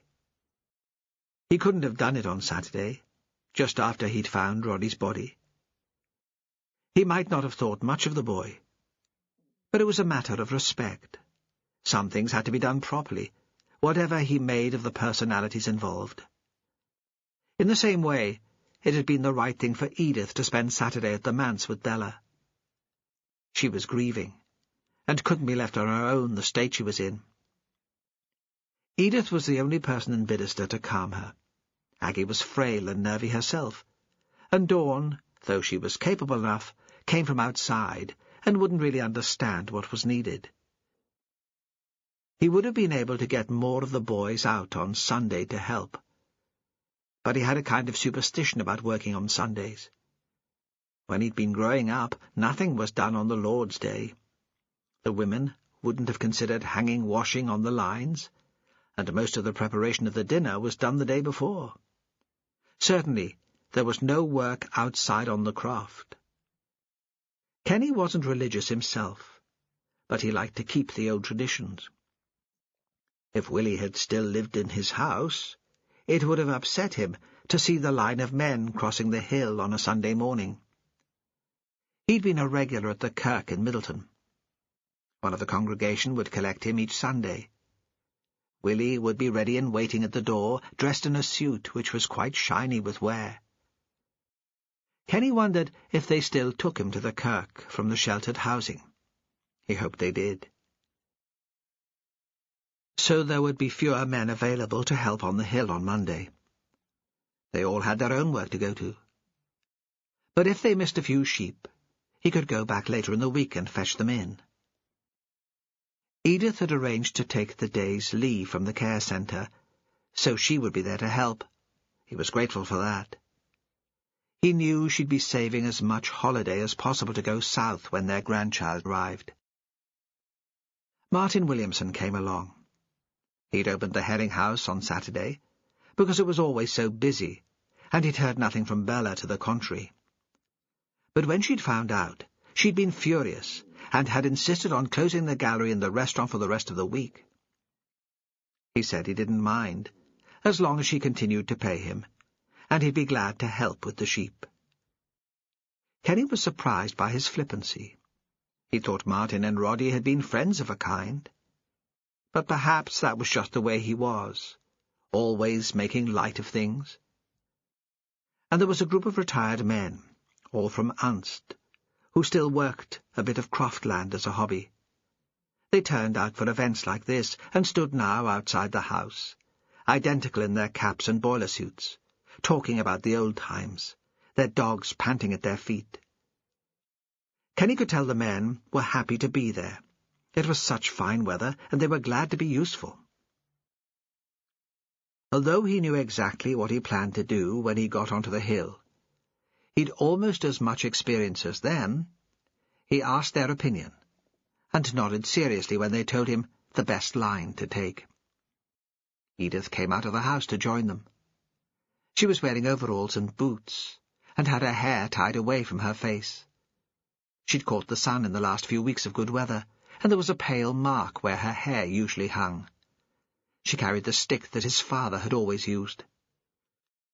At the last minute, Peter Wilding turned up. They just started up the track, and he chased after them. "I heard from Martin what you were up to. I wondered if you could use an extra pair of hands." "Of course," Kenny said. "The more the merrier." It was true that the more people there were to cover the hill, the easier it was to round up all the sheep. There was less chance for the odd beast to escape. But he couldn't quite take to the man, and he wished he wasn't there. He thought the writer was like some sort of parasite. He only wanted to be on the hill so he could write about it later. It was the first thing to spoil the day for him. The second was seeing Perez and a young couple on the lip of the Pit of Binister. They weren't in the way to scare the sheep. Kenny and the others would be walking the animals away from them. But Kenny found them a distraction. He'd hoped today to forget about the man hanging in the shed on the jetty, and Roddy Sinclair's twisted and broken body. While the others lined up down the length of a gully to begin the walk, Kenny went up to talk to Perez. The young couple had climbing gear. He didn't understand that. If they wanted to get to the bottom, why not just go down the grass slope? They were young and fit. "What are you doing?" Perez turned very slowly to him. Kenny thought he was probably working out in his head how much to tell him. Instead, he ignored the question. "You're clipping today," he said. "If we get finished here in time, I'll come and help you." "What's going on here?" He thought Perez would refuse to answer again, but he said, "I want a thorough search of the rock face and the tunnel at the bottom.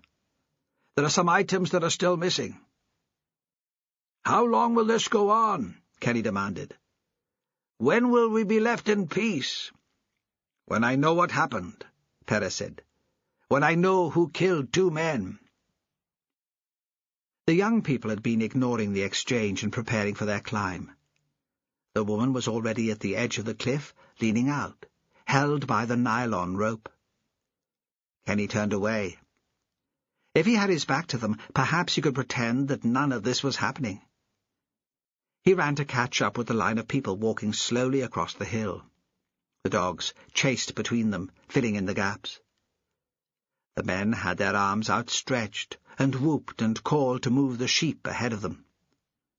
The ones at the end seemed a long way off, their voices lost in the thin air.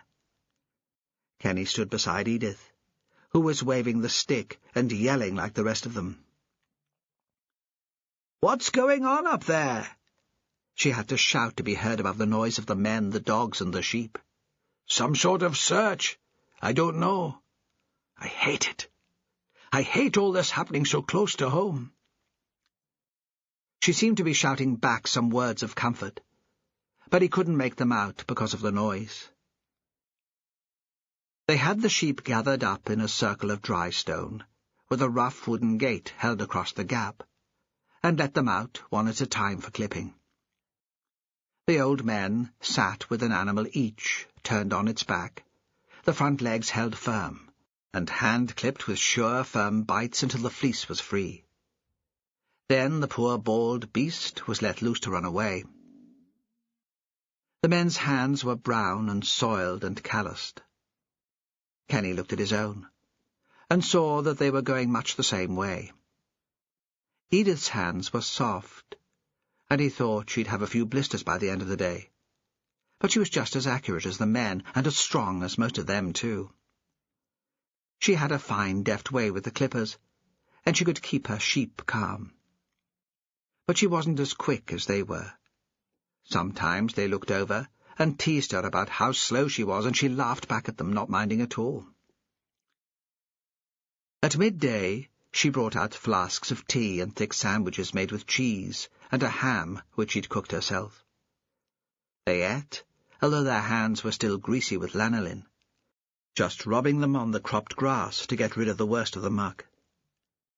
Peter Wilding sat with them, but didn't join in much. He tried to clip one, but held it away from him, as if he was scared of it. Edith took it from him and finished it in the end. Kenny thought he was just listening to all the conversation. Later he lay back in the grass with his eyes shut. He probably wasn't used to working in such a physical way. Then the gate was opened, and another animal released. When Edith had finished doing a dainty black ewe, she held the fleece up to show Kenny. "I might have a go at spinning this," she said. "Knit something for the baby, a soft toy, what do you think?" She was always thinking of what she could make for the children, things to remind them of home. In the shed at Scholes, there was a skin she'd been preparing for the baby's bedroom. She'd rubbed it with alum to preserve it. Later, she'd comb out the wool until it was soft. On the floor of their living room, they had 3 rugs she'd made in the same way. They finished late in the afternoon. From where they'd been working, there had been no view of the pit of Bidester and the climbers. Walking back to the house, Kenny expected Perez and the people to be gone. How long could it take? He hadn't taken seriously Perez's offer to help with the sheep. But when they rounded the curve in the land, so they could see the cliff ahead of them, Perez was still there, and there was a police Land Rover which had been driven as far as it could possibly go up the track. People standing in a huddle as if they were waiting for something to happen. Kenny recognized the English detective who had flown up from Inverness. Again he decided to pretend that none of this was happening, and continued on his way towards the house. The old men took his lead, and though they shot glances at the group by the cliff and whispered among themselves, they didn't talk about it to him.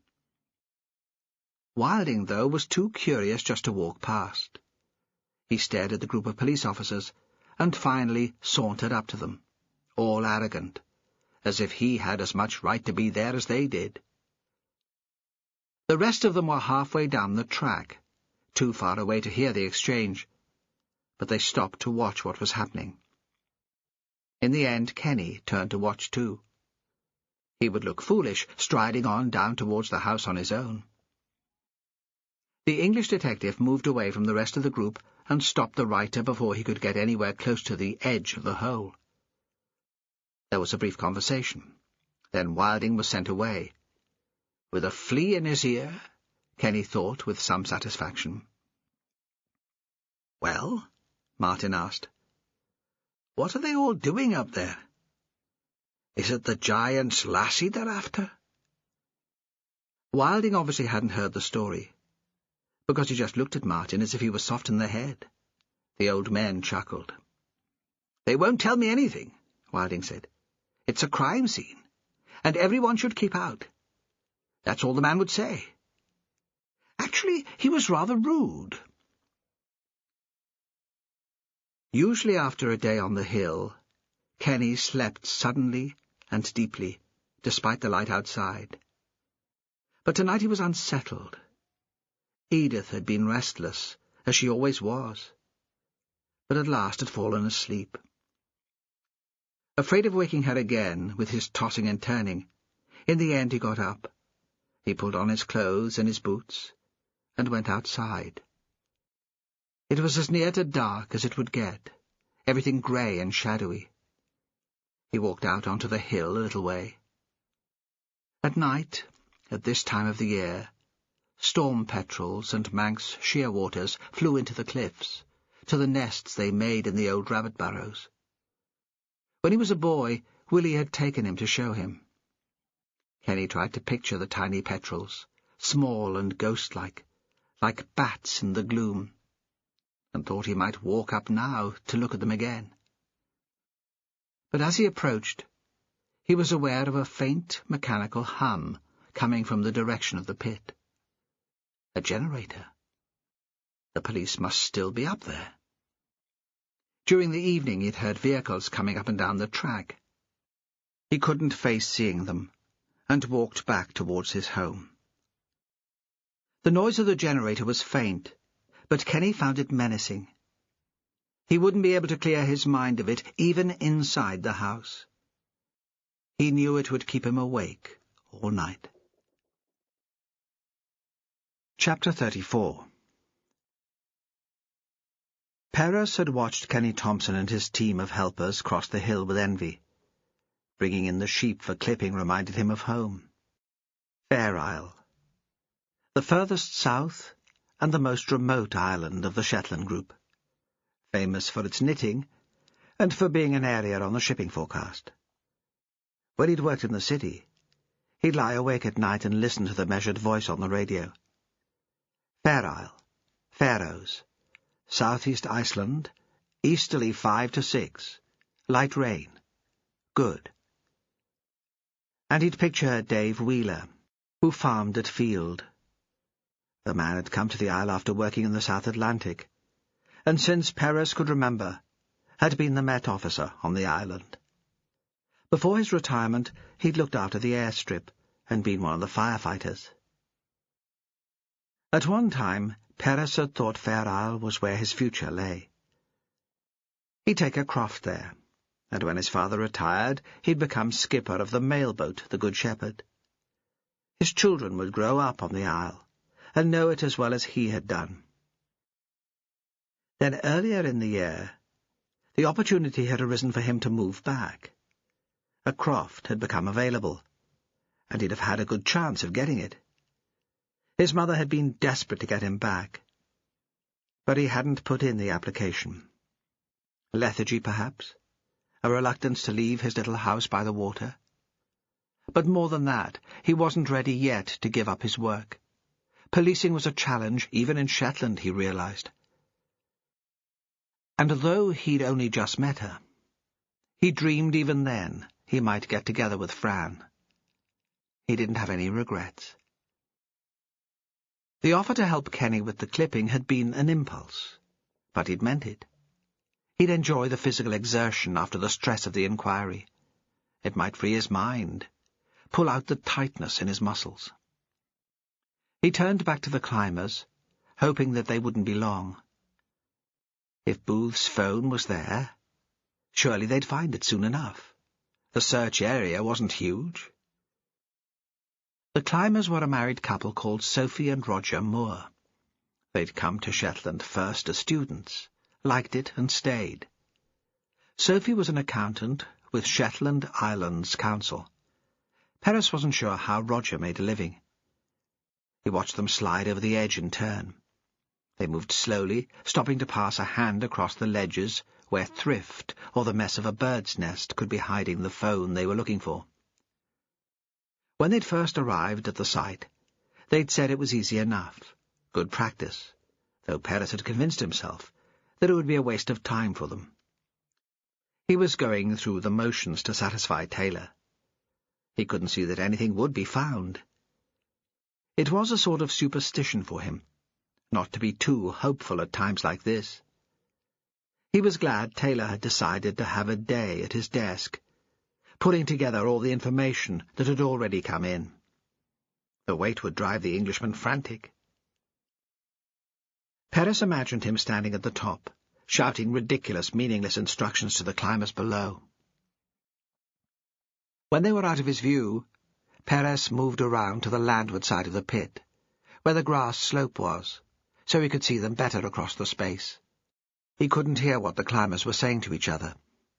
They were well down the cliff, and although there was only a scattering of kittiwakes there, the birds were making a lot of noise.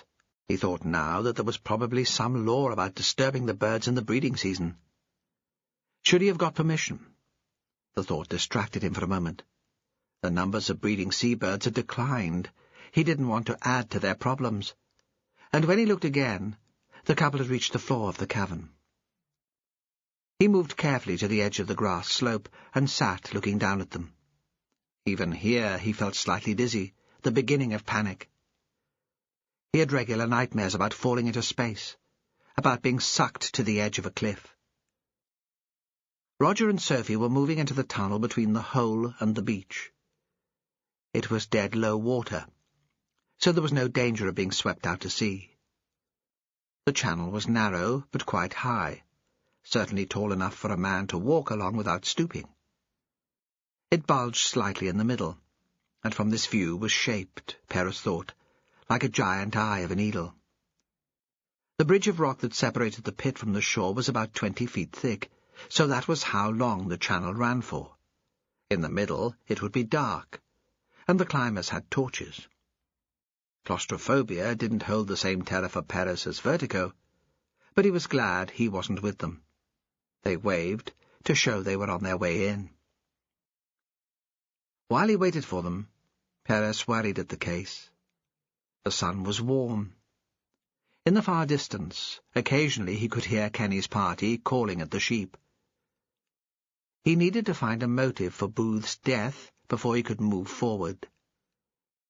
Roddy's could be explained because he'd been a witness to the first murder, or to something leading up to it. But why would a Shetlander want to kill an Englishman who hadn't set foot on the place for years? It made no sense. He thought it must have been a Shetlander. They traced all the outsiders who had been in Bidderstone that night. That had been the focus for much of the work. The team sitting in the incident room in Lerwick, on the phone for hours at a time. "I understand you visited the Herring House on Midsummer's evening. Could you tell me who was with you? What time did you leave? Did you see anything unusual?" Then the alibis had to be checked and cross-referenced. And they all checked out. Every one. Perez must have started to doze, because the shout from below startled him. He realized suddenly how close to the edge he was, and could feel his pulse racing. He put his palms flat on the grass at his side, to make sure he was safely anchored to the ground. "Jimmy, I think you'd better come down." It was Sophie. From this angle she looked all head and no body. Her mouth was open very wide as she yelled to him, a monster from the deep. The giant's mistress, he thought, remembering the legend. "Why?" He'd given them gloves and plastic evidence bags, in case they found the phone. "Jimmy, you have to come down. You can manage down the grass, can't you? You don't need a rope if you come that way." Perez had avoided the climb when Roddy Sinclair was found. Sandy had taken care of the crime scene then. Now he saw he had no choice. Sophie was still looking at him. He took off his jacket, folded it carefully, and placed it on the grass, feeling a little like a man who decides to commit suicide by drowning. Then he slid over the lip of the pit, onto the first of a series of rabbit tracks that crossed the slope. He kept his centre of gravity low, and tilted his body into the slope, so one hand was always on the grass. There was no danger of his falling. Sophie would bound down it. He could imagine her, confident and upright, jumping from one path to the next, facing forwards all the way down, only needing her heels to grip. He knew he was being painfully slow. Occasionally he stopped and glanced up, so he could see how far he'd climbed. He didn't think it was sensible to look down. He knew he was approaching the bottom because he could hear Sophie shouting through into the tunnel to Roger. Her words were blurred by echo, but he could tell she was standing quite close to him. Then he did turn, and saw he was only 6 feet from the ground. He slid it on his backside and landed beside her, one foot slipping on a slimy rock into a pool. There was no direct sunlight there, a strong smell of rotting seaweed, organic and salty. It was somehow prehistoric. He tried not to think about the return to the real world. "What have you found?" "We didn't like to touch it. This way." She led him into the mouth of the tunnel. The floor was uneven, shingle, solid rock which formed crevasses and pools, and small, smooth boulders, which must have been washed in from the beach. Too late he remembered a directive he'd received a couple of months ago about risk assessment. He wondered what health and safety would make of this. Roger and Sophie weren't even employees.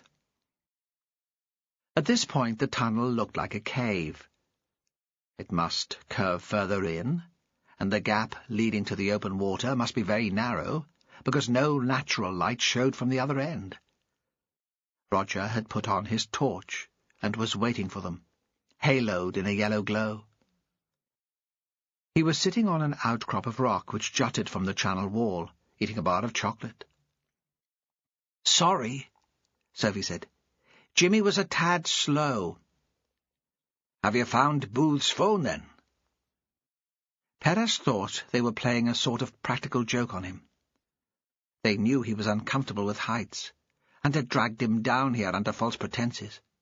They'd pull out some ridiculous object that had been washed in, a pair of false teeth, an old boot, and expect him to find it amusing. "No," Roger said. "But we found this." He shone his torch into a pile of debris which had been lifted onto a shelf in the rock. There were scraps of fishing net, shell and seaweed, 2 of the plastic rings which hold 4 packs of beer, and, creamy and smooth, a piece of bone. "Very funny," Perez said. A sheep had become trapped down here, starved to death. It wouldn't take long for the flesh to rot and be eaten away by fish and other creatures. When it was exposed to the air, the bonxies and the rats would have it. The tide would have lifted the small piece of bone onto the ledge. "What do you think it is?" "Sheep. Dog, maybe?" "Look closer," Roger said. "I think you're wrong. If I'm not mistaken, it's a human thigh bone." "Roger works as a physio," Sophie said. "He knows about human anatomy." Perez could tell she was enjoying herself. It was that excitement around unexplained death again. "It must have been pushed up to the ledge on a really big tide." Roger played the torch along the tunnel wall, 1/2 meter below the ledge. "You can see this is the normal high water mark." "So it could have been flushed in from the open sea?" Perez said. He wondered how many men had been lost in the seas around here over the years. The currents were so fierce that it wasn't unusual for the bodies from wrecks never to be recovered. The bone was worn shiny and smooth. It had been here for ages. "It wouldn't take very long for it to get like that," Roger said, seeming to read his thoughts. "I mean, not decades. Not necessarily, not down here. Think of the action of the sand and the shingle." "When was the last really high tide? I mean, when do you think it was lifted onto the ledge?" Perez found his thoughts moving very fast. It was as if he'd had a shot of caffeine. "This year?" Sophie said quickly. "Spring equinox? Don't you remember those wonderful photos in the Shetland Times of the waves at Scalloway? It could have been here in the tunnel before that, but washed onto the ledge then." "I need to get right to the end of the tunnel." Perez had forgotten any question of risk assessment. "I need to know how big the entrance is on the seaward side." They walked in single file with Roger in the front, Perez in the middle and Sophie at the rear. The way into the tunnel from the pit was wide enough for them to stretch out their arms, but it narrowed as they approached the shore. A slit of natural light appeared ahead of them, and there was a gust of salt, fresh air from the sea. Now they were clambering over solid rock. Before they could reach the gap, the tunnel had become so tight that they couldn't move further forward. Sunshine shone through the strange vertical crack, picked out the colour in the rock at their feet in a sparkling strip. "A body couldn't have been washed in there," Perez said. "Even with the force of the tide behind it. There's no room." Sandy needn't have worried about leaving Booth's hold all down here. There was no way it would have been washed through the tiny gap. "Couldn't the body have broken up at sea? A bone the size we found could just about have been sucked in." Still Perez's thoughts were racing. "That's possible, but if we find any more than that, it would be more than chance. Think of all the places along the coast where they could be washed up. and if we discover part of a corpse which is bigger than the piece we found, it couldn't have come in this way." He looked at them. Could it? The gap's too narrow. If we come across more bones, or a bigger fragment of bone, it means the body was tipped down from the top of the pit, like Roddy Sinclair. It means another, older murder. Chapter 35. On Monday afternoon, Fran went to visit Bella. She'd been thinking all weekend that she should go. She wasn't sure what she could do to help, but the death of someone so young and beautiful needed marking. It demanded a certain ritual. She knew Bella would see things that way too. Fran thought she would be waiting in the manse, queenly, expecting visits. That didn't mean Bella would be feeling the loss any less. Roddy was as much a child to her as Cassie was to Fran. But she would want his going dramatized, turned into art, made splendid. There was a small group of reporters at the entrance to the manse. None of them looked local. They seemed content to sit in the sun and take photos of the manse with their long lenses. A uniformed policeman stood there too, and he seemed to be enjoying the banter with the journalists. He let Fran through with a wave when she said she was there to see Bella. She thought she'd seen him before at one of Duncan's parties. Those days seemed a long time ago. Bella opened the door to her, and as Fran had expected, she was dressed to meet guests. Her clothes always tended towards the theatrical. Today she was wearing a long skirt, gathered and full, in a plum-coloured muslin, and a white embroidered cotton top. The effect was exotic, flamenco or gypsy. Fran despised herself for considering such trivial matters as dress, but Bella would want it to be noticed. Fran wondered if it would be tasteless to say how nice the artist looked, and decided that it would be. Besides, she would know she looked good. "I wanted to come," she said. "I probably can't do anything. And if you'd rather be alone, do say." "No." Bella stood back. So she was framed by the light through the old Kirk-style window. "Company helps. It stops me brooding quite so much. Have you had lunch? Aggie Williamson keeps bringing me food. Either things she made or wonderful little goodies Martin's cooked. But I can't face eating."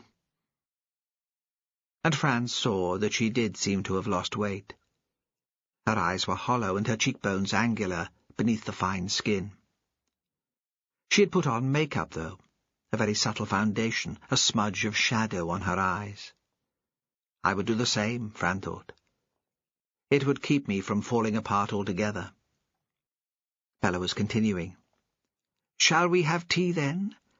And perhaps a slice of cake? Do you mind sitting in the kitchen?" Fran was reminded of the last time they'd sat here, discussing the fake notices which had been circulated to cancel the exhibition. How fierce and angry Bella had been then. How important the launch had seemed. "Do the police know yet why Jeremy Booth put out all those flyers?" she asked. "Surely you'd know that better than me." For a moment it was the old Bella, amused, sharp. "Haven't you taken up with Jimmy Perez?" "He doesn't discuss the case with me." "I've been trying to think where I might have met Booth," Bella said. "I've been thinking a lot about the past in the last few days. It's suddenly become sharper, somehow more vivid. It's more pleasant than the present. And with Roddy gone, there's really not much future left. Nothing worth caring about, at least. It is possible that I knew him." "There's your work." That would hold me together, Fran thought. That and the pride of keeping up appearances. Oh, yes. There's always that. Any idea where you might have met Booth? "There were occasional visitors," Bella said vaguely. people who drifted into my life for a few weeks and then disappeared. Students and other artists. I liked the energy of the people who came, and sometimes I asked them to stay. I'd bought this big house, and I loved parties, just like your ex-husband, my dear. So why not? You think Booth might have been one of your stray guests? Perhaps. She nibbled at a piece of fruitcake. I think Peter Wilding might have been one of them too. I hadn't realized before. It's only since Roddy died. This strange escape into the past, living the old days in my head. If it's the man I'm remembering, he doesn't even look very different. But the summer I believe he was here wasn't a very happy time for me. I've been trying since then to put it out of my mind. Besides, I can't be sure. She seemed to realize she was rambling, looked up and gave a quick, wicked smile. Will you pass all this information on to Jimmy Perez? Would you rather I didn't? She gave a shrug. Just tell Jimmy. I can't be certain. And Wilding never mentioned having been here. That does seem odd, doesn't it? When he first started writing to me, telling me how much he enjoyed the paintings, he didn't bring that up. His letter was very flattering, of course. We all enjoy being flattered. But you'd think he'd say something, wouldn't you? If he'd been a guest in my house, something self-deprecating and hopeful. I don't suppose you remember, but you were kind enough to put me up one summer. I'm not sure how accurate my memories are. It could all be make-believe. I think grief makes everyone a little bit mad. That, and the simmer dim. Do you think Jeremy Booth and Peter Wilding were here at the same time? There was a long silence before Bella answered. You know, I rather think they were. It was this time of the year, an unusually warm summer. The house was full. Roddy's parents were still living in Lerwick then, but he came over to see me most weekends, and there were a couple of weeks when Alec was away in hospital. I remember swimming with him from the beach here. I taught him to swim. There aren't many days when it's warm enough to do that. And at night we had parties on the beach, bonfires and music. There was usually someone who could play. Too much drink and too much dope. It was long after the 60s, of course, but perhaps we were trying to recreate that sort of sense. The creativity and the freedom. We wanted to believe that we were young. She paused. And I was in love with Lawrence Thompson. I'd been in love with him since I was 13, probably before that. I remember playing kiss chase with him in the little school in Middleton. All these people who stayed, none of them could match up to him. Fran had dozens of questions, but kept them all to herself. Bella shook her head, as if to force herself back to the present. Everyone went, of course, she said, as soon as the weather changed and the rain started. They didn't want to make a life in the real Shetland. They talked about authentic culture, but there was nothing authentic about their experience. There was another moment of silence. Even Lawrence went. I don't suppose you have any photographs of that time? Bella didn't seem to hear. But I had Roddy, she said. He more than made up for losing all the summer hangers-on. And after Alec died and his mother ran away with her oil man, I had him all to myself. Did he make up for losing Lawrence? I'm not sure about that. Do you have any photographs? Again Bella gave a little shake of the head to disperse the images of previous times. I'm sure there are some, she said. Roddy was looking at them not very long ago. Would you mind showing me? If it wouldn't be too upsetting. I'm not sure where they are, and I really don't think I have the energy to look." "I'll go," Fran said, "if you tell me where they might be." She found herself fascinated by the idea of the summer house party, the long white nights, the artists and actors and writers attracted to Shetland, but more especially to Bella, like moths to a very bright candle, and the woman who had no interest in any of them. She wanted Lawrence, her childhood sweetheart, her golden boy. What a brilliant film it would make, she thought, all those beautiful people in this stunning setting. "They're in an old shoebox," Bella said. The answer came so quickly that Fran thought she wanted the photographs found all the time. She was too lethargic or too sensible of her own importance to look for them. "I think they might be in the cupboard in the studio. Do you know where that is?" She leaned back in her chair and waved her arms to give directions. Fran enjoyed walking through the house on her own, the glimpse into other rooms through half-open doors. She had at times like these a sense of images stolen and saved for future use in her painting. The photographs were exactly where Bella had said they would be, in a battered shoebox on a shelf in a tall, dark wood cupboard. Fran wondered if she'd been looking at them herself. All the photos were loose, and seemed to be in no chronological order. Many were in poor condition, the edges tattered, the corners bent, the print faded and discoloured. She was tempted to sit there on the floor and spread them out until she found a pattern or people she recognised. But they belonged to Bella, and that would have been an intrusion too far. In the kitchen, Bella cleared the table of the teapot and mugs, and Aggie Williamson's fruitcake. "Now," she said, "let's see what we have here." Fran would have tipped out the photographs in a heap, fanned them out like playing cards, but Bella kept them in the box, and took out one at a time. The first was of Roddy as a child wrapped in a towel, his face brown from the sun and freckled with sand. Many were of Roddy, and Fran had to hear the story behind each one. At one point Bella started to cry. Fran went up behind her and put her arm around her. Going back to her place at the table, she stole a look at her watch. Of course she was sympathetic, but she'd have to leave very soon. Cassie was going to play with a friend after school, but still she'd need collecting before tea time. She'd phone Perez about the photographs. This wasn't really any of her business. She'd have to learn not to meddle in his work, not to ask questions, if they were going to make their relationship work. Then, at the top of the heap in the box, there was a picture of a group of adults. They were wearing party clothes.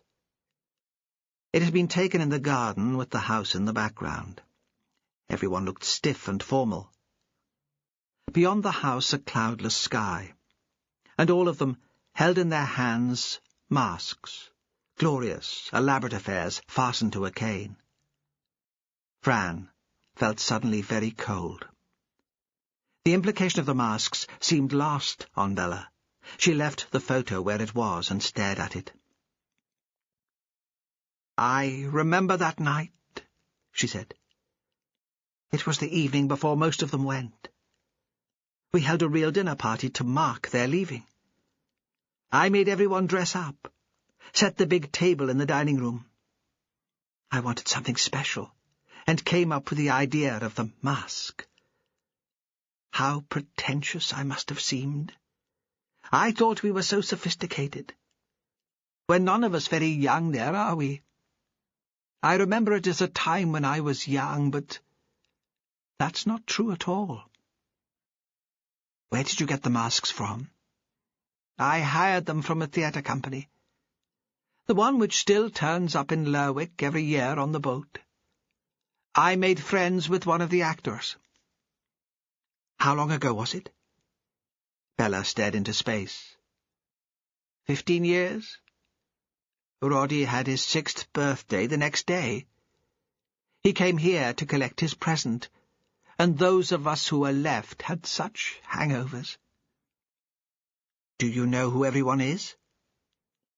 Bella lifted out the picture. It was larger than most of the others, which were just snaps, and almost covered the area of the shoebox. "This is me, right in the front, of course." She was wearing a red silk halter-neck dress. Her hair was cut very short, almost exactly the same style as she wore today. Fran was reminded of the self-portrait that had caught the attention of Jeremy Booth at the Herringhouse party. "You look lovely." "I made an effort," she said. "Oh, how I made an effort. I'd got it into my head that Lawrence would propose that night." "Is he in the photograph?" "No," Bella said briefly. "I'd invited him to the dinner, but he never appeared." "Isn't this Peter Wilding?" Fran turned the photograph round, so she was looking directly at it. "This man, standing beside you." He was very dark, handsome in a sulky sort of way. "Do you think it is?" "He's put on a little weight if it's him. I suppose it could be. The shape of the nose is the same." "Are you sure you didn't recognize him when he turned up to rent the house from you? He hasn't changed that much." "Don't you think so?" "I certainly didn't know him. I've already explained. I had no reason to want to remember that summer. Besides, there was no need to go back to the past. I had a future through Roddy." Fran thought that Bella had put too much onto the boy, the responsibility for all her happiness.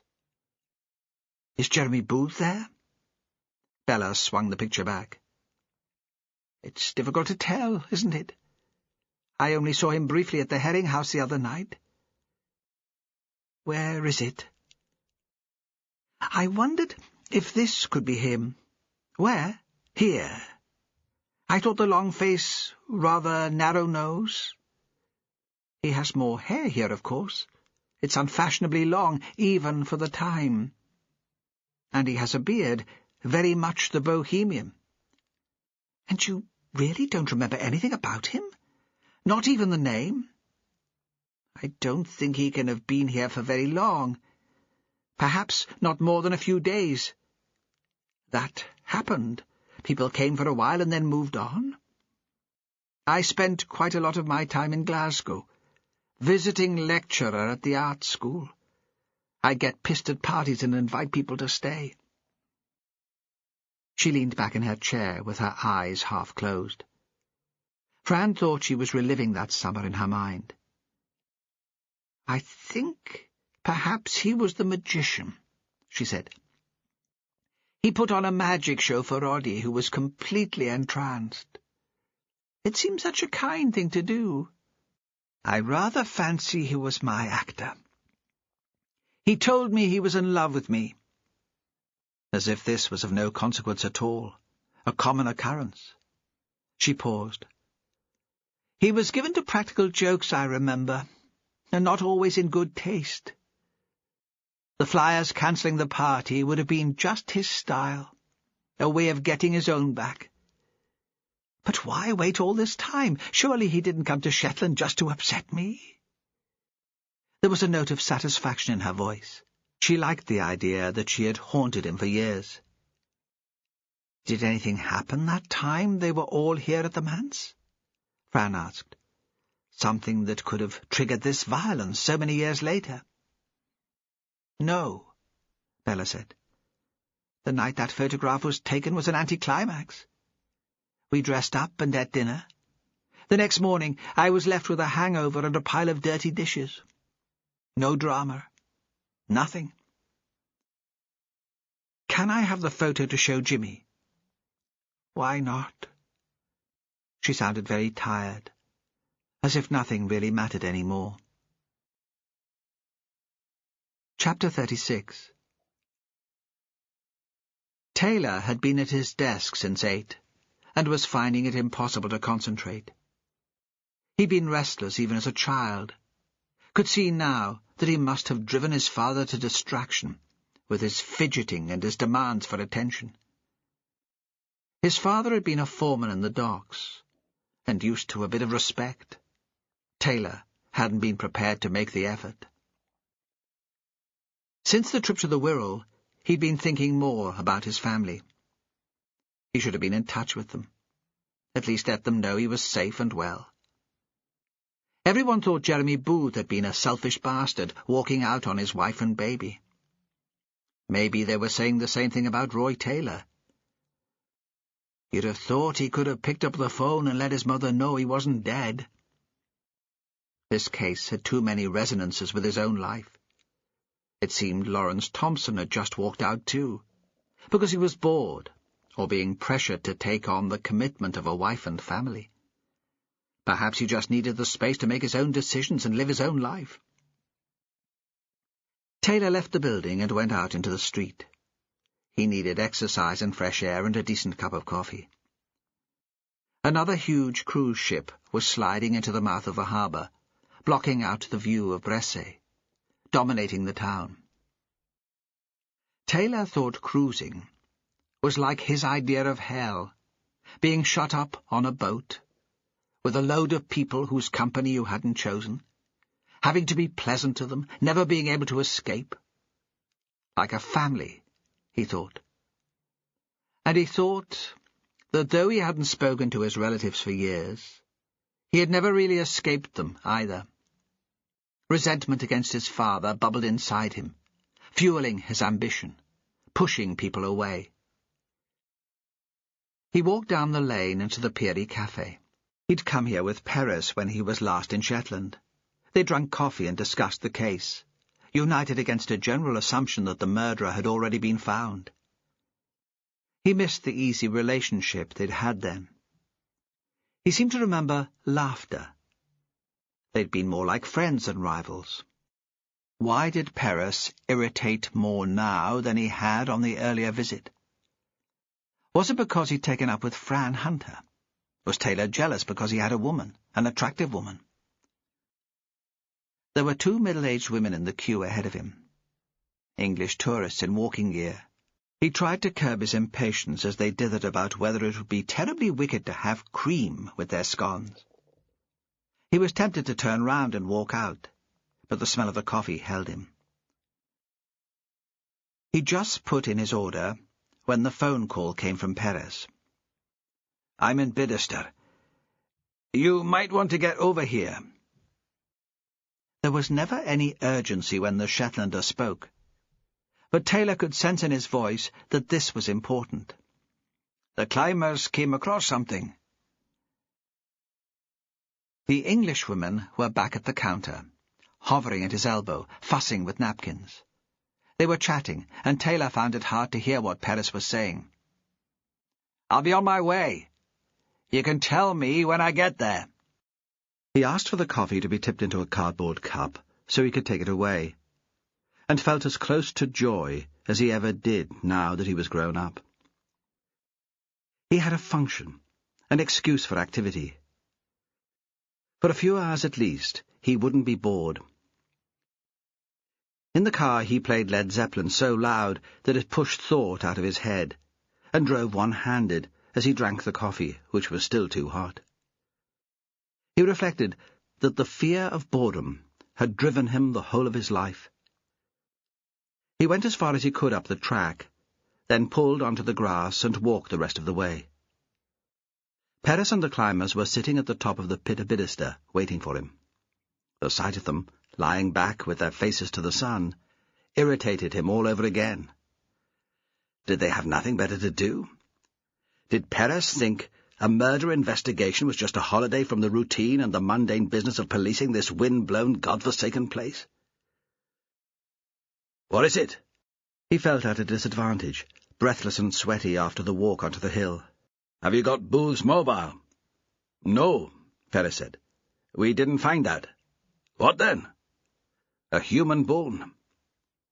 Perez frowned. "Old. Not fresh, at least. I'd need an expert opinion. I wanted to know what you thought we should do next. I didn't feel we could continue without clearing it with you first." Taylor tried to keep his temper.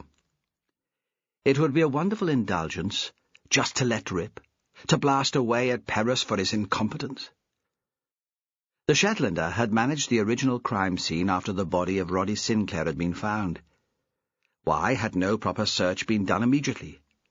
Why had it taken a suggestion by Taylor to get things moving? He felt the warm glow of the self-righteous. The day was turning out well after all. "What are you saying has happened here?" Keeping his voice even, reasonable, holding the moral high ground. He was competitive even in this. "I think another murder," Perez said. "The cause or trigger may be for the recent incidents. At first, we thought the bone was washed in from the sea. There have been men lost here over the years. It wouldn't be so unusual. Then we found another. Part of the shin, we think. There will probably be more." Taylor looked at the Shetlander. It seemed a mighty big leap in logic, to deduce a murder from a couple of fragments of bone. Perez had a theory. Believed he knew what had happened here. That didn't mean he was right. "The body couldn't have been washed in whole and disintegrated in the pit, without anyone seeing it?" "No one would see." Perez nodded his agreement. "Folk don't go down there very often, that's for sure. When there were more children living here and running around the hill, that was a different matter, but not now." "So that's a possible scenario?" "No. The crack into the tunnel is too narrow. A body wouldn't be washed in there, not even the body of a child. And this is an adult." "What are you saying, Jimmy? I don't have all day. Help me out here." End of CD 8. CD 9. "I think this is the body of a victim who was killed and then thrown down the pit. The same means of death and disposal of the body as with Roddy Sinclair." Perez squinted against the sunlight. "It suggests, wouldn't you say, the same murderer? But Jeremy Booth was killed in quite a different way. Are you saying someone else strangled him? Two separate murders?" "I'm not sure. I'm feeling my way." "You think you know what happened here," Taylor thought, "but you won't commit yourself." "We should have done a thorough search of the crime scene when Sinclair's body was first found." Taylor thought he could allow himself that. The comment was measured and moderate, but Perez would pick up on the criticism. "You're right. We should." Perez paused. "What should we do now? Wait for a specialist search team from the mainland? There are no high tides forecast. We're unlikely to lose more than has been lost already." Taylor tried to imagine how long that would take, tracking down the right people and getting them here. "What's the alternative?" "Us." It was the young woman. The climbers had been sitting slightly apart, obviously listening in but pretending not to. "We're free for the rest of the day. Tell us what to do and we'll do it. You can get one of your experts to talk us through it if you want." She had frizzy fair hair, and she'd tipped back her head to appeal to him. She wore a sleeveless vest with a fleece thrown over it, and he found it hard to keep his eyes away from her breasts. "You wouldn't even know that there was anything down there if it hadn't been for us." And he agreed, because he couldn't stand the thought of more hanging about, and because if there was a team brought in from the outside, they'd have their own leader, and he wouldn't be in control any more. To this couple, he was the expert. They'd do what he said. "Yeah," he said. "Why not?" The young woman grinned at him, excited, like a little girl. When Taylor turned back to Perez, he smiled too, complicit. It was like the time in the winter, when it had been them against the system. Later he thought the Shetland climbers were as careful and meticulous as any professionals would have been. He and Perez stayed at the top and watched them quarter the base of the cavern in lines, sifting through the shingle and the seaweed with their fingers. They found one new bone very quickly. It was only a fragment. Perez wondered if it could be animal, but Roger seemed to think it was human. Then nothing happened for a long time. Taylor called down to them. "Are you okay?" "Apart from being starving." Taylor was torn. He didn't want to miss anything, but boredom had set in a long time before. "I'll go and see if I can rustle up some coffee and food for them," he said to Perez. "And for us." "I'll go." "No, you're the local. You stay here." The herring house was closed to visitors, but he could hear movement inside and banged on the door. There was no reply, but he persisted. "For Christ's sake, man! Can you not read? The gallery's closed." He'd been expecting Martin Williamson, but it was Aggie, his mother. Because he'd never seen her in the herring house before, it took Taylor a moment to place her. "I know," he said. She blushed when she saw who it was, seemed to feel some explanation for her presence there was required. "I don't open the post office on a Monday afternoon," she said. "I'm helping out with a bit of spring cleaning here while the place is closed." "I'm surprised Miss Sinclair is thinking about the business at a time like this." "Bella didn't ask me," she said.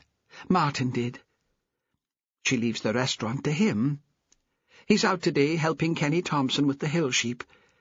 It seemed a good time to get in." She seemed to Taylor to be very flustered. Perhaps his banging on the door had scared her. He supposed everyone in Bidderstone would be scared by loud noises and unexpected visitors until they found the killer. "Would you be able to put me together a couple of flasks of coffee?" he asked. "Some sandwiches? Of course I'd pay." "I don't know. This is Martin's business." "He wouldn't begrudge us a couple of rounds of sandwiches." She flinched at the sharpness in his words. "I expect I can find you something," she said. She didn't invite him in, but he followed her into the restaurant and through into the kitchen. He thought she seemed at home there. "Do you help Martin out often?" "If he's busy. Preparations for events." "Did you help out before the opening of Miss Sinclair's exhibition?" "Just arranging tables in the afternoon, folding napkins, that sort of thing. Not on the night. I used to help Bella when she had parties at the manse, but always behind the scenes." He thought she would be too timid to serve the public. "What were the parties like?" he asked. "I guess they'd be grand affairs." "You could never tell." She gave a little smile. "Sometimes I'd turn up expecting champagne and canopies, and they'd all be eating beans on toast round the kitchen table. I'm not sure what a guest's made of it." "Do you remember any of the guests?" "No, not after all this time. The big party stopped long ago." But she spoke so quickly that he wasn't sure he believed her. "Did everyone from Bidderstone go too?" "Mostly it was the men who got the invites," she said. "Alec, of course, when he was well enough. He was Bella's brother. And Kenny, though he wasn't so keen. And Lawrence. Bella always preferred the company of men." "Tell me what it was like," he said, "growing up in a place like this. I just can't get my head round it. Everyone knowing your business." "Oh, we all hang on to our little bit of privacy. It's the only way we keep sane." She seemed embarrassed then to have spoken so freely, and opened the door of the big fridge. "I could do a round of cheese and a round of ham, maybe some pâté, if you'd like it." "Can you make it a couple of each? There are a few of us." "I thought you'd finished up on the hill." She was slicing bread and stopped, the knife poised, watching for his answer. "Not quite," he said easily, then added, just to see her reaction. "Something's come up." "Why?" she asked quickly. "What have you found?" "I'm sorry. I can't discuss the investigation with anyone." He tried to smile reassuringly. She was so anxious. He wanted to put her at her ease, even though he'd provoked the response. He could feel the tension in her, like an infection, which he was already catching. "Is there anything you think we should know?" She bent her head over the sandwiches, so he couldn't see her face. "No," she said. "Of course not. We just want it to be over." He wondered if he should push it, imagined again the whole valley in a conspiracy of silence. But she seemed so closed off from him that he didn't think it would be of any use.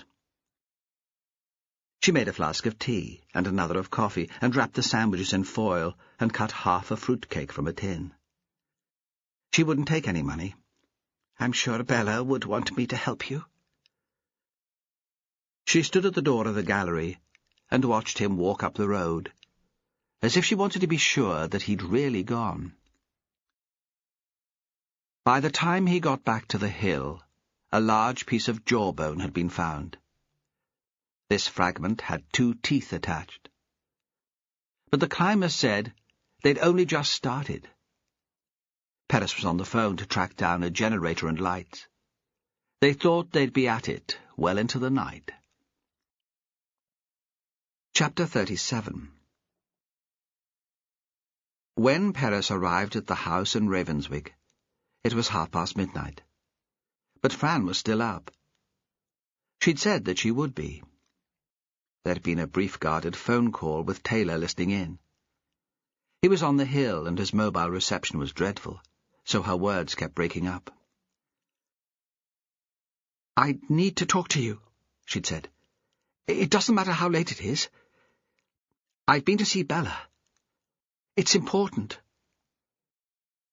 She would have told him over the phone what was troubling her, but Perez didn't want that. He was focused now on the climbers sifting through debris, and he didn't want to prolong the conversation. Taylor was critical enough as it was. He was right. Perez should have organized a more thorough search of the cliff and the cave when Roddy's body was found. This wasn't the time for a personal conversation. When he got to her place, she was sitting at the table reading. The house was quiet. No music. He watched her through the window, one side of her face caught in the glow of a table lamp. She must have heard his car as the background noise in her head, but she continued to read, frowning with concentration, her attention held by the words on the page. She only turned when he tapped at the door and walked in. Then she stood up and put her arms around his neck and pulled him to her. "You're cold," she said. "The water's hot if you want a bath." "I'm sorry I couldn't talk earlier." On the way back, he'd wondered what she could want to talk about. It sounded ominous. "We need to talk." Sarah had said that when she told him she was leaving him. It had come as a complete shock. Perhaps he should have seen it coming, but it had never occurred to him. He'd known she was sad, but had thought it was the miscarriage. She would need time to get over that. He needed time himself to come to terms with it. He hadn't realized he was the problem. "It's about the case," Fran said now. "I think it could be important." He felt relief, followed by irritation. He'd hoped he could forget the case for the night. "I went to see Bella. She thinks she knew Jeremy Booth after all." "She recognized the name?" "Perhaps that was partly it. I think it's more that she's been hiding in the past, escaping from Roddy's death by living in her memories. She remembered seeing him. Her memory will be very visual, and, although he'd changed a lot, something about his face came back to her." "Where did she know him from?" "Shetland. Bidderster. One summer, She seems to have run a sort of artists' commune in the manse. He turned up and stayed. I don't think she can remember how she came to invite him, only that he was there. And that he was an actor, with a fondness for practical jokes. When was that? About 15 years ago. That was what she said, but she was very vague about the details. Why would he have wanted to spoil the opening of our exhibition after all this time? Does she know? He told her he was in love with her, apparently. But she hadn't heard from him since then. She said she didn't recognize him on the night of the exhibition. Are you sure? It seems a bit odd. Memories of that summer only coming back to her now. Bella is a bit odd, don't you think? Especially now, with Roddy gone. She told me she'd put that summer out of her mind. I suppose because it was when Lawrence left. I'm not sure. I think she's reliving happier times now, when Roddy was a child, and former glories. All those men besotted with her. It's an escape from the grief. But nobody else in Bidderstone remembers Booth. It was 15 years ago. That summer, strange people were coming and going to the manse all the time. I'd have been astonished if anyone had recognized him. He was surprised that he didn't feel more tired. Driving to her house, his mind had been clear, as if the evening was just beginning, as if he'd just finished a normal day's work. "Would you mind if I had a drink?" he asked. "Of course. What would you like? Wine, beer, whiskey?" "White wine, please." The drink of summer afternoons. He imagined the house party at the manse all those years ago. Bella's guests would have been sitting in the garden drinking chilled white wine, talking painting and politics. That wasn't all Bella said. Fran must already have had a bottle of wine open in the fridge. She poured a glass for both of them. She thinks Peter Wilding was there that summer too. Is the woman mad? Playing some sort of crazy game? Really? Fran said. I don't think so. It's so fanciful. Suddenly all these people who seemed unrelated turn out to have been in the same house at the same time, and Bella, who claimed not to know them, remembers as if by magic. I know, Fran said, but I do understand what she's saying. She's been so caught up in the present that she's had no reason to revisit those days. You know how self-absorbed she is. I understand what it's like when I'm working. The art is all I think about, really, even when I'm reading a story to Cassie, even when I'm spending time with you. It's at the back of my mind. You're the same when you're working on a big case. She had no reason to think about the past. Now her memories of those times have become very clear. It's her way of blocking out what happened to Roddy. It still seems preposterous to me. Perez drank some wine. Like a kid's game, or a Peliá after the parade. The guys is all wearing masks and running from one hall to another. I'm never part of the squad, so I bump into people and can't quite recognize them, though I know they're familiar. That's how I feel now. I'm losing track about what's real and what's pretend. I know, she said again. Am I talking rubbish? I think I know what you mean. She paused. There's a photograph. That might help pin things down. And masks figure there too. She laid a faded colour photograph on the table and turned the lamp so it was fully lit. They're dressed up for a dinner party, she said. Fancy dress, too, in a way. The masks must be significant, mustn't they? Certainly that, Perez thought. But I'm not quite sure how. He thought he was inching towards a solution. Had he been wrong? That's Wilding, Perez said, pointing to the dark man. He's hardly changed. How could she not have recognized him? It was a long time ago, in a different context, but he must have remembered being here. Why didn't he say something to Bella when he asked to rent the house from her? That seems most odd to me. And there's Bella. She always wore red in those days. It was her sort of trademark. You knew her then? Knew of her, certainly. She was a local celebrity, even in those days.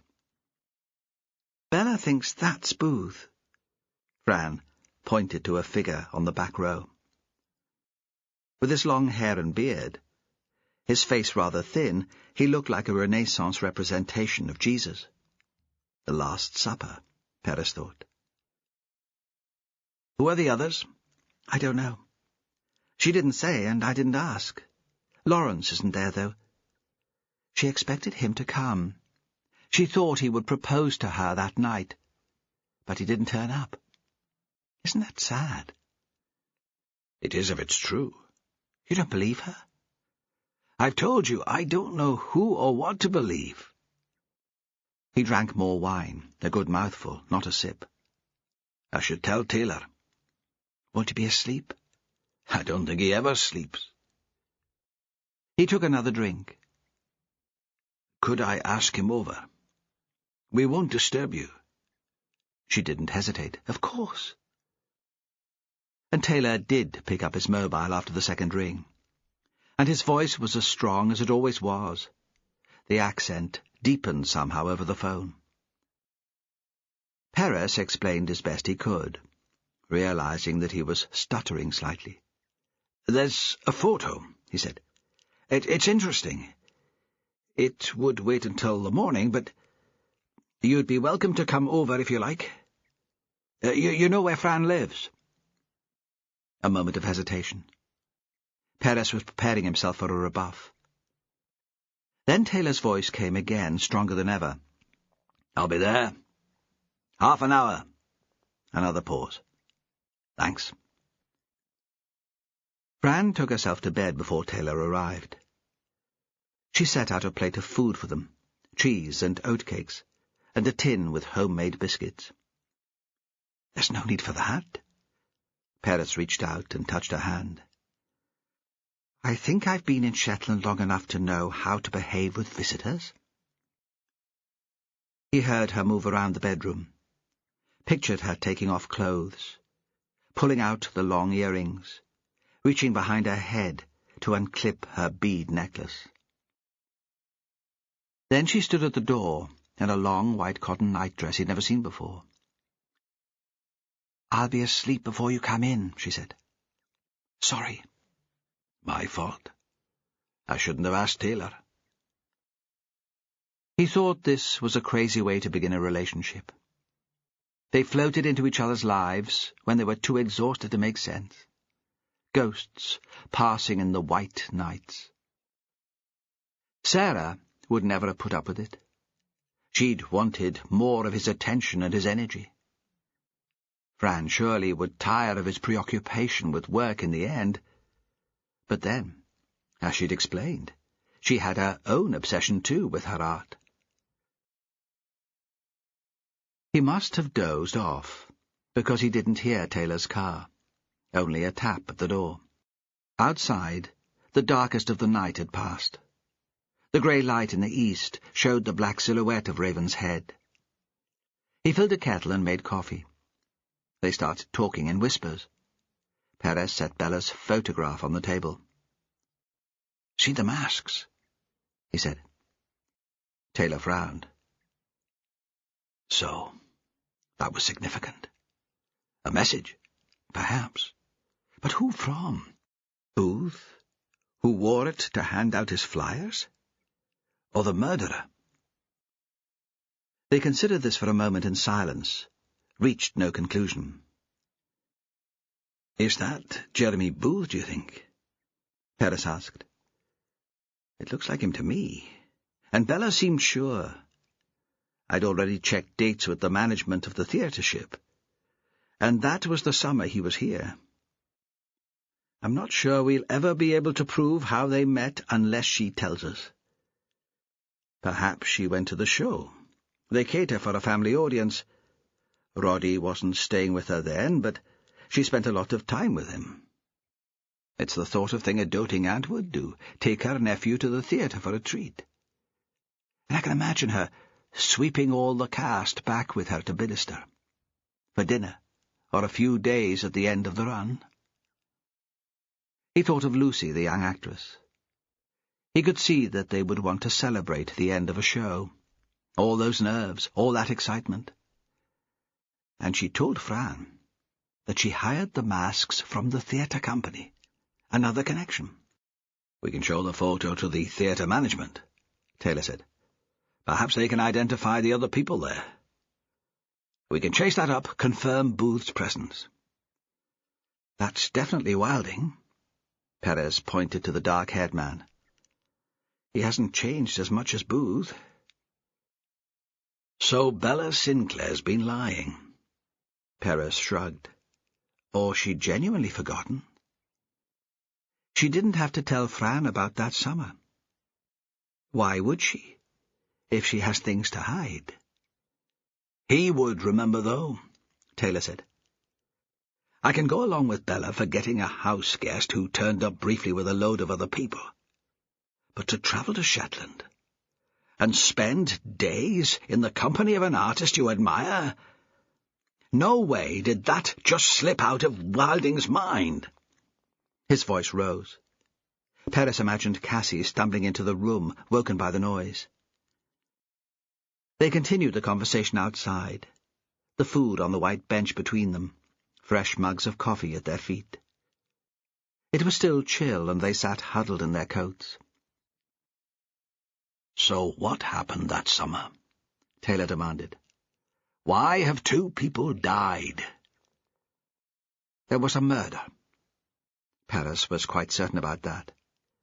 The bones at the bottom of the pit.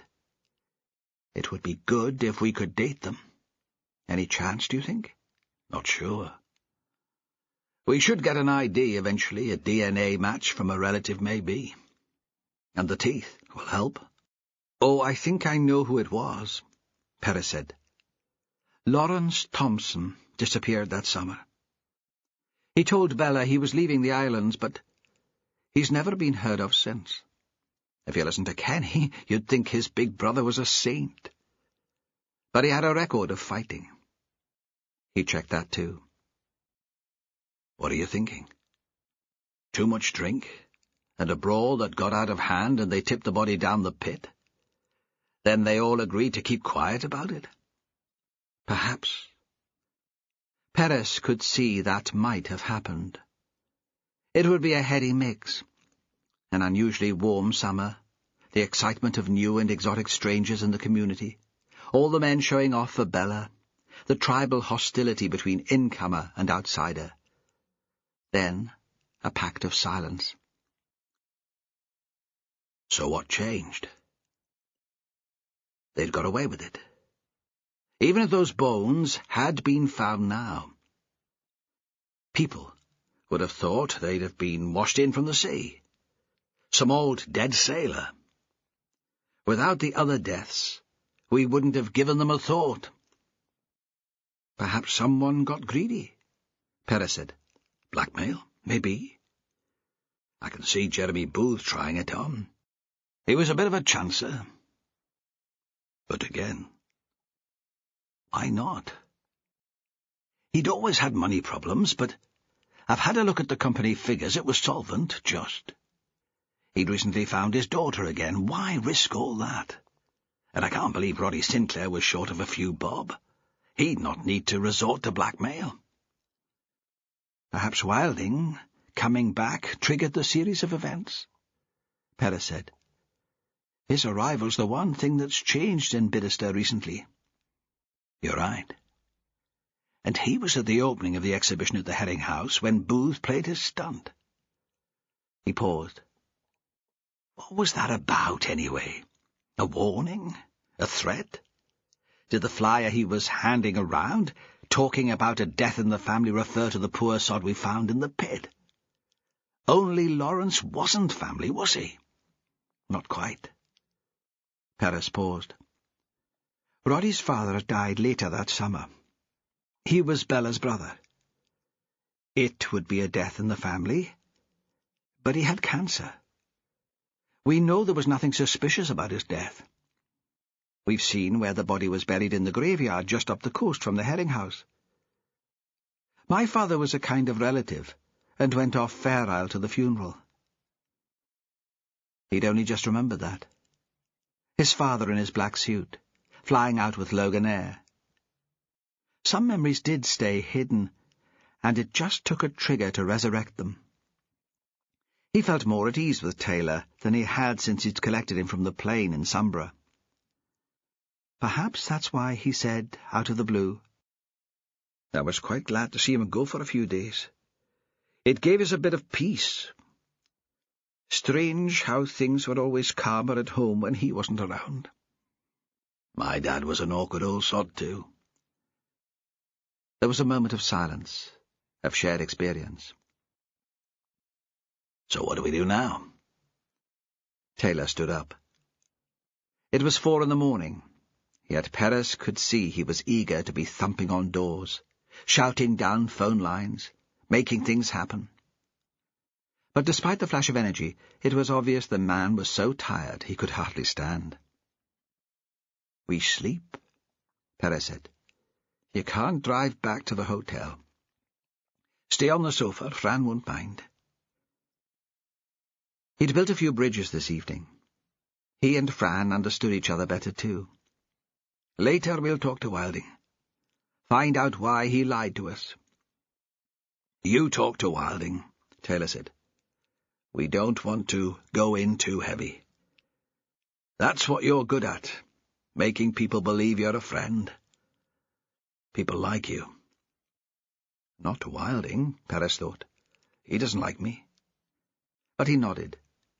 He was glad of the chance to talk to Wilding, alone. Chapter 38. Perez phoned Wilding in the morning to arrange a visit. He thought a formal appointment might increase the pressure on the man. It might give the writer time to prepare a story. But while he was waiting for Perez to arrive, surely he would be becoming more anxious. He'd have heard by now about the bones in the hole. Even if he hadn't picked up on the Bidderster gossip, a press release had been issued that morning. It was bland and unspecific.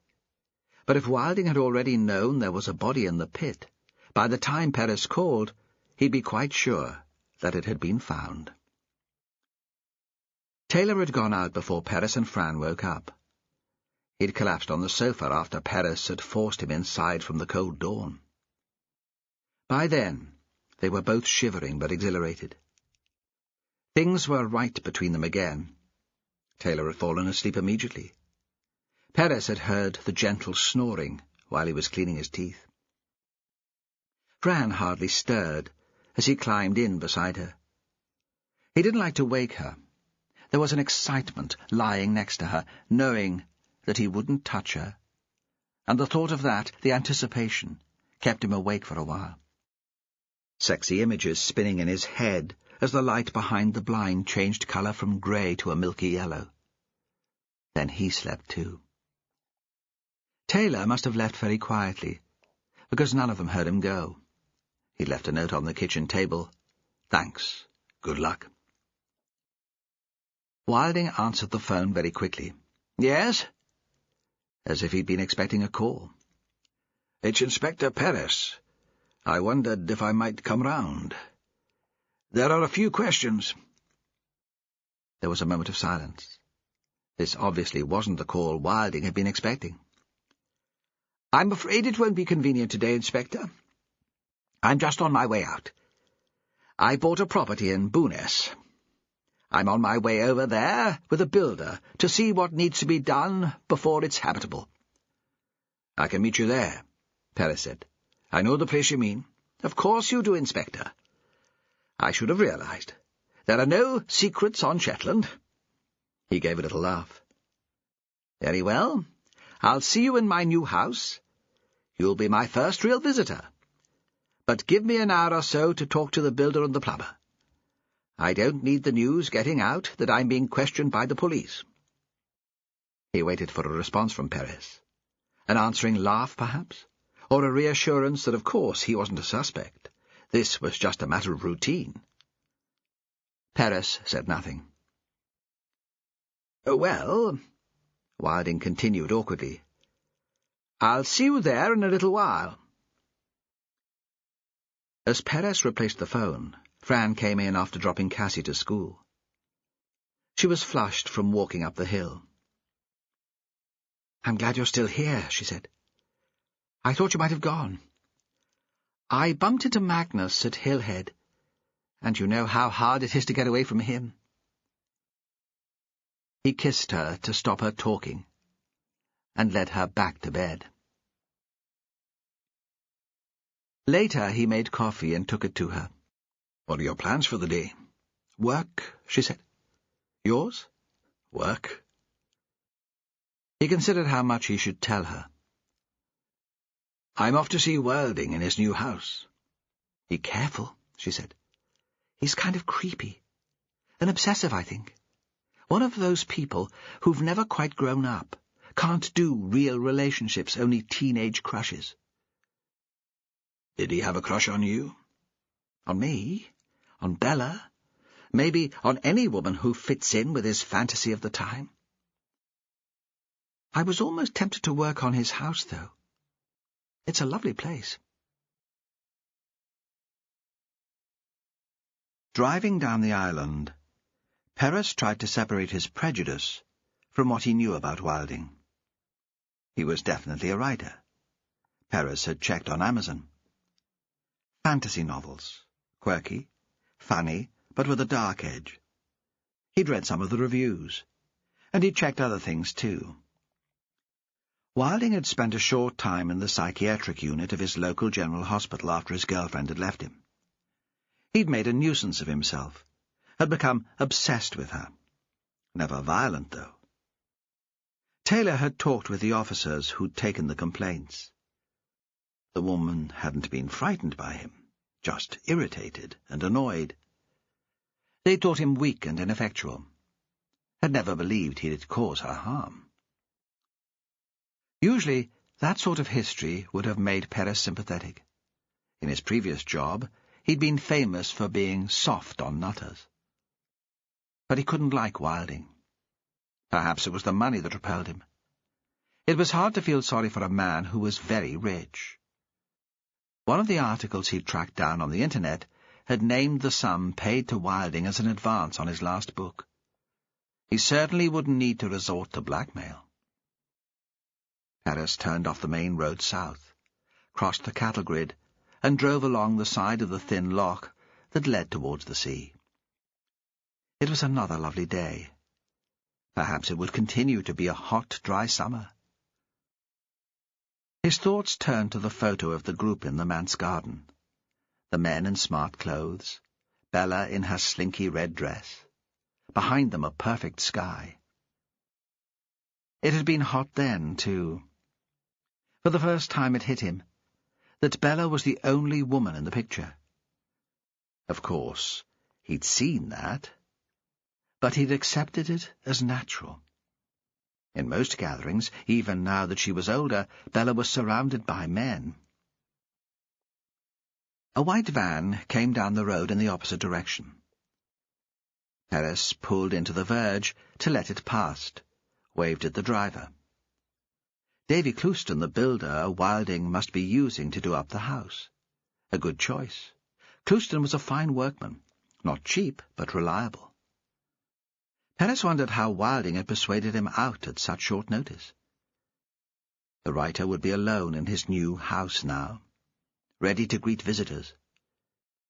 He could have arranged to see Perez later in the day at Bidderster, but perhaps he'd wanted to show off the impressive building. The wrought iron gates had been pushed open, so Perez could pull onto the drive. The gravel was so pierced by weeds and flowers that it looked like an alpine garden. He parked in front of the house and saw Wilding standing at the front step.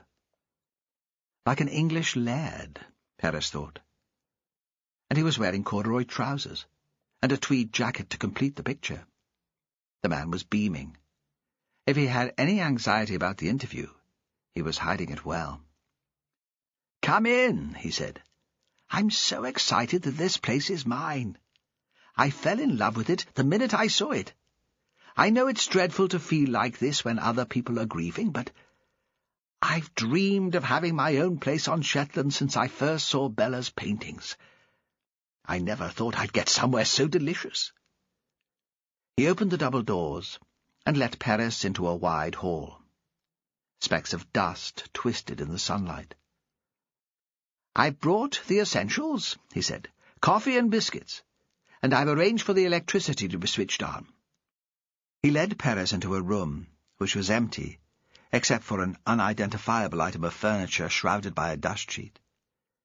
It wasn't such a big house, Perez saw now. 2 living rooms facing the sea, with a kitchen and bathroom at the back. Probably 3 bedrooms upstairs, smaller certainly than the manse. Wilding was bent over a kettle, which he'd plugged into an ancient socket close to the floor. He spooned coffee into a jug, added the water carefully. "You do have it black, don't you, Inspector? You see, I remembered." He polished a mug on his shirt and poured the coffee through a fine strainer.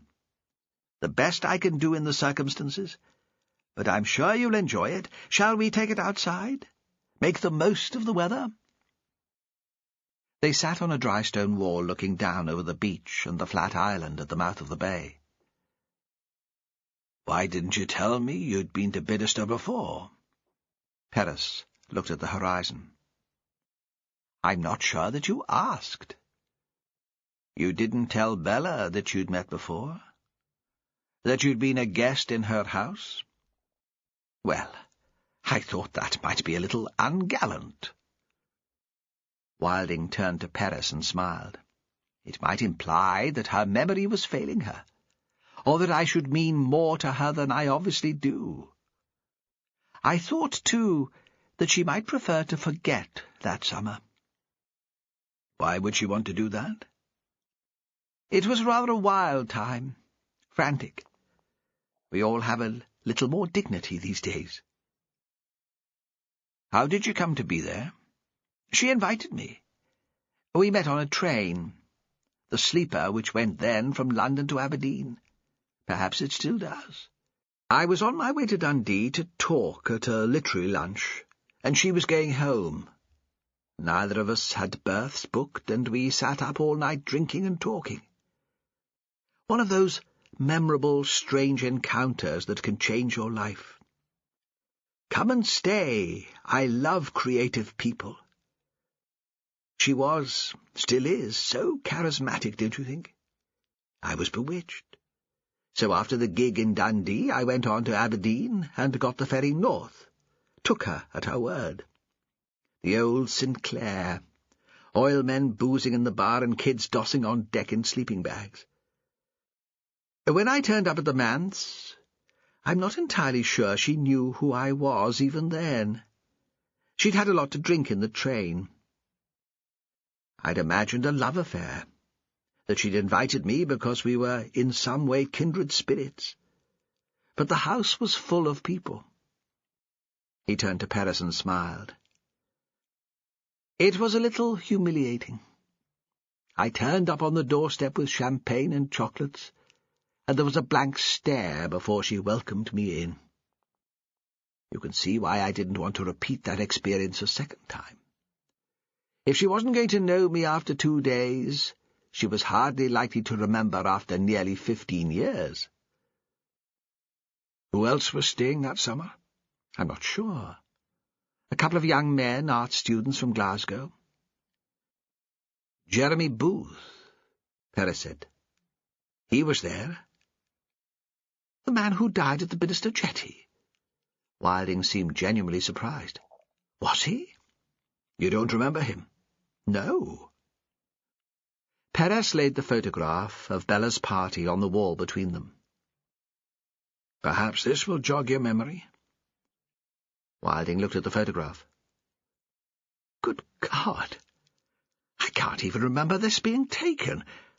I don't think I ever saw it. Doesn't Bella look wonderful? But rather unhappy, I fancy. That's you, I think. Perez pointed to the dark man standing in line. So it is, of course. That's still how I remember myself. It's always a shock when I look in the mirror. What were the masks about? A whim of Bella's. Her idea of a sophisticated evening. Perez pointed again. We think that's Jeremy Booth. Do you recognize him? Wilding considered. Perhaps I do. You know, the name seemed familiar when you first told me it. He was an actor, just as you said. And he was there that summer. Not for long, though. I was obsessed, and I couldn't leave until everyone else did. But he was only there for a few days. He arrived right at the end of my stay. Bella had picked him up, in much the same way as she'd collected me from the train. I think he had the same expectation as me of romance, a sexual encounter at least, and was similarly disappointed. He followed her round like a lovesick puppy, but nobody could take him seriously. He looked very different then from his picture in the paper, and the man who caused the scene in the herring house. He had long hair. Jem, he called himself. We got on rather well. I can't believe that Bella remembered him. She had so many admirers. She had this photograph. Something triggered her memory. It was taken at the farewell dinner, Wilding said. We told each other we didn't want to go, and yet most of us seemed relieved it was over. You came back, though, after 15 years. The place must have held some importance to you. Ah, this time I was in Shetland with quite different expectations. I wanted peace, an escape from my girlfriend. At least an escape from my obsession with my girlfriend. I met Helen soon after my stay at the manse. She's very different from Bella, frail, rather shy. Though she haunted me, too. You don't look very haunted. It was an unprofessional comment. But Wilding, with confidence and his precise, arrogant words, sitting on the wall with a chocolate biscuit in one hand and his coffee in the other, seemed incapable of such sensibility. I've had to toughen up, Inspector. I've learned it's the only way to survive.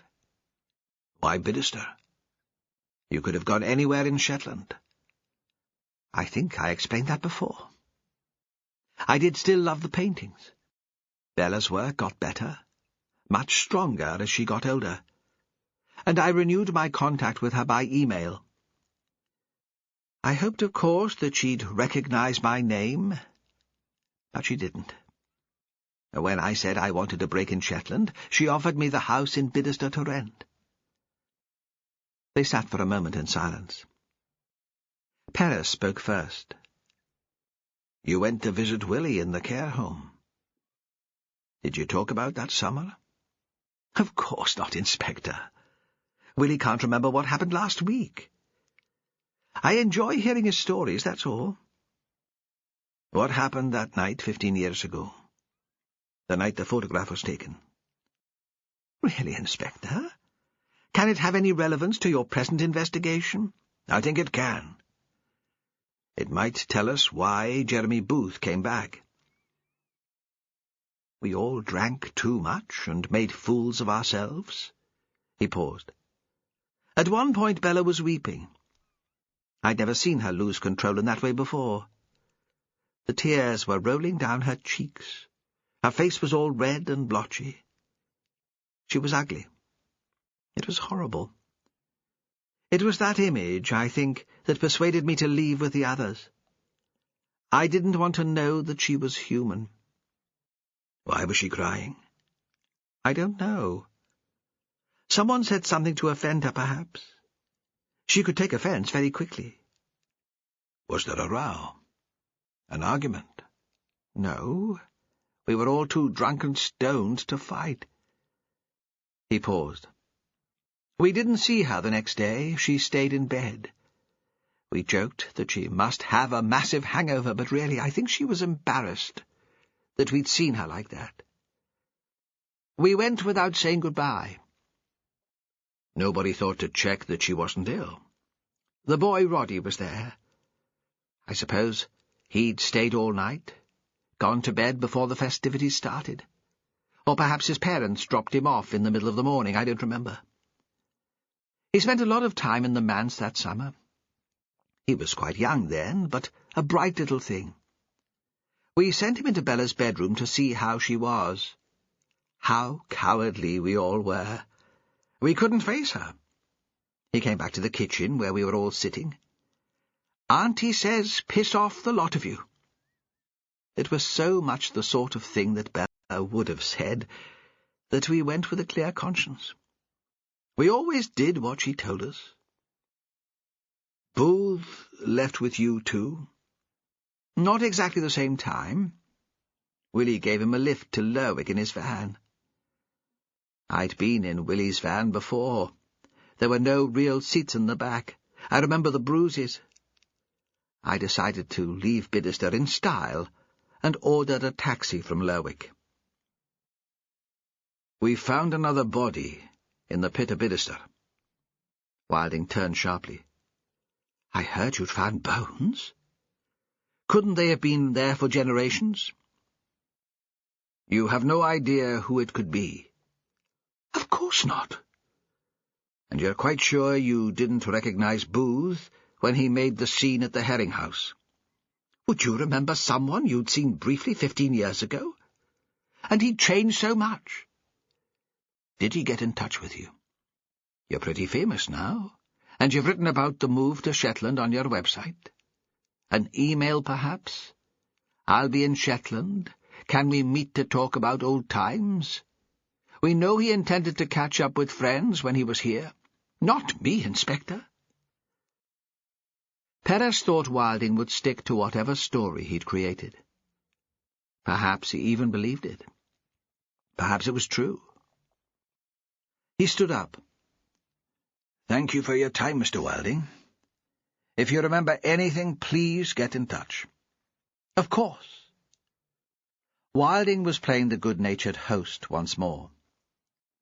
He took Perez's mug, walked with him back to the car. There he stood for a moment and gave a malicious grin. "I've asked Fran Hunter to manage the interior design of the house for me. I can't think of anyone better. Can you?" "No," Perez said. "I don't think I can." Chapter 39. Kenny heard the news about the bones in the pit of Bidderster on Radio Scotland, while he was washing up the breakfast dishes. Edith had already left for work. Now the gathering of the people on the cliff the night before made sense to him, and since hearing the radio report, he'd been waiting in the house all day for the police to turn up. Because the bones must belong to Lawrence, mustn't they? That would explain his sudden disappearance. Lawrence might have told Bella that he was leaving the islands, but something had happened before he could get on the ferry or the plane. Not an accident.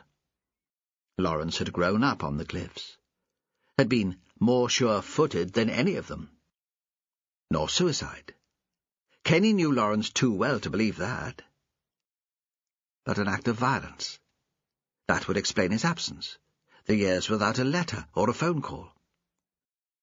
Kenny was almost pleased that the body had been found. Thinking that a few bones, like the carcass of a sheep in a ditch, was all that was left of his brother, made him feel ill, but still it was a kind of relief.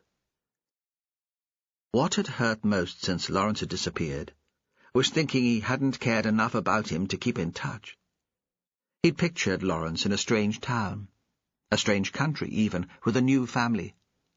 A blonde wife, because Lawrence liked blondes, 2 sons.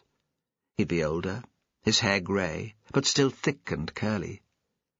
They'd be sat together at the supper table, laughing at one of Lawrence's silly jokes, not thinking at all about the family back in Shetland. But if Lawrence had died without leaving the islands, there had been no perfect family, no laughter. By 10 o'clock, he'd still not heard from the detectives working the case.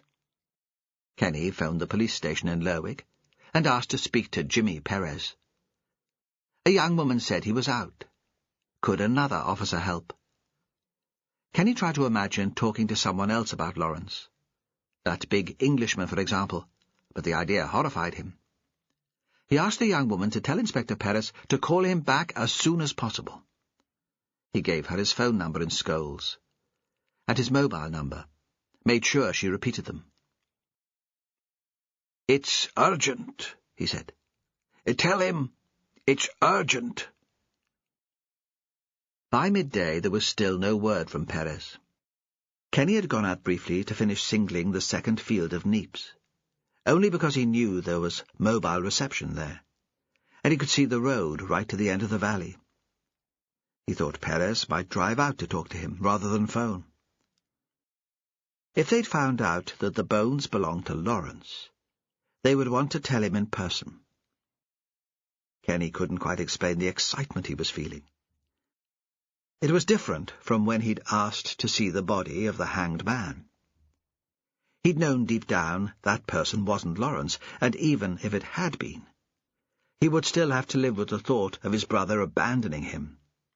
This time, he thought there really might be an end to the waiting, and to the feeling he'd been rejected for all these years. He went to the house intending to phone the police station again, but instead he found himself phoning Edith at the care centre. She answered with her calm, businesslike work voice. "Edith Thompson speaking?" He could picture her in her office, behind her desk, with a photo of Ingrid and Eric on the windowsill behind her. The photo of him, which she said she liked the best, pushing his boat into the water.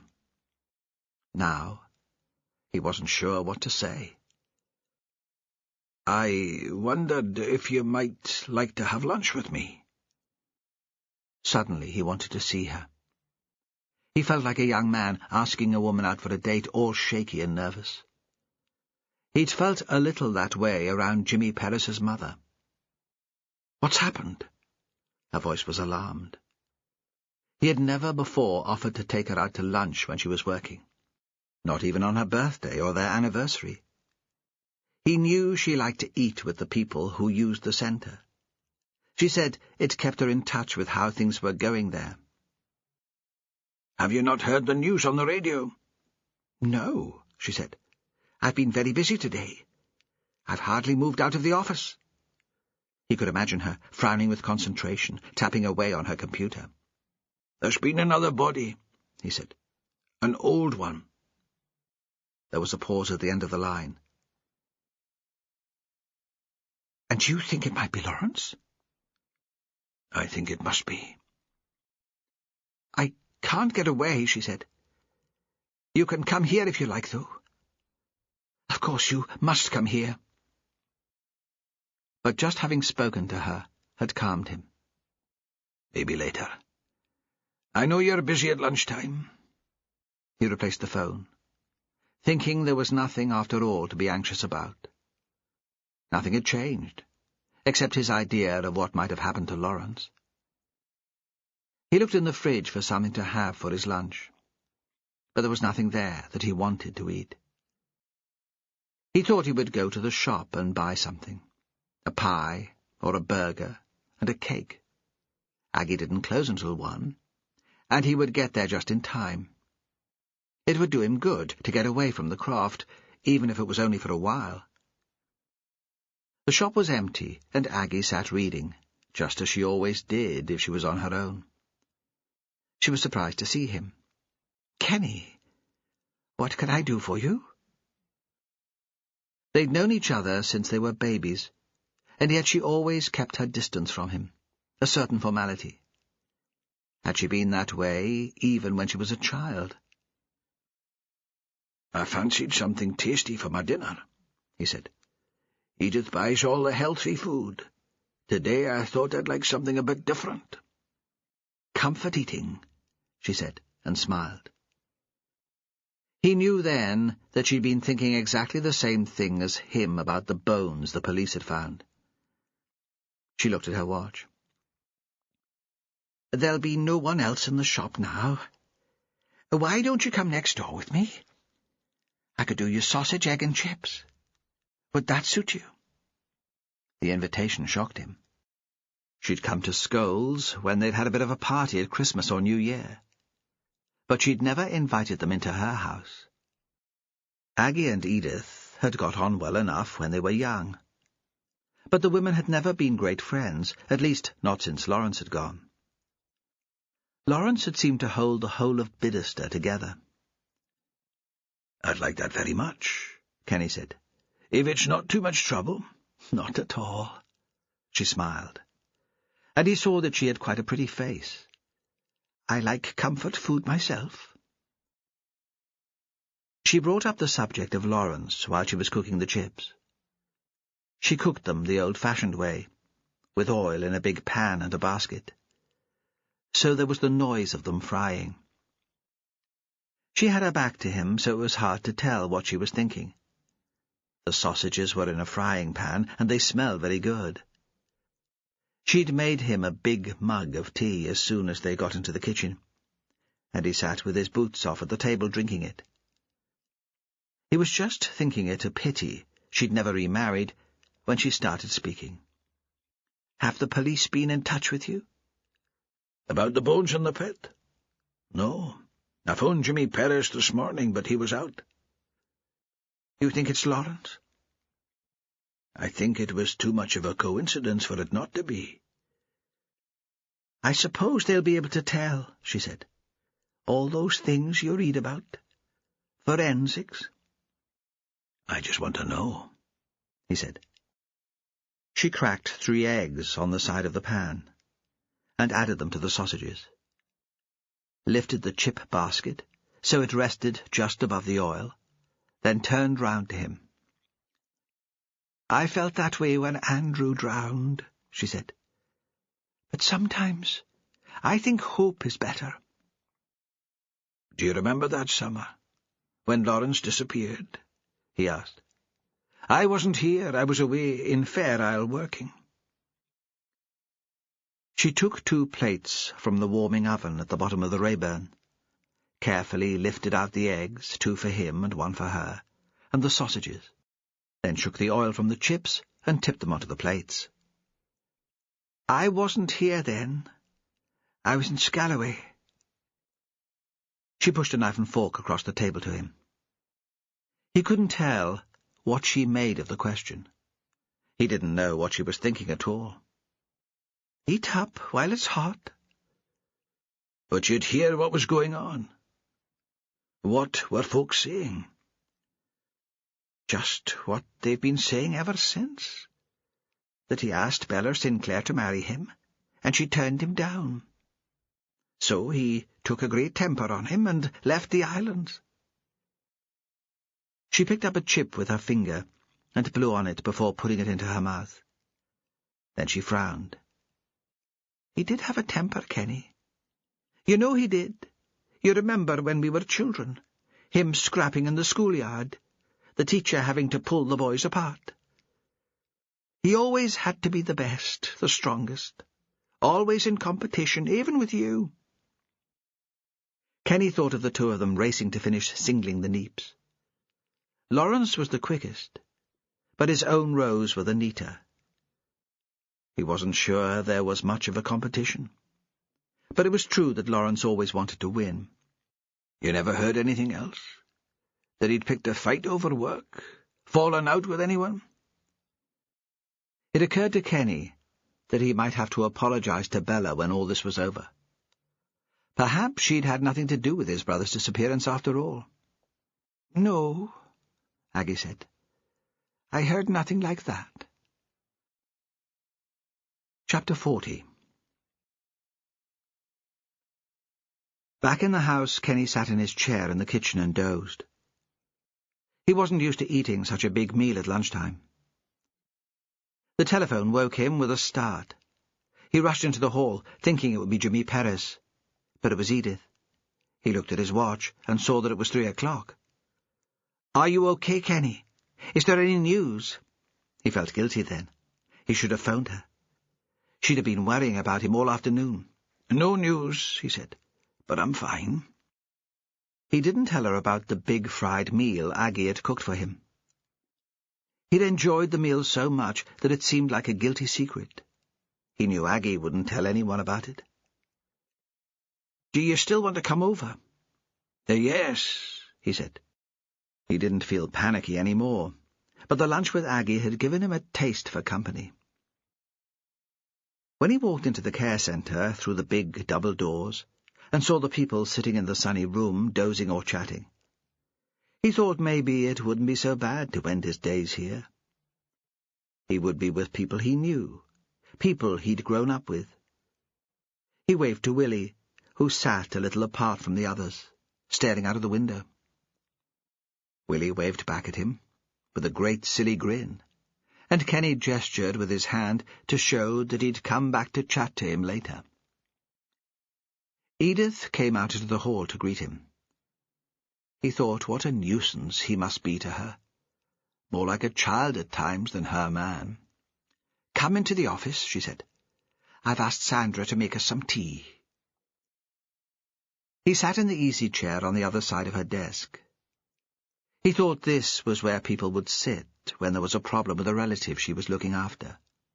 Maybe even if a client had died. He supposed she would arrange for tea to be brought then. She would pour it out for them, from the china teapot which sat there on its tray. She thinks the bones belong to Lawrence too, he thought. She's treating me like a grieving relative. "I wish Perez would phone and let me know what's going on," he said. She reached out and squeezed his hand. "Maybe he doesn't want to talk to you until he has information. It can't be easy identifying a body from a few scraps of bone." Kenny considered this. Sometimes he watched police shows on the television. In those shows, test results seemed to come back within hours. But those programs weren't set in Shetland. Perhaps there was no one here competent to do the tests. The samples would have to be sent south, and that would take time. He sipped from his cup, which seemed very fragile in his big hand. There was a plate with little square biscuits covered in sugar. He took one and dipped it into the tea. It tasted of coconut. "Do you remember anything of that time Lawrence disappeared?" he asked. She poured tea for herself. "I've been trying to think, ever since you phoned. Bella had a heap of people in the manse. Sometimes Willie took them out fishing. They'd come back and build a fire on the beach to cook the fish. They all drank too much. Lawrence spent quite a lot of time with them. You know how he liked to party." Kenny nodded. "I was so busy then," she said, "with the children, and your father, and trying to keep things tidy on the croft. You were in Fair Isle. It wasn't easy." "I shouldn't have gone," he said. "I see that now." She gave a little laugh. "We needed the money. Don't you remember all the plans we had? And it was worth the work, wasn't it? We have a lovely home now." Kenny thought he would give up the lovely home, to have been in Bidderstone when Lawrence disappeared. He'd gone to Fair Isle with Edith's encouragement. She'd wanted their children to have the things her parents had never been able to afford for her. "I just think you have to wait," Edith said. "Perez will get in touch with you as soon as he knows anything. After all these years, you can wait a few hours." He knew she was right, but he couldn't face going back to the croft and just sitting there, hoping the phone would ring.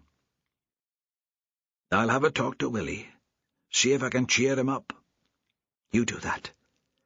But he's quite confused today, a bit agitated. Don't be upset if he doesn't know you." "Has Wilding been in to see him again?" She frowned, and he remembered how Wilding's visit to the centre had upset her. "Not here, but he could have visited him at the sheltered housing over the weekend." Do you think I should call in on Wilding? Ask him what he wants from the old man? I'm overreacting, I expect.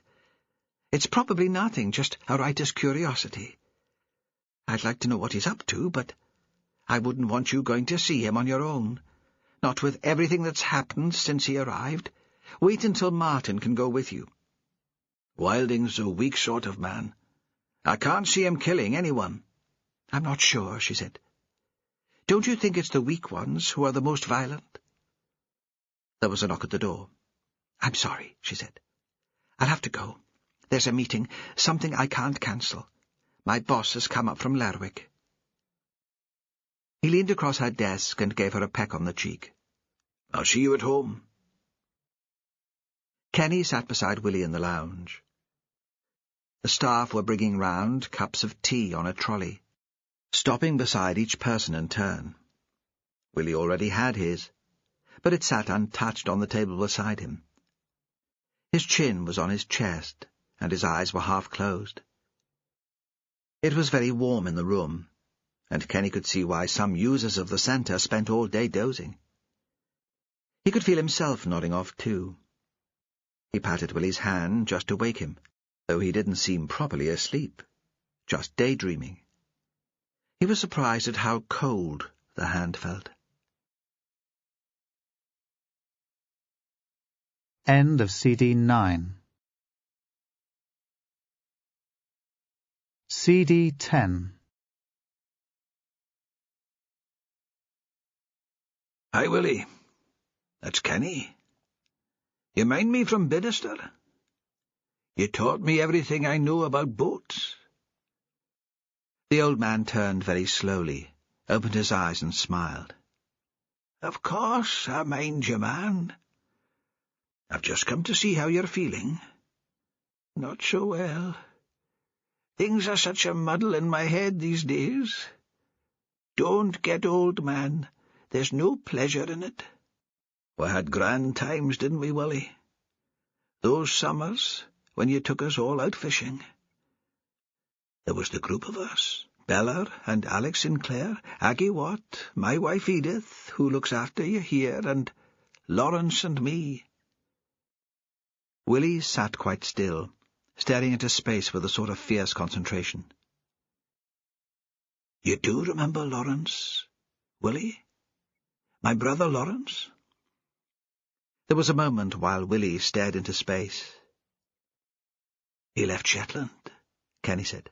We all thought he left Shetland because Bella Sinclair turned him down. No, Willie said firmly. He's still here.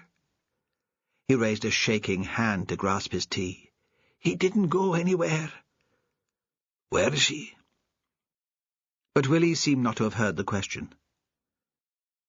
He's a great one for the fishing, he said, and he started a story about taking the boat out with a couple of Englishmen. It was all about a big party Bella was holding, and how she wanted fish to serve her guests.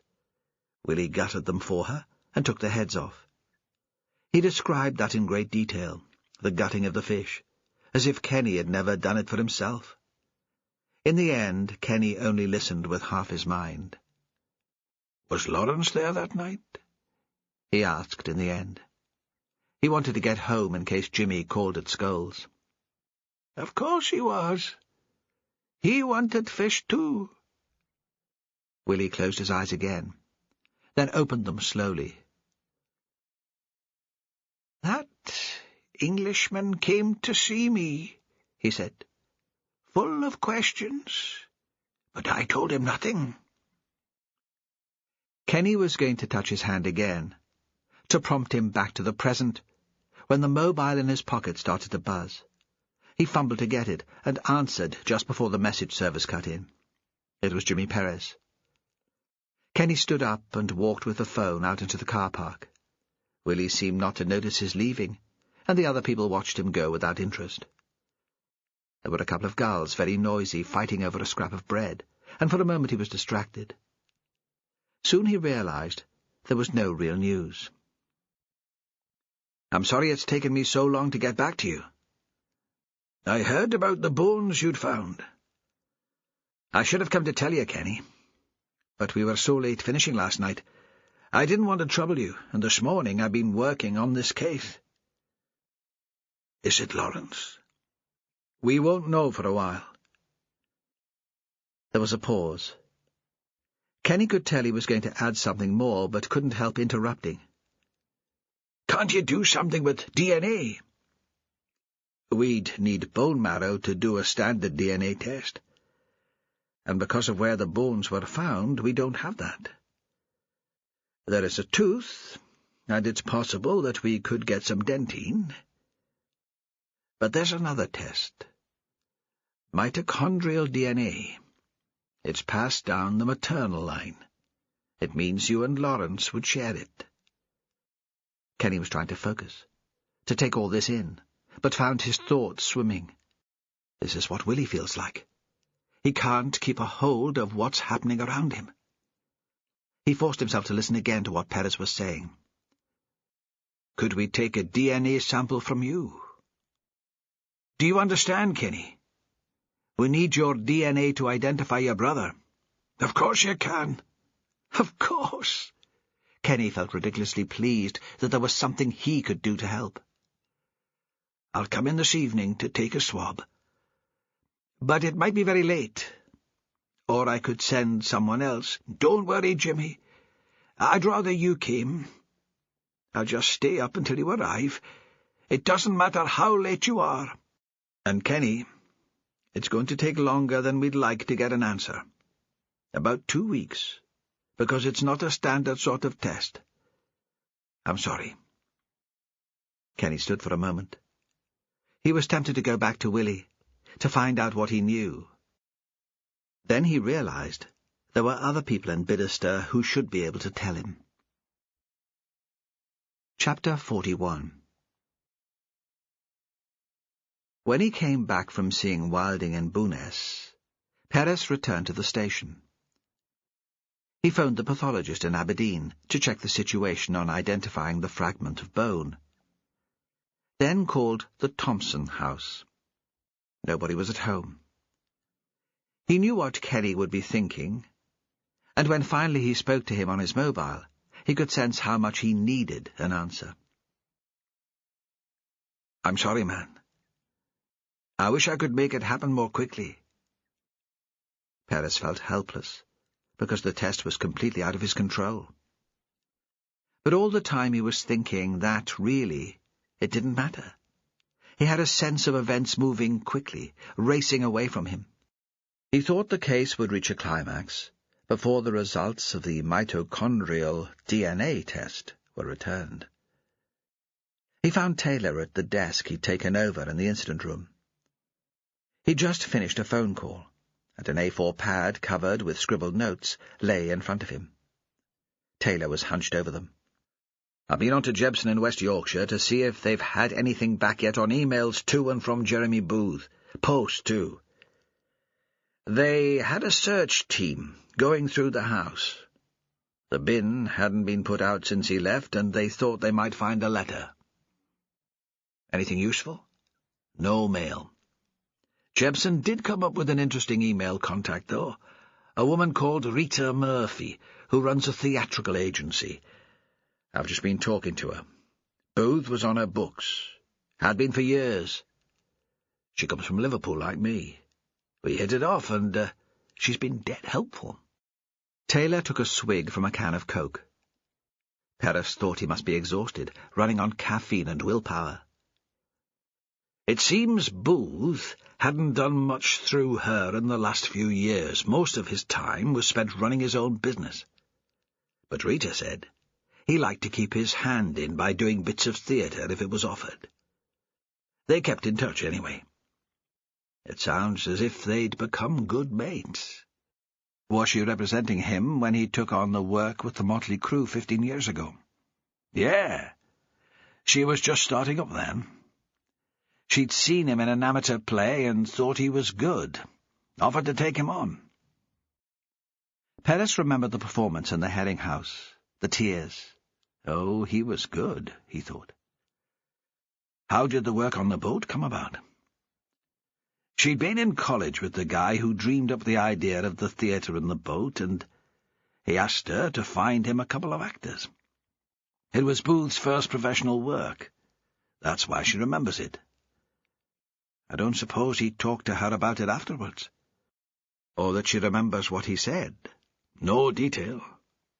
He called in to see her when he got back. She said he'd enjoyed the acting, travelling round the coast, but he seemed a bit low. She'd expected a blow-by-blow account of the season, but he didn't want to talk about it much. She put that down to the recent separation from his wife and daughter. But if Bella sent him away with a flea in his ear, perhaps that explains it. Did he tell her that he was planning to come back to Shetland? He went over to Liverpool a few weeks ago. It was about the time that his daughter got in touch with him. Perhaps he was curious to see the girl before he made a commitment to meet her. I could imagine him hanging around the school, waiting to see what she was like. What would he have done if he hadn't liked the look of her? Perez wondered. Made some excuse, run away again? Taylor was still sketching out the possible scenario. He went to see Miss Murphy while he was in Merseyside. We'll probably never know if that's why he was there, but anyway, they met for lunch in a bar. Rita said Booth was really elated. It sounds as if they had a lot to drink. He told her then that he was taking on a bit of work in Shetland. "Don't worry, darling, you'll get your 10%. But this is a bit of private enterprise." Did he say what sort of work it was? Promotional street theatre. Perez could hear the quotation marks in Taylor's voice. Thought that might describe the pantomime at the cruise ship and in Lerwick. He wasn't sure if it covered the drama at the Herring House, though. Rita thought it was weird that he'd consider doing work like that. She said usually he was a bit picky. He liked real theatre, not the arty stuff. She thought it would be some sort of conceptual theatre, whatever that is, because he said it was linked to an art gallery. When I told her what was actually involved, she said she was surprised he hadn't just left and come home. It wasn't acting at all. A kid straight out of school could put on a costume and hand out a few flyers, and Booth could be very arsey when it came to work. So she thought he'd been hired to do the work by the gallery. That was the impression he gave at first. Later he said what a great opportunity it was, a chance to get close to a real celebrity. "This could be my big chance, darling. The time to hit the jackpot, my little bit of luck. And if I hadn't been watching the telly the other night, I'd never have known." He went all mysterious on her after that. She didn't really take any notice. He was always talking about hitting the big time. All actors do. Perez sat for a moment in silence, wondering how this information fitted in with his idea about the case. Do you have any idea which television program he was talking about? Wouldn't it have been that documentary about Roddy Sinclair? Perez didn't watch much television, but the uncertain theories in his head about how Booth had died suddenly shifted and came into focus. What documentary would that be? It was one of a series, sort of a fly-on-the-wall look at contemporary artists. The cameras followed Roddy round for a week. I think I read about it in the Shetland Times, Perez said. The BBC came here to film him during the music festival last year. Then he remembered that Kenny had talked about it and been involved in it too. Some of it was set in Glasgow. Him playing at a folk club, meeting up with his friends, talking about his music. But there were a couple of scenes in London and quite a long piece filmed in Shetland. The Herring House featured, I think. And there was an interview with Bella. I remember one part where they followed Roddy into the Bidder's shop. There was a bit of banter with the customers, and another of him playing music in the school where he used to go to. The high school? No, these were little kids. It must have been the local primary. In Lerwick. Out in the wilds somewhere, I thought. Can we track down a copy of the film? Perez asked. If you think it's important. Perez didn't answer, but he was thinking it would confirm to him who'd killed 3 people. Proving it, though, would be quite a different matter. Perez arrived at Middleton School just as the children were leaving. He'd asked Taylor if he'd like to come too. Thought Taylor could do with a break from the incident room, some fresh air, cold turkey from the caffeine. And if Perez did the driving, he might even catch some sleep in the car. But the conversation with Booth's agent seemed to have had a strange effect on Taylor. He sat at his desk, frowning, oblivious to the activity around him. He was quite still. The restlessness and fidgeting seemed finally under control. He didn't even ask why Perez wanted to go to Middleton. He seemed preoccupied with concerns of his own. "Are you okay?" Taylor turned then, flashed a grin, which immediately disappeared. "Yeah, fine. Things on my mind, you know. Nothing to do with the case. Work-related. Stuff happening back in Inverness." Perez didn't think he could push it. They'd re-established a delicate balance in their friendship.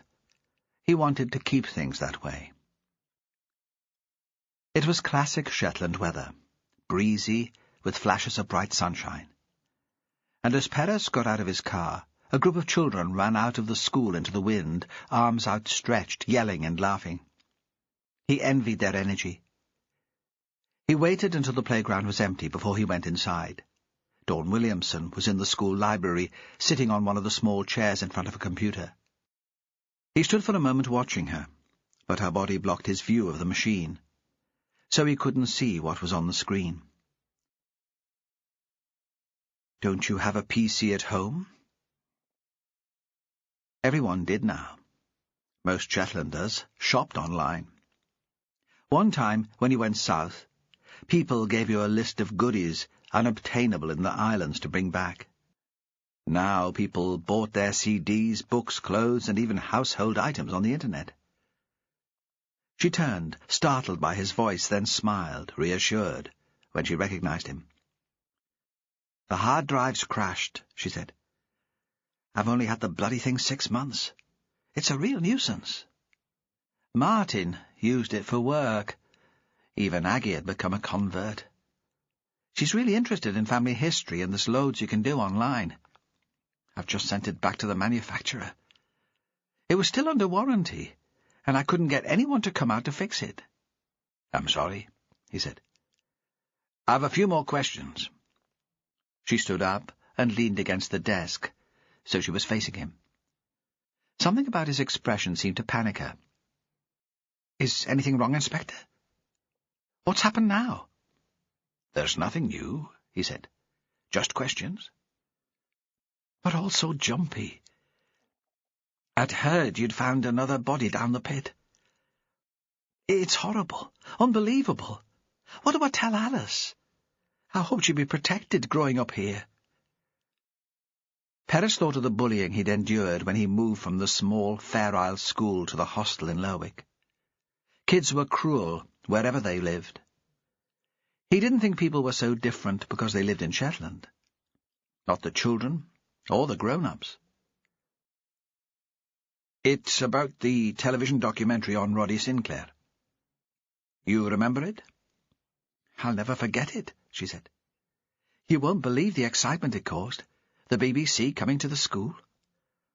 They were here for 3 days, and in the end the scene only lasted for about 5 minutes. The kids loved it." "Roddy was never a pupil here, though, was he?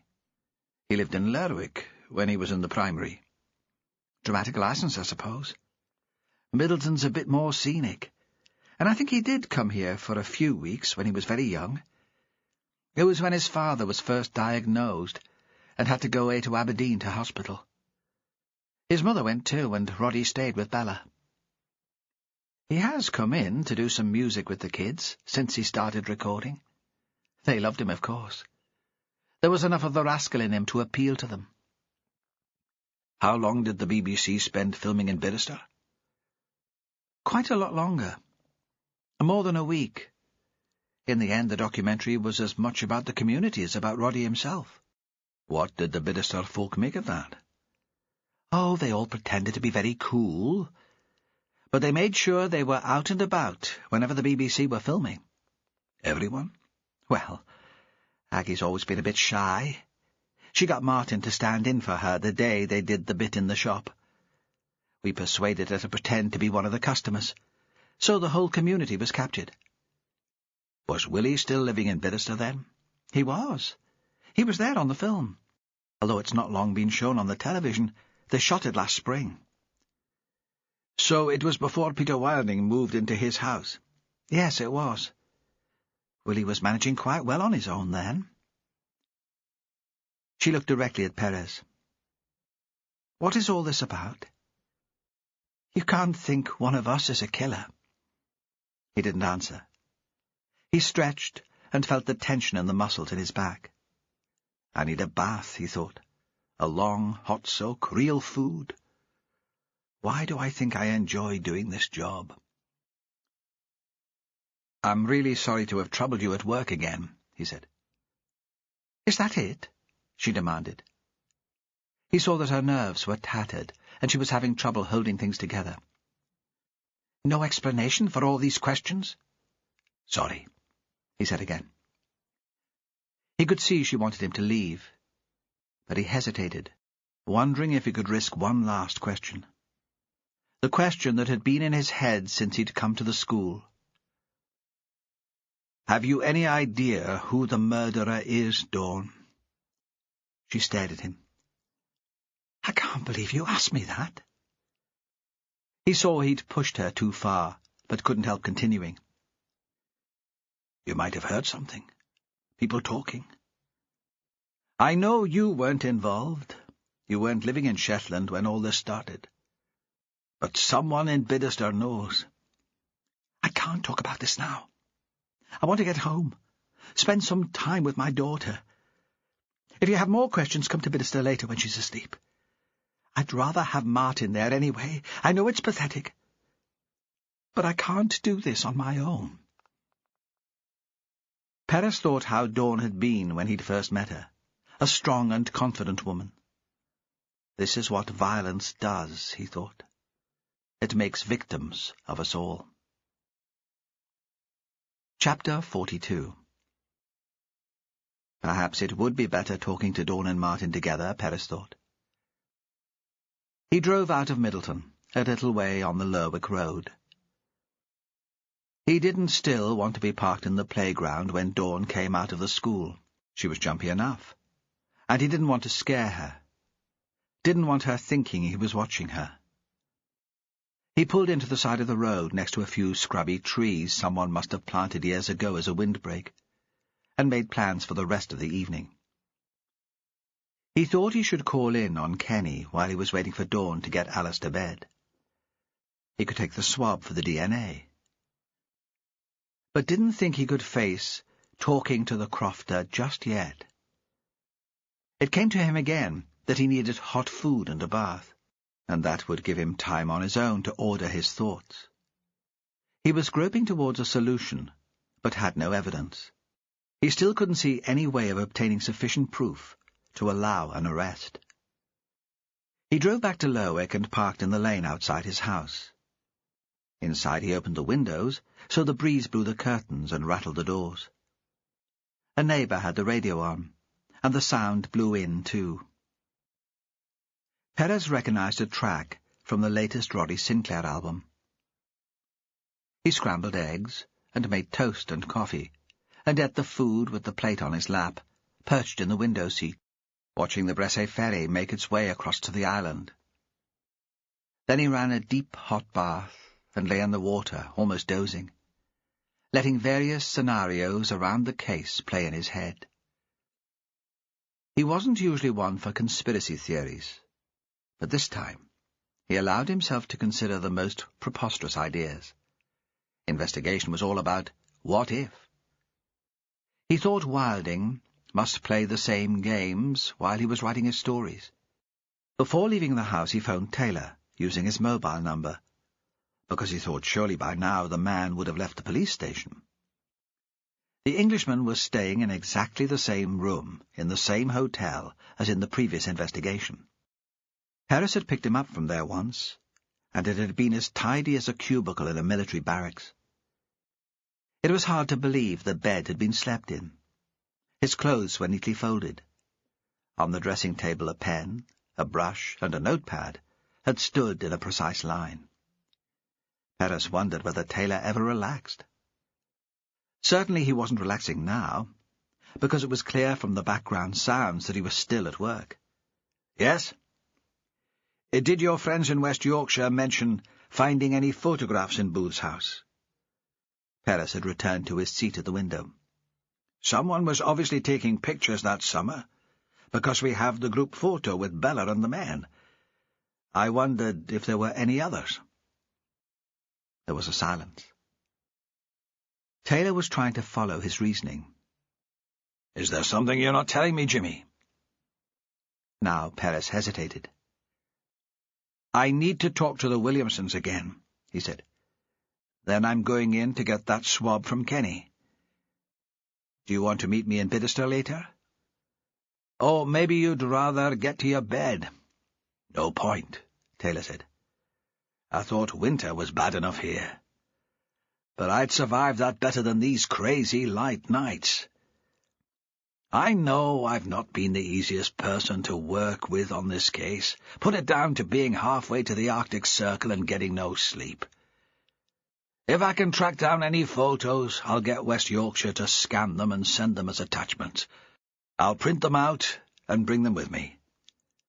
"Have you managed to track down a recording of the TV documentary?" "Apparently Sandy's mother has one. She taped it because of the Shetland scenes. He's gone to Walsall to fetch it. Hopes to get the last ferry back." "Good." There was a brief hesitation. "Jimmy?" "Yes?" "Doesn't matter. I wanted to ask your advice about something. But it'll keep. You need to get off." Perez replaced the phone, and then realized they hadn't decided where they should meet. It didn't matter. Bidderstone wasn't such a big place. Taylor would find him, and anyway, he wasn't sure yet where he would be. When he arrived at the Williamson house, the child was in bed, but all the adults were there. Even Aggie had been brought in from next door. Perez hadn't been expecting that and wasn't sure how it would work, but didn't think he could send her back to her house. He didn't want to start off the interview with a confrontation. Besides, he needed to talk to her. They sat in a row on the sofa. Martin opened the door to him, then returned to his place. "What is all this about, Jimmy? I didn't have you down as the sort to go in for bully boy tactics. You shouldn't have gone to the school and harassed my wife in that way. I have to ask questions. That's what I do for a living. You accuse Dawn of knowing who the murderer is." "No," Perez said. He hated being thought a bully. There was a pause while he considered if he could have played it any differently, then decided they had to know this was serious. "I asked her if she had any idea. That's rather different. If I believed she knew what had been going on here, she'd be under arrest for perverting the course of justice." He paused. "I wanted Dawn's opinion, because she's relatively new to the police, more objective. Nothing more than that." Dawn had been sitting quietly throughout the exchange. Now she spoke. "I'm sorry," she said. "I overreacted in the school. But this is horrible. The violence going on just outside the door. It was close enough to home already. Now it seems personal, as if it's come in and become part of our lives. Is there someone out there who hates everyone who lives in Bidderstone?" "No," Perez said. "I don't think it's that. They sat for a moment in silence. "What about you, Aggie?" he asked. "Can you tell me what's been going on?" She sat very upright in the sofa and shook her head. The rest of her body was frozen, and the movement seemed unnatural. It reminded Perez of a mechanical doll. "What were you doing 15 years ago?" "I was living in Scalloway, with my man, running the hotel and minding Martin here." "Your mother was still living in Bidderstone then?" "Aye. She was still in this house. My father was dead by then. I moved back here when she died." "So you visited quite often?" "I was here a lot," Aggie said. "Somehow I never quite settled in Scalloway. Maybe it was my fault that my husband was the way he was. My heart was never in it. The marriage, or the work." Perez looked at Martin, expecting some sort of reaction, a defensive comment, or an attempt at humour. But there was nothing. "What about you, Martin? Did you spend much time in Bidderstone?" "I was a teenager," he said, "into hanging around with my mates, football, music. There wasn't much to bring me to Bidderstone. And I liked the hotel in Scalloway. Talking to the visitors, helping my father in the kitchen, it suited me fine." Perez returned his attention to Aggie. "Did you keep in touch with Bella, too?" "Oh, I'd go and visit her at the manse. She liked to have me as an audience when there was nobody better around. She liked to show off her fancy house and her fancy furniture. Having me there made her realize how much she'd moved on." "You sound quite bitter." "Do I?" She seemed surprised by the thought. "No, I was never jealous of Bella. She wasn't a contented woman. However much she had, it was never enough for her. And she never had a child of her own. I know she wanted that, physically, like a craving or an addiction. She talked about it to me. She had all those new friends around her, all those men to admire her. But it was her old pal she confided in. These days, having the baby she wanted would be easier. She'd have been able to arrange it. Then things were more old-fashioned, and Bella always wanted to do things the traditional Shetland way. You needed a husband before you had a child, and Bella couldn't get herself a husband. Not one who would suit, at least. There were lots of men, all drawn to her, but none of them wanted to marry her or give her a baby." "Did you ever get invited to Bella's parties?" "Not as a guest," Aggie smiled, "and I wouldn't have wanted that. I've never been easy talking to strangers, and Bella's parties were full of folks I didn't know. It would have been like the hotel in Scalloway, only worse. I've always been kind of shy." "But sometimes you were there." "Aye. Sometimes I'd help out, prepare the food, clear up afterwards." "You worked? Skivvying for Bella Sinclair?" Martin sounded horrified. "Well, isn't that what you do, son, in the Herring House restaurant?" "And it wasn't really work. It was just helping out, if I was around." Aggie smiled. "I didn't even get paid that often, not a real wage. Bella would bring me back a present from her travels, something pretty I'd never get the chance to use. Or she'd put a £20 note in a thank-you card. We'd been at school together. We'd gone our separate ways, but we were friends." "What about the other people in the valley?" Perez asked. "Did Bella employ them too?" "Edith came in occasionally, when there was a big party, but not so often. She never really got on with Bella. She'd had 2 children very close together, and though they were a bit older by then, she still had her hands full with them. And Kenny's father was still living. He was a demanding old man." "Anyone else?" "Well, of course, Bella paid Lawrence and Kenny to do work on the Herring House. It was one of those jobs we thought would never get finished.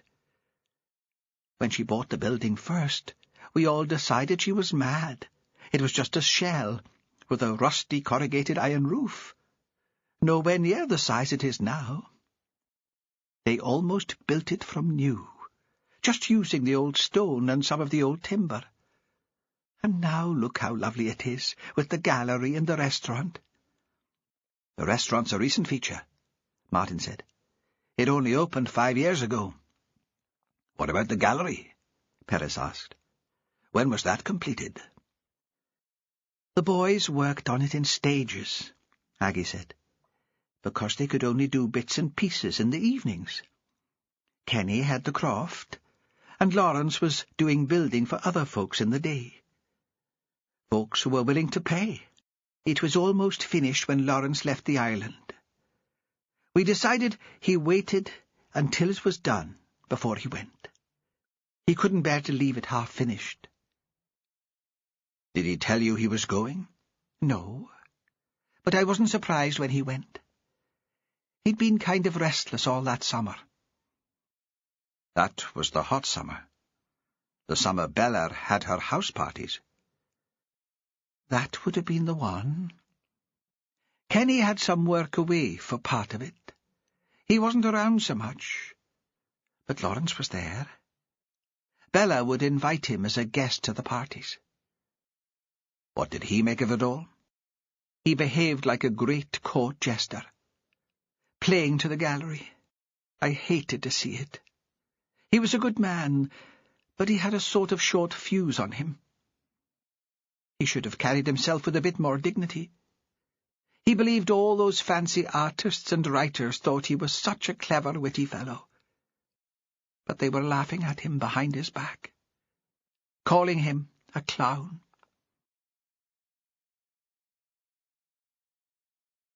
You sound as if you are very fond of him, Perez said.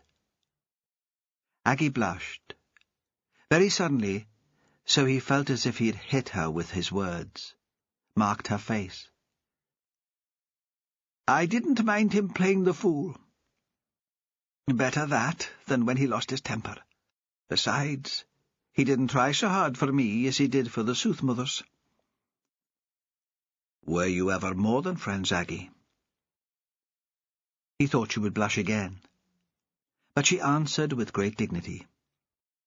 We were friends. Nothing more than that. All that showing off wouldn't have suited me, and I was married to Andrew. Then she paused. I always felt a bit sorry for Kenny. He was the one playing second fiddle. He was the quiet one, the dark horse. Lawrence was full of laughter and sunshine, all show. She looked up at him. Take no notice of me. I'm just being foolish. But that summer, Kenny was in Fair Isle, Perez thought. A boat or plane ride away. Tell me, Aggie, did Roddy spend much time in Bidester then? He'd only have been a boy. How old? 5, 6? At school in Lerwick during the week. But he'd maybe come to visit at the weekends. Most weekends. And sometimes during the week, too. He could twist Bella round his little finger even then. I've got a tummy ache, Auntie. I can't go to school. And there was one period when Alec was away in the hospital, and he went to the school in Middleton. Aye, he was always in the manse getting under my feet when I was trying to get things ready for the people who were staying. Do you remember any of the visitors, Aggie? Any of the men who came up from the south to stay with Bella? I never really met them, she said. They were so loud and full of opinions, I wouldn't have known what to say to them. You never met any of them again? How would I do that? 2 of them came back, Perez said. Peter Wilding was one. He lives in the house next door. He uses the post office. He hasn't changed so much. Did you never recognize him? No, Aggie said very quickly. How would I remember him after all this time? And he never said anything to you? Not a hint about the old times? Nothing. He'd certainly not mind me, after all. I'd be pouring the drinks and clearing plates. Would you remember the face of a waitress who served you in a restaurant 15 years ago? No, Perez admitted. Probably not. Who was the other man who came back? Martin broke into the conversation abruptly. It was hard now to believe that he was a man famous for his jokes, for laughing at his father's funeral. That was Jeremy Booth, the man who was found hanged in the hut on the jetty. He was here that summer too. Chapter 43. Perez left the house and stood in the street. It was very quiet. The wind had dropped with the full tide. A family of eider duck floated on the water near the shore. He walked back past the herring house. There was a path that led that way up towards the hill and back down to Skulls. It would save him having to pass Wilding's place. He couldn't face being a subject of the writer's voyeurism tonight. But perhaps Wilding wasn't at home.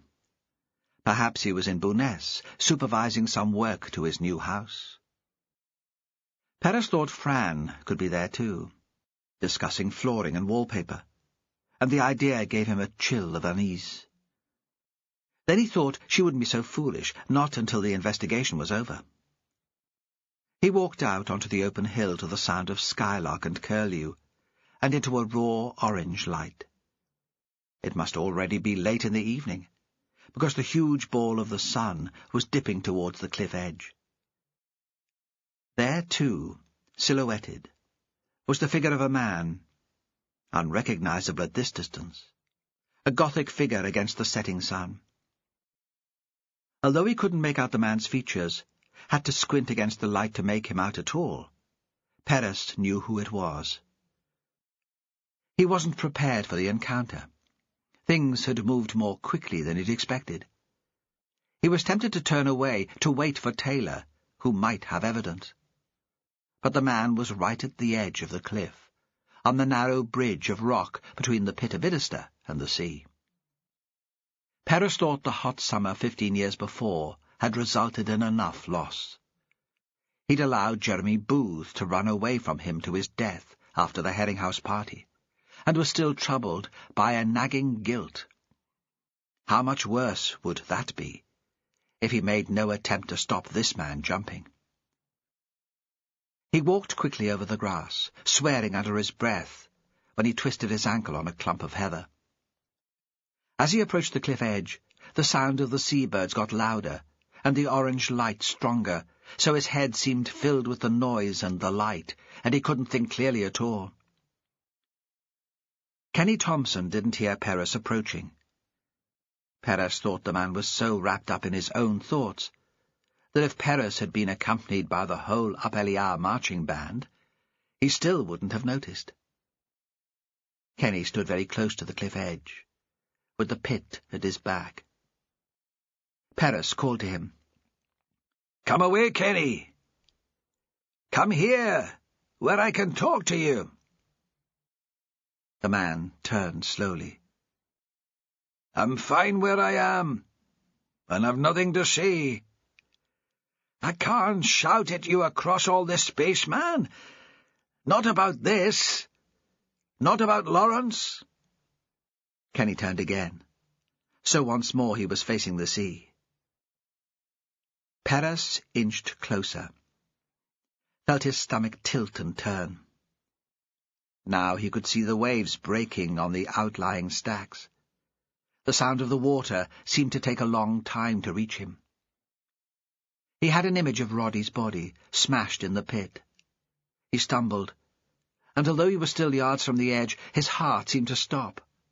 A pebble, loosened by his foot, rolled and bounced down the rock until it was lost in the spray at the bottom. "Kenny, I can't do this, man. Why won't you come here where I can talk to you?" Perhaps Kenny heard the panic in his voice, because for the first time he looked directly at Perez.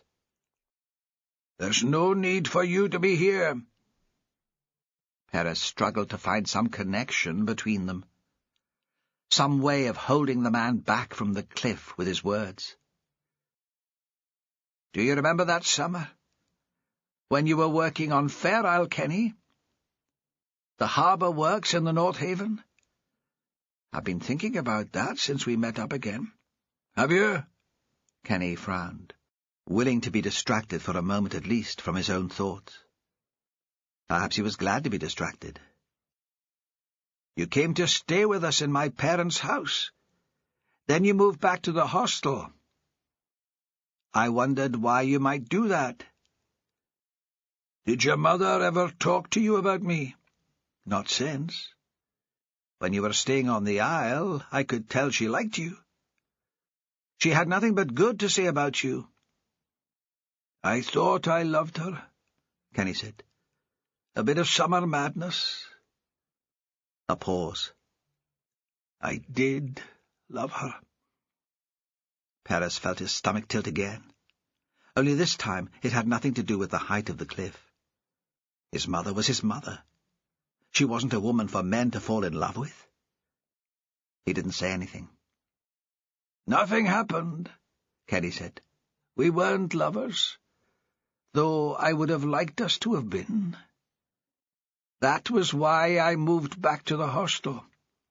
It drove me mad, being in the same house as her. I couldn't settle. I couldn't sleep. Now I know it wasn't a lasting thing. Edith was the woman for me. He gave an odd cry, which was lost in the noise of the seabirds. Did my father ever know how you felt about each other? Kenny didn't answer, and seemed drowned again in thoughts of his own. Why don't you move away from the edge, Kenny? So we can talk properly. Not about Fair Isle, but about Lawrence. Perez saw that the man's face was streaming with tears, molten copper in the orange light. Watching him standing there sobbing, Perez found he was holding his breath.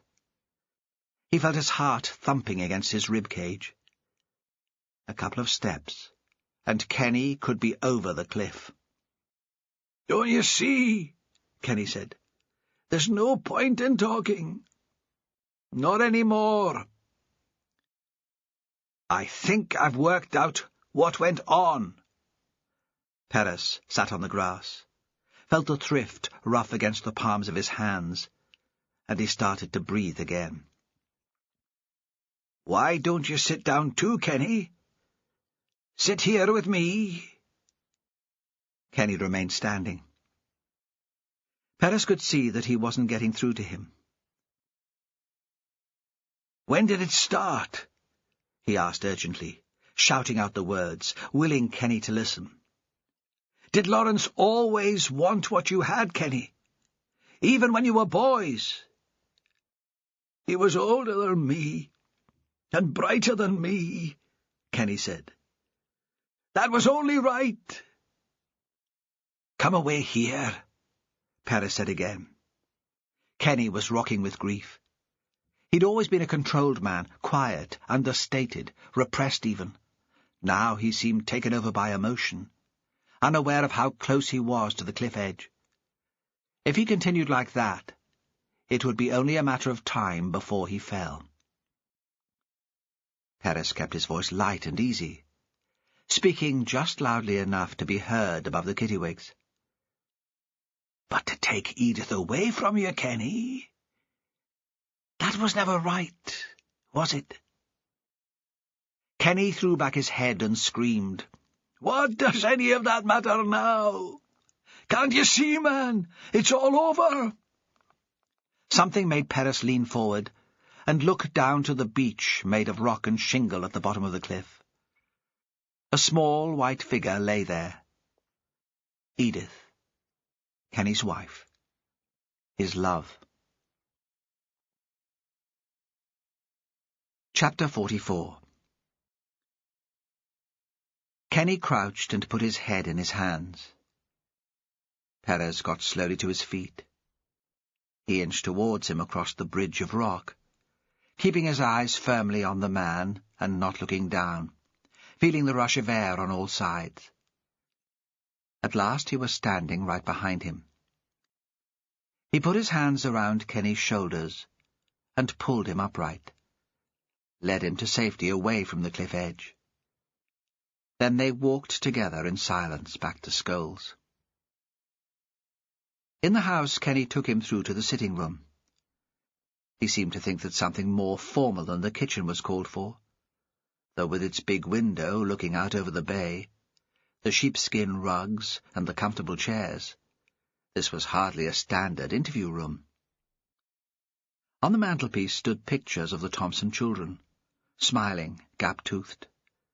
A wedding photograph. Still he didn't speak. Perez knew he should be on the telephone, letting Roy Taylor know what had happened, arranging for Edith's body to be collected. But all that could wait. "You'll take a dram, Jimmy?" Kenny was quite composed now, though very white and strained. The outburst on the cliff might never have taken place. Perez nodded. Kenny took a bottle of Highland Park from a cupboard built next to the chimney, and poured out 2 glasses. They sat looking at each other. "I tried to stop Edith jumping," Kenny said. "In the end, she just slipped away from my grasp." He shut his eyes. Perez thought the picture of Edith stepping over the cliff edge into space would never leave him. "When did you find out that Edith and Lawrence were having an affair? Did you know at the time?" "No," Kenny said. "It never crossed my mind. Not while I was on Fair Isle. I was too wrapped up in my own business there." "How did you know? Did Edith tell you?" "You know Edith would never do that, Kenny. It's been her secret. She had too much to lose." "I never thought she would be the sort of woman Lawrence would go for," Kenny said. "She was quiet, homely then, not a beauty, not pretty in the way that made her stand out. But maybe that was what he took a fancy to. The quietness, the determination. He could have had showy Bella, but he decided in the end that wasn't what he wanted." "He didn't want Edith just because she belonged to you, Kenny?" "I wondered if it was about that. A jealousy thing between brothers, rivalry." "No," Kenny said. "I don't think it was that. He didn't want to hurt me. He couldn't help himself." "How do you know that?" "I don't know it. Not for sure. It's what I think, what I want to think, I suppose." Outside the sun had dropped further, was chopped in half by the horizon, the outline broken by some twisted threads of purple cloud. The light was softer, less lurid. "How did you find out about the pair of them if Edith didn't tell you?" "I worked it out from what people said." Perez took a sip of the whiskey. "Edith mentioned something herself. She told me that Lawrence was like Roddy, had to have a woman in his life. I knew he was spending all his spare time in Bidderstone that summer. He wasn't seeing Aggie or Bella, so it must have been Edith. Then Aggie said something similar tonight. I always felt sorry for Kenny, having to play second fiddle." "Did the whole valley know?" Kenny was angry. "Not the details," Perez said. "But that Lawrence liked Edith. Most of them would know that. It was just you and Bella in the dark, and I think Bella suspected something. It was just her pride stopped her seeing it." He paused. "And how about you, Kenny? How did you find out?" "I worked it out in the end, a bit like you. I went to see the writer Wilding. He remembered something of what went on. All those parties. Lawrence must have talked to him. He always did get sentimental when he was drunk. You're right. Wilding tried to tell Bella at the time that Lawrence had no interest in her, but she didn't want to hear it. Jeremy Booth must have known too." Perez took another sip from the whisky. Later, he would need all this in a statement. Now he just wanted things straight in his own mind. Booth was on the hill when Lawrence went into the pit, Kenny said. He saw what happened. What did happen that day, Kenny? Did Edith tell you? It was the middle of summer. A steaming hot night, airless. The evening of the grand party at the manse. Lawrence asked Edith to meet him on the hill while the rest of them were dressing up in their fancy clothes and their masks. She must have been flattered by him, don't you think? Is that why she fell for him? Lawrence, the man all the women fancied, wanting her. He said he needed to talk to her. Anyway, she left my father minding the children and went out to see him. He said he told Bella that he could never love her, never marry her, never make a family with her. I've said I'm going away on my travels. I'm leaving Shetland. He asked Edith to go with him. Just bring the children. We'll go to Sombra tonight and get the first plane south. That was Lawrence for you. No sense of the practicalities of where they might stay. But she wouldn't go with him. Kenny looked up at Perez. It was as if he'd forgotten he was there. No, she wouldn't go. She enjoyed being with him. Maybe she even fancied herself in love with him. But she was married to me. By then they'd walked to the top of the hill, and were standing right by the pit. He tried to take her in his arms. She said she was worried that if he touched her, she might be tempted to give in and go with him. For the first time, Kenny let a trace of bitterness into his voice. He always did have that effect on women. Tell me what happened, Kenny. She pushed him away, and he slipped into the pit. Hit his head on the rocks at the bottom. She climbed down after, and could tell he was dead. She pulled him into the tunnel so nobody could see the body from the top. She was a strong woman. She could keep up with me in the work on the croft. He paused. The rats and the birds and the tide will have done the rest. They sat for a moment in silence. Did Jeremy Booth confront Edith that night about Lawrence? Kenny shook his head. She saw him when she climbed back up after hiding the body. He was at the bottom of the hill, looking up at her. She hoped he hadn't seen the scuffle between her and Lawrence. The next day he disappeared. She must have thought it was all over. That she'd got away with it? Aye. But she never did, really. Every summer she lay awake. I thought it was the white nights, but it was dreams of Lawrence. He set down his glass. She should have talked to me. What did she think? That I'd hate her for it? When did Booth get in touch with her?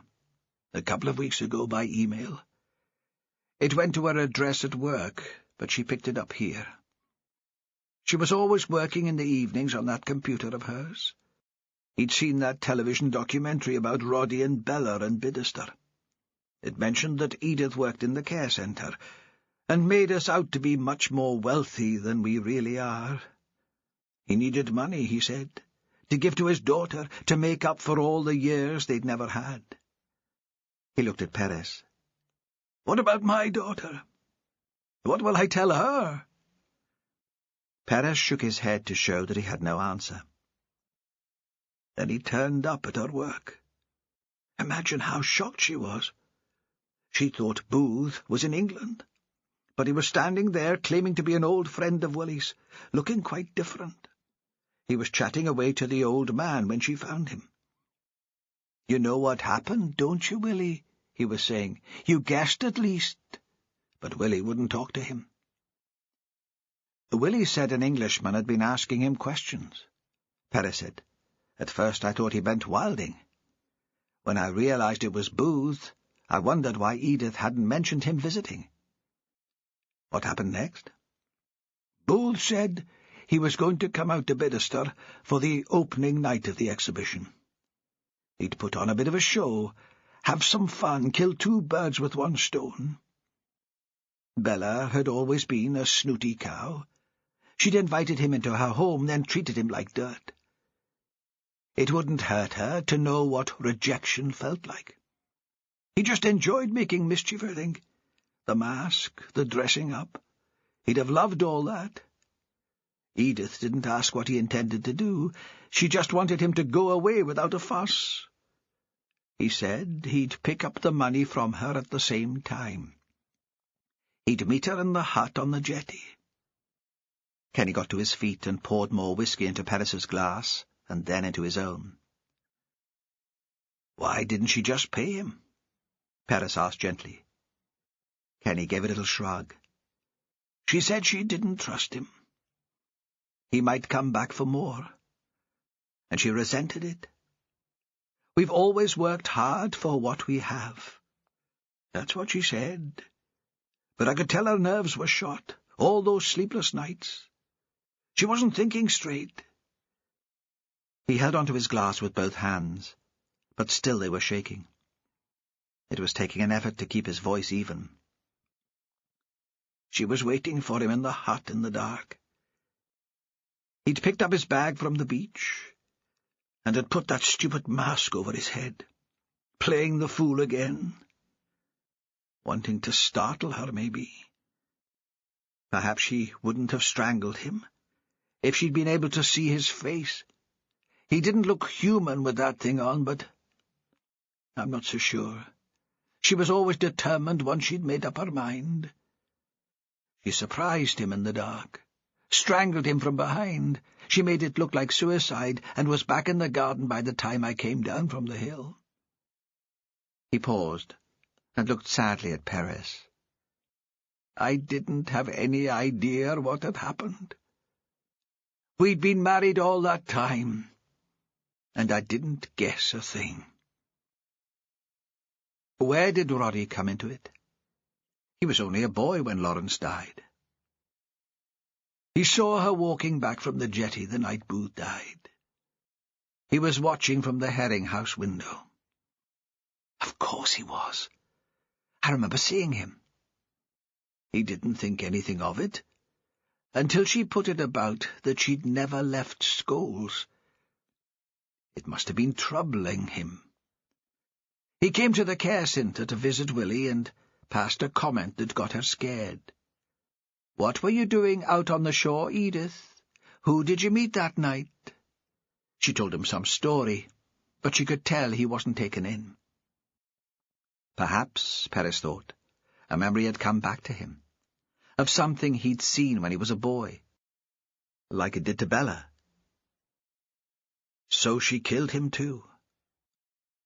"Yes," Kenny said. "She killed him too. Poor lad. Whatever I thought about him, he didn't deserve that. She always said he reminded him of Lawrence. She persuaded him to meet her up by the pit, and she killed him in just the same way. She told the care centre she was out doing home visits." "I know," Perez said. "I checked." Kenny set down the whiskey, put his head in his hands as he had on the hill, and began to weep again. Chapter 45. This time they talked in Perez's place, which always felt more like a boat than a house to Taylor, with the water lapping against the outside wall and the gulls on the roof. Perez was making coffee, and Taylor was shouting through to him from the living room, where he was lying on the floor. It was his back, he said. He had recurring problems with his back, an old sports injury. Sometimes this was the only way he could get comfortable. "I should have worked it out," Taylor yelled. He sounded furious with himself. "There was a photograph of Edith and Lawrence in Booth's house. West Yorkshire emailed it through to me. The pair of them looked very cosy. If I'd realised they were having an affair, I'd have got there before you did. I left the search of the house to the local boys. Of course the picture didn't mean anything to them." Perez came in carrying a tray, a cafetiere, mugs, and a packet of chocolate biscuits. "You wouldn't have thought she had it in her, would you?" Taylor said, lowering his voice a little. "She wasn't a big woman."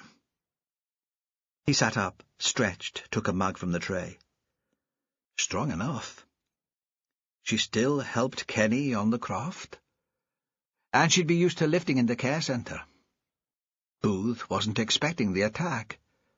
Once she had the wire round his neck, he didn't struggle for long. Faking the suicide was easier. She must have thought she got away with it. Even if the bones were found after all these years, no one would think of murder. People thought Lawrence had disappeared because of a broken heart," Perez said. "He told Bella he was leaving. It suited her if everyone thought she was the reason he left. She's a proud woman. Kenny was on Fair Isle at the time, so there was no one here to follow it up, to check that Lawrence really did get on that ferry. By the time he got back, the story was set in stone, and he believed it. Lawrence had left because Bella refused to marry him." But there were people in Bidderstone who knew it hadn't happened like that, Perez thought. Suspected, at least. A place like that, it was impossible to keep a relationship secret. They just kept their suspicions to themselves. It wasn't a conspiracy, because it had never been discussed. Lawrence disappeared, and nobody asked any questions. They really didn't want to know. In Shetland, sometimes it was the only way to survive. Perez thought Willie might have guessed what had happened, but he'd have wanted to protect Kenny. He'd given Booth a lift to the ferry the night after the murder. "What brought Booth up here, after all these years?" Taylor was still sitting on the floor, his legs stretched out in front of him. "Greed," Perez said. "He'd just found his daughter again, and he wanted to make up for lost time, or give her a big present to make her love him. His business was limping along, just as it had always done, but there was no spare cash. He was struggling just to survive. Then he saw the TV documentary, which apparently made Kenny and Edith out to be great landowners, and everything came together. Why didn't he try blackmail at the time of Lawrence's death? What would be the point? The Thompsons were struggling for money themselves. They've only become comfortable in the last few years. Booth wanted to forget about the whole visit. Bella does a mean line in put-downs, and he had a history of running away. Besides, I think Willie might have scared him off. He was a big man in those days and made sure he saw Booth onto the boat south. But Booth came back, and Edith decided she wasn't going to pay up. She grew up without anything, Perez said. She wasn't going to hand over cash she'd worked so hard for to a blackmailer. She was used to controlling events and keeping secrets. She thought she would get away with it. He was sitting on the windowsill looking out at the water. And the amnesia? What was all that about? The scene at the party was Booth's idea of a practical joke to spite Bella. He wasn't expecting to be taken to one side by a cop, and I told him straight away what I did for a living. He certainly didn't want to explain why he was in Bidderstone. The amnesia was an excuse not to answer my questions. Where did Wilding come into things? He didn't. He was too wrapped up in his fairy stories and his new house to think about anything else. He talked to Willie, but about old Shetland folk tales. Material for his new series of books, nothing more. Taylor stood up and set his mug back on the tray. He was frowning. "You did it again," he said. "Got there before me." "It's my place," Perez said. "I wouldn't know where to start in Inverness." Taylor seemed about to speak again, but he only smiled. 2 days later, Perez took Taylor to Sombra. Fran came along for the ride. She'd gone to buy coffee, leaving the two men standing in the lounge, when Taylor's flight was called. He picked up his bag and moved towards the queue, then turned back. "I wasn't going to tell you," he said suddenly, "but I'm changing jobs. I've been headhunted." He smiled his wolf-like grin. "Imagine that, eh?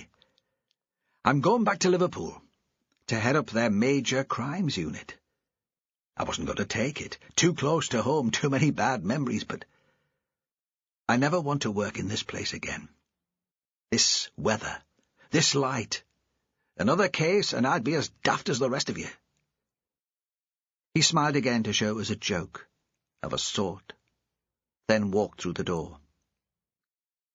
Through the long window, they saw him cross the tarmac, but he didn't look back or wave. "How do you fancy a bit of a walk?" They were in Perez's car on the way north. He'd been wondering how to ask her, and the question sounded awkward, a bit abrupt. "Sure. I was thinking we could maybe call in to Bidester." "Why would you want to do that?" Fran said. "It's over. Not your responsibility." "It feels that it is." "Do you really think they'll want to see you?" "They'll have questions," he said. "It's a sort of arrogance, believing yourself indispensable." But she said it kindly, and he assumed that meant she would go with him. He was grateful. He wouldn't have wanted to do it alone. They parked on the road by the herring house, and stood looking out on the beach for a while, before going inside. There were no other customers in the cafe, but Martin and his mother sat at a table chatting quietly. Aggie saw them come in and stopped talking mid-sentence. Perez nodded to them. "I'm sorry," he said. "The way it all turned out." For a moment they just stared. He wondered if this was how it would be in Bidester, that no one would speak to him again. "I was just telling Martin," Aggie said. "I didn't know what had happened to Lawrence. Not for certain. You know what it's like here, Jimmy. Sometimes there are things you don't want to know. It doesn't stop me blaming myself for what's gone on since." There was a brief pause. Then Martin got up to take their order. Suddenly things were ordinary again, like a freeze-frame film running once more at normal speed. They could have been two tourists who dropped in for coffee. "Ingrid and her man are going to move back into Scholes," Aggie said. "Keep Kenny company for a while. She's expecting a baby, due any time. It'll be good to have another child in Bidester." Perez could tell she was thinking of her new grandchild, too. "Shame Willie won't be around to get them out in a boat." "Maybe," she said. "But those old times weren't so great." She smiled at him. "Get off home, Jimmy. A day like this, you'll have better things to do. We don't need you here." Fran slipped her arm into his. He felt the silky fabric of her sleeve against his bare skin. She turned and smiled at him. "Yes. Come on home, Jimmy," she said. "We've got much better things to do." You have been listening to White Nights. It was written by Anne Cleeves and read by Gordon Griffin. Other recordings by Anne Cleeves include Telling Tales, Raven Black, and Hidden Depths. This has been a Soundings Audiobooks presentation.